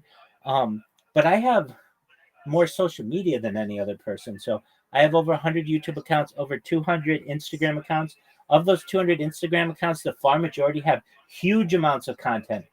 I'm talking thousands of posts. I like to sing karaoke on Instagram, so I've got like a lot of a lot of videos of me just doing that, or like lip syncing it. I have over 500 Twitch accounts, over 1,000 TikTok accounts, over 2,000 Twitter accounts, over 5,000 Blue Sky accounts, and over 10,000 Kick accounts. I'm the most. 5,000 Blue Sky accounts? Yeah, those ones right there, and over 10,000 Kick accounts. I'm the most. Kick or Kick as in K-I-K? Kick. Damn, bro. I'm the most prolific Kick streamer, or at least I should say spammer, in the history of the platform. To the point where the owner of Kick, his name's Eddie Craven, and I are friends on Discord. Yeah. No, yeah, that's what Tony was telling me. Tony told me you know Eddie, bro. Eddie, so okay, I'm gonna tell you some weird shit I've done, and don't judge me, I apologize. But I have some friends in Cali that knew. Okay, so do you know what CSGO Wild was? Yeah. Well, I know what CSGO is. Hold on, I know what CSGO is. Was CSGO Wild an event? CSGO Wild was a platform in 2015, 16 that let you trade CSGO skins. Okay. Without having to pay like taxes or like the Steam commission or whatever it is, right? Right.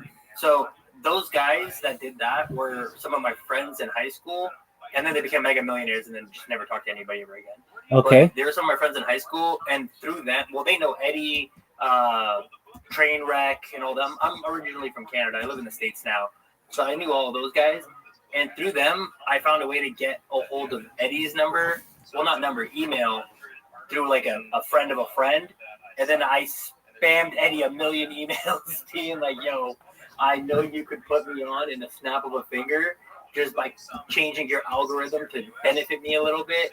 Right. And I only received one email back saying this is not Eddie's email address, but that's how I knew it was his email address. Okay.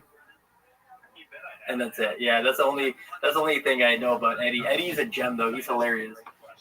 Well, what you can do, I mean, you can always just send him a friend request in Discord and see what happens. That's the one thing I don't have. This is Discord. I'm not gonna lie. I should probably try to find that. So it's just the Kick Discord. But if here, just all you need is his username. Just for a moment, I'll get it for you. How did, if you don't mind me asking, how did you meet Eddie and them? So From doing content? Yeah, well, okay, so here it is. It's kick.com. Okay, so he's the kick.com _appeal_team. Yeah. _team. And that's his Discord? No. That's his username.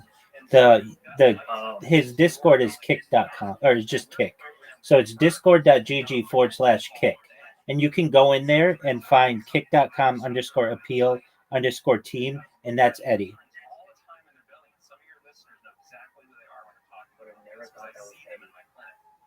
It's as if they're afraid of falling to their death.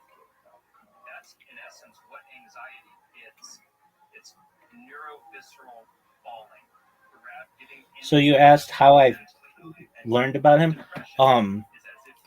Well, like how did you meet him? You know what I mean? Yeah. Like how did that come along for you? Just so I have some. Sure. So I would spam everybody on Kick to the point where I just became like a well-known entity on Kick. I also created a clip bot on Kick so that like every 5 seconds or something, I had a device that was creating a clip on Kick, and it had my Discord in here. And so many people found out about me because not only were they having to like clear their chat because I was spamming them so much, but then they'd have to go in and manually delete my clips if they didn't want to just be like have me all over their username or all over their clips part of their um, the clips part of their account.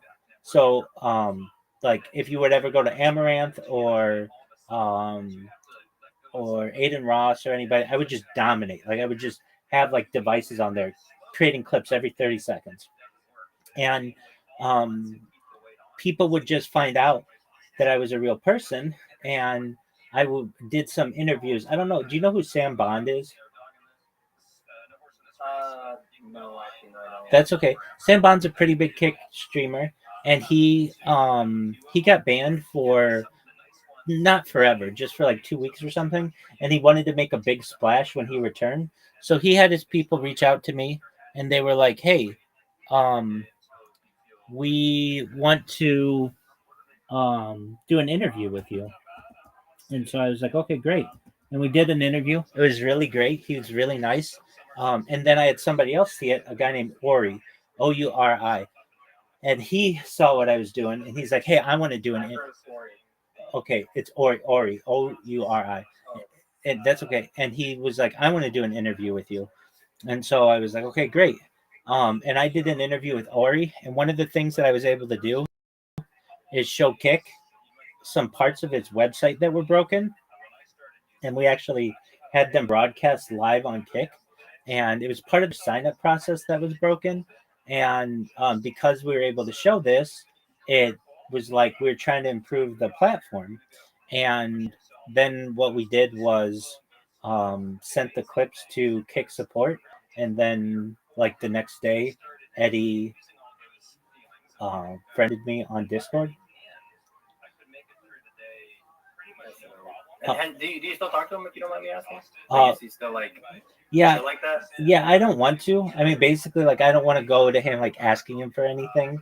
So Yeah, I get that. yeah, I feel happy to just have that connection.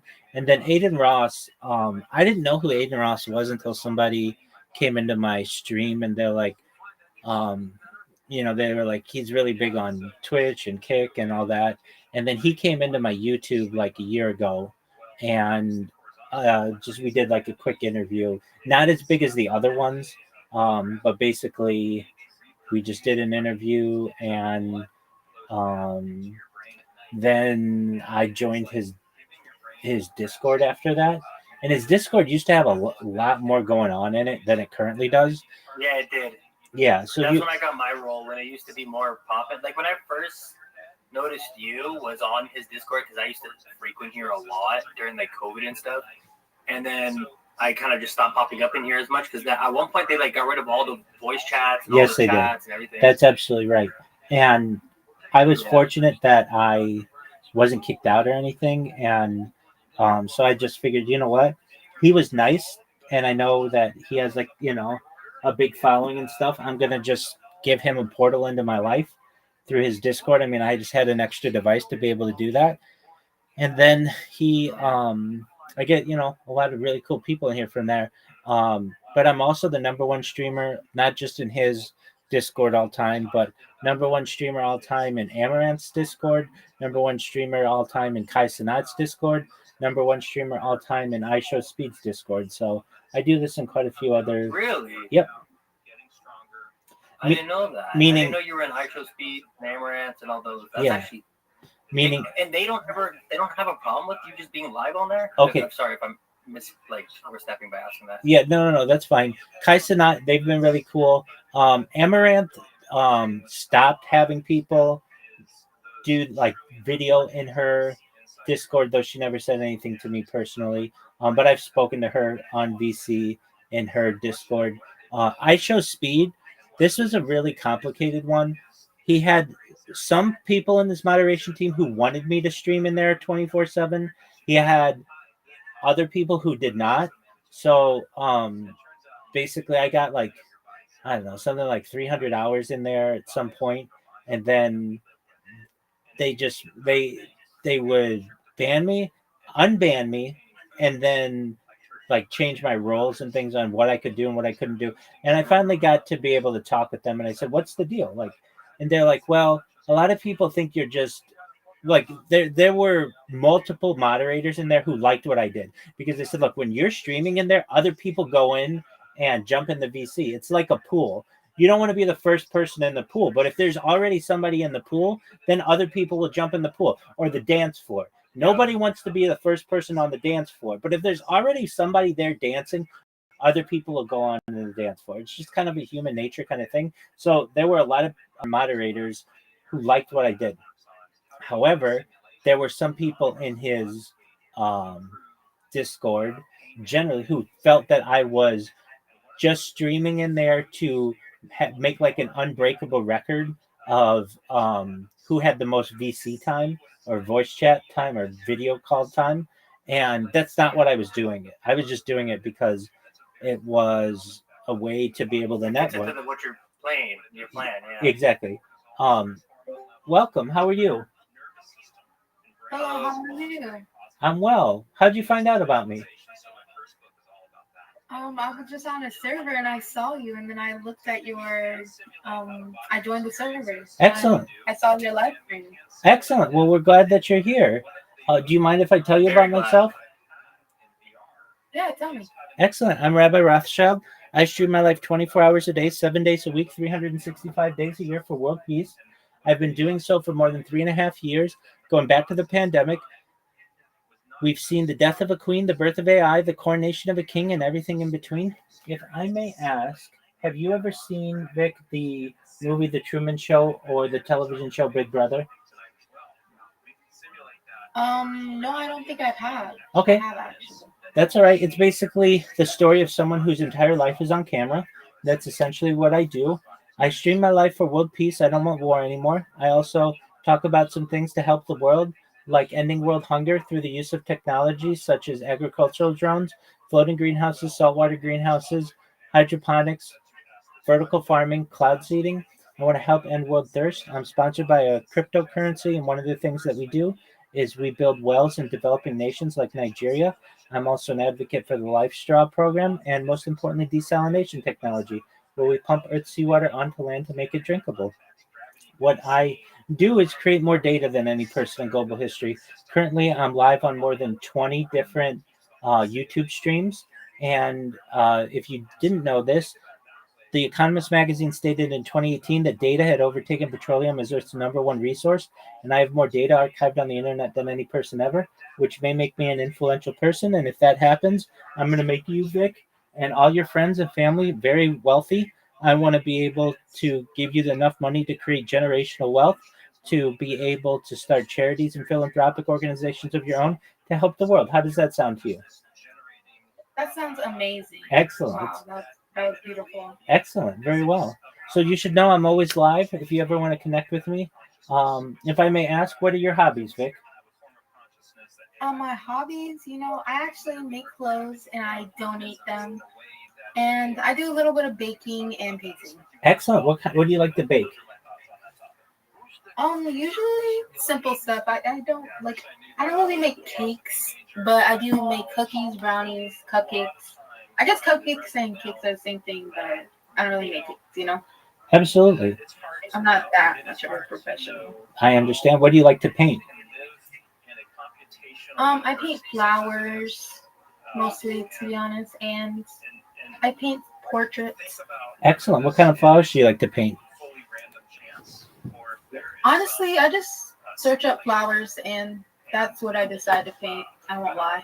Very well. What are some of your favorite flowers that you have painted? Let me think. Hold on, sorry. That's okay. Take your time. So you said you also like to paint portraits. Is that correct? Yeah. Do you ever do self-portraits? I've done a few times, but I usually do portraits of my friends. Okay, very cool. I was just going to ask that. And do you give them to them? Yeah. Okay, very cool. And do they appreciate it? Yeah, of course. Excellent. Like, thank you. Good. Okay, so you like to bake? You like to paint? Do you like to play any sports? Sometimes I don't really do a lot of sports, but sometimes I do volleyball. Excellent. Very well. What position do you play? No, I don't. I'm not like in a team. Okay, all right. Like, I So just play for fun. just hit it around with your friends. I gotcha. Very well. Yeah. What are your? Do you play any games? Games? Not really, actually. Okay, so no computer games, no board games, nothing like that. Oh, board games? I'll do any board games, like with my friends. Excellent. What ones do you like? Monopoly, chess, checkers, Connect Four. What do you like to play? A lot of card games. Oh, okay, very cool. Any in particular? I like spit. I like flapjack. I Excellent. like tongue. I like a lot of games. To be honest. Like I've really been getting into cards lately.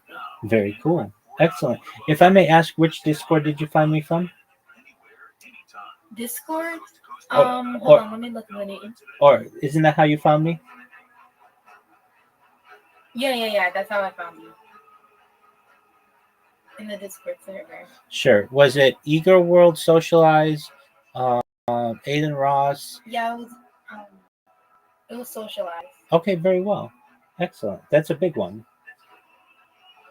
Yeah, it is. I've met some really great people in there. In fact, every night we have a group of us from Socialize who come in here and we play games together. We do bowling and then like on this mini game app that we play, and then we play a lot of card games, things like poker and Uno and like even like Go Fish, and we'll play darts, we'll play soccer, we'll play mini golf, we will play skee ball, just quite a few games. So Wow, that's a lot of games. yeah, so the that we use, it's called Plato, Plato, and it has like 30 different games on it. So if we're ever bored with one, we can play another game, and we get a really consistent group. There's one young lady who plays in here. We've been playing for months, every single night. It's what she does before she goes to bed, and we kind of check in with each other, and that's a fun thing. We get groups of people. I've got friends from Canada who play, people from the United States, and then my one friend from Australia. He's here usually, keeps me up all night, and we play quite a few different games together. We'll play a lot of mini golf together. He loves to play darts. We'll play soccer together. We'll play skee ball together.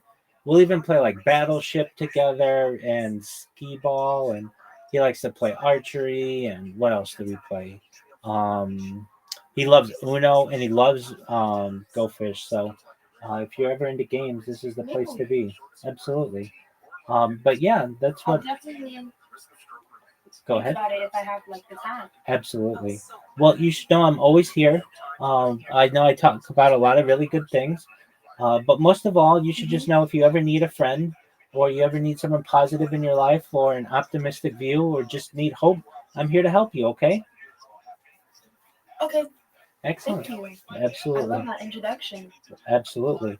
So we're just talking about social media a little bit. What forms on social media? What do you like to use?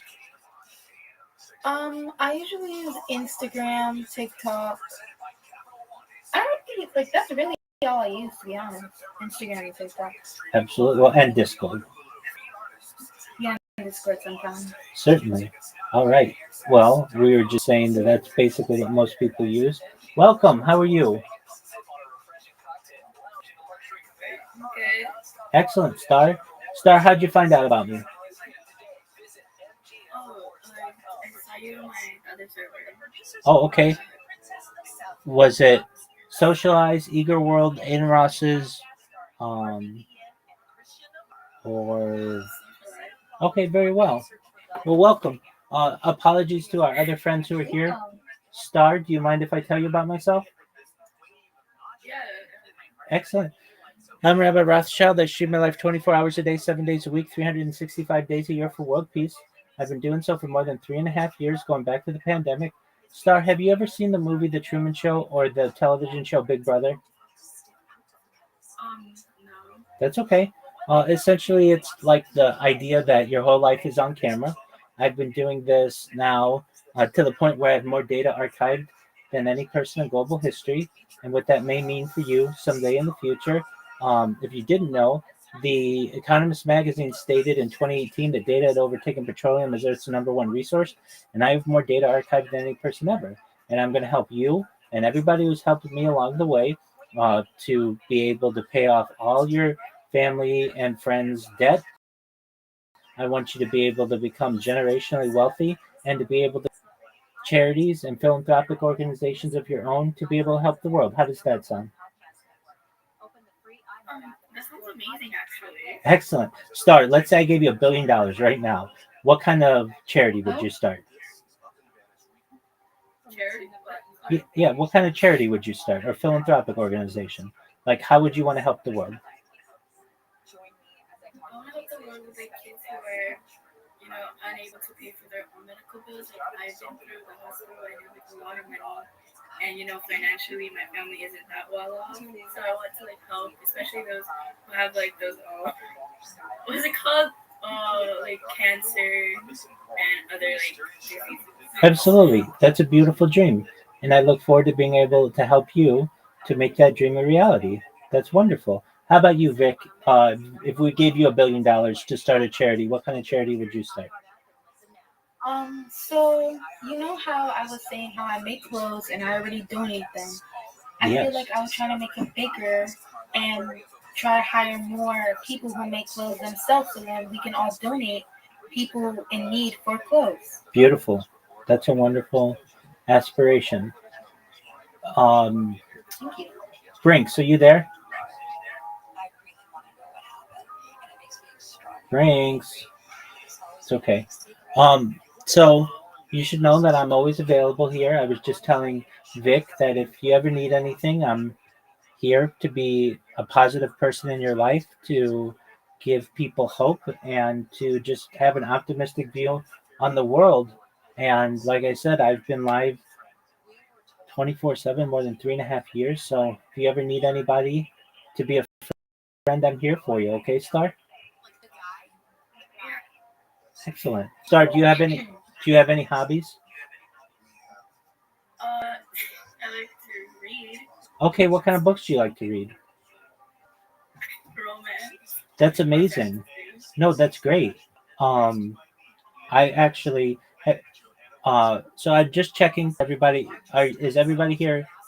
Are are you 18 years old?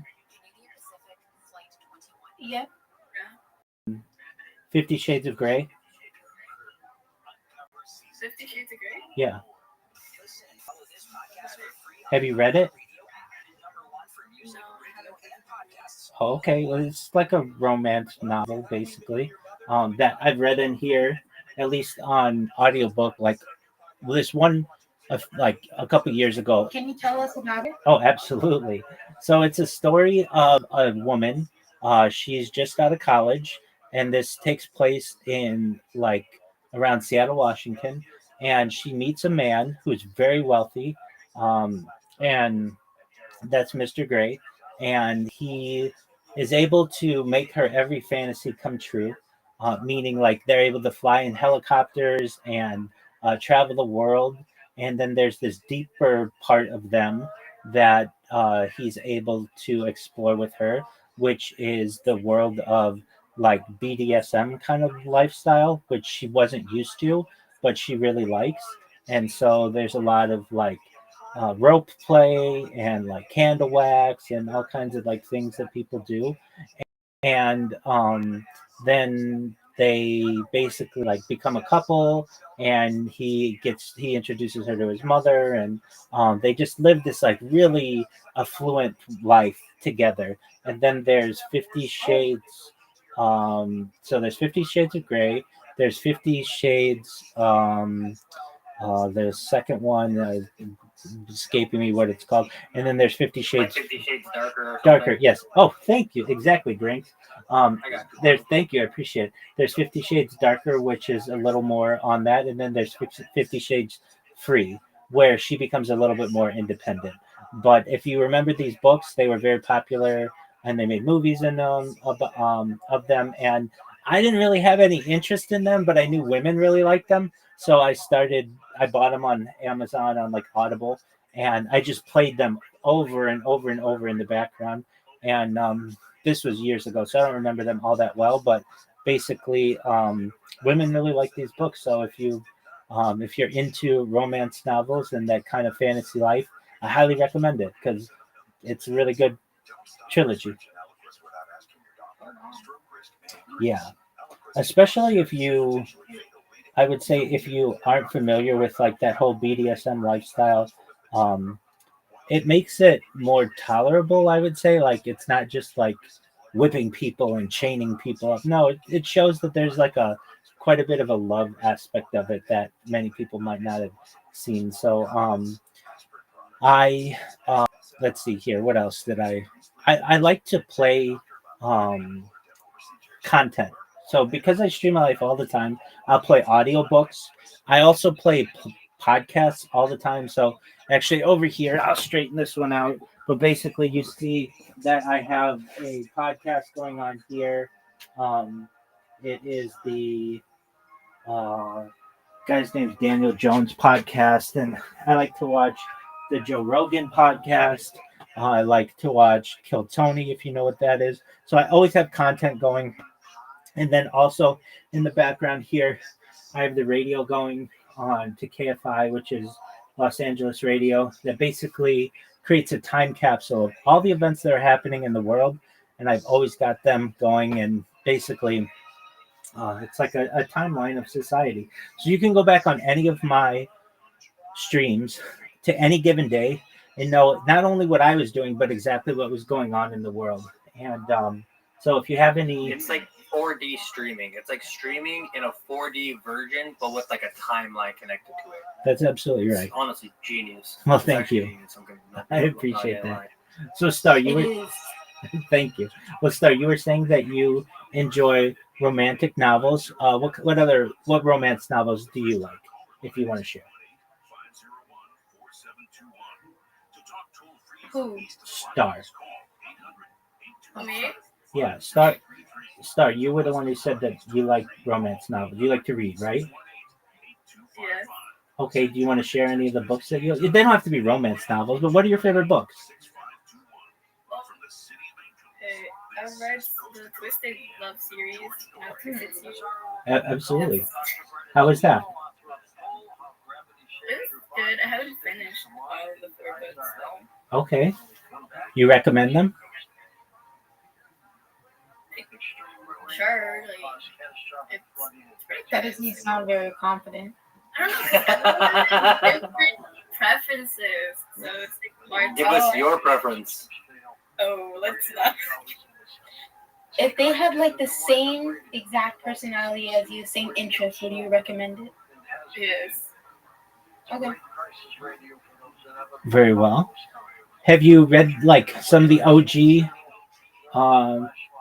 romance novels like Pride and Prejudice, Sense and Sensibility, Jane Austen? It's okay if you haven't. I'm sure you read Pride and Prejudice in like high school. Perhaps. Maybe not everybody reads that. That's fine. Have you read like I don't know, more ones that have been made movies recently, like the Lord of the Rings series? Do you like anything like that? Okay, that's absolutely fine. Okay, so that's what you like. What else do you like to do aside from read? Sleep. Okay, I do too. That's why you're going to see me on this stream doing a lot of that. Okay, so you like to sleep. Do you have any sleeping tips, or like how do you like to sleep? Do you just like to sleep in your bed, or do you like to sleep in a hammock, or do you like to sleep on a couch or near a window, or when it's raining outside? What are your favorite ways to sleep? bring my bed, but if it's raining outside, then it's a lot.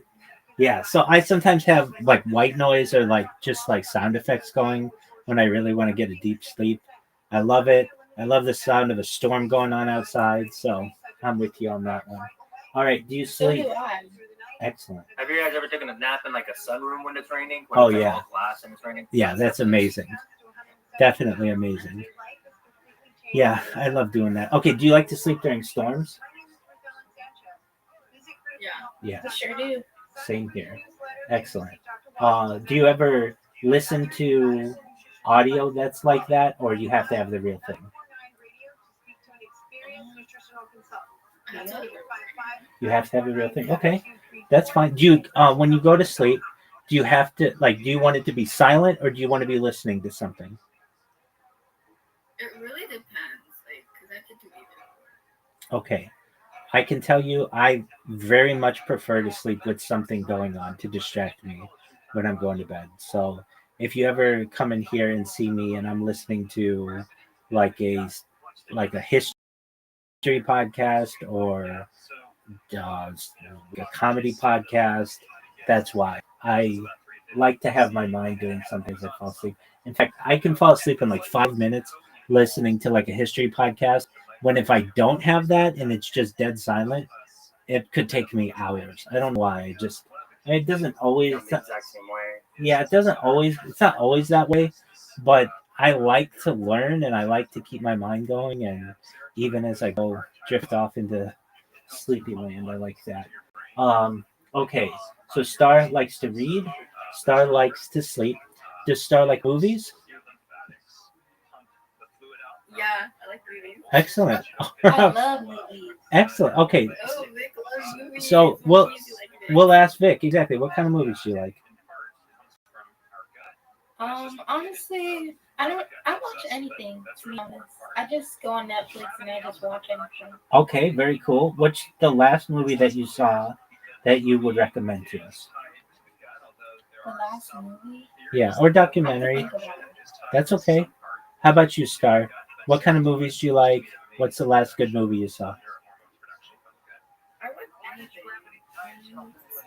Well, that's obviously a question. Yeah, so we were saying earlier. Do you guys like scary movies? I try not to watch scary movies, but I don't know. Yeah, I can't. I don't lie.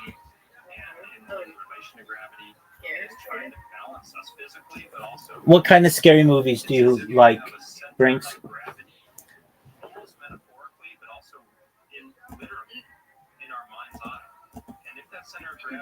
Brinks. Are your PFPs from an anime or a manga or something? Whose? Both of yours. You guys both got the same style PFP. I just got mine from Pinterest. I do not know. I don't watch rom-coms though. Excellent. What are your favorite rom-coms? Who? What are your favorite rom-coms? My favorite rom-com? Yeah. There's a lot. Like, If I told you every rom-com in the world is gonna get deleted except for one that you choose, which one would you choose? I don't know. There's a lot of good ones. I won't lie. Have you ever seen? I don't know. Have you ever seen Sex in the City? Actually, I don't think I have. Hold on, maybe I have, but oh no. It's a series. It was on HBO like 20 years ago, but of anything, it's a phenomenal series if you've never had the chance to see it. And then they did 3 movies that are like rom-coms, and then they did there's a show that airs now that's called and Just Like That, something like that. And it's quite popular. Okay. So Brinks, what's your favorite rom-com? Favorite rom-com, 50 First Dates. That's a great one, man. 50 First Dates is a banger, man. It's one of those ones where every time I'm on a flight, if they got that, I'll watch it. Good on you, man. Excellent. I started watching that. What else do you like? 50 First Dates. I'm big on scary movies or thrillers, like movies that make me think. Okay. What do you like the Saw series? I do like the Saw. Yeah, I do like the Saw series a lot, to be honest. Excellent. I think it was better in the beginning, like in the early 2000s. I think it was crazy good because they weren't afraid of like pushing the boundaries. And then I think they got a little bit soft after that. Do you have a favorite Saw?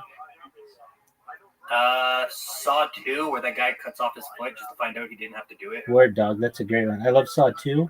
I love Saw 3. Saw 3 is also another very good one. Yeah. And have you ever seen The Onion? No, tell me about it. The Onion is a movie where a bunch of people go to like this billionaire's island, and it's like shaped like a glass onion, and then people start going missing, and you got to kind of, I don't want to ruin it for you because it's actually really good, but then people start going missing, and they got to like find out who the killer is or why they were brought there. And the end turn of it is pretty crazy because who you think is a good guy and who you think is like a villain kind of gets flipped on its head, which is nice because that doesn't really happen in movies that often anymore.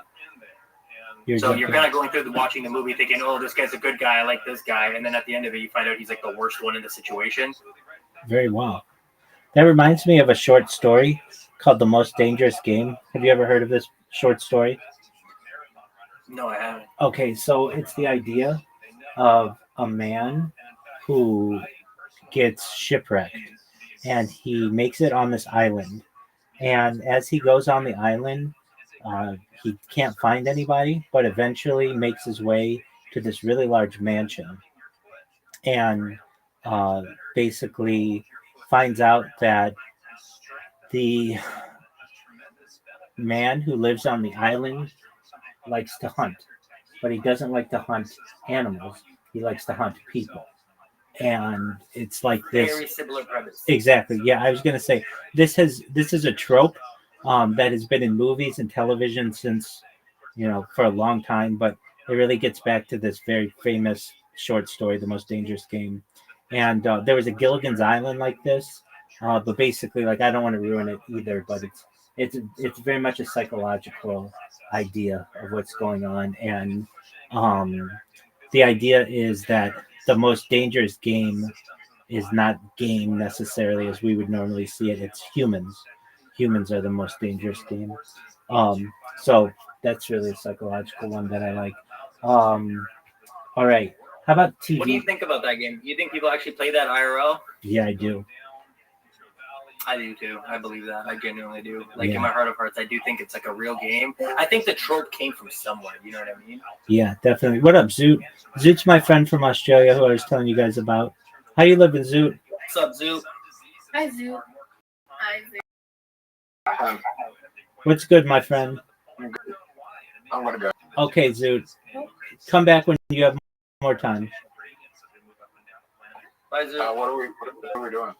We're just chilling. But Zoot usually comes in here and just wants to play games, but I understand. We'll play when we have more time, Zoot. What's Farm Red Belly? It's a game that they play on here. Farm Red Belly? Yeah, Farm Merge Valley. Isn't it like Farmville? Yeah. I think so, and you just have to like merge stuff to get certain items. Exactly.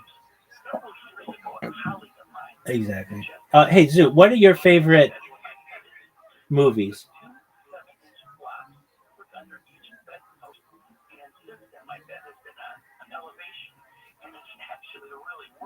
Zoot, is that your puppy in your PSP? Huh? I can't hear him. That's okay. Zoot, can you hear me? Do I know your favorite movie? Yeah, City of God. There you go. And hey, baby, I'll see you, okay? That's a Brazilian movie. That's I'll right. join another time. Okay, Vic. Pleasure to meet you. Pleasure to meet you too. Have a nice day. You too. Take care. Have a good one, Vic. Bye. City of God. Turn to the City of God. Don't want to find a reaction of it as well. probably number 3.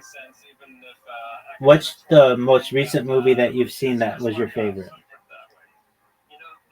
Most recent movie that I've seen. That was your favorite.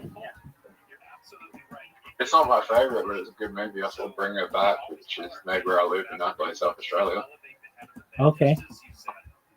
Would you recommend it? Yeah. There's also Talk to Me, but I haven't seen that yet, but it's by the same director. What do you think is the best movie? And I want this answer from all of you guys. What do you guys think? Especially, you think is the best movie of all time? Like, you think everybody on Earth should at least once? Video God. God? Yeah. Okay, and I'm gonna add that to my list. What about you, Rabbi? It's more documentary, though it was released in theaters. It's known as Religulous. Religionless? Religulous, yeah. It's a Bill Maher film where he goes to all the religions on Earth and just like shows that nobody really knows what to believe. I like those kind of movies, man. I like. So this is gonna sound fucked up, but I'm a dude of mixed faith. I believe in Abrahamic faiths. Okay. You know what I mean? Sure. But like, I like those movies that kind of really go into depth investigations on all of the different religions and find like not flaws, but like similarities and differences, and like things that don't make sense and things that do make sense in all of them. So that actually piques my interest a lot. Excellent. Well, it's I'll give you my top 5. You ready? Yeah, we're ready for it.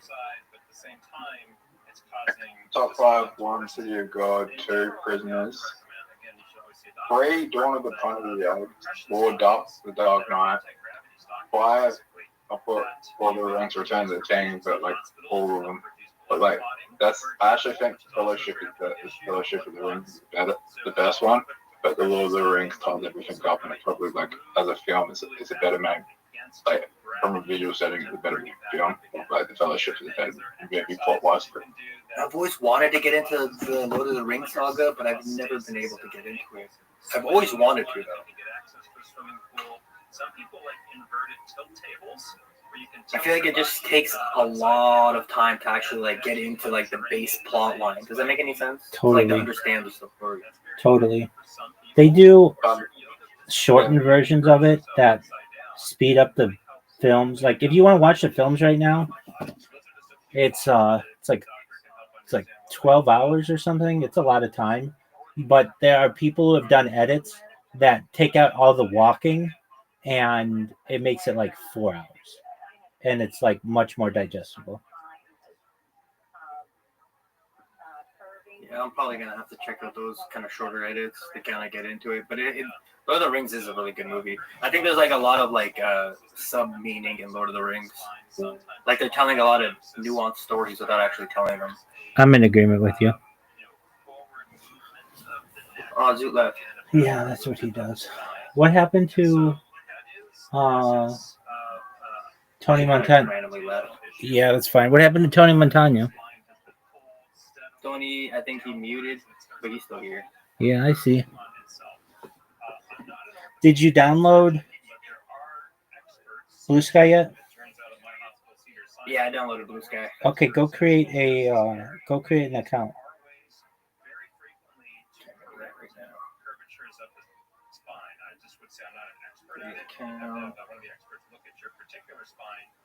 But yes, there are ways to address that in many cases. Brandon, how long have you been at Cedar? Great hospital. Yeah, so I've been at Cedar actually. Check it up as we speak. So I'll start with that. A long time ago. What up, Zoo? What are you doing? I've been at Cedars on and off since 1998. I was also at UCLA where I did a lot more of my training, and then came back here in. Zoo, you ready to play?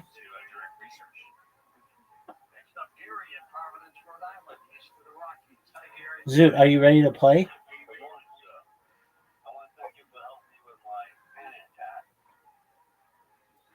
Zoot, are you going to talk to people or are you just going to be quiet?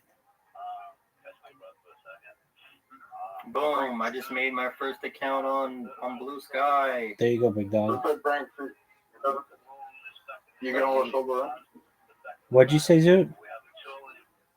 You gonna watch those movies I suggested? Not right now. Yeah, I will. Yeah, I got a question. Is it supposed to put .bsky.social at the end of my username? Yeah. Yeah. Oh, okay. Well, this guy's a good butt. Rabbi Rothschild. Rabbi Mike Roth. I don't think that's you. No, if you want to be my friend, I don't use my account, not on there, but it's just type in RABBI ROTHSCHILD. No space, just RABBI. RABBI. Yeah, you'll see a picture of me in a suit. I have one follower. RABBI ROTHSCHILD. No space. So that we can have a conscious experience of it. I mean, that's what I mean by biogravitational medicine affecting the mind and body. This is deep, profound stuff. Brennan, was I right? You don't show up. I should type in RABBI. RABBI ROTHCH. No, ROTHSCHILD. RO. THS Okay. CHILD.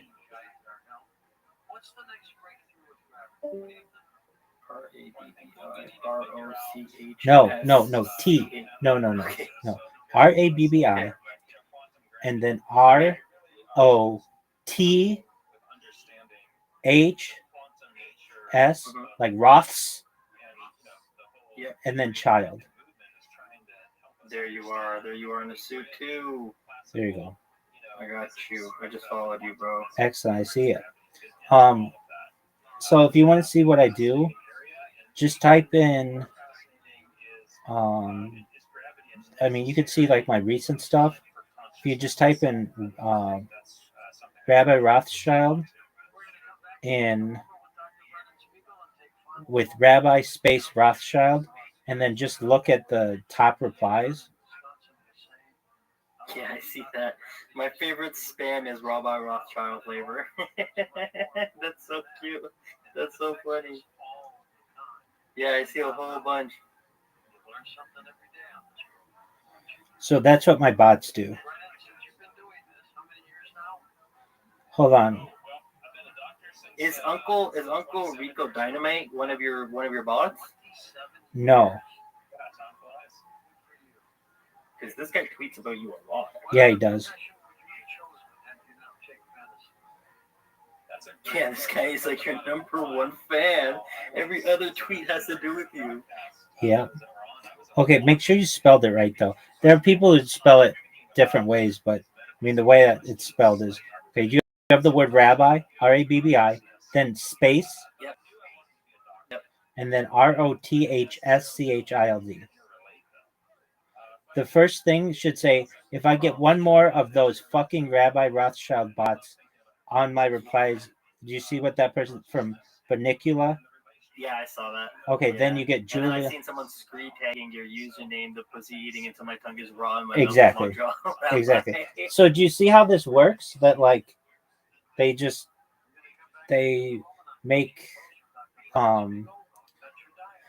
make memes about me and stuff. Dude, here's a really funny thing. Okay, go to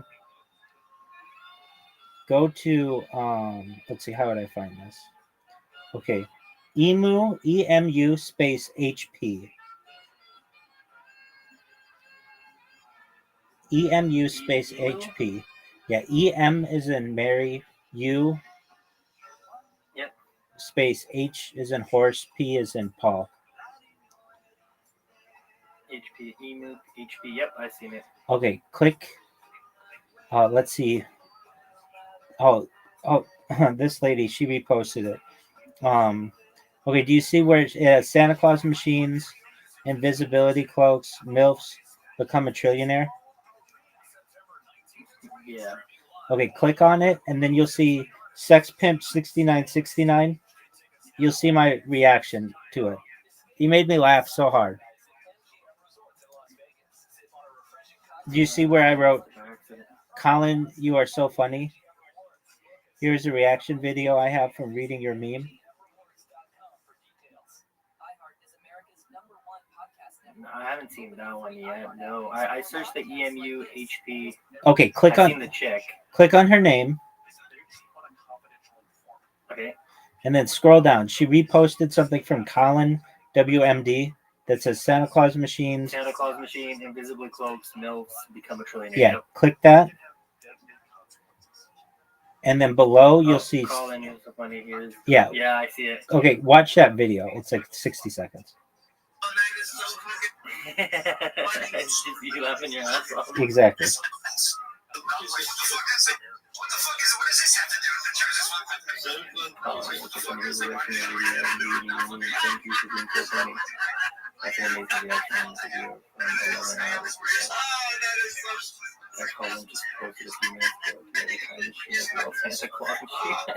I wish.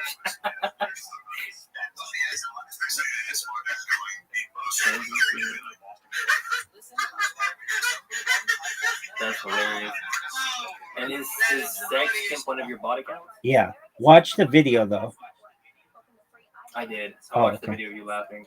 Excellent. Yeah. So I just have like a ton of accounts, and that's just one of them.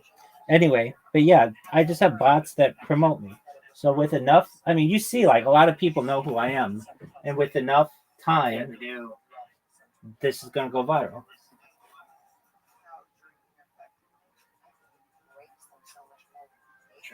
Can I ask you a question? Go for it. You don't have to answer it. Why Rothschild? It's my last name. Oh, actually? Yeah. Oh. Are you actually a Rothschild? Like, We're all related. Lineage or different family? We're all related. No, same lineage. We're all related. There are like 3,000 of us in the United States alone. So it's a big family.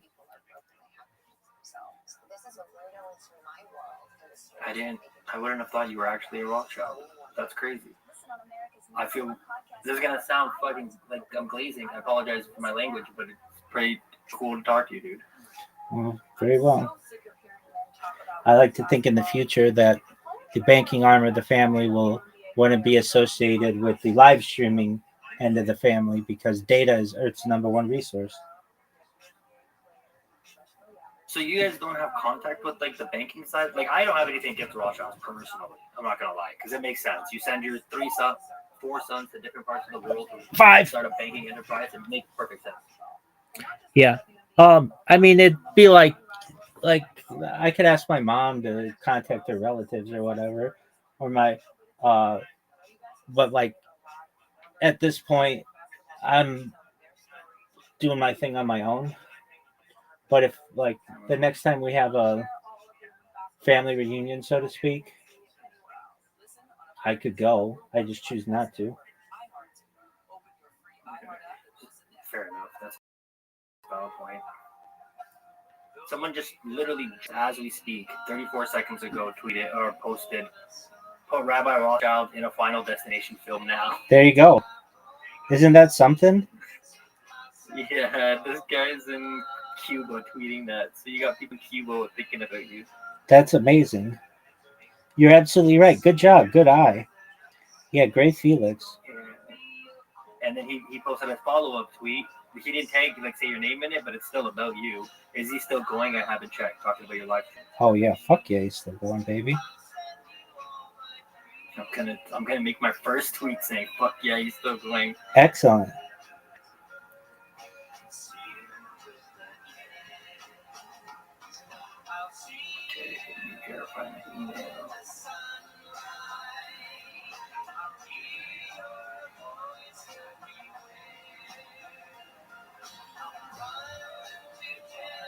So like I'm half Jewish.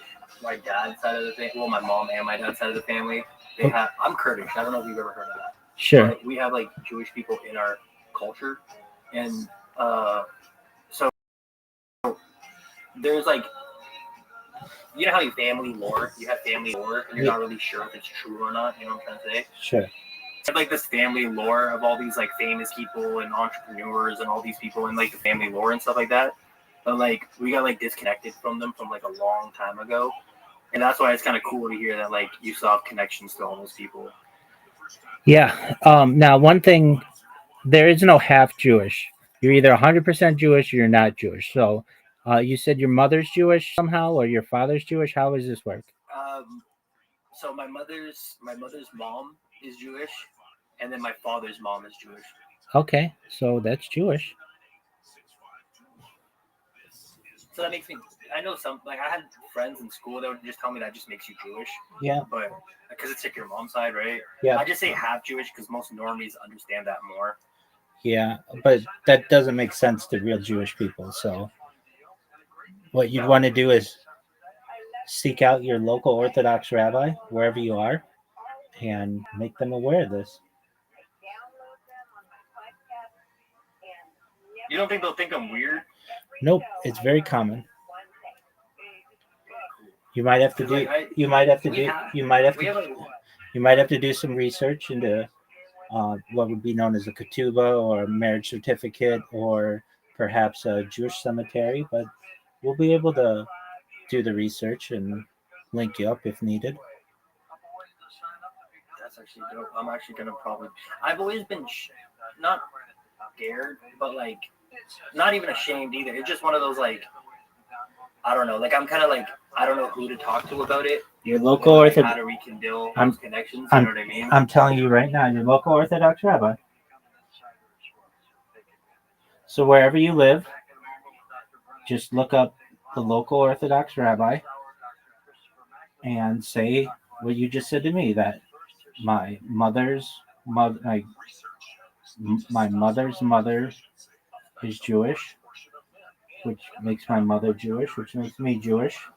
And I'd like to get reconnected to my mother faith, and I don't know what to do. And you'll get a reply back, so long as the rabbi isn't busy, saying, "Great, we'd love to have you for Shabbos or the Sabbath, a meal or a service or something like that." And they'll probably have to do a little bit of research, but that's the first step. So I don't know wherever you are, but that's what you do. And I mean, if you just Googled it, it came up as one. I didn't even think we had a synagogue here because I'm in Tennessee, but like we do. Yeah, it's actually not even that far from me, which is convenient as heck. Not necessarily a synagogue. You want your local Orthodox rabbi, so not just a synagogue. Congressional Sheriff Israel. That's what came up. Okay. What kind of? It says Orthodox Synagogue. Perfect. Email that person. Let me take your advice. You know what you're doing in life. Epic tea capsules for men and women from healthylooking.com. Oh, that's so cool. One of the first things that popped up was interested in your lineage. That's so cool. That's a great coincidence.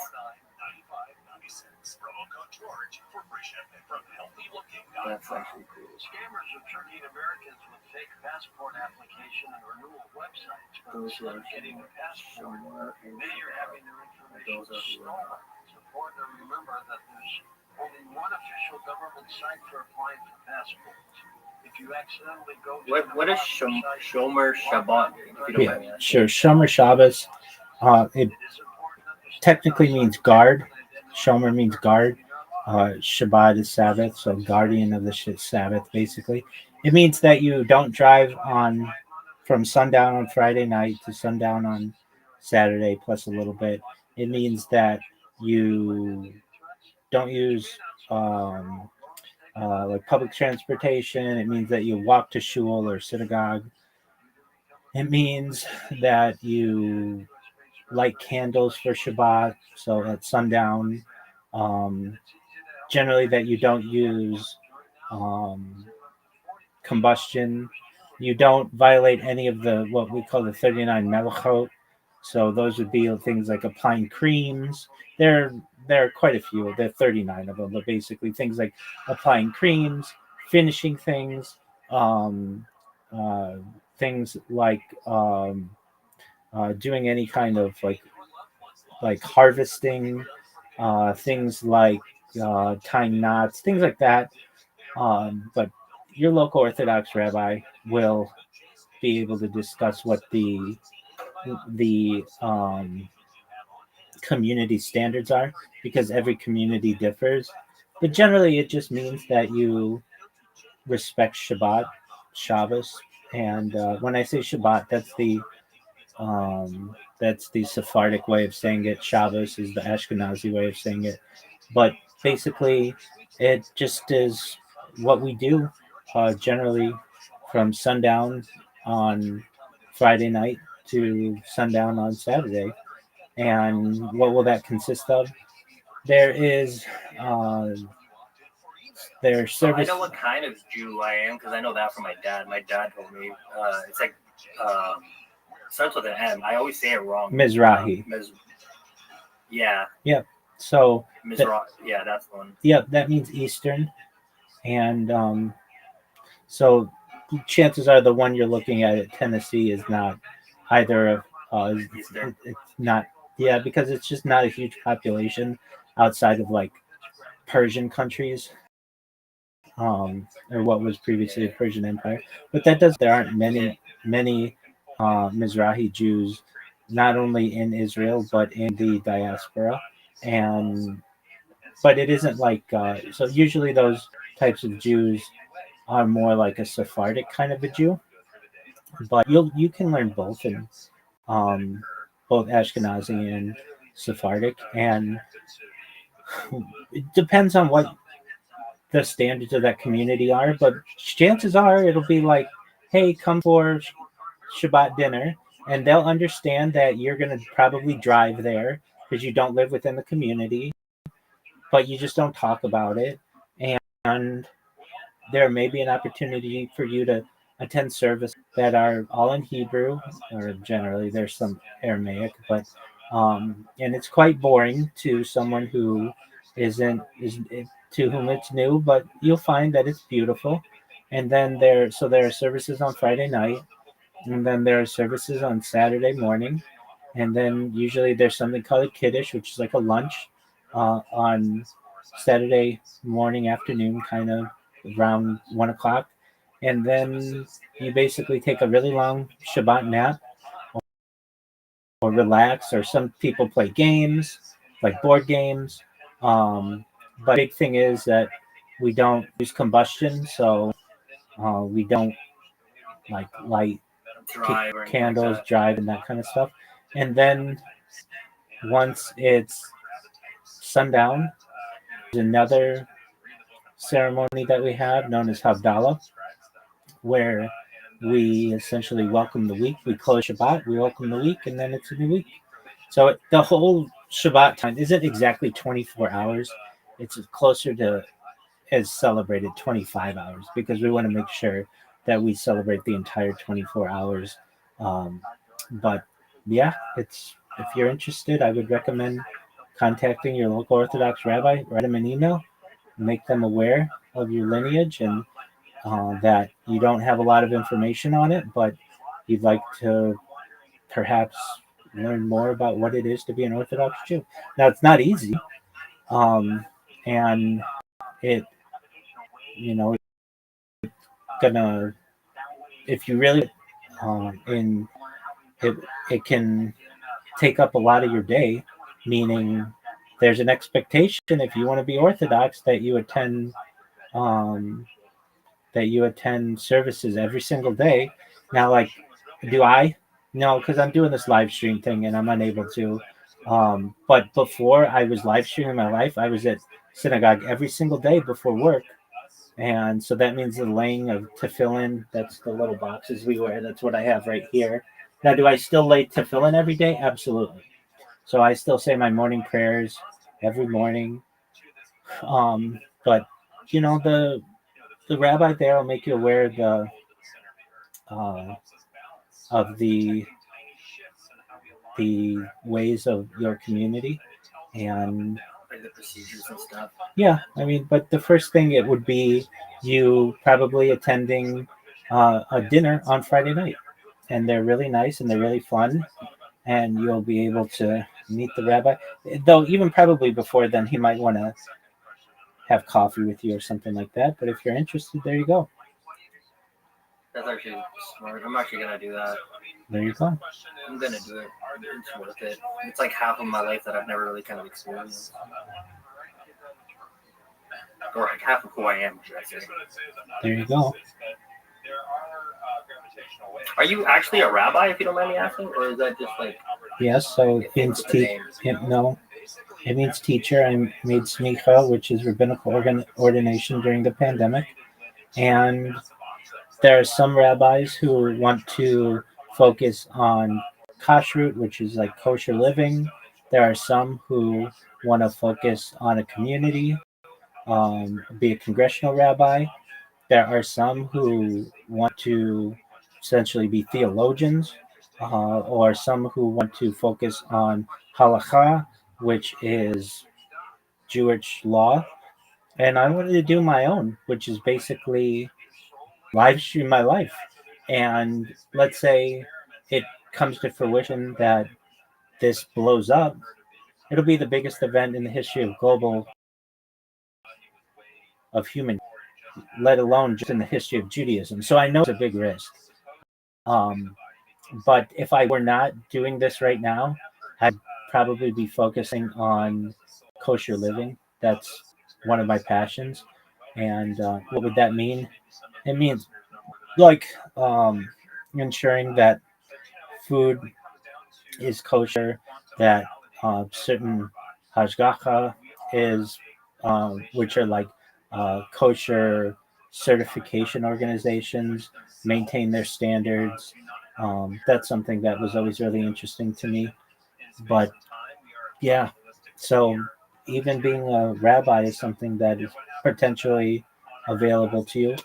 Even if you weren't Jewish, if you wanted to convert, we have converts who are rabbis as well. But yeah, I didn't ever really think I'd want to be a rabbi, but I became very religious really around 2016 or so. I had been moving more and more towards really becoming like closer to becoming a rabbi around 2016, and then the community is really they were the ones who told me that they would want to learn from me, and my rabbi I started learning under him and started attending classes. Every Tuesday I would study Torah, Wednesday Hebrew and Yiddish, Thursday Gemara, which is Talmud, and then I would do something what's known as Havrusim, which is like paired learning, and did that up until like 2020, and then I started working with a rabbi individually for about a year or so. Rabbi Oppenheimer, Yehuda Oppenheimer, who is in Israel, and then we had the ceremony, and it was in the middle of the pandemic, so I didn't have like the same opportunities as many young rabbis, and I'm a little older than what some rabbis are. And so I had the opportunity, because we were doing so many things in a live streaming fashion. Our classes were being live streamed, and much of our learning events and just events in general were being live streamed. Everything except for Shabbat was basically being live streamed. That I felt, you know what, I'm just going to turn the cameras on and automate as much of my life as possible and see if it's something that might be of interest to the people of the future. And so that's what I've been doing now for like 3.5 years. But prior to doing this, I was your classic black hat, black suit rabbi. And that's probably the man who you will meet perhaps in Tennessee. That's probably what he'll look like. Much less, I mean, depending, it really depends on the community. I know I can tell you that rabbis in New York and Los Angeles are much more orthodox generally than ones in other states, just because we have more of a connection to more orthodox styles, more orthodox communities. So I've met Jews from Tennessee and Jews from like the Midwest and the South, and not to say they're not orthodox, they're still very orthodox, but the standards are a little different. So it'll be interesting for you to kind of understand what the standards of your community are and connect with them. I agree. I gotta really look into it. That actually is so intriguing, though. Not even the cap. I really always wanted to kind of look into it, but I never really actually have. Okay. Well, whatever you do, don't say you're the right direction that I needed. whatever you do, don't say you're half Jewish, because that's just sore It makes too. no sense. And well, I shouldn't say it. You shouldn't say it doesn't make sense too. 90% of Jews, it will make sense, but to 10% of us who are Orthodox, it doesn't make any sense. Because you're either all Jewish or you're not. Exactly. That makes sense. I just found a Reddit thread that says, "Does anyone know the deal about this rabbi guy that spams chats?" Oh yeah. From 10 months ago. That's hilarious. That is really to get people to talk about him. That's more engagement. He's not a bot. Shame on Kick for IP ban. Kick IP banned you? No. Oh, somebody in this thread is talking about how they hate Kick and never use it again because they IP banned you. That's funny. No, they didn't IP ban me. I just whenever I try to stream on there, they take down my accounts because I spammed them for like 8 months straight. I like that this guy supports you. Yeah, I do have some supporters in the face of hate. I get it. It's gonna happen.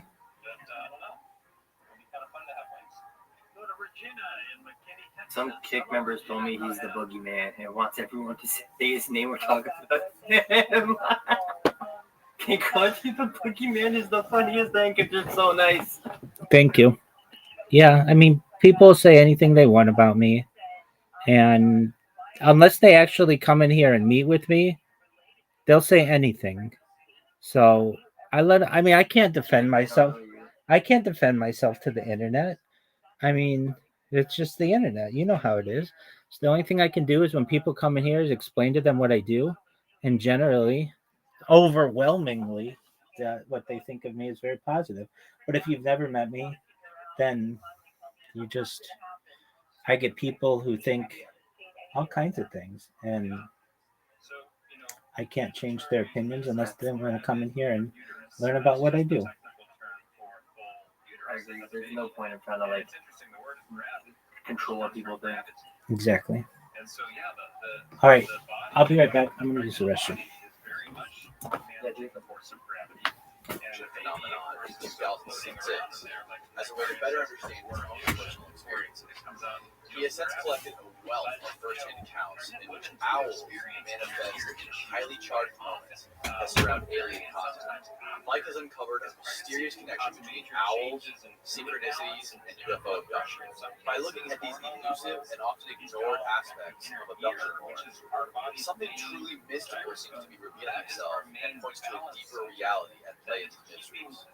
It was Mike's first-hand experiences with these elusive events that have been the foundation of his research. Mike has published 3 books on the subject, his first one being Owls, Synchronicity, and the UFO Abduction. Without further ado, please enjoy this fascinating conversation with Mike Clever. If you're really used to having a lot of this vertigo disease, we do see that with pregnancy sometimes. Let's go to Keith in Virginia. Hello, Mike. Hello, thank you. Thank you for coming on the show. My honor. You spent the last 10 years studying owls and paranormal phenomenon or what we're surrounding owls. A little more like 15 years, but somewhere in 15 years. Well, 2006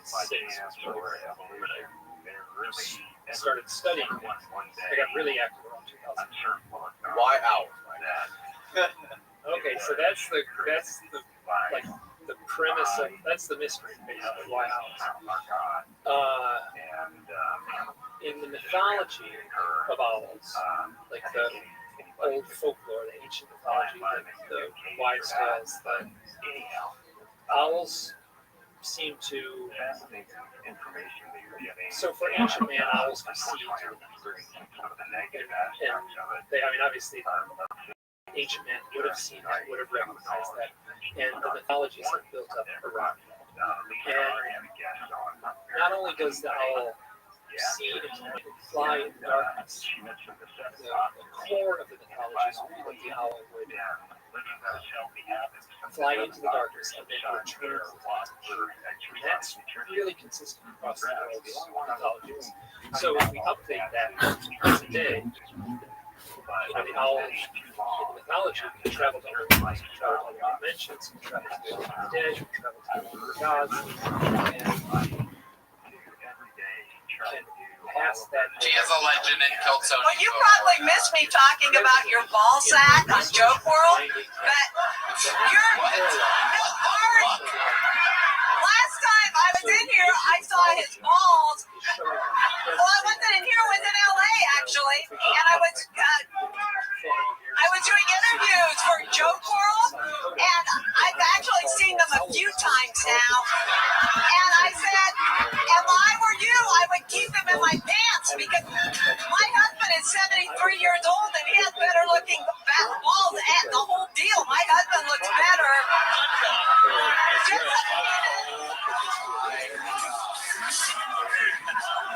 Oh my God. Oh no.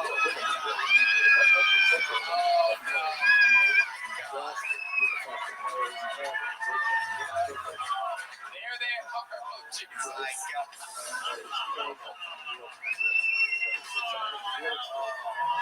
My husband. Yeah, that's awful.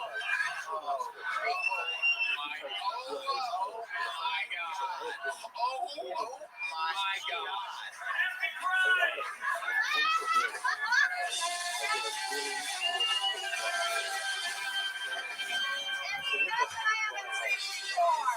Yoni, cancel my Postmates order. No, the bad thing is after my husband sees this episode, he'll be like walking around with his dick swinging. It's funny, when you get older, your dick gets bigger because of gravity. Except for Ari's, obviously. Oh, can you imagine what they're going to look like at 73? That's scary. Well, he's already 72, so... Just asshole, by the way. I don't want to see that. It's actually got a point. It is covered in weird balloon knot hemorrhoids. It is normal hemorrhoids. Very disgusting. Ari, your penis to balls ratio always shocks me. It is absolutely I never understand it. It is wild. It's like type of animal. I can't quite. A weird creature you shoved into that zipper pocket. Yeah. It's very bizarre. It's one of the weirdest ball sacks. It appears as though it looks cancerous, by the way. Yes. Did you ever get it checked out? I'll get it checked. I've not. Have you had a prostate exam? Yeah. Wow, it was a booger. Karen Jones, you are always such an unbelievably entertaining interview. Thank you again. Here's a big one for you. Fuck yeah. I caught it. Not like those other chicks. Karen Jones, ladies and gentlemen. There she goes. Karen Jones, everyone. Goodbye, Karen. Great to see you. We love you, Karen. Get the fuck out of here, Karen. Jesus fucking Christ. Tell another 45-minute story. Wow. Oh my God. I'd like her storm my capital. Am I right? This podcast is sponsored by Prize Picks. Basketball season may be over, but the action doesn't stop on Prize Picks because baseball is just heating up. Step up to the plate with Prize Picks and add your favorite baseball players to your lineup, whether it's strikeouts, RBIs, or first inning runs. Make your call with more or less and play for your shot to win up to 2,000 times your cash today. Sign up today and get $50 instantly when you play $5. You don't even need to win to receive the $50 bonus. It's guaranteed. Prize Picks is the best way to win real money this baseball season. Which players are going off? Which ones aren't? Make your picks in less than 60 seconds and turn your sports teams into real money. All season long, the Prize Who? Picks free. And I was looking and I think this week Prize Picks are I don't know what that is. It's a genius play, but they have you under their. I don't know how, but I guess they have it somewhere. I don't see it in the bio, but when I searched Rabbi on Rabbi Rothschild, the way you spell it, they came up too, and they have a live stream going that's been going for over 12 hours right now, 39 viewers, and it's just random hot girls shaking their ass and shit. Oh, that's great move. So it's on Kick? It's on Kick. They pulled up when I searched you, and they have streams for 20 hours, 13 hours, 14 hours a day, 2 days. And it's just girls shaking their ass. And this seems like, and their chat is active. This seems like a money printing machine. Okay, where would I find this? On Kick? On Kick, yeah. It's TTHOTS. TTHOTS? T-Thoughts? Yeah, T-Thoughts or T-Thoughts or T-Thoughts. Yeah, yeah. Okay, where's my name? Where's my name? I'm trying to find it. I can't find it either, but they showed up when I searched your name.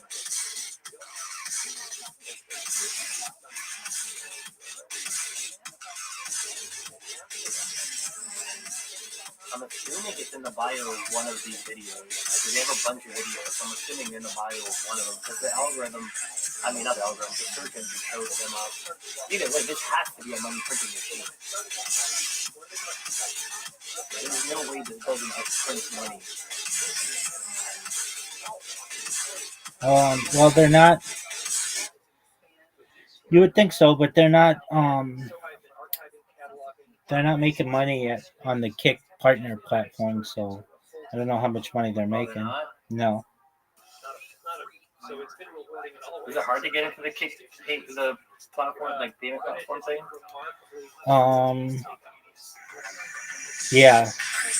You need to like have an average of like 100 people watching you on your streams for at least like 3 months straight, and That's hard to do. I tried my hardest to get as many viewers as I can on Kick, and it's hard to get viewers. Yeah, it I don't changed. get it, man. I feel like some people go live one time and they automatically have a viewership, and then some people, no matter what they do, it's nothing. Yeah, because they just bought themselves. All right, so you have to have a minimum average of 75 live concurrent viewership in the past 30 days for 30 hours in the past 30 days, and a minimum of 25 active subscribers in the last 30 days.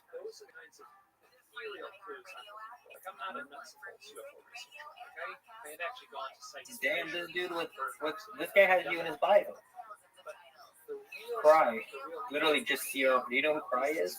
325K followers. No, that's tight though. Yeah, I'll send you the link if you want. He's literally got your. I think this is your Discord, Rabbi Rothschild Discord. Do you want me to send it in chat? Is it okay? Just Cry. Let me see. It just Cry, CRY, yeah. And then the video I'm looking at has literally your. And this would have been October. I was in Michigan. It was a beautiful night. I was walking home with a friend. And I'll share my screen so you can see it. It's a television series. Do you know the TV show Kolchak Night Stalker? I've heard of it, but I've never seen it. Right there. Just Rabbi Rothschild. Discord right here. Vampires and stuff like that. And then if I go to his profile, he's got. Where does it say my name? Right here, right underneath, in the bio of this short video. Rabbi Rothschild. Wait. No. I did that. That's my clip bot. Did you? Yeah, that's my clip bot. Oh, gee. Cry is your clip bot? Yeah, like I clip bot everybody. So basically, It's like free advertising for me. It is, because I was looking at this. I'm like 325K followers, and this guy's got your Discord in the bottom. I was like, that's crazy advertising. Yeah. At my house, he went for the tornado. I got home and my parents were waiting for me.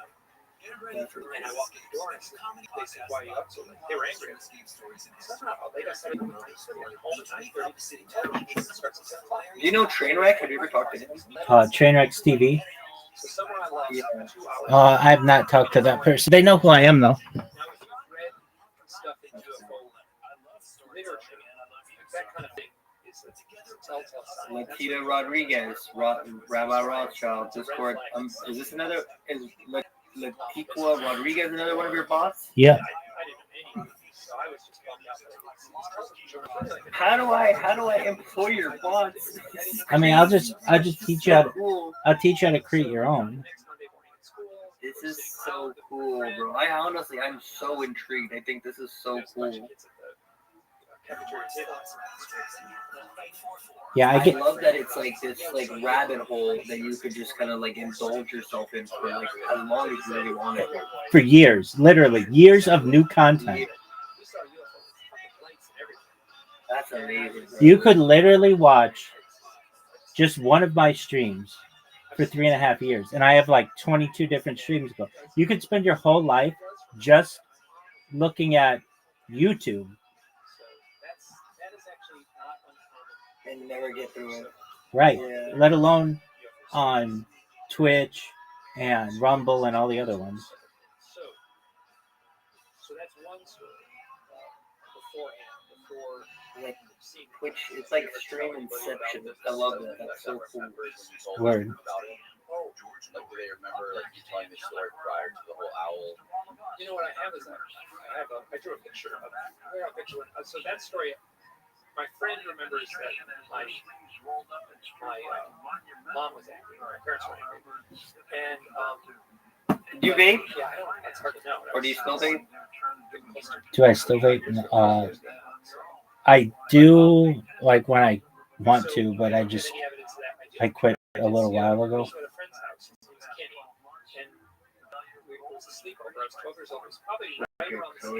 I'm trying to quit marijuana right now.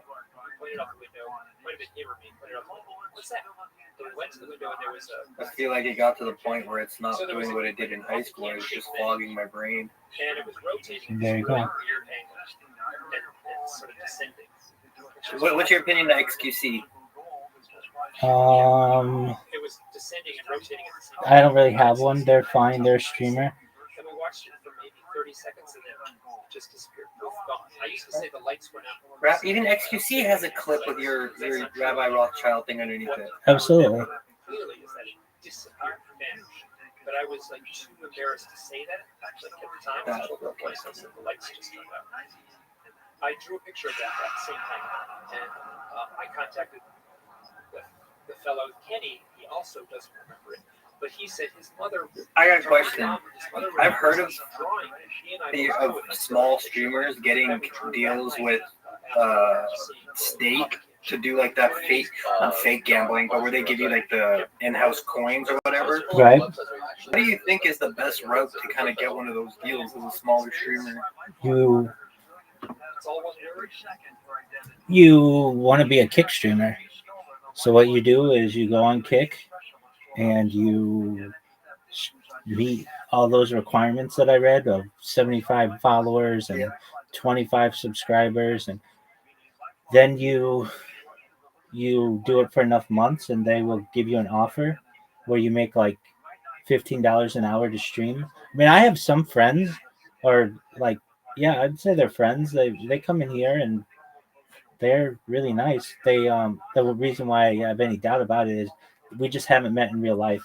Though I have had people come meet me in real life, fans, but they just gamble and they make $15 an hour, and they'll stream for like 10 hours a day. So that's $150, and they buy new cars and they buy boats. They have a really nice life. Yeah, I want to get to that, man. Where if I could do this for a full-time job, That would make my life so much better. I love making content, man. I've made content since I was a little kid, since I was like sixth grade. I remember when I was a kid, I would make content on YouTube. This it's still up because I don't have access to the accounts anymore. But it just never amounted to dollars. It just amounted to fun and like something I enjoy, like a passion. You know what I mean? Right. But I've always wanted to amount to like paying me something for once. Yeah, I mean that's a dream. So, but the thing is, if you do Kick, then you just have to do Kick. You can't multi-stream. You think that their algo knows when you're multi-streaming? If they find out, then you lose your deals, and they will definitely know. If you get big enough so that you're one of their verified streamers, people will know if you're on different platforms. That makes sense. But I mean, that's okay. They literally pay you to sit on your ass and look at clips of shit, and it's like that's all you have to do. Yeah, that'd be the dream, man. I couldn't ask for more. Or even just the sitting here and gambling would be amazing. Yeah, I have a friend of mine who comes in here and does that, and he live streams it on Kick, and frankly, it gets boring though. If you gamble for like more than a couple hours, it's boring. He like almost wants to get rid of all the money. Not that he wants to lose it, but he'll just take stupid risks just because he just wants to get through it. He just wants to kind of push through it and get it over with very much. Right. Do you know what botted.wtf is? Like, what the fuck? Or something else? Just it's a website, botted. Go to botted.wtf. It'll tell you who's botting themselves and who's not. It'll give you all the secrets of what's going on Kick. Botted.wtf. Viewer discretion is advised. All statistics and data logs information presented via interface are piped directly from official API source platforms. And it'll show you exactly how if they're botted or not. Yep. I've never even heard of this page before. Yeah. That's so cool. It's baller as fuck, dude. So it'll tell you like basically right now, the biggest streamer is by viewers. Absi. They have 22,000 unique chatters. That's impossible, basically. Active chatters, 900. Trainwrecks TV, they have 5.5% engagement. So you just basically can judge who's botting themselves by this website. Mm-hmm. Very low engagement detected. The streamer may be botted or have an abnormal amount of inactive viewers unless you believe they have 18 times the amount of lurkers. That's so cool. So Trainwreck bots himself? That's so crazy to me because he owns the site and he puts himself on the front page. Everybody thinks he owns the site. Everybody thinks Adam Ross owns the site. They do not. It's just Eddie, isn't it? Yeah, and his business partner.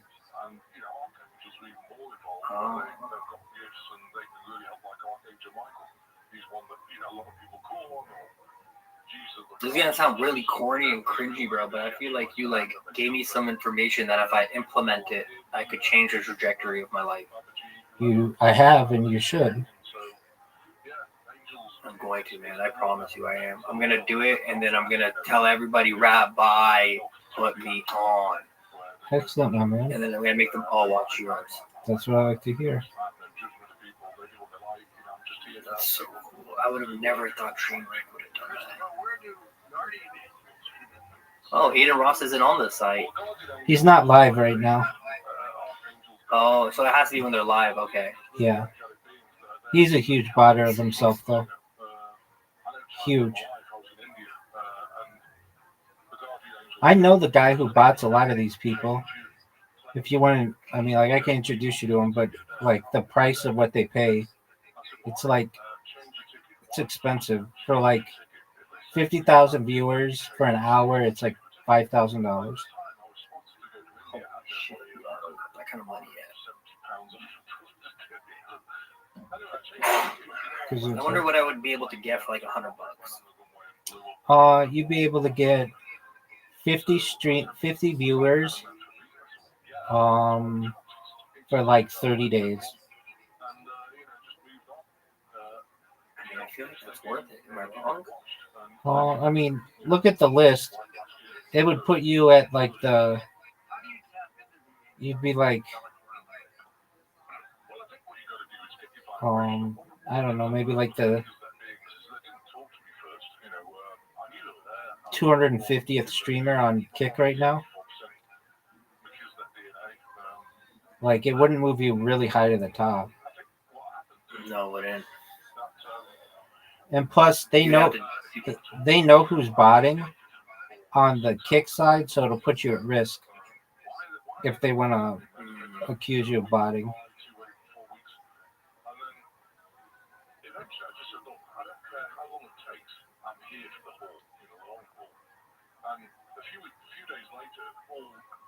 Oh, that's cool. So DDG apparently doesn't bot. It says healthy engagement levels. This appears to be an authentic stream with active viewers.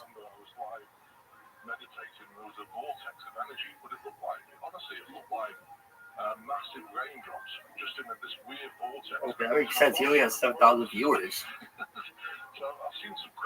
7,000 viewers, 6,642 messages a minute. I guess those numbers make sense. Shit, but 6,000 people watching you do anything is cool. Word.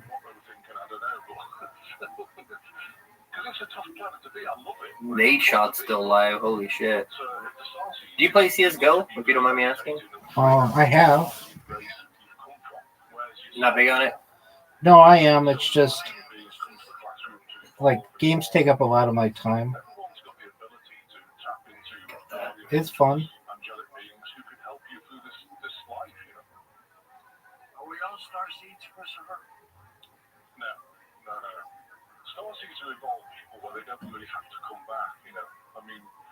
And then you can go to the exposed section, and they'll tell you who's been exposed, who's under investigation, who's been reported, who's been cleared.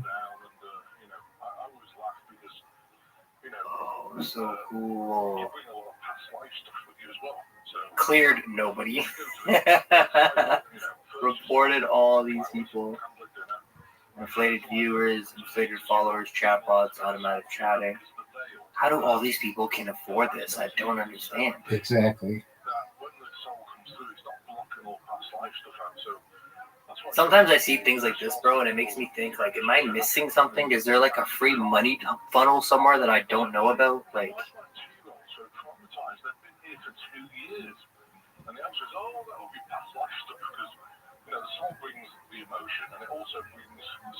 oh shit, even Neon's on here. He's been exposed too. Yeah, he's like the biggest spotter they have. I've had a lot of these people on my podcast. I've had Lurk24 on there, but I don't ask them about it. I ask people the same 73 questions. Every single person I've asked the same questions. So my podcast is on Spotify, and I'll just find people on Kick, ask them if they want to be on a podcast. They basically always say yes, and then we just do a podcast together.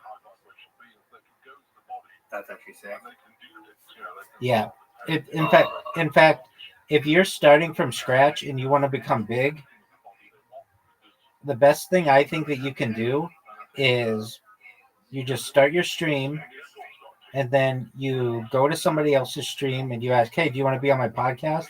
And they'll be like, yeah. They always say yes. I mean, like 90% of the time. Some people say, I don't have time right now or whatever, but you just be like, yeah, everybody wants to be on a podcast. It means they're going to be on Spotify, and it means that they're going to get a bunch of SEO or search engine optimization out of it. And on top of that, a lot of them aren't on podcasts regularly. Like it's a different world than streaming. So then what you do is you're like, okay, and then I mean, you could just do what I do, which is I would ask people the same questions. You can ask people whatever questions you want, but I would ask people really easy questions, just not intimidating questions. I'm not here to grill them on, hey, are you view botting or anything like that. I didn't do that. I would ask them questions like, well, it's from Vogue magazine are the questions that I got. And I would just ask them the same 73 questions. And then from there, you take that clip, you upload it to Spotify, and then you put a bunch of hashtags in it, and then you send it to them, and it gets a ton of traction.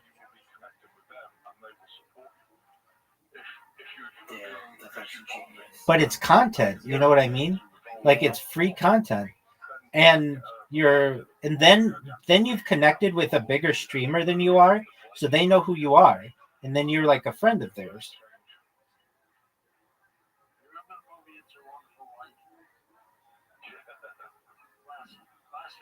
You're a genius, bro. Thanks, big man. This website just changed my opinion on so many streamers. Yeah, it's big time. Yeah, I'm looking at Exposed.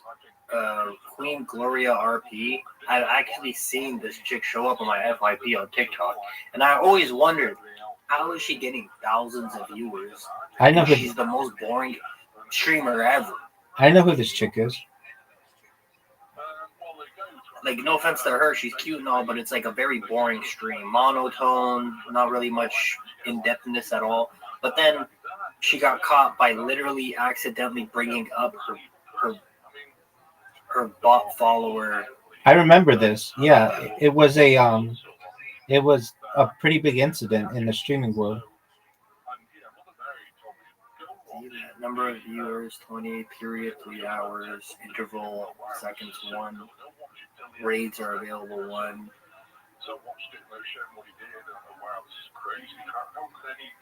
Twitch starts counting viewers 1 to 12 minutes after they start watching. Change. After the purchase, the following functions will be available to you for the following: floating viewers, bots for channel points, participation. In my opinion, this shit should be illegal. You shouldn't be able to buy like bots and stuff, but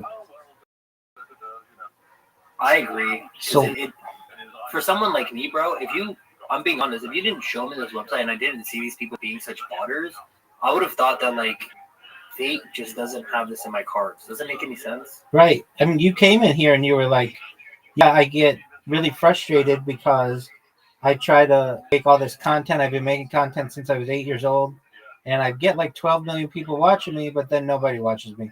And what was the first thing that I said?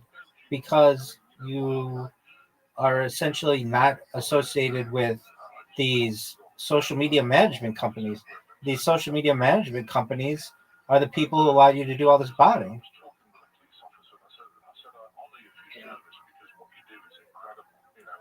And how did these guys get in contact with? Like, I'm not even joking. I'm looking at a stream right now of a chair. This guy's not even in front of the thing, and he's got 318 viewers. Right. And it says low engagement for further analysis may be needed to determine authenticity, unless you believe they're getting 16 times of lurkers. Right. So, which is basically saying there's no way this guy's got 300 something viewers. Right.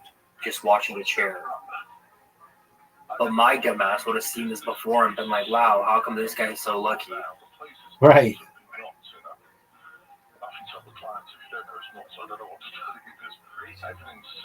Wow. What a waste. Like, this guy paid for bots and he's not even utilizing them. He just put it on a chair. Exactly. So if you want to buy bots, if you want to just price them out, there are a bunch of websites, but the one that I use that gives you 100% real active views and likes and stuff is Nemo 4404 on what is this?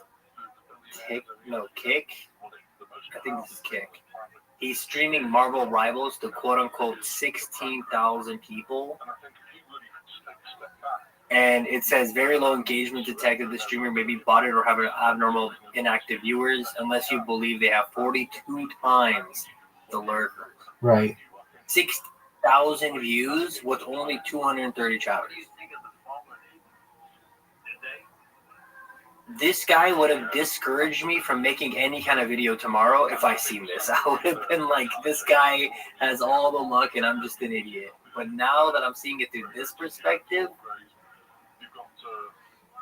he's the number one on the trending page on Kick for Marvel Rivals with 16,000 views. Oh, he's got squiggly names, Arabic name. So he's probably somewhere in the Middle East paying for all this shit. We're in a spiritual battle of dirty people, bigger than people could ever imagine. So are we winning? Oh yeah. That's crazy. Oh, that makes more sense. He's only got 4,000 followers on Instagram. I have more than that. I forget the actual date, but 1980s. Before that, the Angelica, who's actually the actors, couldn't get involved with any military things going on. So, you know, we had This guy doesn't even speak English. There's no way this is real with 16,000 viewers. After the 1980s, the consensus That's on crazy. the planet, there was enough people to basically say, no, we're not having nuclear weapons. And because of that, now they have the ability to come in. Because the collective is over 80%, they have the ability to come in and disable, and that's what they're doing. You know, otherwise, I think we were at some sort of nuclear war a long time ago. But they're not letting it happen because, you know, the key is the United States. This is so, it's like, It's a free will, but if the free will of people is like, we're not doing it, over 80%, then they can intervene. Are we assigned a guardian angel at birth, Christopher? What do you assign, guy? I think the guardian angel. this guy says, unless you believe they have Infinity X, the amount of lurkers. That's crazy. To help their family and support. You can feel them around, you feel like love and support, sure. But, you know, if you have a crisis, I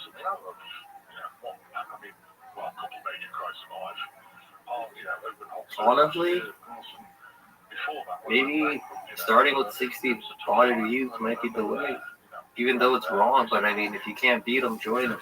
Yeah, I mean, it's a sad state, but that's how it is.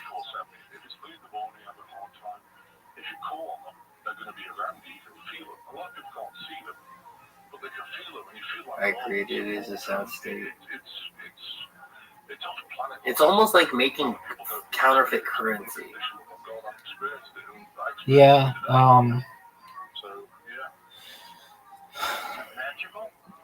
I'm in agreement with you. I almost feel like it definitely feels immoral, no doubt.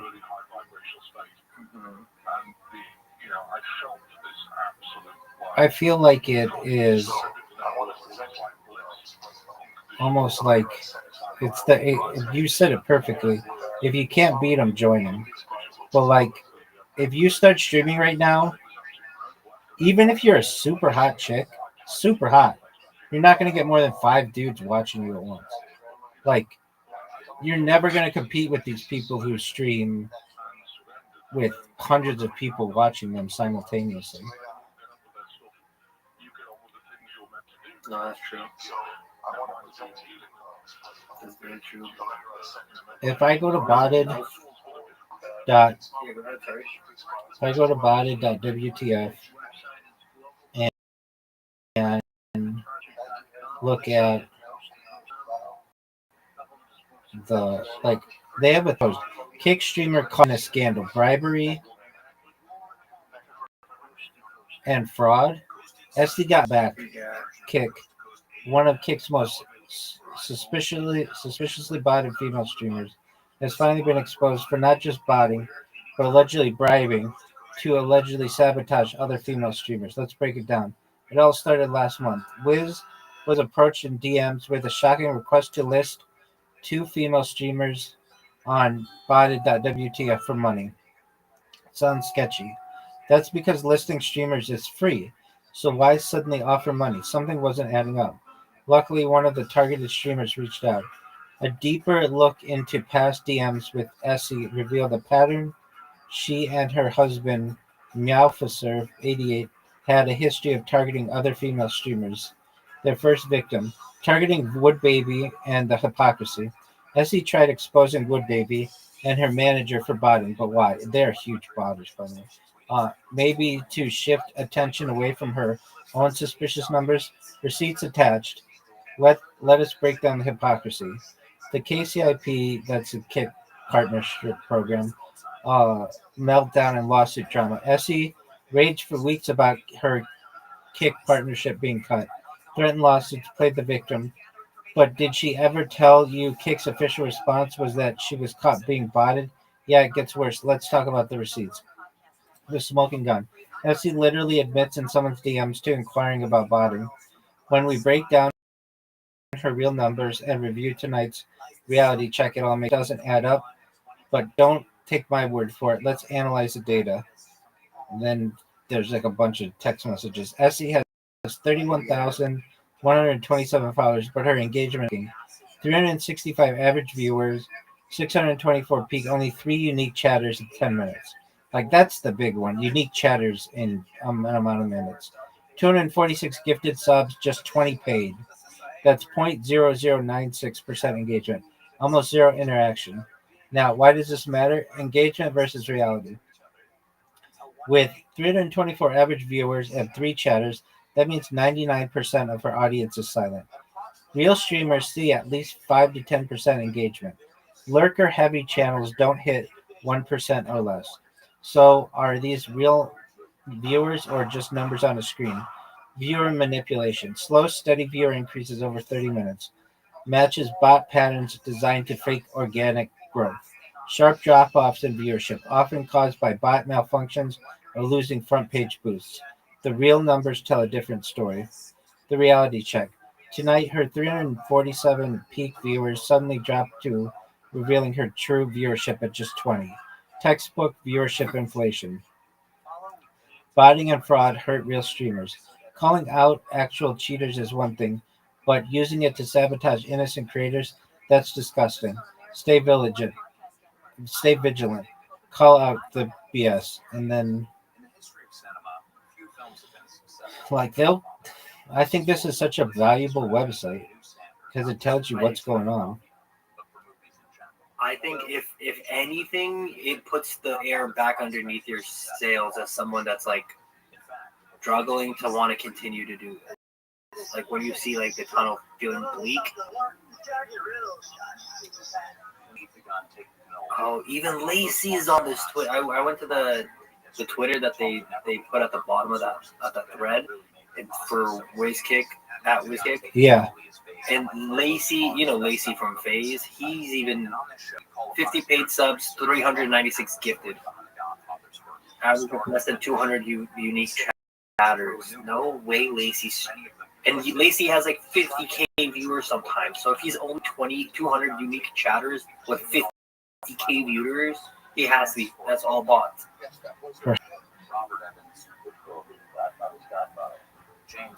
JK is having issues. I wonder why. Successful. I can force you up and drive around a block. Now, Roddy, I got a call from these Italian guys. They requested the movie Prince of the 11 truck. Talia Shire. Dweeb of the Day is out here milking kick streaming for hundreds like it's nothing. 892 viewers, 41 chatters. We still aren't entirely sure what's true and what's not, but we can promise that our 10-part series gives everyone who's involved a chance to tell their side of the story. Listen and subscribe to Leave the Gun, Take the Penalty. Listen on America's #1 podcast network, iHeart. Open your free iHeart app and listen now.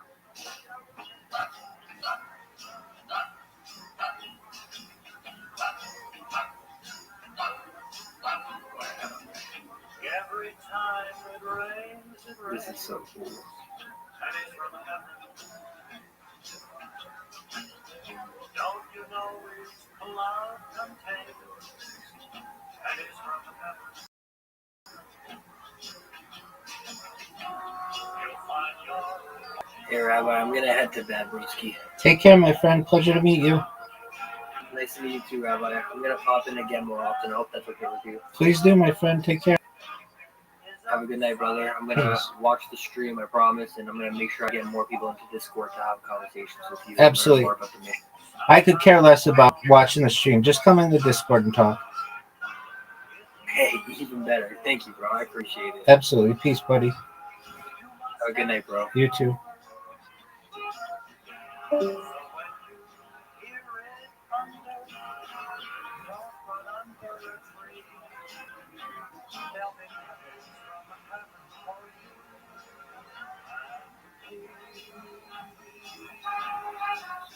coast to coast and worldwide on the internet, this is Coast to Coast AM with George Dory.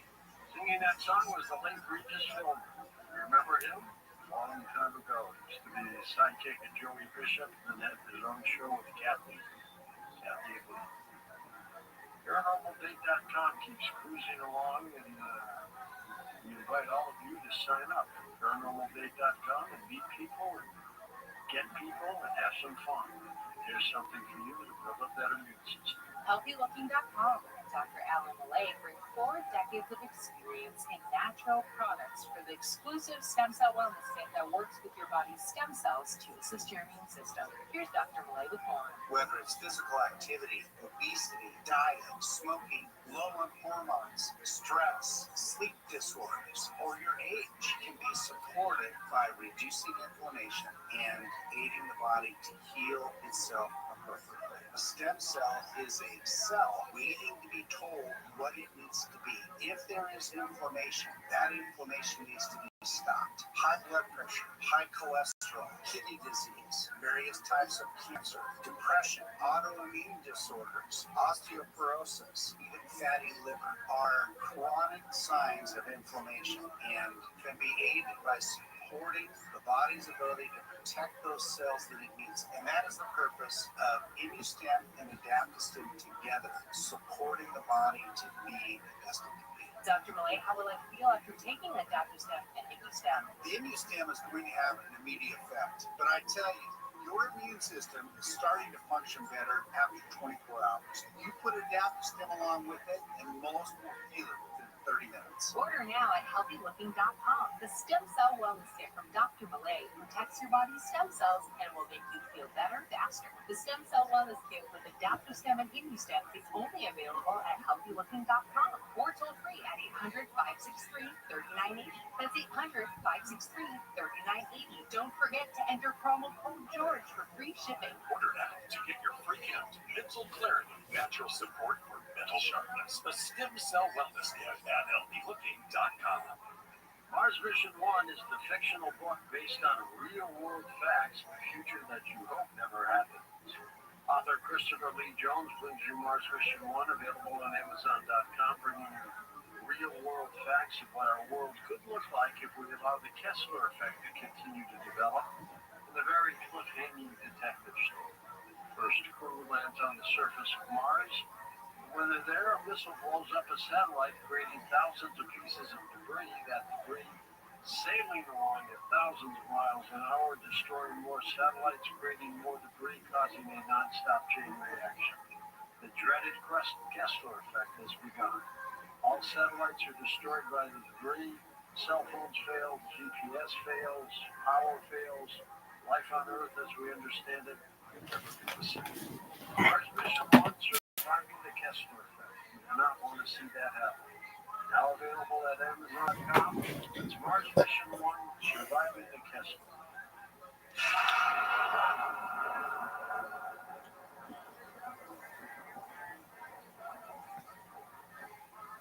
Real people, real stories. I was only 6 or 7 days, but the exhaustion lasted for 2 years. I hated the baseball board. It's like an Aaron Judge. For more than 1 home run and Dylan Cease for more than 6 pitcher strikeouts. I have the same kicks, Red Man, and I love how easy they make it. Download the app today and use code Tony to get $50 instantly after you play your first night.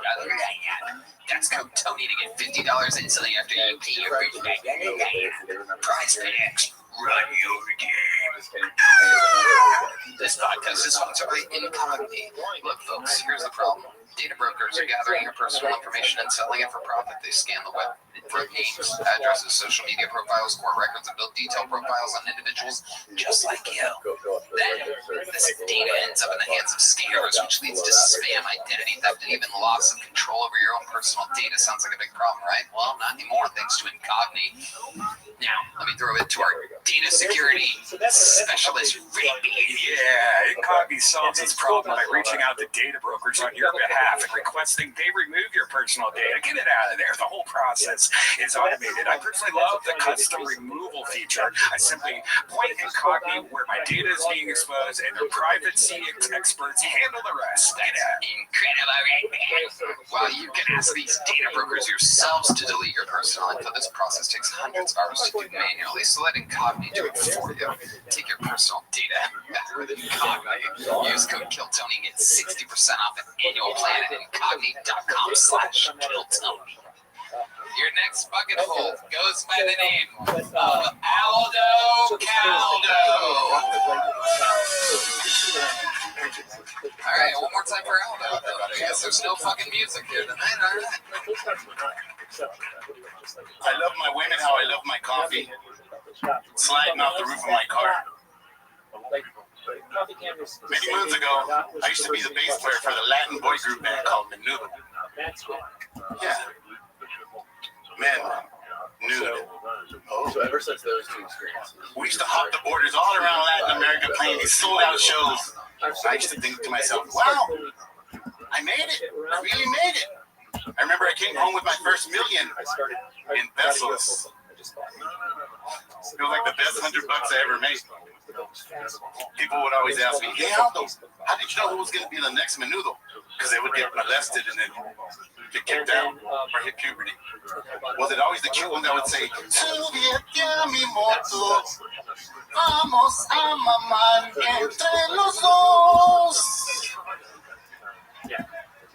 No, it was always the Menudo that set their microphones up like this. And there's one more story, which I also did an illustration for. He was the next Ricky Martin. When I said 3 years old, I couldn't Okay. De nada. Aldo Caldo, that must crush in taco stands all across the country. That is very Latino material. You don't gotta represent. Okay. All right, there's a couple of people here. Store says, hey, that's good. All right, Aldo, what do you do for work? I tour. I'm a musician. I'm a musical comedian. But how long have you been doing stand-up? About 8 years, off and on. And you've been playing your whole life? Yes. You started with an accordion like a typical Mexican? Yeah. No, I actually started on piano and guitar. I kind of now play. What do you specialize in now? Right now, guitar and bass. Okay, acoustic or electric? Whatever the gig calls for. All right, let's get this guitar out. Let's get him a guitar. The beautiful Heidi with a guitar ready to go. No covers, Aldo. It's got to be an original song. You got to make it sound good. None of that Gypsy King shit. Yeah, we don't have to give our money to YouTube. Oh shit! Fucking this is communicating back here. They're calling out the play. try to draw that out. So they were actually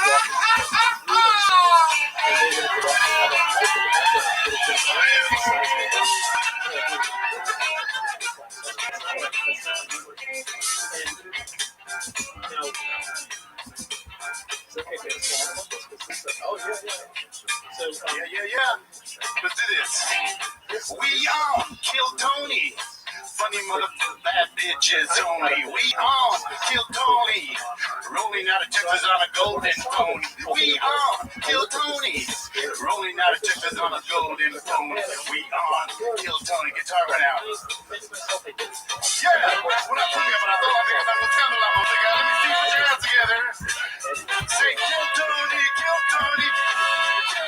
All right, you're not singing or playing the instrument. That's just my band doing really good stuff.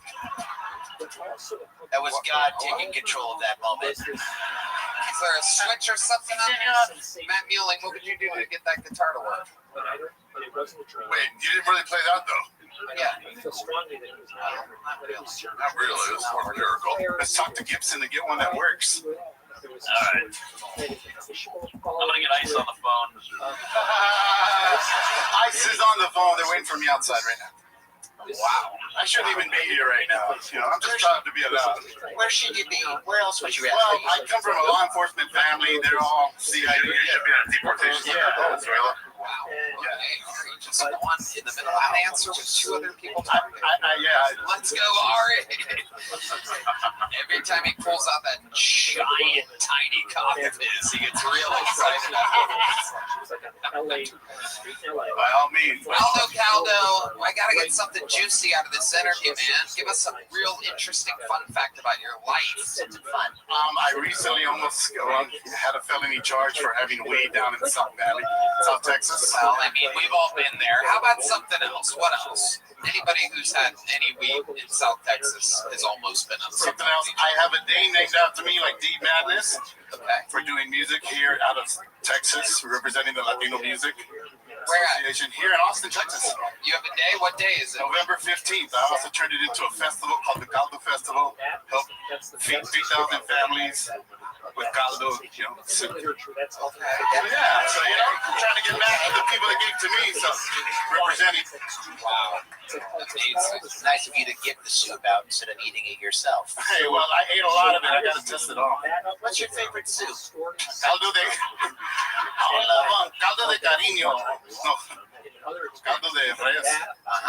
All right, Aldo, we're going to get you out of here. Here's a medium-sized joke book. There goes Aldo. Thank you so much. Aldo, everybody. Wow. And now it's time for one of our regulars. Ladies and gentlemen, this man has been an absolute juggernaut since his arrival here in the Kiltony world. He is, without a doubt, one of the most legendary regulars of all time. And soon to be, without a doubt, a citizen of the United States of America. But for now, he remains the Estonian assassin. This is Ari Berry.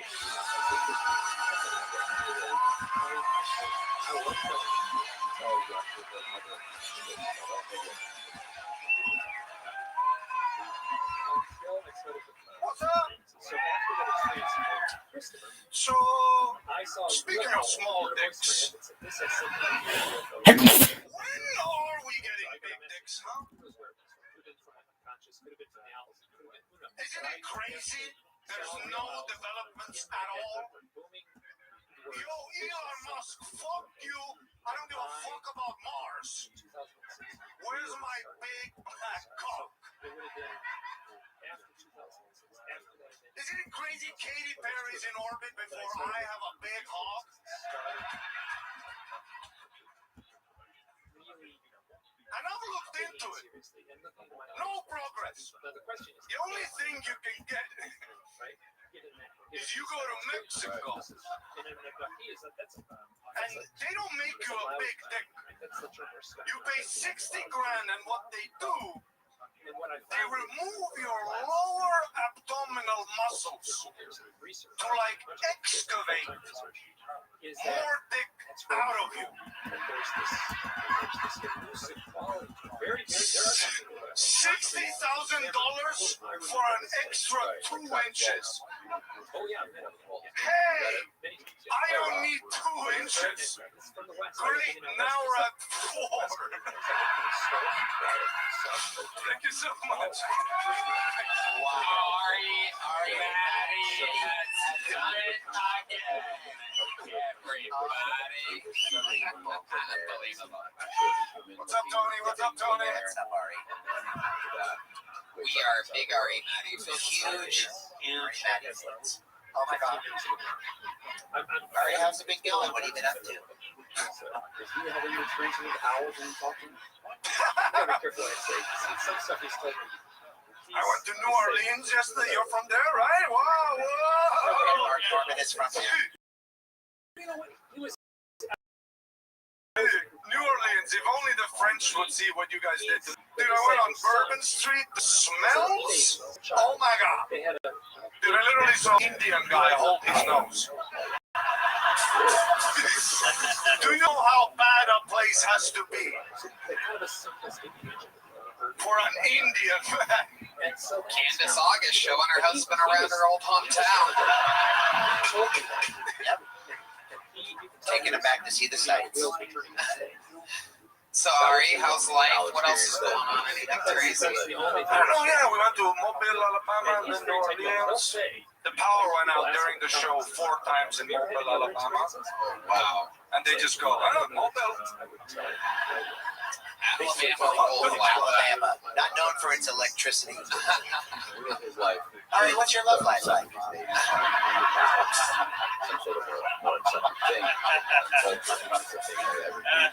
Two Tonys, 2 Aries. Oh, yeah. Oh, 2 Tonys, 2 hours, 1 more.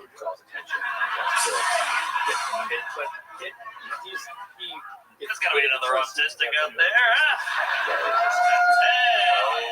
My God. You know, Ari, I also have huge balls. It's crazy. What's up with... No, I'm scared. No. Listen. Are you like Ari? Are you mostly balls? It's 95% balls. Wow.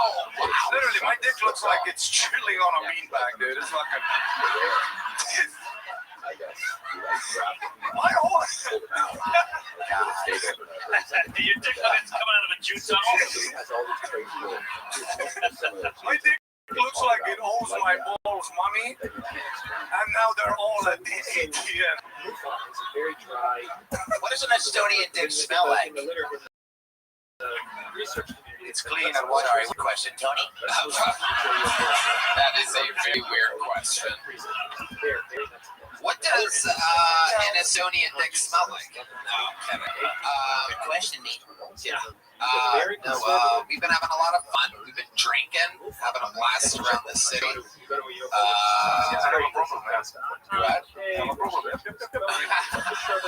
Drink every day, baby. We're having a lot of fun. Yeah, so working hard and playing hard. You can do both. You can do both. What else is going on?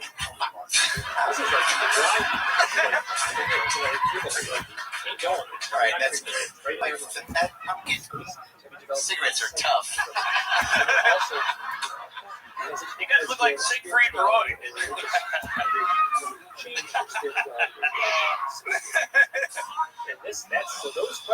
Oh, this place is absolutely wild. Ari, you did it again. You are the man. Thank you. Unbelievable. You'll get your citizenship soon. Great to see Ari. There he goes. And it goes on and on. Back to the bucket we go. Big splash for your next bucket pool. It's Benjamin Grell. Benjamin Grell.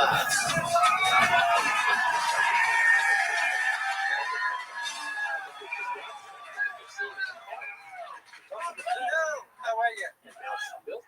Ladies, are you sick of your man? Wrinkled old fucking ball sack.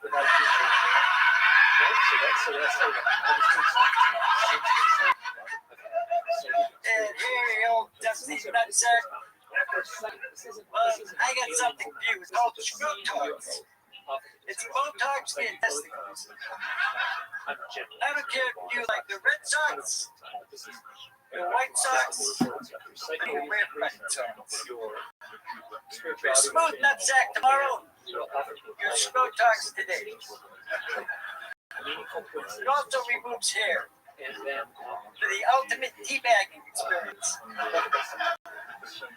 Now, then you've been looking forward to that.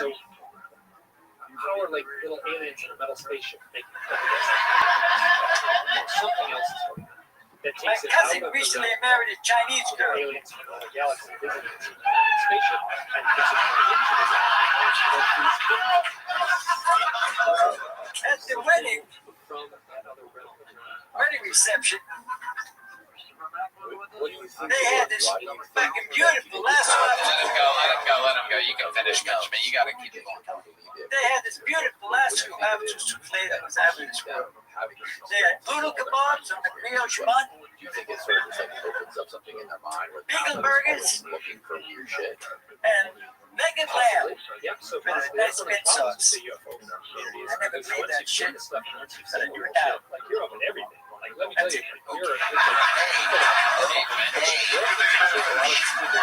Benjamin is a legend, believe it or not, much like Karen Jones in the show's history. And for the same reason as Karen Jones, he is not necessarily known for his stand-up during the minute-long sets, but my God, if this is one of the greatest interviewees in the history of the show. Famous for being able to somehow tap into a story that is 1,000 times funnier than anything he says during the stand-up part. It's happened before. The legendary story of him stealing a man's television while he made himself a sandwich was told on the show. We've heard of him having many hangs with the Night Stalker. Some other highlights as well. Well, he has a son. Okay. They call him Little Richard. Regarding Call him Miss Molly. UFO researchers, right?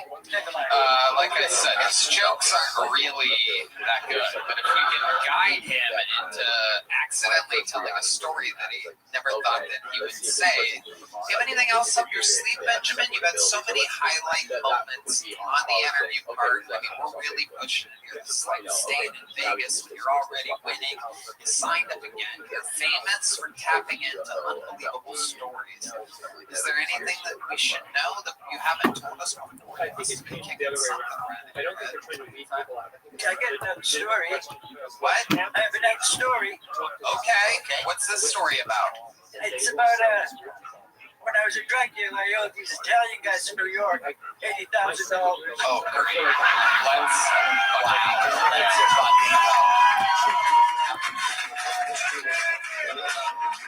And I didn't have any money. Give us the right lighting here, Kino. Benjamin owes Italians in New York $80,000. He didn't have enough money, and here he goes. This Benjamin Grell. This was I had my heroin addiction. That's why I spent their $80,000. So actually, I had nothing to do with heroin. It was my coke dealer. I actually owed him $80,000. And he owed the Italians $80,000. And there were four other guys that owed him about $100,000. So I owed him the least. And their theory was if they killed me, to set an example, the other people would pay up. Actually, I only owed $60,000, but my girlfriend owed him $20,000. She was a UCSB student. She used to sell reading books. And they wanted to put her in a cat house up in Reno to work off for $20,000. And she's like, well, I'm a vegan. What are you talking about? I'm going to graduate this year. And so I absorbed her $20,000, which brought mine up to 80. And my friend, his name is, we'll call him Jason, because that was his name. Here we go. This is what I'm talking about. We're doing it, Red Man. Red Man, we're doing it. Keep going, Benjamin. Go ahead. He was a rich kid from Santa Barbara. His dad was like the president of the Santa Barbara Stock Exchange. But he wasn't a good drug dealer. And from hanging around with me, he got strung out on heroin. And he didn't get along too good with the Mexicans in the neighborhood. And I got along great with them. Until I accidentally burned one of the houses down. I just meant to blow up the car. But I used too much gasoline. And the driveway, we had a little incline to it. And the gasoline went around the house. You know, shit happens.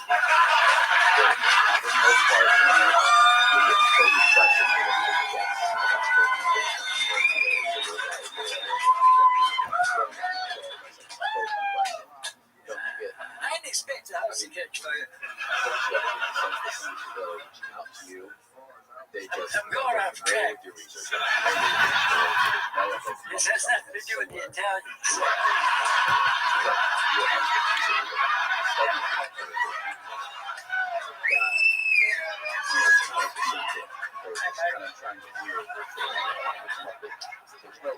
Yeah, well, these we call these guys the Rodriguez brothers.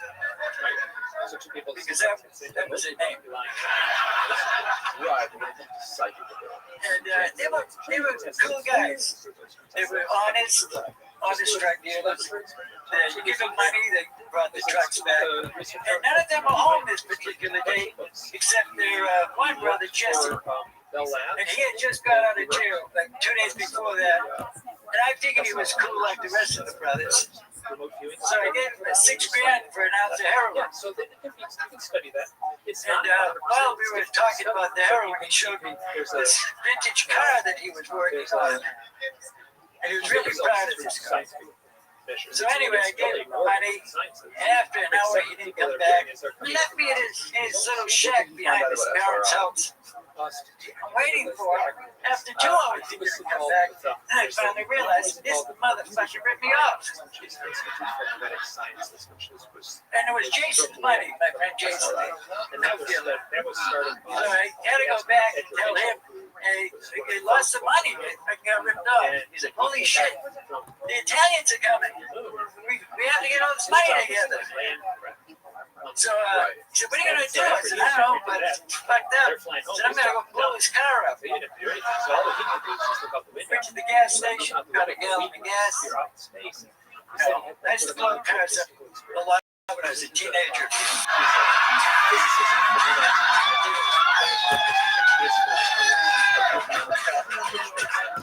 The older guys, they didn't want to make payments anymore, so they would, give me $50 and the keys to their car, and they'd say, drive it around for a week, have fun, and then burn it. So I did. The first time I did it, I didn't realize you're supposed to leave a trail. And I put gas all over the place. They said put in the engine compartment, the trunk, the interior, and then throw a match at it. But they didn't tell me to make a trail. So I was standing like 6 inches away from the fucking car.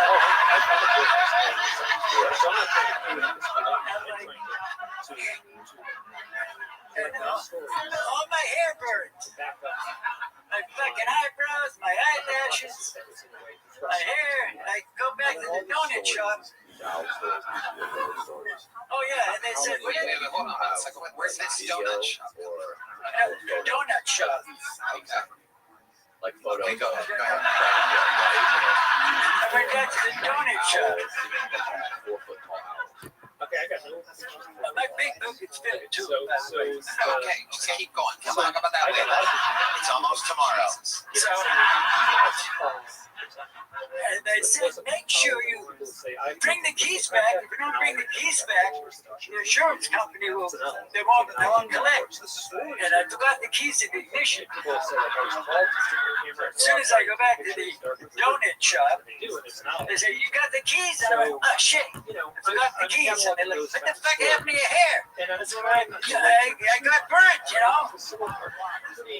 So the next day we went to look at the car where they towed it, and everything was mounted. The dashboard, the steering wheel, the keys were like a pedal up there, nothing there.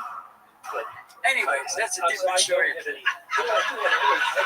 Jesse's car. They should have used their real name because they might still be around, these guys. You're going to be pissed off when they see this. Because the very next day after the house crap fire, I went right back, knocked on the door, like, what the fuck? Your brother ripped me off last night. What happened to your house? And the dumb fucking asshole blew it up. My brother's been ripping everybody off, and people are pissed off. Not that interesting. Anyway, so that was that. So back to the Italians. Yes, here we go. So Jason said, hey, you guys gotta pay up. The Italians are coming. He was saying this for like 6 fucking months. And he was a whip. He go to score heroin, called me one day crying from downtown. He said, the fucking Mexicans took my BMW. So he went the hell. I told you not to go down there without me. He goes down there with his tennis shirt and his sweater tied around his neck. You know how fucking Keep going. Keep going. keep going. Back to the Italians. Back to the So anyway, he said the Italians are coming. The Italians are coming. And we're like, yeah, thank you, Jason. So finally, I'm at my house one day. My girlfriend was sitting there about 6 o'clock at night, and there's a knock on the door. I open the door, and there's this little guy that looked like Joe Pesci with an afro. And he goes, hey, I'm Frank, and this is my friend, Bubba, the big muscle guy. He said, we're here to discuss your bill with Jason. Oh, fuck. The Italians It's hard here. to create a pattern. The Italians have finally arrived. For those of you that have completely fallen asleep 6 minutes ago, the Italians there have arrived. I got distracted. The Italians are here, and they're saying, come on, we're gonna take you up to dinner. We want to talk about how you're going to pay us back. And I'm like, I'm really not hungry. I just ate. And my girlfriend's going like, no, you'll never come back. She's the one that owed me 20 grand. So anyway, I did. I went with the Italians, and they said, we're talking about how I'm going to pay it back. I said, look, I don't even back if you have Greg's anymore. Just strung out, junkie. And, one day at a time, keep coming back. And, so finally, I'll pay you 80 grand to finish the story. And I'll double that money if you tell me where Gabby Petito is. So anyway, I talked them into letting me. My girlfriend got a job in San Francisco. At Chevron, and I told them, look, I got a job at this restaurant in San Francisco. You guys let me leave town, and I'll send you guys like $2 grand a month, I didn't have a job in San Francisco, So anyway, they said, okay, you go to San Francisco, and you send us that money. If you don't send us that money, we're going to come out there and fucking use you and set an example for the other guys, so they'll pay up. And I'm saying, well, yeah. They said, yeah, but give them the impetus to pay the rest of the money. They owe a lot more than you do. It was like $500,000 together.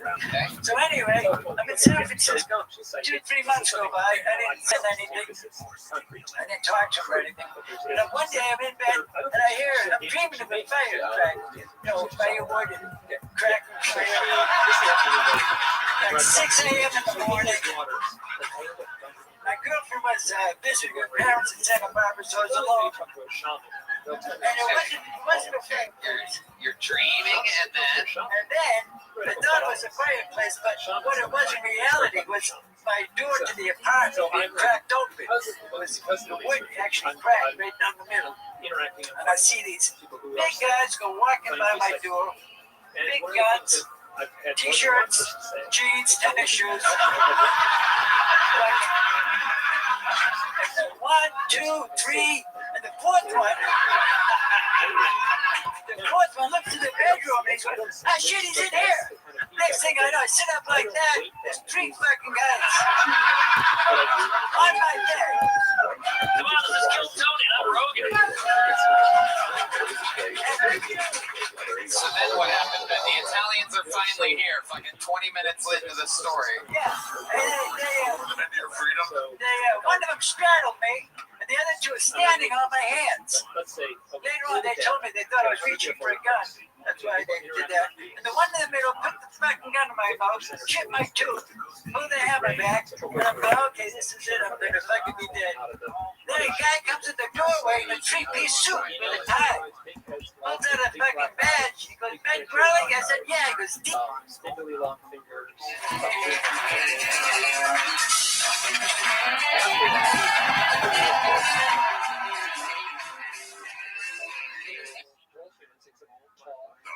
Yeah. But then my home this particular day. And we cracked right down the giant reptiles. pull the hammer back, and I'm going, okay, this is it. I'm going to fucking be dead. Then a guy comes in the doorway in a 3-piece suit with a tie. Pulls out a fucking badge. He goes, Ben Crowley? I said, yeah. He goes, D, you're under arrest. So, yeah, So it wasn't the Italians. You got busted for being a heroin dealer and addict. Jason got busted in Santa Barbara. And he had my name and address in his book, my telephone number, and the other four guys, all their names and addresses. And he was always telling us, use code, don't use my name, blah, blah, blah, this shit. And he did do it in his own direction. Ben, is there like something big coming? Is that it? No, that's not it. That's it? That's it? No, there's more. Okay, well, let's get to that stuff real quick. Anyway, yeah, well, they picked me up out of bed. I had my fucking boxes on, which happened to have marijuana leaves and blazing all over. And they had me in the kitchen. And they were looking for coke. They said, you owe him 80 grand. And I'm like, no, I owed him $80. You guys are fucked up. You didn't do your homework. It's $80, not 80 grand. He paid for my Frank Zappa ticket. I just fucking made a mistake. We did go to Frank Zappa. Anyway, so the Santa Barbara cops show up. Santa Barbara, the DEA. You might have to finish it, Simon. It's a little too long. Long story short, I didn't talk. No, let him do it now. I didn't talk, and the Italians actually did.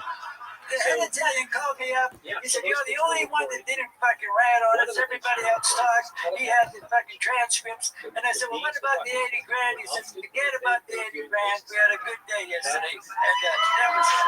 Wow. All right, here's a big jump up, Ben. Thank you so much. Congratulations, Benjamin Grell. Wow. All right.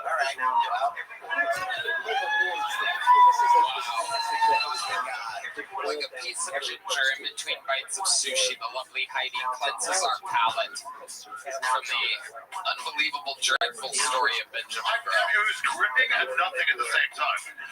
He's really good at it, but that one didn't really have the twists and turns it normally does. No, it was like the Irishman. All right, ladies and gentlemen, back to the bugger we go. This looks like a new name. Make some noise for Luke Lawrence. Everybody is Luke Lawrence. Here he goes. Well, I know I'm not a confident guy. I know I'm not a hot guy, but I know I'm just hot enough that prostitutes are leaving when they walk in my apartment. Like, I know I'm not like a hard day's work. You know what I mean? I'm gonna give her a run for her money for sure. For sure. I got a crazy little message from my ex-girlfriend my friend's ex-girlfriend a little while ago. She texted me, she's like, hey, Tyler just died. And I'm like, holy fuck. She's like, yeah, he just told me he loved me. And I just picture my best friend having a heart attack and just throwing his phone immediately because she couldn't find it right after he died. And all I'm thinking is just like, he wants people to love him right after he dies. Nope.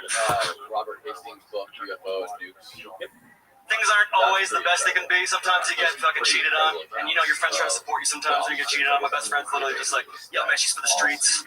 She's not, she's native. She's for the land. Okay. That's it. Holy fuck, that was terrible. Jesus Christ. Wow, you got what the fuck? You nailed it there at the end. You are correct. That was terrible. Wow. All you had to do was get one laugh. Dude, I know. All you had to do was That's hilarious. Okay, so Luke Lawrence, how long have you been doing stand-up? Oh, too long for that. Okay. Too long for that. I only do it once a week though, because I live in Newfoundland. Yeah, so I only comedy club in Newfoundland, and it's only host comedy one night a week. Okay, but it's gonna close after this. Yeah. Oh, dude, they tried to cancel my show. They tried to cancel my comedy club like 2 weeks ago. It's crazy. For what? We hosted the Danger Cats. And what's that? It's a group in it's a comedy troupe in Canada. Comedy group in Canada, man. Yeah. About this, the Danger Cats. Exactly. Is it? It's a Canadian comedy troupe. They're coming down here in a few weeks. But yeah, they got fucking. They were like apparently they're like tied to like neo-Nazis or some shit. I don't fucking know. It was. Okay. Yeah, right? Right? And then the woke people were all flipping out and saying that I was like affiliated with it. I was like, Jesus Christ. Right. Yeah. So this guy. Okay. You dress like you coach a Nazi basketball league. Yeah. Why Newfoundland? That's where I was born. Okay. And then I moved to Toronto. I was living in Toronto for a while, and then the pandemic happened, and then like everybody in Toronto cared about the pandemic, and I went back to Newfoundland because it's like I was one of the last people to see the submersible leave. What do you mean by that? I have a boat, and I was like hanging out on the boat, and I seen the submersible go away. Like did the Titan submersible. Yeah. Gotcha. Yeah. Gotcha. What do you do for work? I own a comedy club. No. What? No. No. No one believes you. How do you make money? I have a couple businesses. What are the other businesses? The other business is a production company, and I'm also a screenwriter. And How much money have you made in screenwriting? Too much to talk about on the show, I guess. Really? Yeah. Have you written anything that we've seen? Yeah, I got a movie called Party Pirate that's on Amazon Prime right now. Party Pirate? Party Pirate. Where are my Party Pirate fans on? Party Pirates. You've seen it? It's got surprisingly good ratings. I don't know. Canada editing, they just made the fucking movie so shitty, I think. But like, what is Party Pirate? Like literally, like they was just like every time I submitted a script, they're like, "It's gotta come out. It's gotta come out." I'm like, "Fuck sakes, man, Jesus Christ!" It's not the same thing I tried to put out there, but that's it. Is Party Pilot about an Asian guy who plays plays? I didn't even hear what you said. What did you say? What happened earlier in the show that I'm not getting? Nothing. It was right there in the moment. Because that's how Asians talk. This episode's brought to you by Incognito and Tacoda. So tell us something crazy about your life here. We're trying to figure something out. I know. I have a lot of near-death experiences. Yeah? Yeah, I've like almost died a bunch of times, like a lot, too often. One of them got 30 million views in a day. What happened? I drove a side-by-side, a four-seater side-by-side off like a 7-story cliff, and I rode it off, walked away immediately, and then the cartel were just like, "You owe us $50,000." Ooh, the Italians are coming. No, the cartel, the Mexican cartel. Dude Comes Tonight is one of the nights you almost died. I fought on stage. Yeah, it's terrible. Holy fuck. Yeah. Do you have audiences? Are you used to performing in front of other human beings? Yeah. Those jokes, those 3 jokes, like they were my most best performance ones. What the fuck was that sentence you just said? I know. I've got this fluency too. I've got a bunch of fucking disabilities, so it's like you can't tell. But what we all do. What is your best joke that you could tell right now? Best joke? It's not quick. Like trying to perform, trying to get a minute is so much harder than trying to do like a 3-minute set or any of that shit. Right, because you have long setups, right? Yeah, right. Yes, I am right. Yeah. We're gonna keep it moving here. Here's a little joke book, Newfoundland. Right. Okay. Oh, everybody's sad. I mean, he's doesn't have any. There's nothing to talk about. There you go. We're gonna keep it moving along here. Back to the bucket. Back to the bucket. This is surprisingly our 9th bucket pull of the night. We've been flying through it here tonight. Make some noise for Neil Rubenstein, everybody.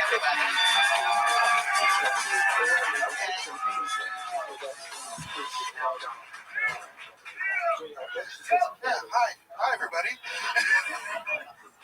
Yeah, Neil Rubenstein. People mispronounce it all the time too. Rubenstein. I'm named after my grandfather, Norman Rubenstein, but I know that wasn't his name, because he came over from Poland in the 1930s. So his name was like a bunch of C's and Z's, no vowels. It said out K for some reason. And just the immigration guys couldn't read it. They're like, "What are you showing me? A Wi-Fi password?" So, like, we're getting a lot of Normans today. You're going to be Norman from now on. So my last name is Joe. Norman Rubenstein. You guys made me nervous. Holy shit. We're giving a lot of Normans today. You're going to be Norman from now on. Norman Rubenstein. So my last name is Jones. Like, not anymore Jew. And they just shoved them back up the stairs. That's how it was for us. Never been a good time in history for the Jews. It was really, "Oh, you're Jewish, right this way." Well, once. Stepped on the well once, but all right. Neil Rubenstein. Hello, Neil. Neil. You've been on this show before, right? Yeah, it went better. Yeah, it went better last time. Yeah, that's all right. What do you think went wrong today? You said that we I got nervous. I switched because he brought up Jew right away. Whoever said Jew. I think they were yelling at Ari. But Yeah, also, because Mark looks Jewish, so I was like, all right, I guess we'll do Jew jokes. Or there's the rabbi in the middle here that haven't seemed to notice, this Yiddish fucking overlord. Quite the boss of balls. The final boss of Auschwitz, the video game here. Ari Shafir. You look like you eat Jews. Oh, yeah, very. They look more like Rubenesque. Yeah. He did that last time he did the Ruben. So you don't have to, the people are, let the new people make the same jokes that everybody thinks when they see you. It should be a barometer to let you know exactly what people think. How long have you managed the animal band at Chuck E. Cheese?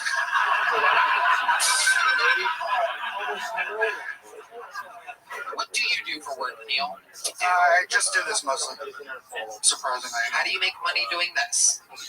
Like doing shows, road shows, and then also Sirius XM, royalties, and YouTube stuff. From a show you have on Sirius XM?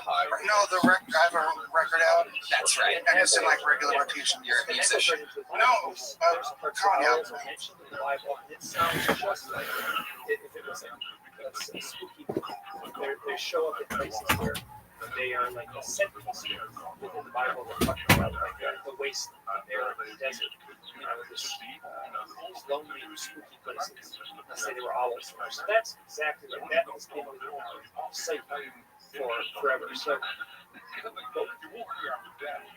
if there is a deeper meaning, now I'm going way out of the limb with these ideas, but if there's a deeper meaning within the owl that we can tap into subconsciously, and they arrive at the moment of the UFO contact.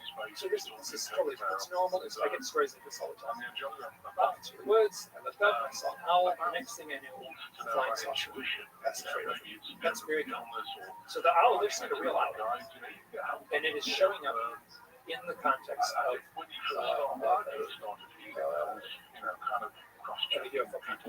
UFO site. So, is it a punctuation mark? Is it an exclamation point within the narrative of their reality? Does that make sense? Like the owl is showing up for some reason, if only so the person pays attention. That is so. So you ask like why owls? The simplest thing I can say why owls is to pay attention. So it's simple to pay attention. Another thing I say it's an alarm clock. It's like it's a ringing bell, like force you to pay attention, force you to pay attention. So yeah, it's really important. What does that have to do with if it's a real owl versus how could it not be a real owl? Okay, so you were a little bit ago you asked about the 4-foot tall owls. Right. So there's two avenues of the owl sighting. One avenue is a real owl, and what is very commonly reported, and I get this a lot, is you have to tell the story. This guy at a UFO conference, people in a group, they sit in a circle like Alcoholics Anonymous, and they talk about hello, my name's Joe, and I think I've been abducted by this is basically the vibe of life. Well, yeah, just make it strong. Good. So, and then they tell their stories, they tell their experiences. And I was in this once, and this was at a UFO conference where there's a big, people go to UFO conferences, and people who have had the contact experiences will show up at the conference, and then they will often have a support group disclosed to reporters and things like that. So there's a guy sitting up in the corner the whole time. At the end of the meeting, which is having odd experiences with animals, like almost fell out of his chair. Everyone else, including me. So he told the story. So this is the story that shows up. Driving down the road, and he sees this big owl on the side of the road, it's like 4 foot tall. And he goes right up to it, rolls his window down, looks right at it, it's right next to his driver's side window, and he looks at this big 4 foot tall owl. And it's a really bad feeling. He drives home.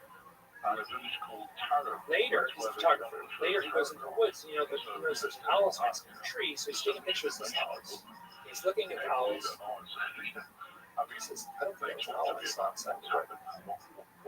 So he went to hypnotic regression to try to figure out what he actually saw. And he said that nothing really emerged hypnosis session, except that he has a vague memory of the owl wearing boots. Okay, so there's nothing to prove here. What is commonly reported is this tall, 4 foot tall owl, and Commonly reported? Commonly reported. What is that? Can you give me numbers? What is common? I wish I could do it.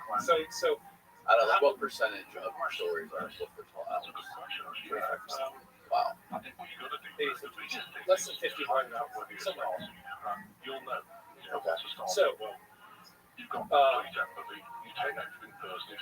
here's another story. So the implication is that the gray alien is using some sort of psychic impression to distort the observer's mind. This is so common. And so there's a, and I've heard it many times, listen to the hypnosis transcripts or the hypnosis recordings where someone will say, oh, I saw 4 foot tall on the road. Describe the eye. It's tall, it's got big black eyes, it's skinny, it's shiny, it's got long fingers. That's an owl. It's very commonly reported that at the end of the UFO contact experience, the beings of those great aliens will say, you will remember us as owls. Now, it's not just, so this is in the literature, this is called screen memory. So there's a screen, somehow they use the technology or psychic means to distort what the witnesses see. Now, it's not just owls, it's deer. Owls and deer are at the top of the list. People see deer under odd circumstances. And then after that, it's cats, raccoons, squirrels, clowns, which is commonly reported. Jesus gets reported every once in a while and starts showing up as a screen memory. So somehow how are they tapping into the mind of the observer? I cannot begin to imagine if it's technology or psychic. So here's another story that is the screen memory aspect. There's a woman I know her well. I trust her. She was working at a girls' school for kids. She was like 19 years old. The summer camp. And there was like buildings, and she walked from one building to the other, and she had to kind of walk through the trail. So she wasn't like deep in the woods or anything. She was just like between two buildings. And she could hear kids, the girls playing in the background. And she turns the corner, and there's a gray alien standing by the side of the trail. And she looks at the gray alien, and it looks at her. She hears this like sort of echoing, reverberating voice in her head. This owl, owl, owl, owl. And she watches this being turn into an owl, morph into an owl, turn around and run into the woods. So I got a couple stories like that. One was deer. So I'm just saying, all I can do is report what people tell me. Right. So, but you hear your 500th story of someone seeing a 4 foot tall owl on the side of the road while driving at night. Yeah, it's gonna drive you crazy, right? Well, I mean, so there's two avenues of research. One is the screen memory, right? So if you take that, like, okay, so I don't want to say some, right? So there's no 4 foot tall owls. Like 2.5 foot tall owl is about as big as any owl in the world. And that's a big owl. 3 foot tall owls. You're right on the line. Big. 4 foot tall. No one. And so people are driving up to an owl and standing in the road and looking over the roof of their truck. This makes sense too. Like, if you're an alien from another dimension or from another galaxy, why would you just be standing in the middle of a fucking road? Okay, so let's think about this. So if you are an alien from some other world and you want to abduct something, and if you show up as an alien standing in the middle of the road, they're going to freak out. Right? So if you show up as something familiar, that wouldn't be that unusual. An owl. Okay, there's an owl in the same way. So a deer. So it's a little murky when Jesus shows stuff. Right? So, so the implication is they are using an animal that wouldn't be unusual to see, and that they are using some sort of screen memory, some sort of reduced hypnosis, let's say, to get into the mind of the observer and mess with it in a way that makes them think they're seeing an owl when that is great. Now, once, like I covered that very early on in my first screen romance, and then I'm much more interested in people seeing real owls. I think that's much more fascinating. It's much more mysterious. I feel like it taints your research when you go to a UFO conference and start asking people about owls, because everyone's going to want to talk about, it's connected aliens, whatever. I feel like if you go outside of people who are interested in UFOs, just regular people, and ask them about owls, have you ever done that? Just like casually asking people if they've had any odd experience with owls? Really? Yeah. And owls are such weird animals. Like, have you seen? I'm sure you've seen the videos of people on YouTube with them as pets, and they just they hang out with them, and they pet them, and they chew on their finger a little bit. So very, very, just it's mind bending the way they move, just their aura that they have. There was some hilarious YouTube comment on the video. Somebody said owls, they're animals. They have bird hardware with cat software. So unlike other birds, most birds are sort of twitchy and nervous. Owls are not. So humans, they're not scared. They're not twitchy and kind of jittery like normal birds are, like a parakeet or a parrot or something, or a seagull. What's crazy about owls is that they're like one of the top predatory birds there are. Like owls kill hawks. Yeah. So owls have specialized eyes. See in the dark, obviously. They look in the dark, they fly in the dark, they can fly through the forest almost free. Right? Because of that, their eyes are really big. Their eyes collectively are bigger than their brains. And then their eyes are not shaped like they're shaped more like a tube rather than a circle. So we have circular eyeballs, they're a ball, so we can look back and forth.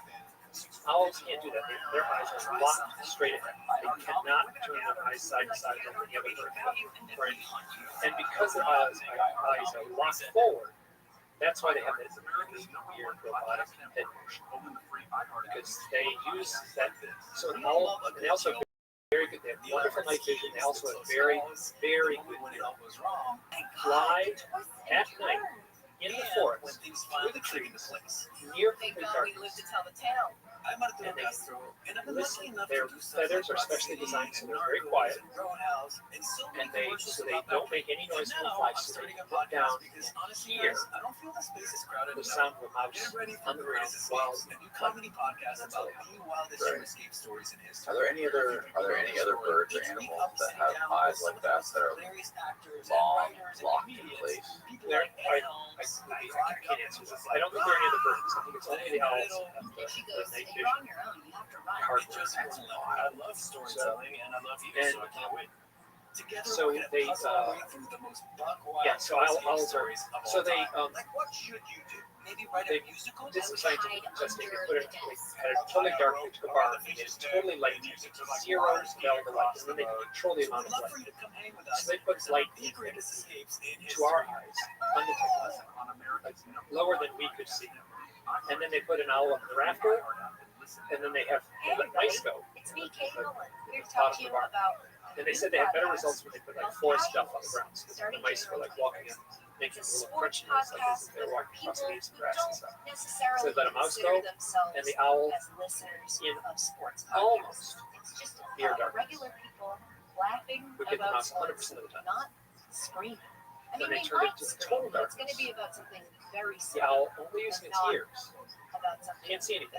We're just not going to take it Would seriously. get the It's mouse just making sense. 75%. You guys kind of get the That's vibe. roughly the data. Tuesdays and Thursdays. So they are, you don't stand much of a chance for your mouse. Because listen, it's unclickable. Do you think that You the can always owls unclick have the it before ability that's a bad decision. It's not going to get a notification. see But if you into click like it another now, dimension? you'll never miss an That's, episode. I have no idea. I would love that. That's a great avenue of speculation. And I had fun speculating about that. Like, I have no idea. But isn't that, so that if they can see into another dimension, that answers why they show up in haunted house movies. That answers why they show up in ghost stories, right? Ghosts come from another dimension. Well, if any any animal could see into another dimension, it would be an owl, right? Because they have advanced visual sense and auditory sense than probably any other animal, right? Any other bird. Their eyes are so enormous, and they can see it virtually pitch black. Any animal could see into another realm. It would be an owl. Yeah. So so that's my avenue of thought. Like I would love that. That would explain so much, right? So can the owl like see through time? Does it know? Like that the UFO is approaching? Why do owls show up before UFO? Right? If that given that logic, maybe there's like some like the UFO gives off gamma rays, and the owl can see it. And the owls are curious, and they're just like, oh, that's the thing over the other side of the forest. And they fly over and look at it. Right? They're seeing something emanating from the UFO the same way that, like we can't hear a dog whistle, but the dog can respond. Maybe the flying saucers like a giant dog whistle to the owls. But why do they show up before the UFO? Yeah, it's tough. I mean, I want it. It's a fun avenue of speculation.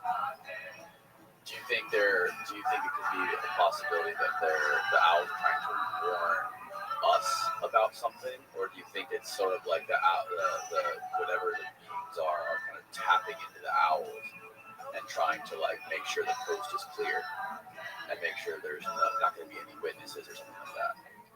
If that's the case, then the owl is absolutely the perfect animal to do that, right? They can see in the dark. If you're like, so that implies that the aliens somehow can read the mind of the owl, right? So the owl flies into the location, they scope it out, they say, okay, there's no other witnesses here, there's nobody else in the street, everyone else is in bed. I can hear that it's quiet. There was someone in the house walking around. The owl would be able to hear it. The owl is sitting on a tree branch near the house. It's not going to cause any. It's not bad if someone sees that or notices that. If there's a great alien standing in the yard listening to the house, that might, if a witness saw that, if a neighbor saw that, it might be pretty strange. So yes, so there's a way to think about that. But given that model, the UFO occupants would have to tap into the owl signal. They abduct the owl and put a little sensor in it's like, video camera. It's too far-fetched that they could tap into the vision of an owl or tap into the mind of an owl just to use it as kind of like a surveillance cameras will. I speculate about that in the book, and I'm cautious because I get dead ended anytime I go down that road. How did you do that? Why is it happening so often? What's really going on? Well, so here's the question. The overlap between owls and death. Right? So people is very common for people to report owls either most often after sunrise. And I've got so many. Can I tell personal stories? This is like happened to me. So this is like out in the witness. I'm right here. So my mother was very ill. This is back in 2013. Her health was failing, and I was called to. She was living in North Carolina near my sister. My sister was helping take care of her, and I got a call. Like, unconscious. They don't expect her to be unconscious. So I flew to North Carolina, and I was sitting by my mother's bedside each night. Some really powerful experience happened at 3 in the morning. My sister and I were up all night. We were right there when she gave her last breath. It was a terrible experience for my sister. And it was one that like is like it's happened all throughout mankind's history. Like children at their parents' bedside. So the next day, it was 3 o'clock in the morning. We had all these issues. We had funeral arrangements and people to call and stuff. So we were all of us trying to sleep at the same time. So that night, I'm at my sister's house. My brother was there too. He wasn't at the bedside, but he was there for me. We were sitting in the backyard of my sister's house. She's got a couch and a porch.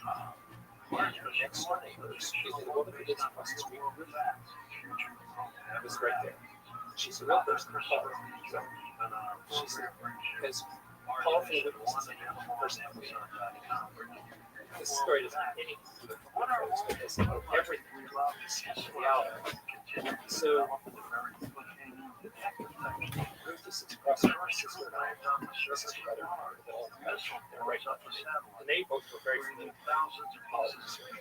They didn't know what to do. And he says, to me and my brother and sister, Jim,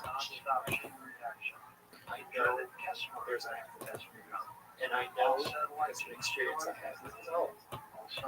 And when she said Owl, both my sister and brother, they gave me this look. Did you put her up to this? What's going on? Like, they looked at me. What's going on? Did you do it? And I was like, she looked at my brother and sister, and I had this, you don't know what's going on, but I've been doing research about owls. Mystical stuff about owls often strong with that. So she says, when her father died, she was grieving. And there's this nature trail that snakes around the neighborhood. So she would walk that nature trail every day. Oh, trying to yeah, isn't that concerning? How long have you been on stand-up again? 10 years. 10 years. And you're making money doing this. Yeah. I mean, not a ton, not as much as you guys, but. Yeah. You're goddamn right. I got my own fucking film.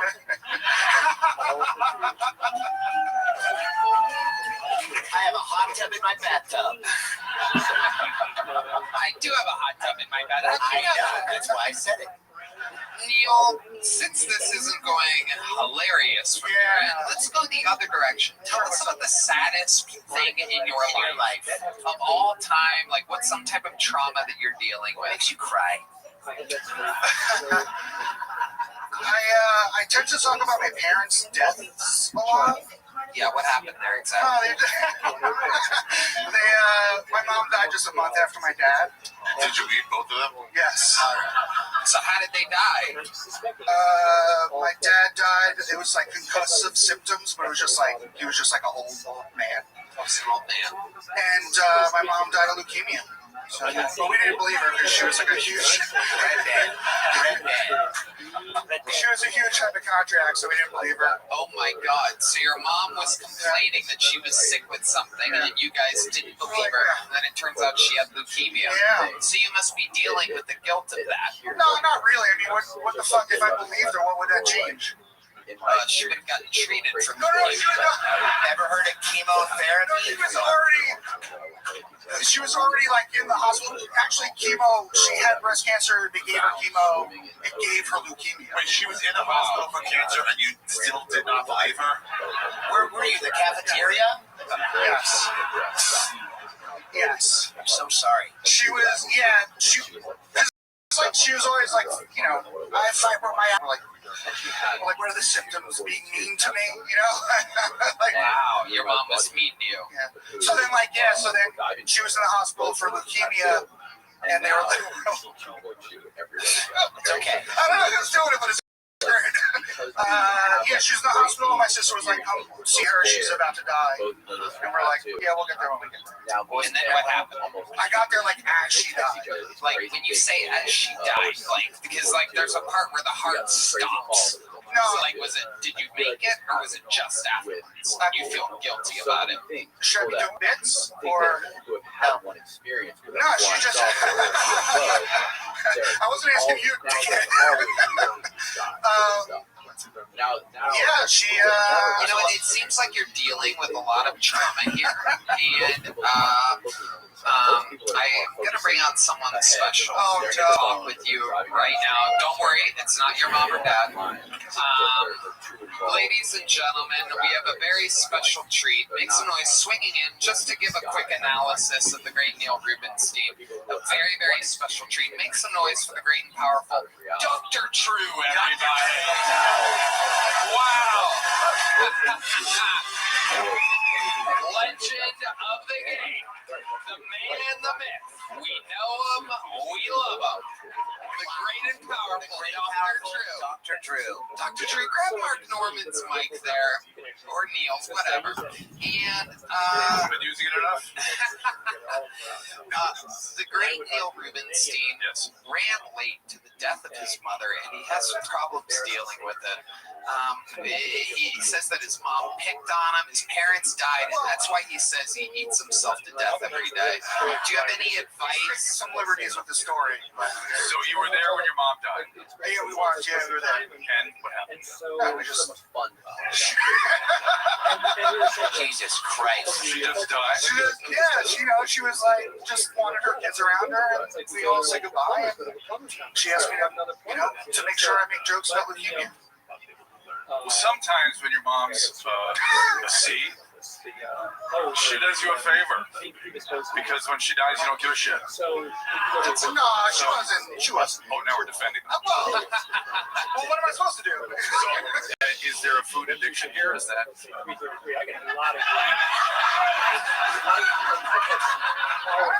That's serious shit. Yes. Tell us about the food addiction. Go ahead. I don't know if it's food. I guess It is. It's food. Yeah. Have there been other addictions? I've fluctuated in my life. I am fat now. I'm also old now. I wasn't always that either. Yeah, I struggle. You seem like a very sensitive man. I am a sensitive man. RSD, what's that? I have HBO, but what is that? Really superb diet?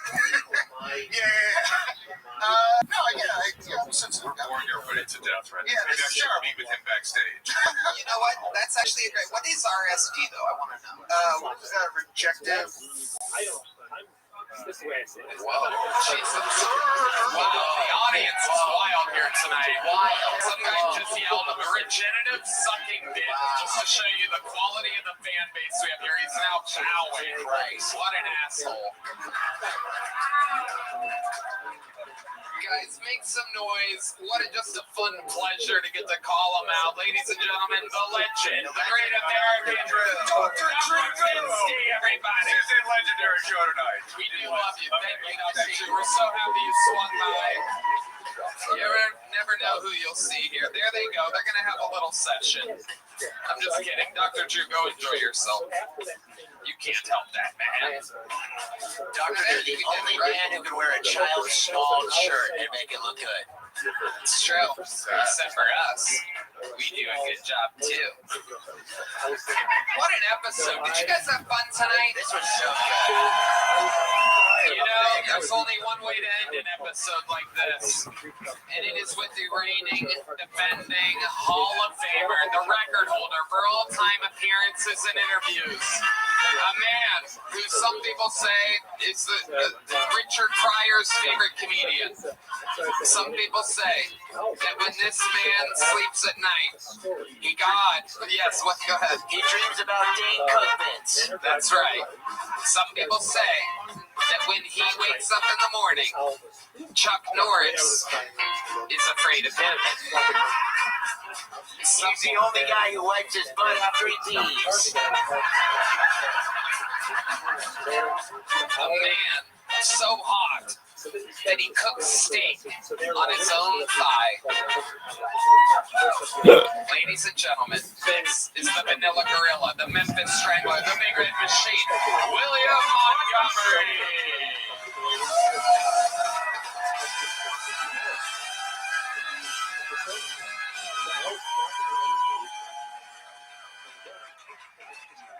And that is true. I do wipe my butt after I pee. Anytime I hear someone say, I didn't save my dog, my dog saved me, I'm like, you stole Lassie? Wait, were you drowning? Or the children's show Sesame Street is celebrating Pride Month, and I'm going to be honest, I had no idea puppets had anuses.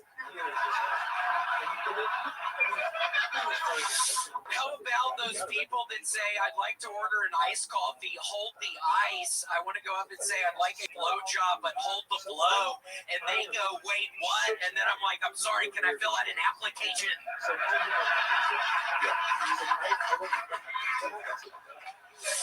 And on the 8th day, God created Aphex Twin, and Aphex Twin said, no, we just need 7. And God was like, oh my God, he's such a genius. Okay, that's my time, Tony. Thank you. Montgomery has done it again. Unbelievable. A long-awaited Aphex Twin reference. It's been a while. And forever, I started listening to Aphex Twin again, Tony. Yeah, you love it. What do you do when you listen to Aphex Twin? Have you been brewing? Yeah, well, I'm at 980,000 meters. So on Wednesday, I'm going to hit 1 million meters, Tony, on the row machine. I got to get my A1C down. I'm pre-diabetic, so that's why I'm doing 1 million meters on the row machine. Wow. Well, this is the first time I've ever seen long short shorts. It's the first time what? No, I really didn't hear you. The short. The short shorts. William, what's your love life like? Wait, no, William's on every week. We know his love life. That's right.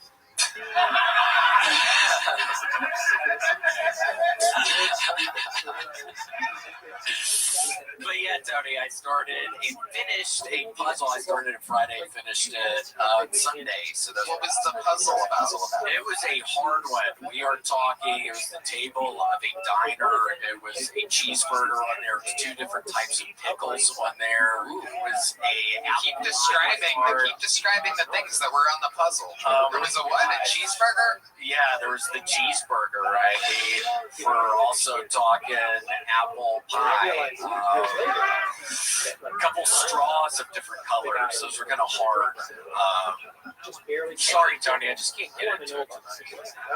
You can't describe the things that were in the puzzle? I'm trying, but then it's like they were I don't know. What's going on, guys? Really? I don't really want to get into it right now. Oh, come on, Willie. Willie. Is his friends here? Well, I'm going to the doctor tomorrow, Tony. I haven't told anybody this, but I've been out on the road. I've been having a great time out on the road, but I've actually turned into a bug chaser. And then somebody that has unprotected sex with people with like HIV stuff, and I'm getting my STD results tomorrow.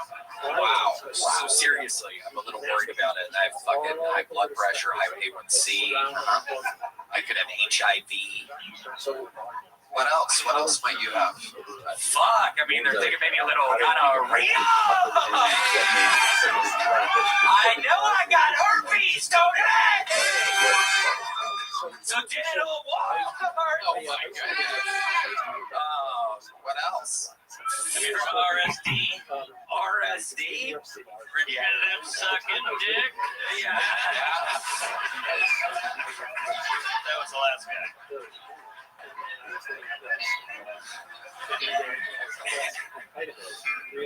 Wow.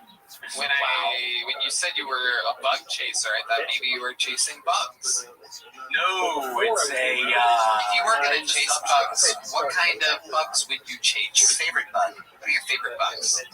Oh my gosh, I love little cicadas. They make really fun noises in the summertime. Cicadas, Tony. That's all I can think about right now. I can only think. I'm sorry. No. What else? Hold on. What other bugs do I like? How are you? Rabbi. What up, pimp? Hello, Rabbi.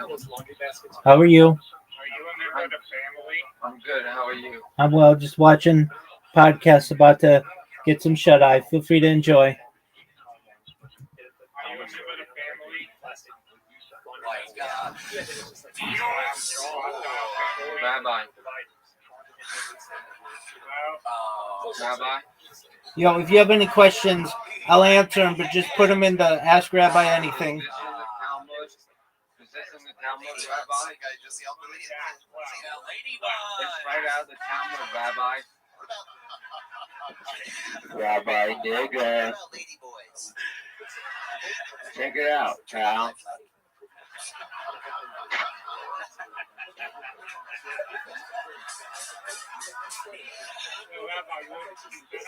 What's going on here?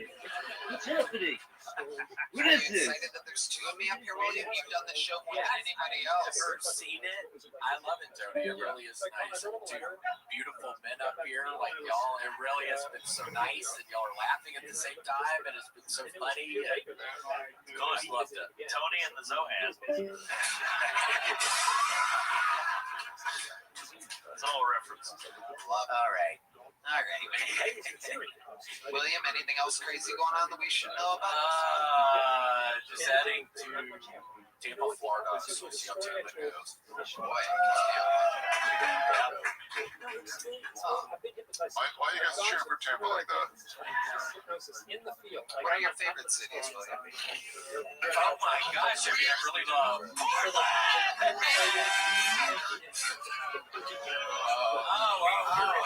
Wow. Maybe a liberal dumpster fire. First, in the middle of extremely liberal Conservative.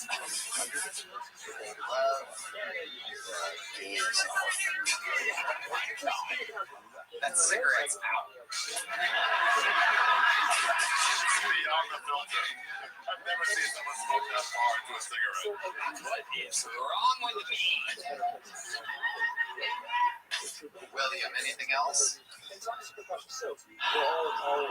you name a few more bugs that you love?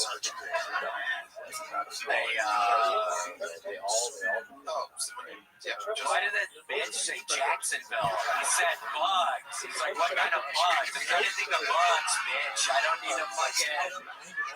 It's sure as shit not Jacksonville, you stupid bitch, for the fucking places. I'm like, seriously, what the fuck is that, you stupid bitch? I'm already obviously having a really hard time up here tonight. Seriously. I gotta go to the fucking doctor tomorrow, you stupid bitch. I'm almost at 1,000,000 fucking meters on the row machine. I'm sure your stupid ass couldn't touch that, you stupid bitch. You're probably horribly out of shape. I've been doing it every day, you bitch. William Montgomery, ladies and gentlemen, this episode brought to you by Incognito. Ladies and Mark Norman, tell us your what's shaking the pods. You're on tour. What's the website for tickets? Hey, markrockcomedy.com. Yeah. Praise Allah, sweeping up comedy. The great Ari Shafir, where are you at? Mark Norman doing a special November in Boulder, Colorado. Everyone come see that. Wow. Plugging Mark Norman's special taping 6 months out. Are you up to anything? Got a podcast called You Be Trippin'. Got over 20 listeners. Ari Shafir and Mark Norman, we always love it. The Protect Our Parks boys are in town. Go see them on the road. We love them. And we love us. I love me. Come see me on the road. Yes, indeed.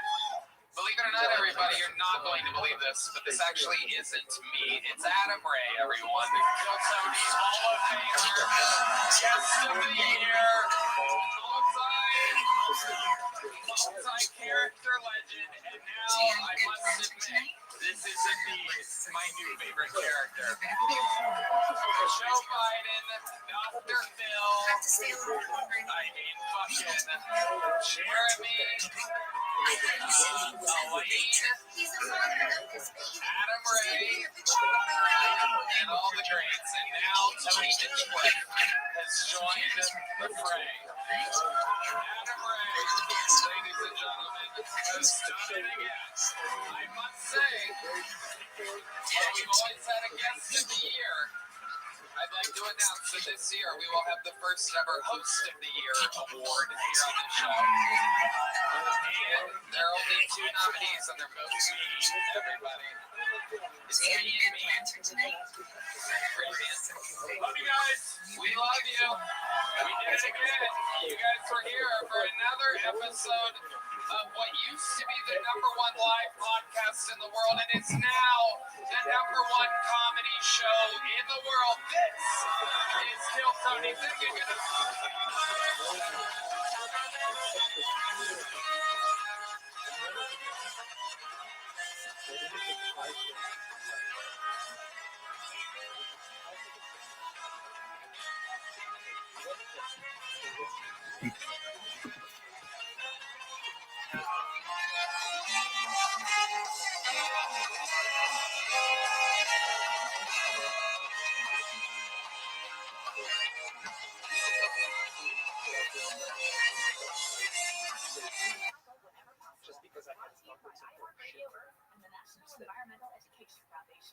And I remember how the feeling. Or to take action in your own. Go to iHeartRadio.com/terms. The free iHeartRadio app is #1 for I don't have an answer for it. I could see being vulnerable, lying into the truth, and I could see being traumatized and saying no, you're rejected. I'm trying to stay somewhere I haven't been. So I'm saying what I felt. Let's make it true. Do you think this ties to the first time you saw that light in the sky when you were coming to the football game? When you had that missing time, that missing 2 hours or whatever it was? That could have been the first time. Let me just ask you, do you believe you were abducted? I am now at the point where I'm calling myself new So you, without a shadow of a doubt, you believe that? Oh my God, shadow of a doubt. Now you've introduced that. I got shadows all over. The doubts are like the doubts all over it. But the stuff that has happened to me has been so weird and so beyond belief that I have been forced to say yes. This is real. So here's the stupid part, right? So UFO abduction, right? So we have this pop culture X-Files idea of a metal spaceship full of little scientists from another planet coming here to study humanity.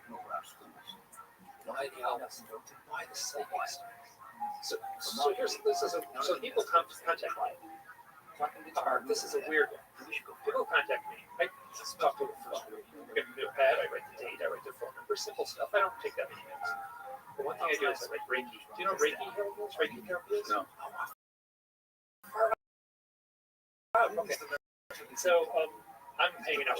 Like I just got dragged in, and all of a sudden all my old friends, I still have my old life fade away, and this new life emerged. And now I'm hanging out with psychics and shamans. For over years. Sounds fun.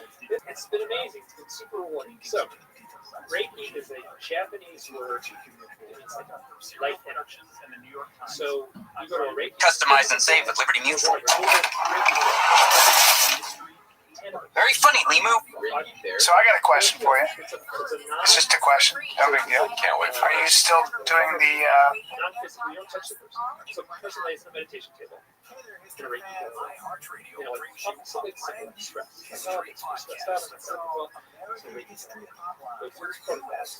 Are you still doing the Way to Go podcast? No. You know what, dude? Turn this off right now. Why? And turn on Congratulations, the podcast. Okay, that's what it's called. That's what it's called. I always confused. I know American online and listen now. I figured your letter about this person else. So now we're talking about you said you saw UFO. Now let's hear your story. And people are emotional. They're like they need to get it off their chest. It's not like they're trying to fool me. People don't cry. Are we recording, Chin? Yeah, we're recording. Oh, dude! Before we, I won my shoes today, dude. You want them? I want the animal pack. Oh, you got them? Nice. Man, Hell yeah, dude. gives a fuck. Congrats. I care. Couple things. We're gonna get. Hold on. I got a couple things. Number one. Suck the boys out. Hold on. Number one. You take your sunglasses off and put your collar fucking down. First of all, he said one thing. That's two things. Okay. And I will tell you this, dude. What? You know why I can't take my sunglasses off. You know why. We want to say it together. I'm not saying. Future's too Right. bright. That's I got mine. That's not exactly right. That's not to take mine off if he's not taking his off. Now, my collar, I try to put it on, but it doesn't go down. Why? I think it's a cool thing. It's just like a fucking I put it down and it goes like this. No, I put it down and then it goes like this. You're too cool, and it goes back up. Yeah. I don't think that's fair. It's not fair. No. There's actually other guys on the street and they got their collars down and I go, what's going on? And they go like this. Well, Chris, you know what I mean? Oh, wait a minute, they're looking up at you like that? I'll drink water. I'm 6'2". Now, there are a couple things too. Before we get to the sweater, because I want royalties, we're not going to get to that for a second because this is my thing. Now, hold on, Chris, Chin. Yes. I want you to go to my Instagram. I want to show what kind of a supportive friend Chris is, and I want to get into this for a second. Want to get into this? Go to my Instagram. I'm here. Yeah. No, I know. I'm here. Yeah. You're welcome. Now, I'm going to be in Phoenix this Saturday, Celebrity Theater. Get your tickets. Congrats. Go to Just go to the fucking thing, Chen. No. To Phoenix. To the Phoenix. Middle one, graphic. Yeah. There you go. I can't remember. Now, what is the first comment? What's the first comment on there? Hey, everyone, don't go to this. You apologize right now and tell my fans to not only see me in Phoenix this Saturday, but also at the Wilbur Theater New Year's fucking Eve. Do it now. I will say this. Because I'm going to take mine off. Okay, that's cool, man. We're inside. It's all good. It takes me a little bit longer to take mine off, but that's fine. Dude, I am fucking still so young, okay? You're almost 40. Don't ever fucking... I mean... You're almost But it's a fucking... It's a feeling, you understand? And I've just had that feeling since I was young, and you know I'm the fucking youngest guy you know, okay? So here's the other thing, dude. I do what I want, right? And when I have to do something I don't want, I go like this. Not having it? So I don't want people to go to your show. So I took him seriously, he takes himself seriously. And are we recording, Chin? Yeah, we're recording. Oh, dude. Before we... I say yes. You want him? Oh, you got him? Nice. Man, dude. gives a fuck. Congrats, I care. Couple things. We're gonna get. Hold on. I got a couple things. Number one, suck the boys out. Hold on. Number one, you take your sunglasses off and put your collar fucking down. First of all, Jackson, he said one thing. That's two things, okay? And I will tell you this, dude. You know why I can't take my sunglasses off. You know why. You want to say it together or what? I'm not saying. What your conscious recount of that experience was like. Okay, you're right. No, that's not. I got mine. That's exactly right. That's not to take mine off. He's not taking his off. Now, my collar, I try to put it down, but it doesn't go down. Why? I think it's a cool thing. It's just like a fucking I put it down and it goes like this. I put it down and then it goes like this. It's cool. Yeah, I don't think that's fair. It's not fair. There's actually other guys on the street and they got their colors down and I go, what's going on? And they go like this. Well, Chris, you know what I mean? I'll think you like that. I'll drink a water. I'm 16. Now, a couple things too. Before we get to the sweater, because I want royalties, we're not going to get to that for a second. This is my thing. Now, hold on, Chin. I want you to go to my Instagram. I want to show what kind of a supportive friend Chris is, and I want to get into this for a second. I want to get into this. Go to my Instagram. I'm here. Yeah. No, I know. I'm here. You're well. Now, I'm going to be in Phoenix this Saturday. Celebrity Theater. Get your tickets. Go to my. Just go to the fucking thing, Chen. No. To Phoenix. To the Phoenix. Yeah. There you go. I can't remember. Now, what is the first comment? What's the first comment on there? Don't go to this.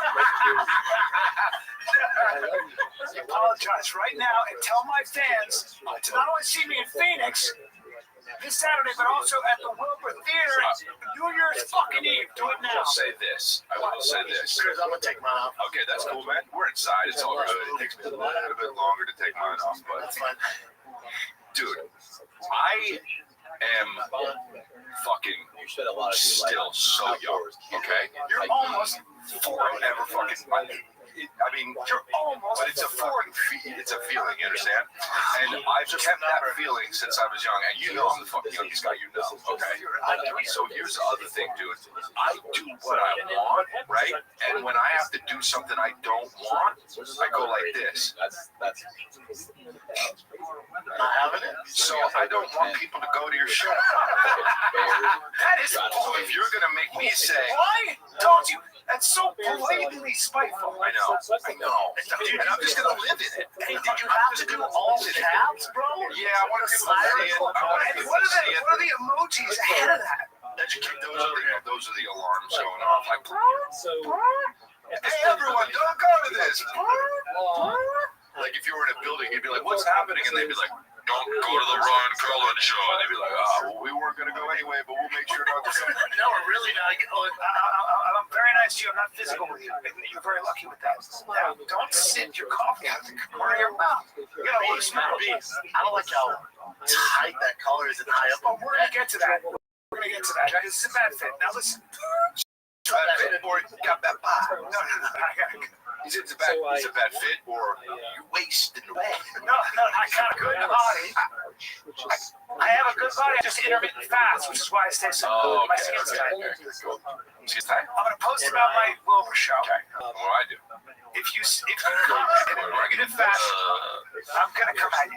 That's in Boston. Now we know that. That's one of my towns. That's one of my towns. You're from the West. You're from Pasadena. You've never been to Boston. This is the South Side. What? The South Side. You're South? You're South? No, you're not. Whatever it is, I'm from the South Side. New Jersey, I'm from the South Side of it. You understand what I'm saying? Okay. So you had some edge. Thank you. No, I didn't say that. I asked. So what I'm saying is, in Boston, because I did, and I'm not trying to brag. I'm a facts guy. You know, I'm a facts guy. Numbers. Yeah, I'm a numbers guy. You're black and white. I say the facts, right? I'm just a guy who's just coming out with the shit. Yeah, coming out the gate with just fucking rip-roaring, blazing with facts. Right? Okay. So.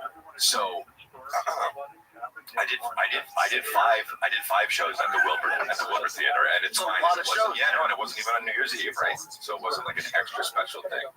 It was just, I think it was like a Tuesday, and that's another Tuesday or something. Okay, man. Okay. So if you were at my show, and you also like Ryan Callen, That's so I'm sure there's some people that listen to this podcast, right, that aren't Dalia fans. And after this, there are people who, there are a few. well, But there are. we know I'm objectively not to be a dick. Okay. We had the instrumentation. Two different instrumentations, two different nonpartisan monitors, right? Right, didn't we? And we had to see who got the biggest laughs and the longest laughs. Oh, yeah. And, well, hold on. And doesn't matter. I won, right? I did, right? Didn't I? And then I said, hey, Chris, after the show, after I destroyed, I went, hey, Chris. And you go, yeah. And there was no energy in your arms. Remember? No energy in your arms. You looked up at me and you went, yeah. And I didn't hear, I go, what? You go, yeah. And I go, that's how it's done. Remember? I remember you said that, and I go, and when you said that, when you looked at me and you said, that's how it's done. I go like this, no, I will show you next time. And you go like, and I remember looking at you, and I thought, and I was like, why do your jeans have the, you know what Australia looks like, where it kind of comes down on the side and then up on it, it kind of looks like it has horns and stuff. And I was like, why do you have an artist's drawing of Australia on the front of your jeans? And I realized you pissed yourself. It was a peace spot. I was wondering, fuck you really going? Yeah, no, I was like, why do you have on the front of your jeans the map of Australia, right? and I got closer, and I thought, but patchwork doesn't smell like piss, right? These camera pants. Yeah, I was lying there, right? Because I gave you the biz, right? I gave you the biz right there, didn't I? You know what I mean? I don't fucking but when I talk to you, and when I really talk to you, when I get stern, and when I fucking barrel, you know, when I get one hand on my hip and I go like that, I'm giving you the biz, right? Oh my God. And you're going TT Australia, man. You are. I'm going TT Australia. Your whole shit went TT Australia. That's what happened, dude. Right? I'll fuck you up, bro. Yeah, you will, man. Yeah. Because there comes a time when a man decides to drop it all and stop talking, and he just neutralizes the situation. Is that right, dude? You've never had anybody, never in your life have you ever had anybody neutralize the situation. Because you didn't do sports, you're a theater guy. You did musical theater, and you never got in a mix-up. Dude, I've been in a mix-up. When? I was like fucking. Say one thing with substance. And there's actually one little one smart thing. Like what area? What arena? Tell me about the impeachment. It's not going to matter. It's not going to matter. He's going to be president, and the impeachment made it so he's going to be president in 2020. Fair point. So how about that for substance? Hey, why is this so tight? He's wearing a J? He sits like he's a paraplegic. It sounds like Stephen Hawkins. It's like these legs around. Dude, get a little more comfy, man. He's like this. Maybe he's nervous. You're gonna criticize. Fine, dude. I'm not gonna criticize him, dude. Look, why is this sweater? Why is the medium sweater so tight on my arms? Big sweater's annoying. This guy asked for a medium. I heard sales, dude. Did you think about that, bro?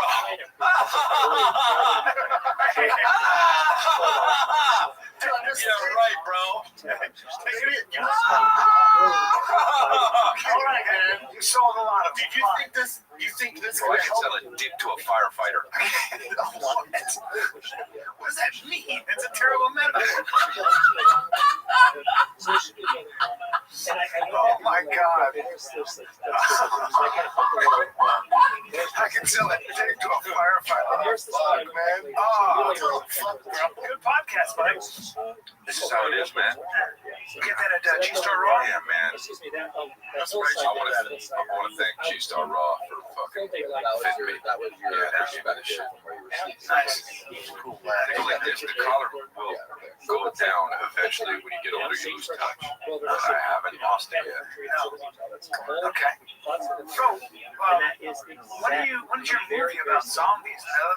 With that other actor, Next, you a journalist?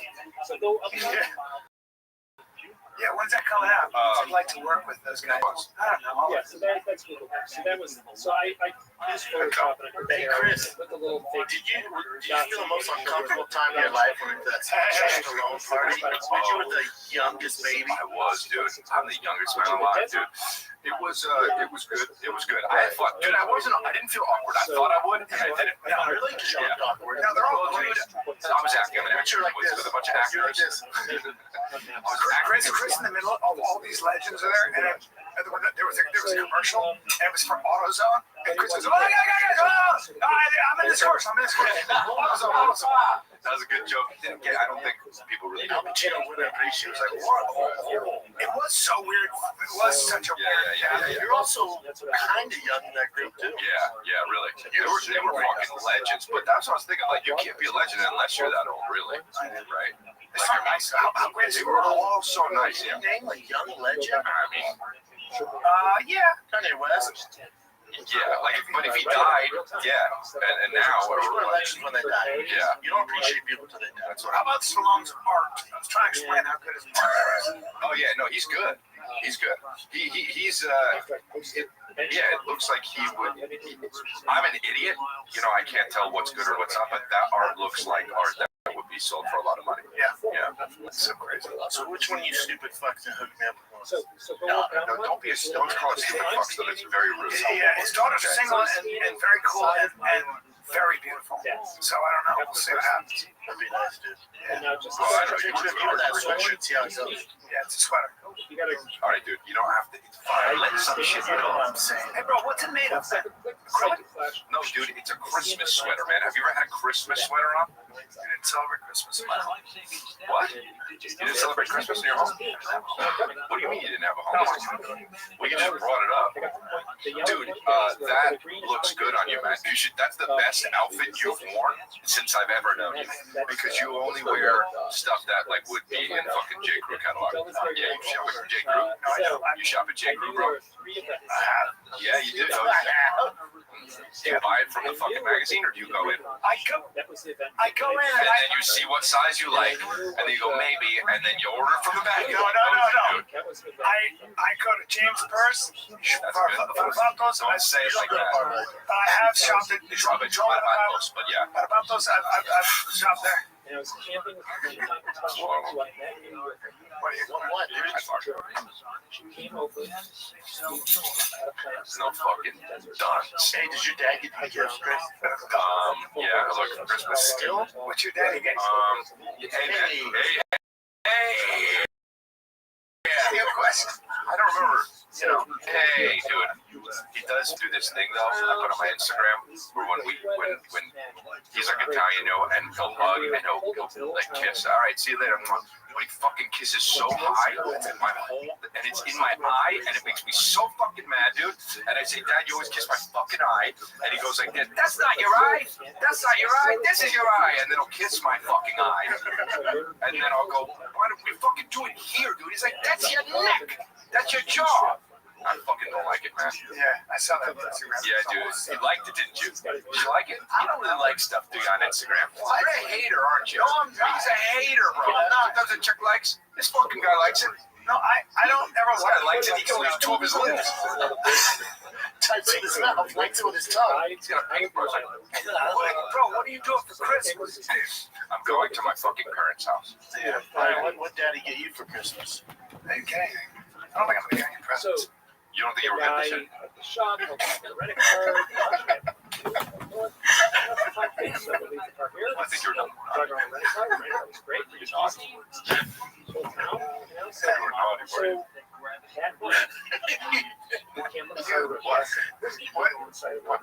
You have to be careful. No, I know. I'm being careful. That's why I'm, you know. You have to be more I'm respectful. just kind of vaguely saying it. Okay.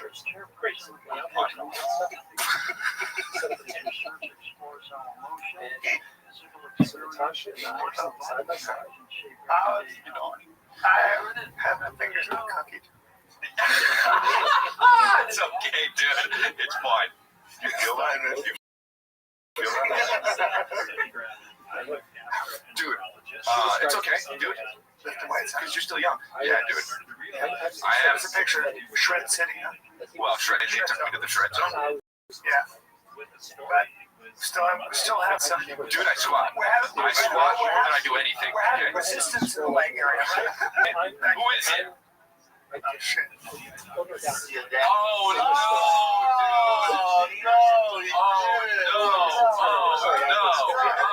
no. There he is, yeah. Yeah, dude. Stepdad season in here. That's right. What you doing, bro? Fawn's got a bit of a, Fawn's got a bit of a tailpiece on. We got the same pants. Fat ass. We got the same pants, dude. G-stars. We got the same pants. G's up, O's down. There's one more? Yeah, fine. Hey, Chris. 39 classes, 45 minutes. Christmas in your home? What do you mean you didn't have a home? Well, you just brought it up. Dude, that looks good on you, man. You should. That's the best outfit you've worn since I've ever known you. Because you only wear stuff that like would be in fucking J. Crew catalog. Yeah, you shop at J. Crew? No, I don't. You shop at J. Crew, bro? Yeah, you do, don't you? Do you buy it from the fucking magazine, or do you go in? I go in and then you see what size you like, and then you go maybe, and then you order it from the magazine. No. I go to James Purse. Don't say it like that. I have shopped at but yeah. I've shopped at.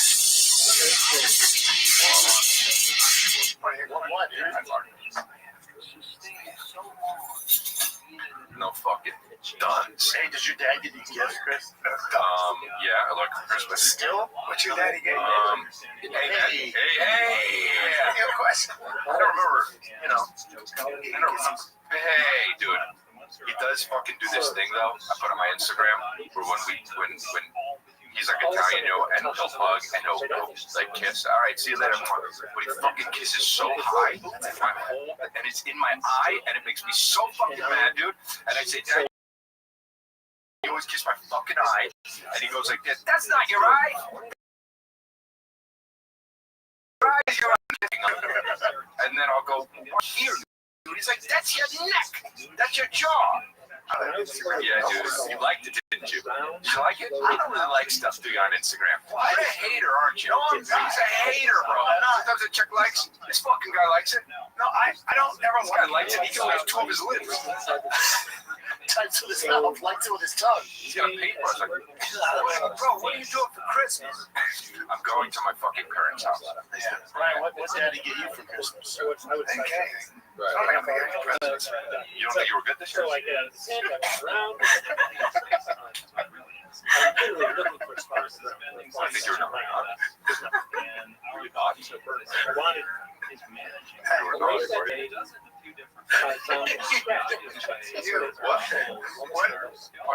You have to be careful. No, I know. I'm being careful. That's why I'm, you have to be more I'm just kind of vaguely saying it. Okay.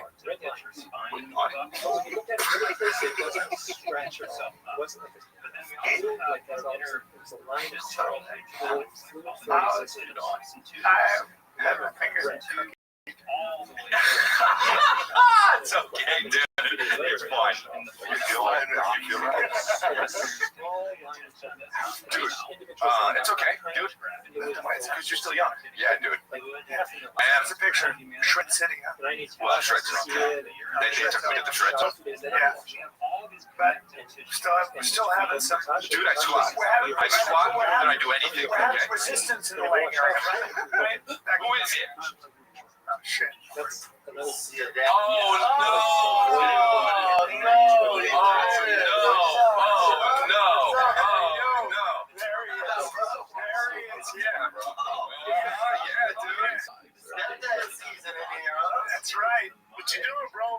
Phone's got a bit of a tailpiece on. Dude, we got the same pants. Fat ass. We got the same pants, dude. G-Star. We got the same pants. G's up, hoes down. Hey, but you know the gift that keeps on giving, and I use it every single day. Ask me who my trainer is. What's your trainer, bro? Just one? I have two. Robin and Allie, bro. I'm talking about Peloton. Every morning, I wake my ass up, 6 a.m., roll on down to my freaking garage, in my sweats. I don't have to go to some fancy gym. I don't have to talk to anybody. Now, I got my coffee, and I get on that Peloton. I'm like, 30-minute class, 45-minute interval class, weighted class, whatever you got. You got yoga, you got on-demand, you can live classes in New York. Whatever you want, give the gift. And here's what's dope about it. You can try it, links. The gift of worry-free trial. So Peloton free 30-day home trial. They can try the bike worry-free for 30 days. So if you don't like it, they pick it up and get a refund. Doesn't cost you anything. Does it get you into? Nope, can't do that. Maybe help with your lungs. Yep. So check it out. So Tom, can you give me like $100 on accessories or something when I purchase a Peloton bike? I guess, dude. This holiday, give a gift of Peloton for limited time. Get $100 off accessories. When you purchase the Peloton bike, go to onepeloton.com. Use promo code THEFIGHTER at checkout.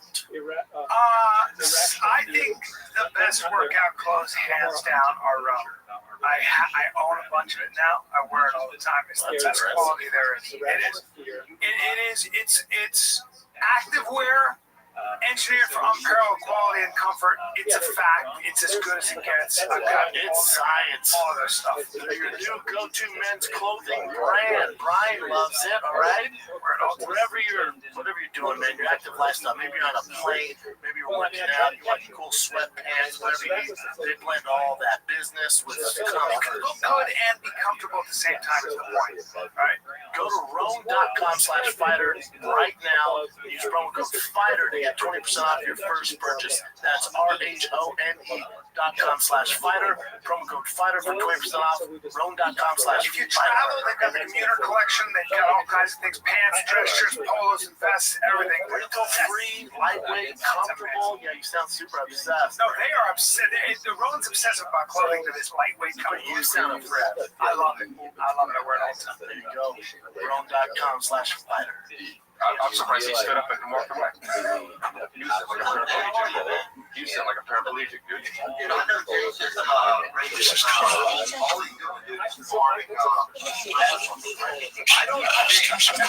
I swear to God, you start a sentence and don't know the rest of the sentence.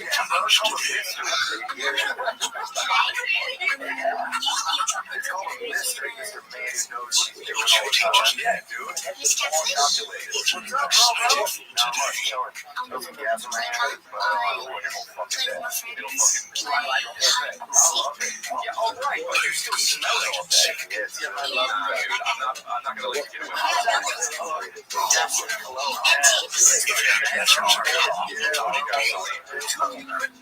It's a good thing the internet came along when you guys were. What are you saying, bro? Say it. What else would you guys? Oh, a little strokey. What's going on? Yeah, what do you think? I'm not stroking out. Hey, man, I love you. I'm just making sure I care about you. No. What's up?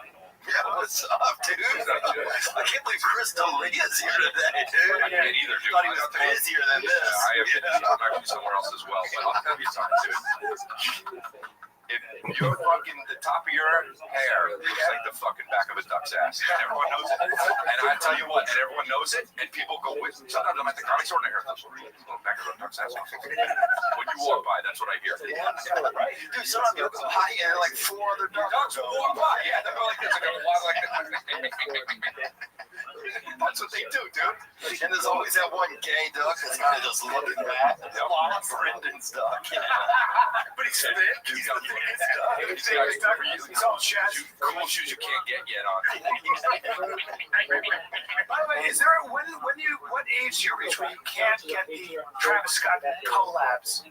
What age? There's got to be an age. Here's the thing. This is getting there because he's my one friend who's into shoes like that, and I'll send him like before they release. I'm like, dude, copping these. And lately he's been like, nah, not for me. You know what you are? I text him like, dude, you getting old, huh? I know you are an old guy, and I was like, fuck, maybe I am. Yeah, there is a cutoff, right? 40? I don't think so, bro. 40? Nah, man. As long as you fucking own it from the inside. I don't know what that means. Yeah, I know you. I don't know what that means. As long as you own it from the inside, you own it. Like, these are me. Is that what you're saying? Yeah, dude. So when somebody says you're too old for those, and you go like this. Nah, I'm not. When you say that shit. So when you get dressed up, that is confident. You coordinate, and you go, I got this new tattoo at 40. And then you go, I'm not a plane taking off. That's a plane, bro. It's a plane going around the world, man. Road dogs. Do you know why? No.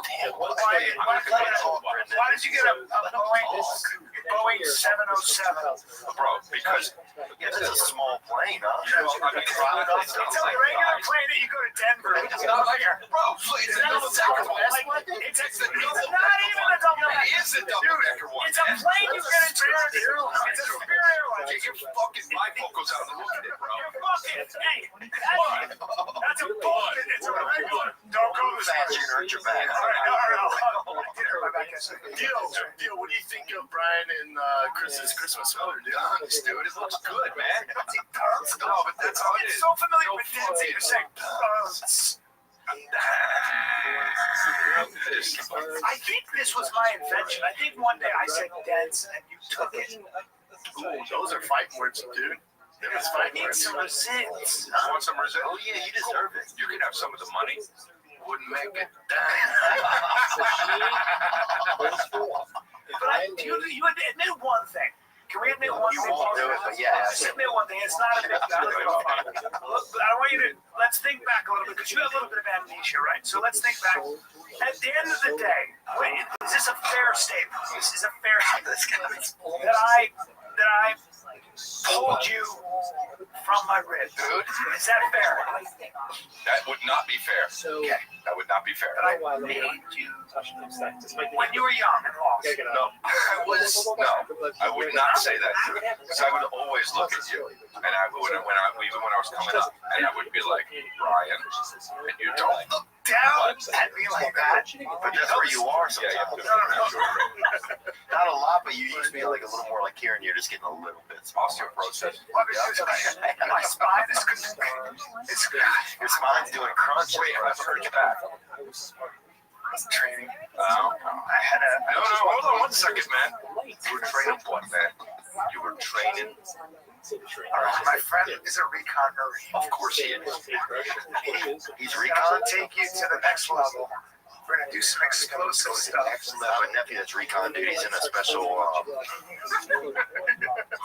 a special academy or something. Yeah, they're no joke. They're no joke. Take it from me. They're Then why are you doing it? Because also, what's the next level? Where's the first level for you? Yeah, dude. With the recon, there's only the next level. What about moving my neck like this, right? Like Batman. Because I had Michael Keaton Batman. I had to balance on a kettlebell, and I was like, this is a bad idea. And I had to go and open up, keep myself balanced. I went, I think this is a bad idea. And I went, tweak. And I went, tweak. And I went, that's going to be a problem for the next 5 days. Yeah, right. We've been over. I can't wait. Do you get on roids? No, I'm going on. Bro, if you got, how funny would it be if would it be hilarious for us? I'd love to see it. It'd be good for viewers too. Not that you need it. You have a 600 podcast. Thank you, Brendan. Bro, you're turning into a mannequin. You know what he's turning into? That's a really good point. That's because I have to shave and I'm wearing makeup for my fucking TV show. So I look wearing the glass. Well, I decided to wear this because it really belongs to me. Listen, man, you're welcome for this. It's nice. It's good. Hey, we should all combine our long locks like Power Rangers. You guys are so like the Avengers over haircuts, and then you watch. But you're the three of you are so disrespectful. What's up, Rose? What's the? You look like a cafeteria worker that just got off of work. With their band on, like sloppy jokes. Yeah, dude. Oh my God, yeah. Wow, yeah, you do. But you need to do that. Let's combine our locks, though, guys. Get over here. Hey, dude, you're fucking. What's that thing's name? Cueto in Total Recall. You're Cueto, and you're the guy. And when he goes, I wonder what you're. Oh, this guy. That's you. He's all. Yeah. The wet baby. The wet baby. Yeah, you're the wet baby. Should bring up wet baby from Total Recall. Cueto, that's his name. That's Ryan Cowley. That should be the new poster for Fighter and the Kid. Right there. When the guy takes off his thing.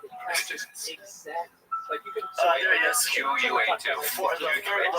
The third row down. The third row to the right. Second one. Next to the hot chest. Right there, bro. That's Brian and Brendan. Oh my God.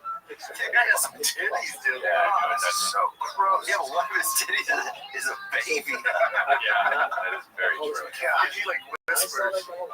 He's like, move on. It's like your body, Chris. Chris has such a cutaneous level of fat. I don't, bro. Subcutaneous. You just said I would shred it. I showed you the shred zone yesterday. It's subcutaneous. Hey, you know what would be interesting if we did like a sober October, like Rogan does it? Yeah, I want to do that. You. Like the power of this crazy synchronicity. Set of synchronicity. These are UFO scientists in a metal spaceship coming from another planet. How did they do it? So I like to sleep outside. I like shit naps.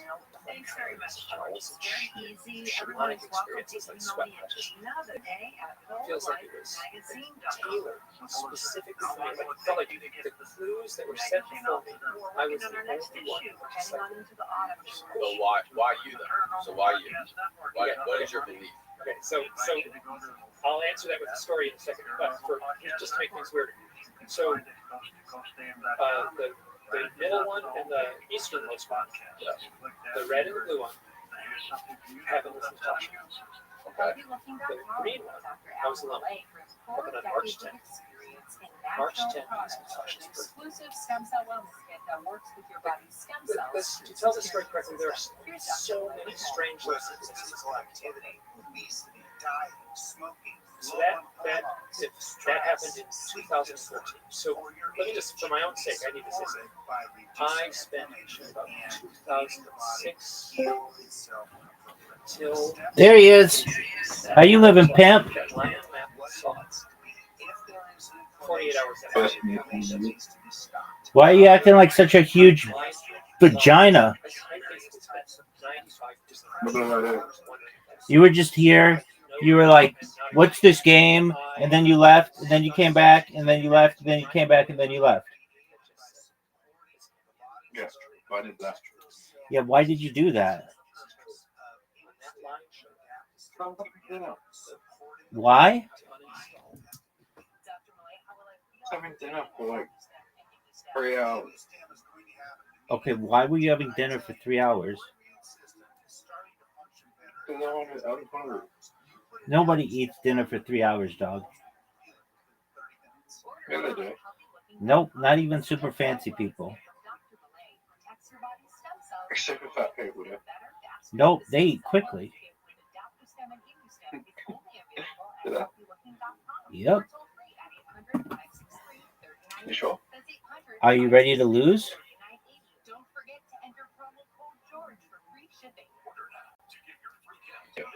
Yeah. Fat people eat quick. Yeah, it's one of the reasons why they're fat. Why? Because they don't taste their food. They just. And then they feel like Yeah, they don't allow the body to digest. Are you saying the well? That movie with Brendan Fraser? Yeah. No. Is it good?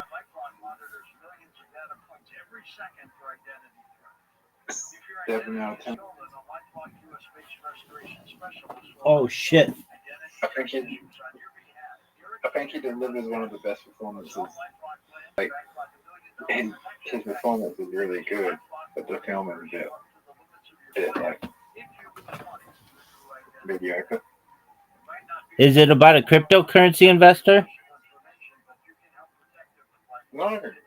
Well, it should have been.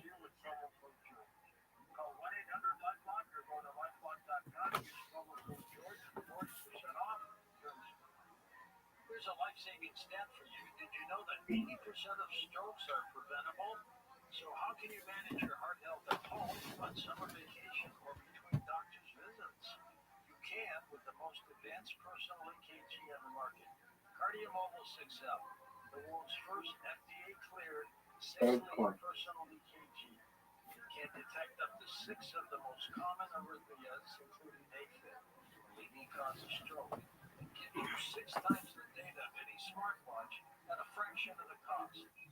Dude, I just fucked up. But it's not. It's so simple. Records right to your phone anytime, anywhere. To make it even easier, right now, KardioMobile 6L is If you make this, I'm gonna be so pissed. That's KARDIA.com or Amazon and use code 10 Don't fuck up. That's the number 10 6L George. Zoot. 10% off. Don't fuck up. 6L today.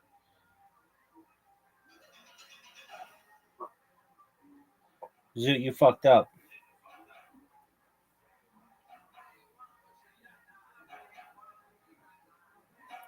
Too much pink shit, dog. We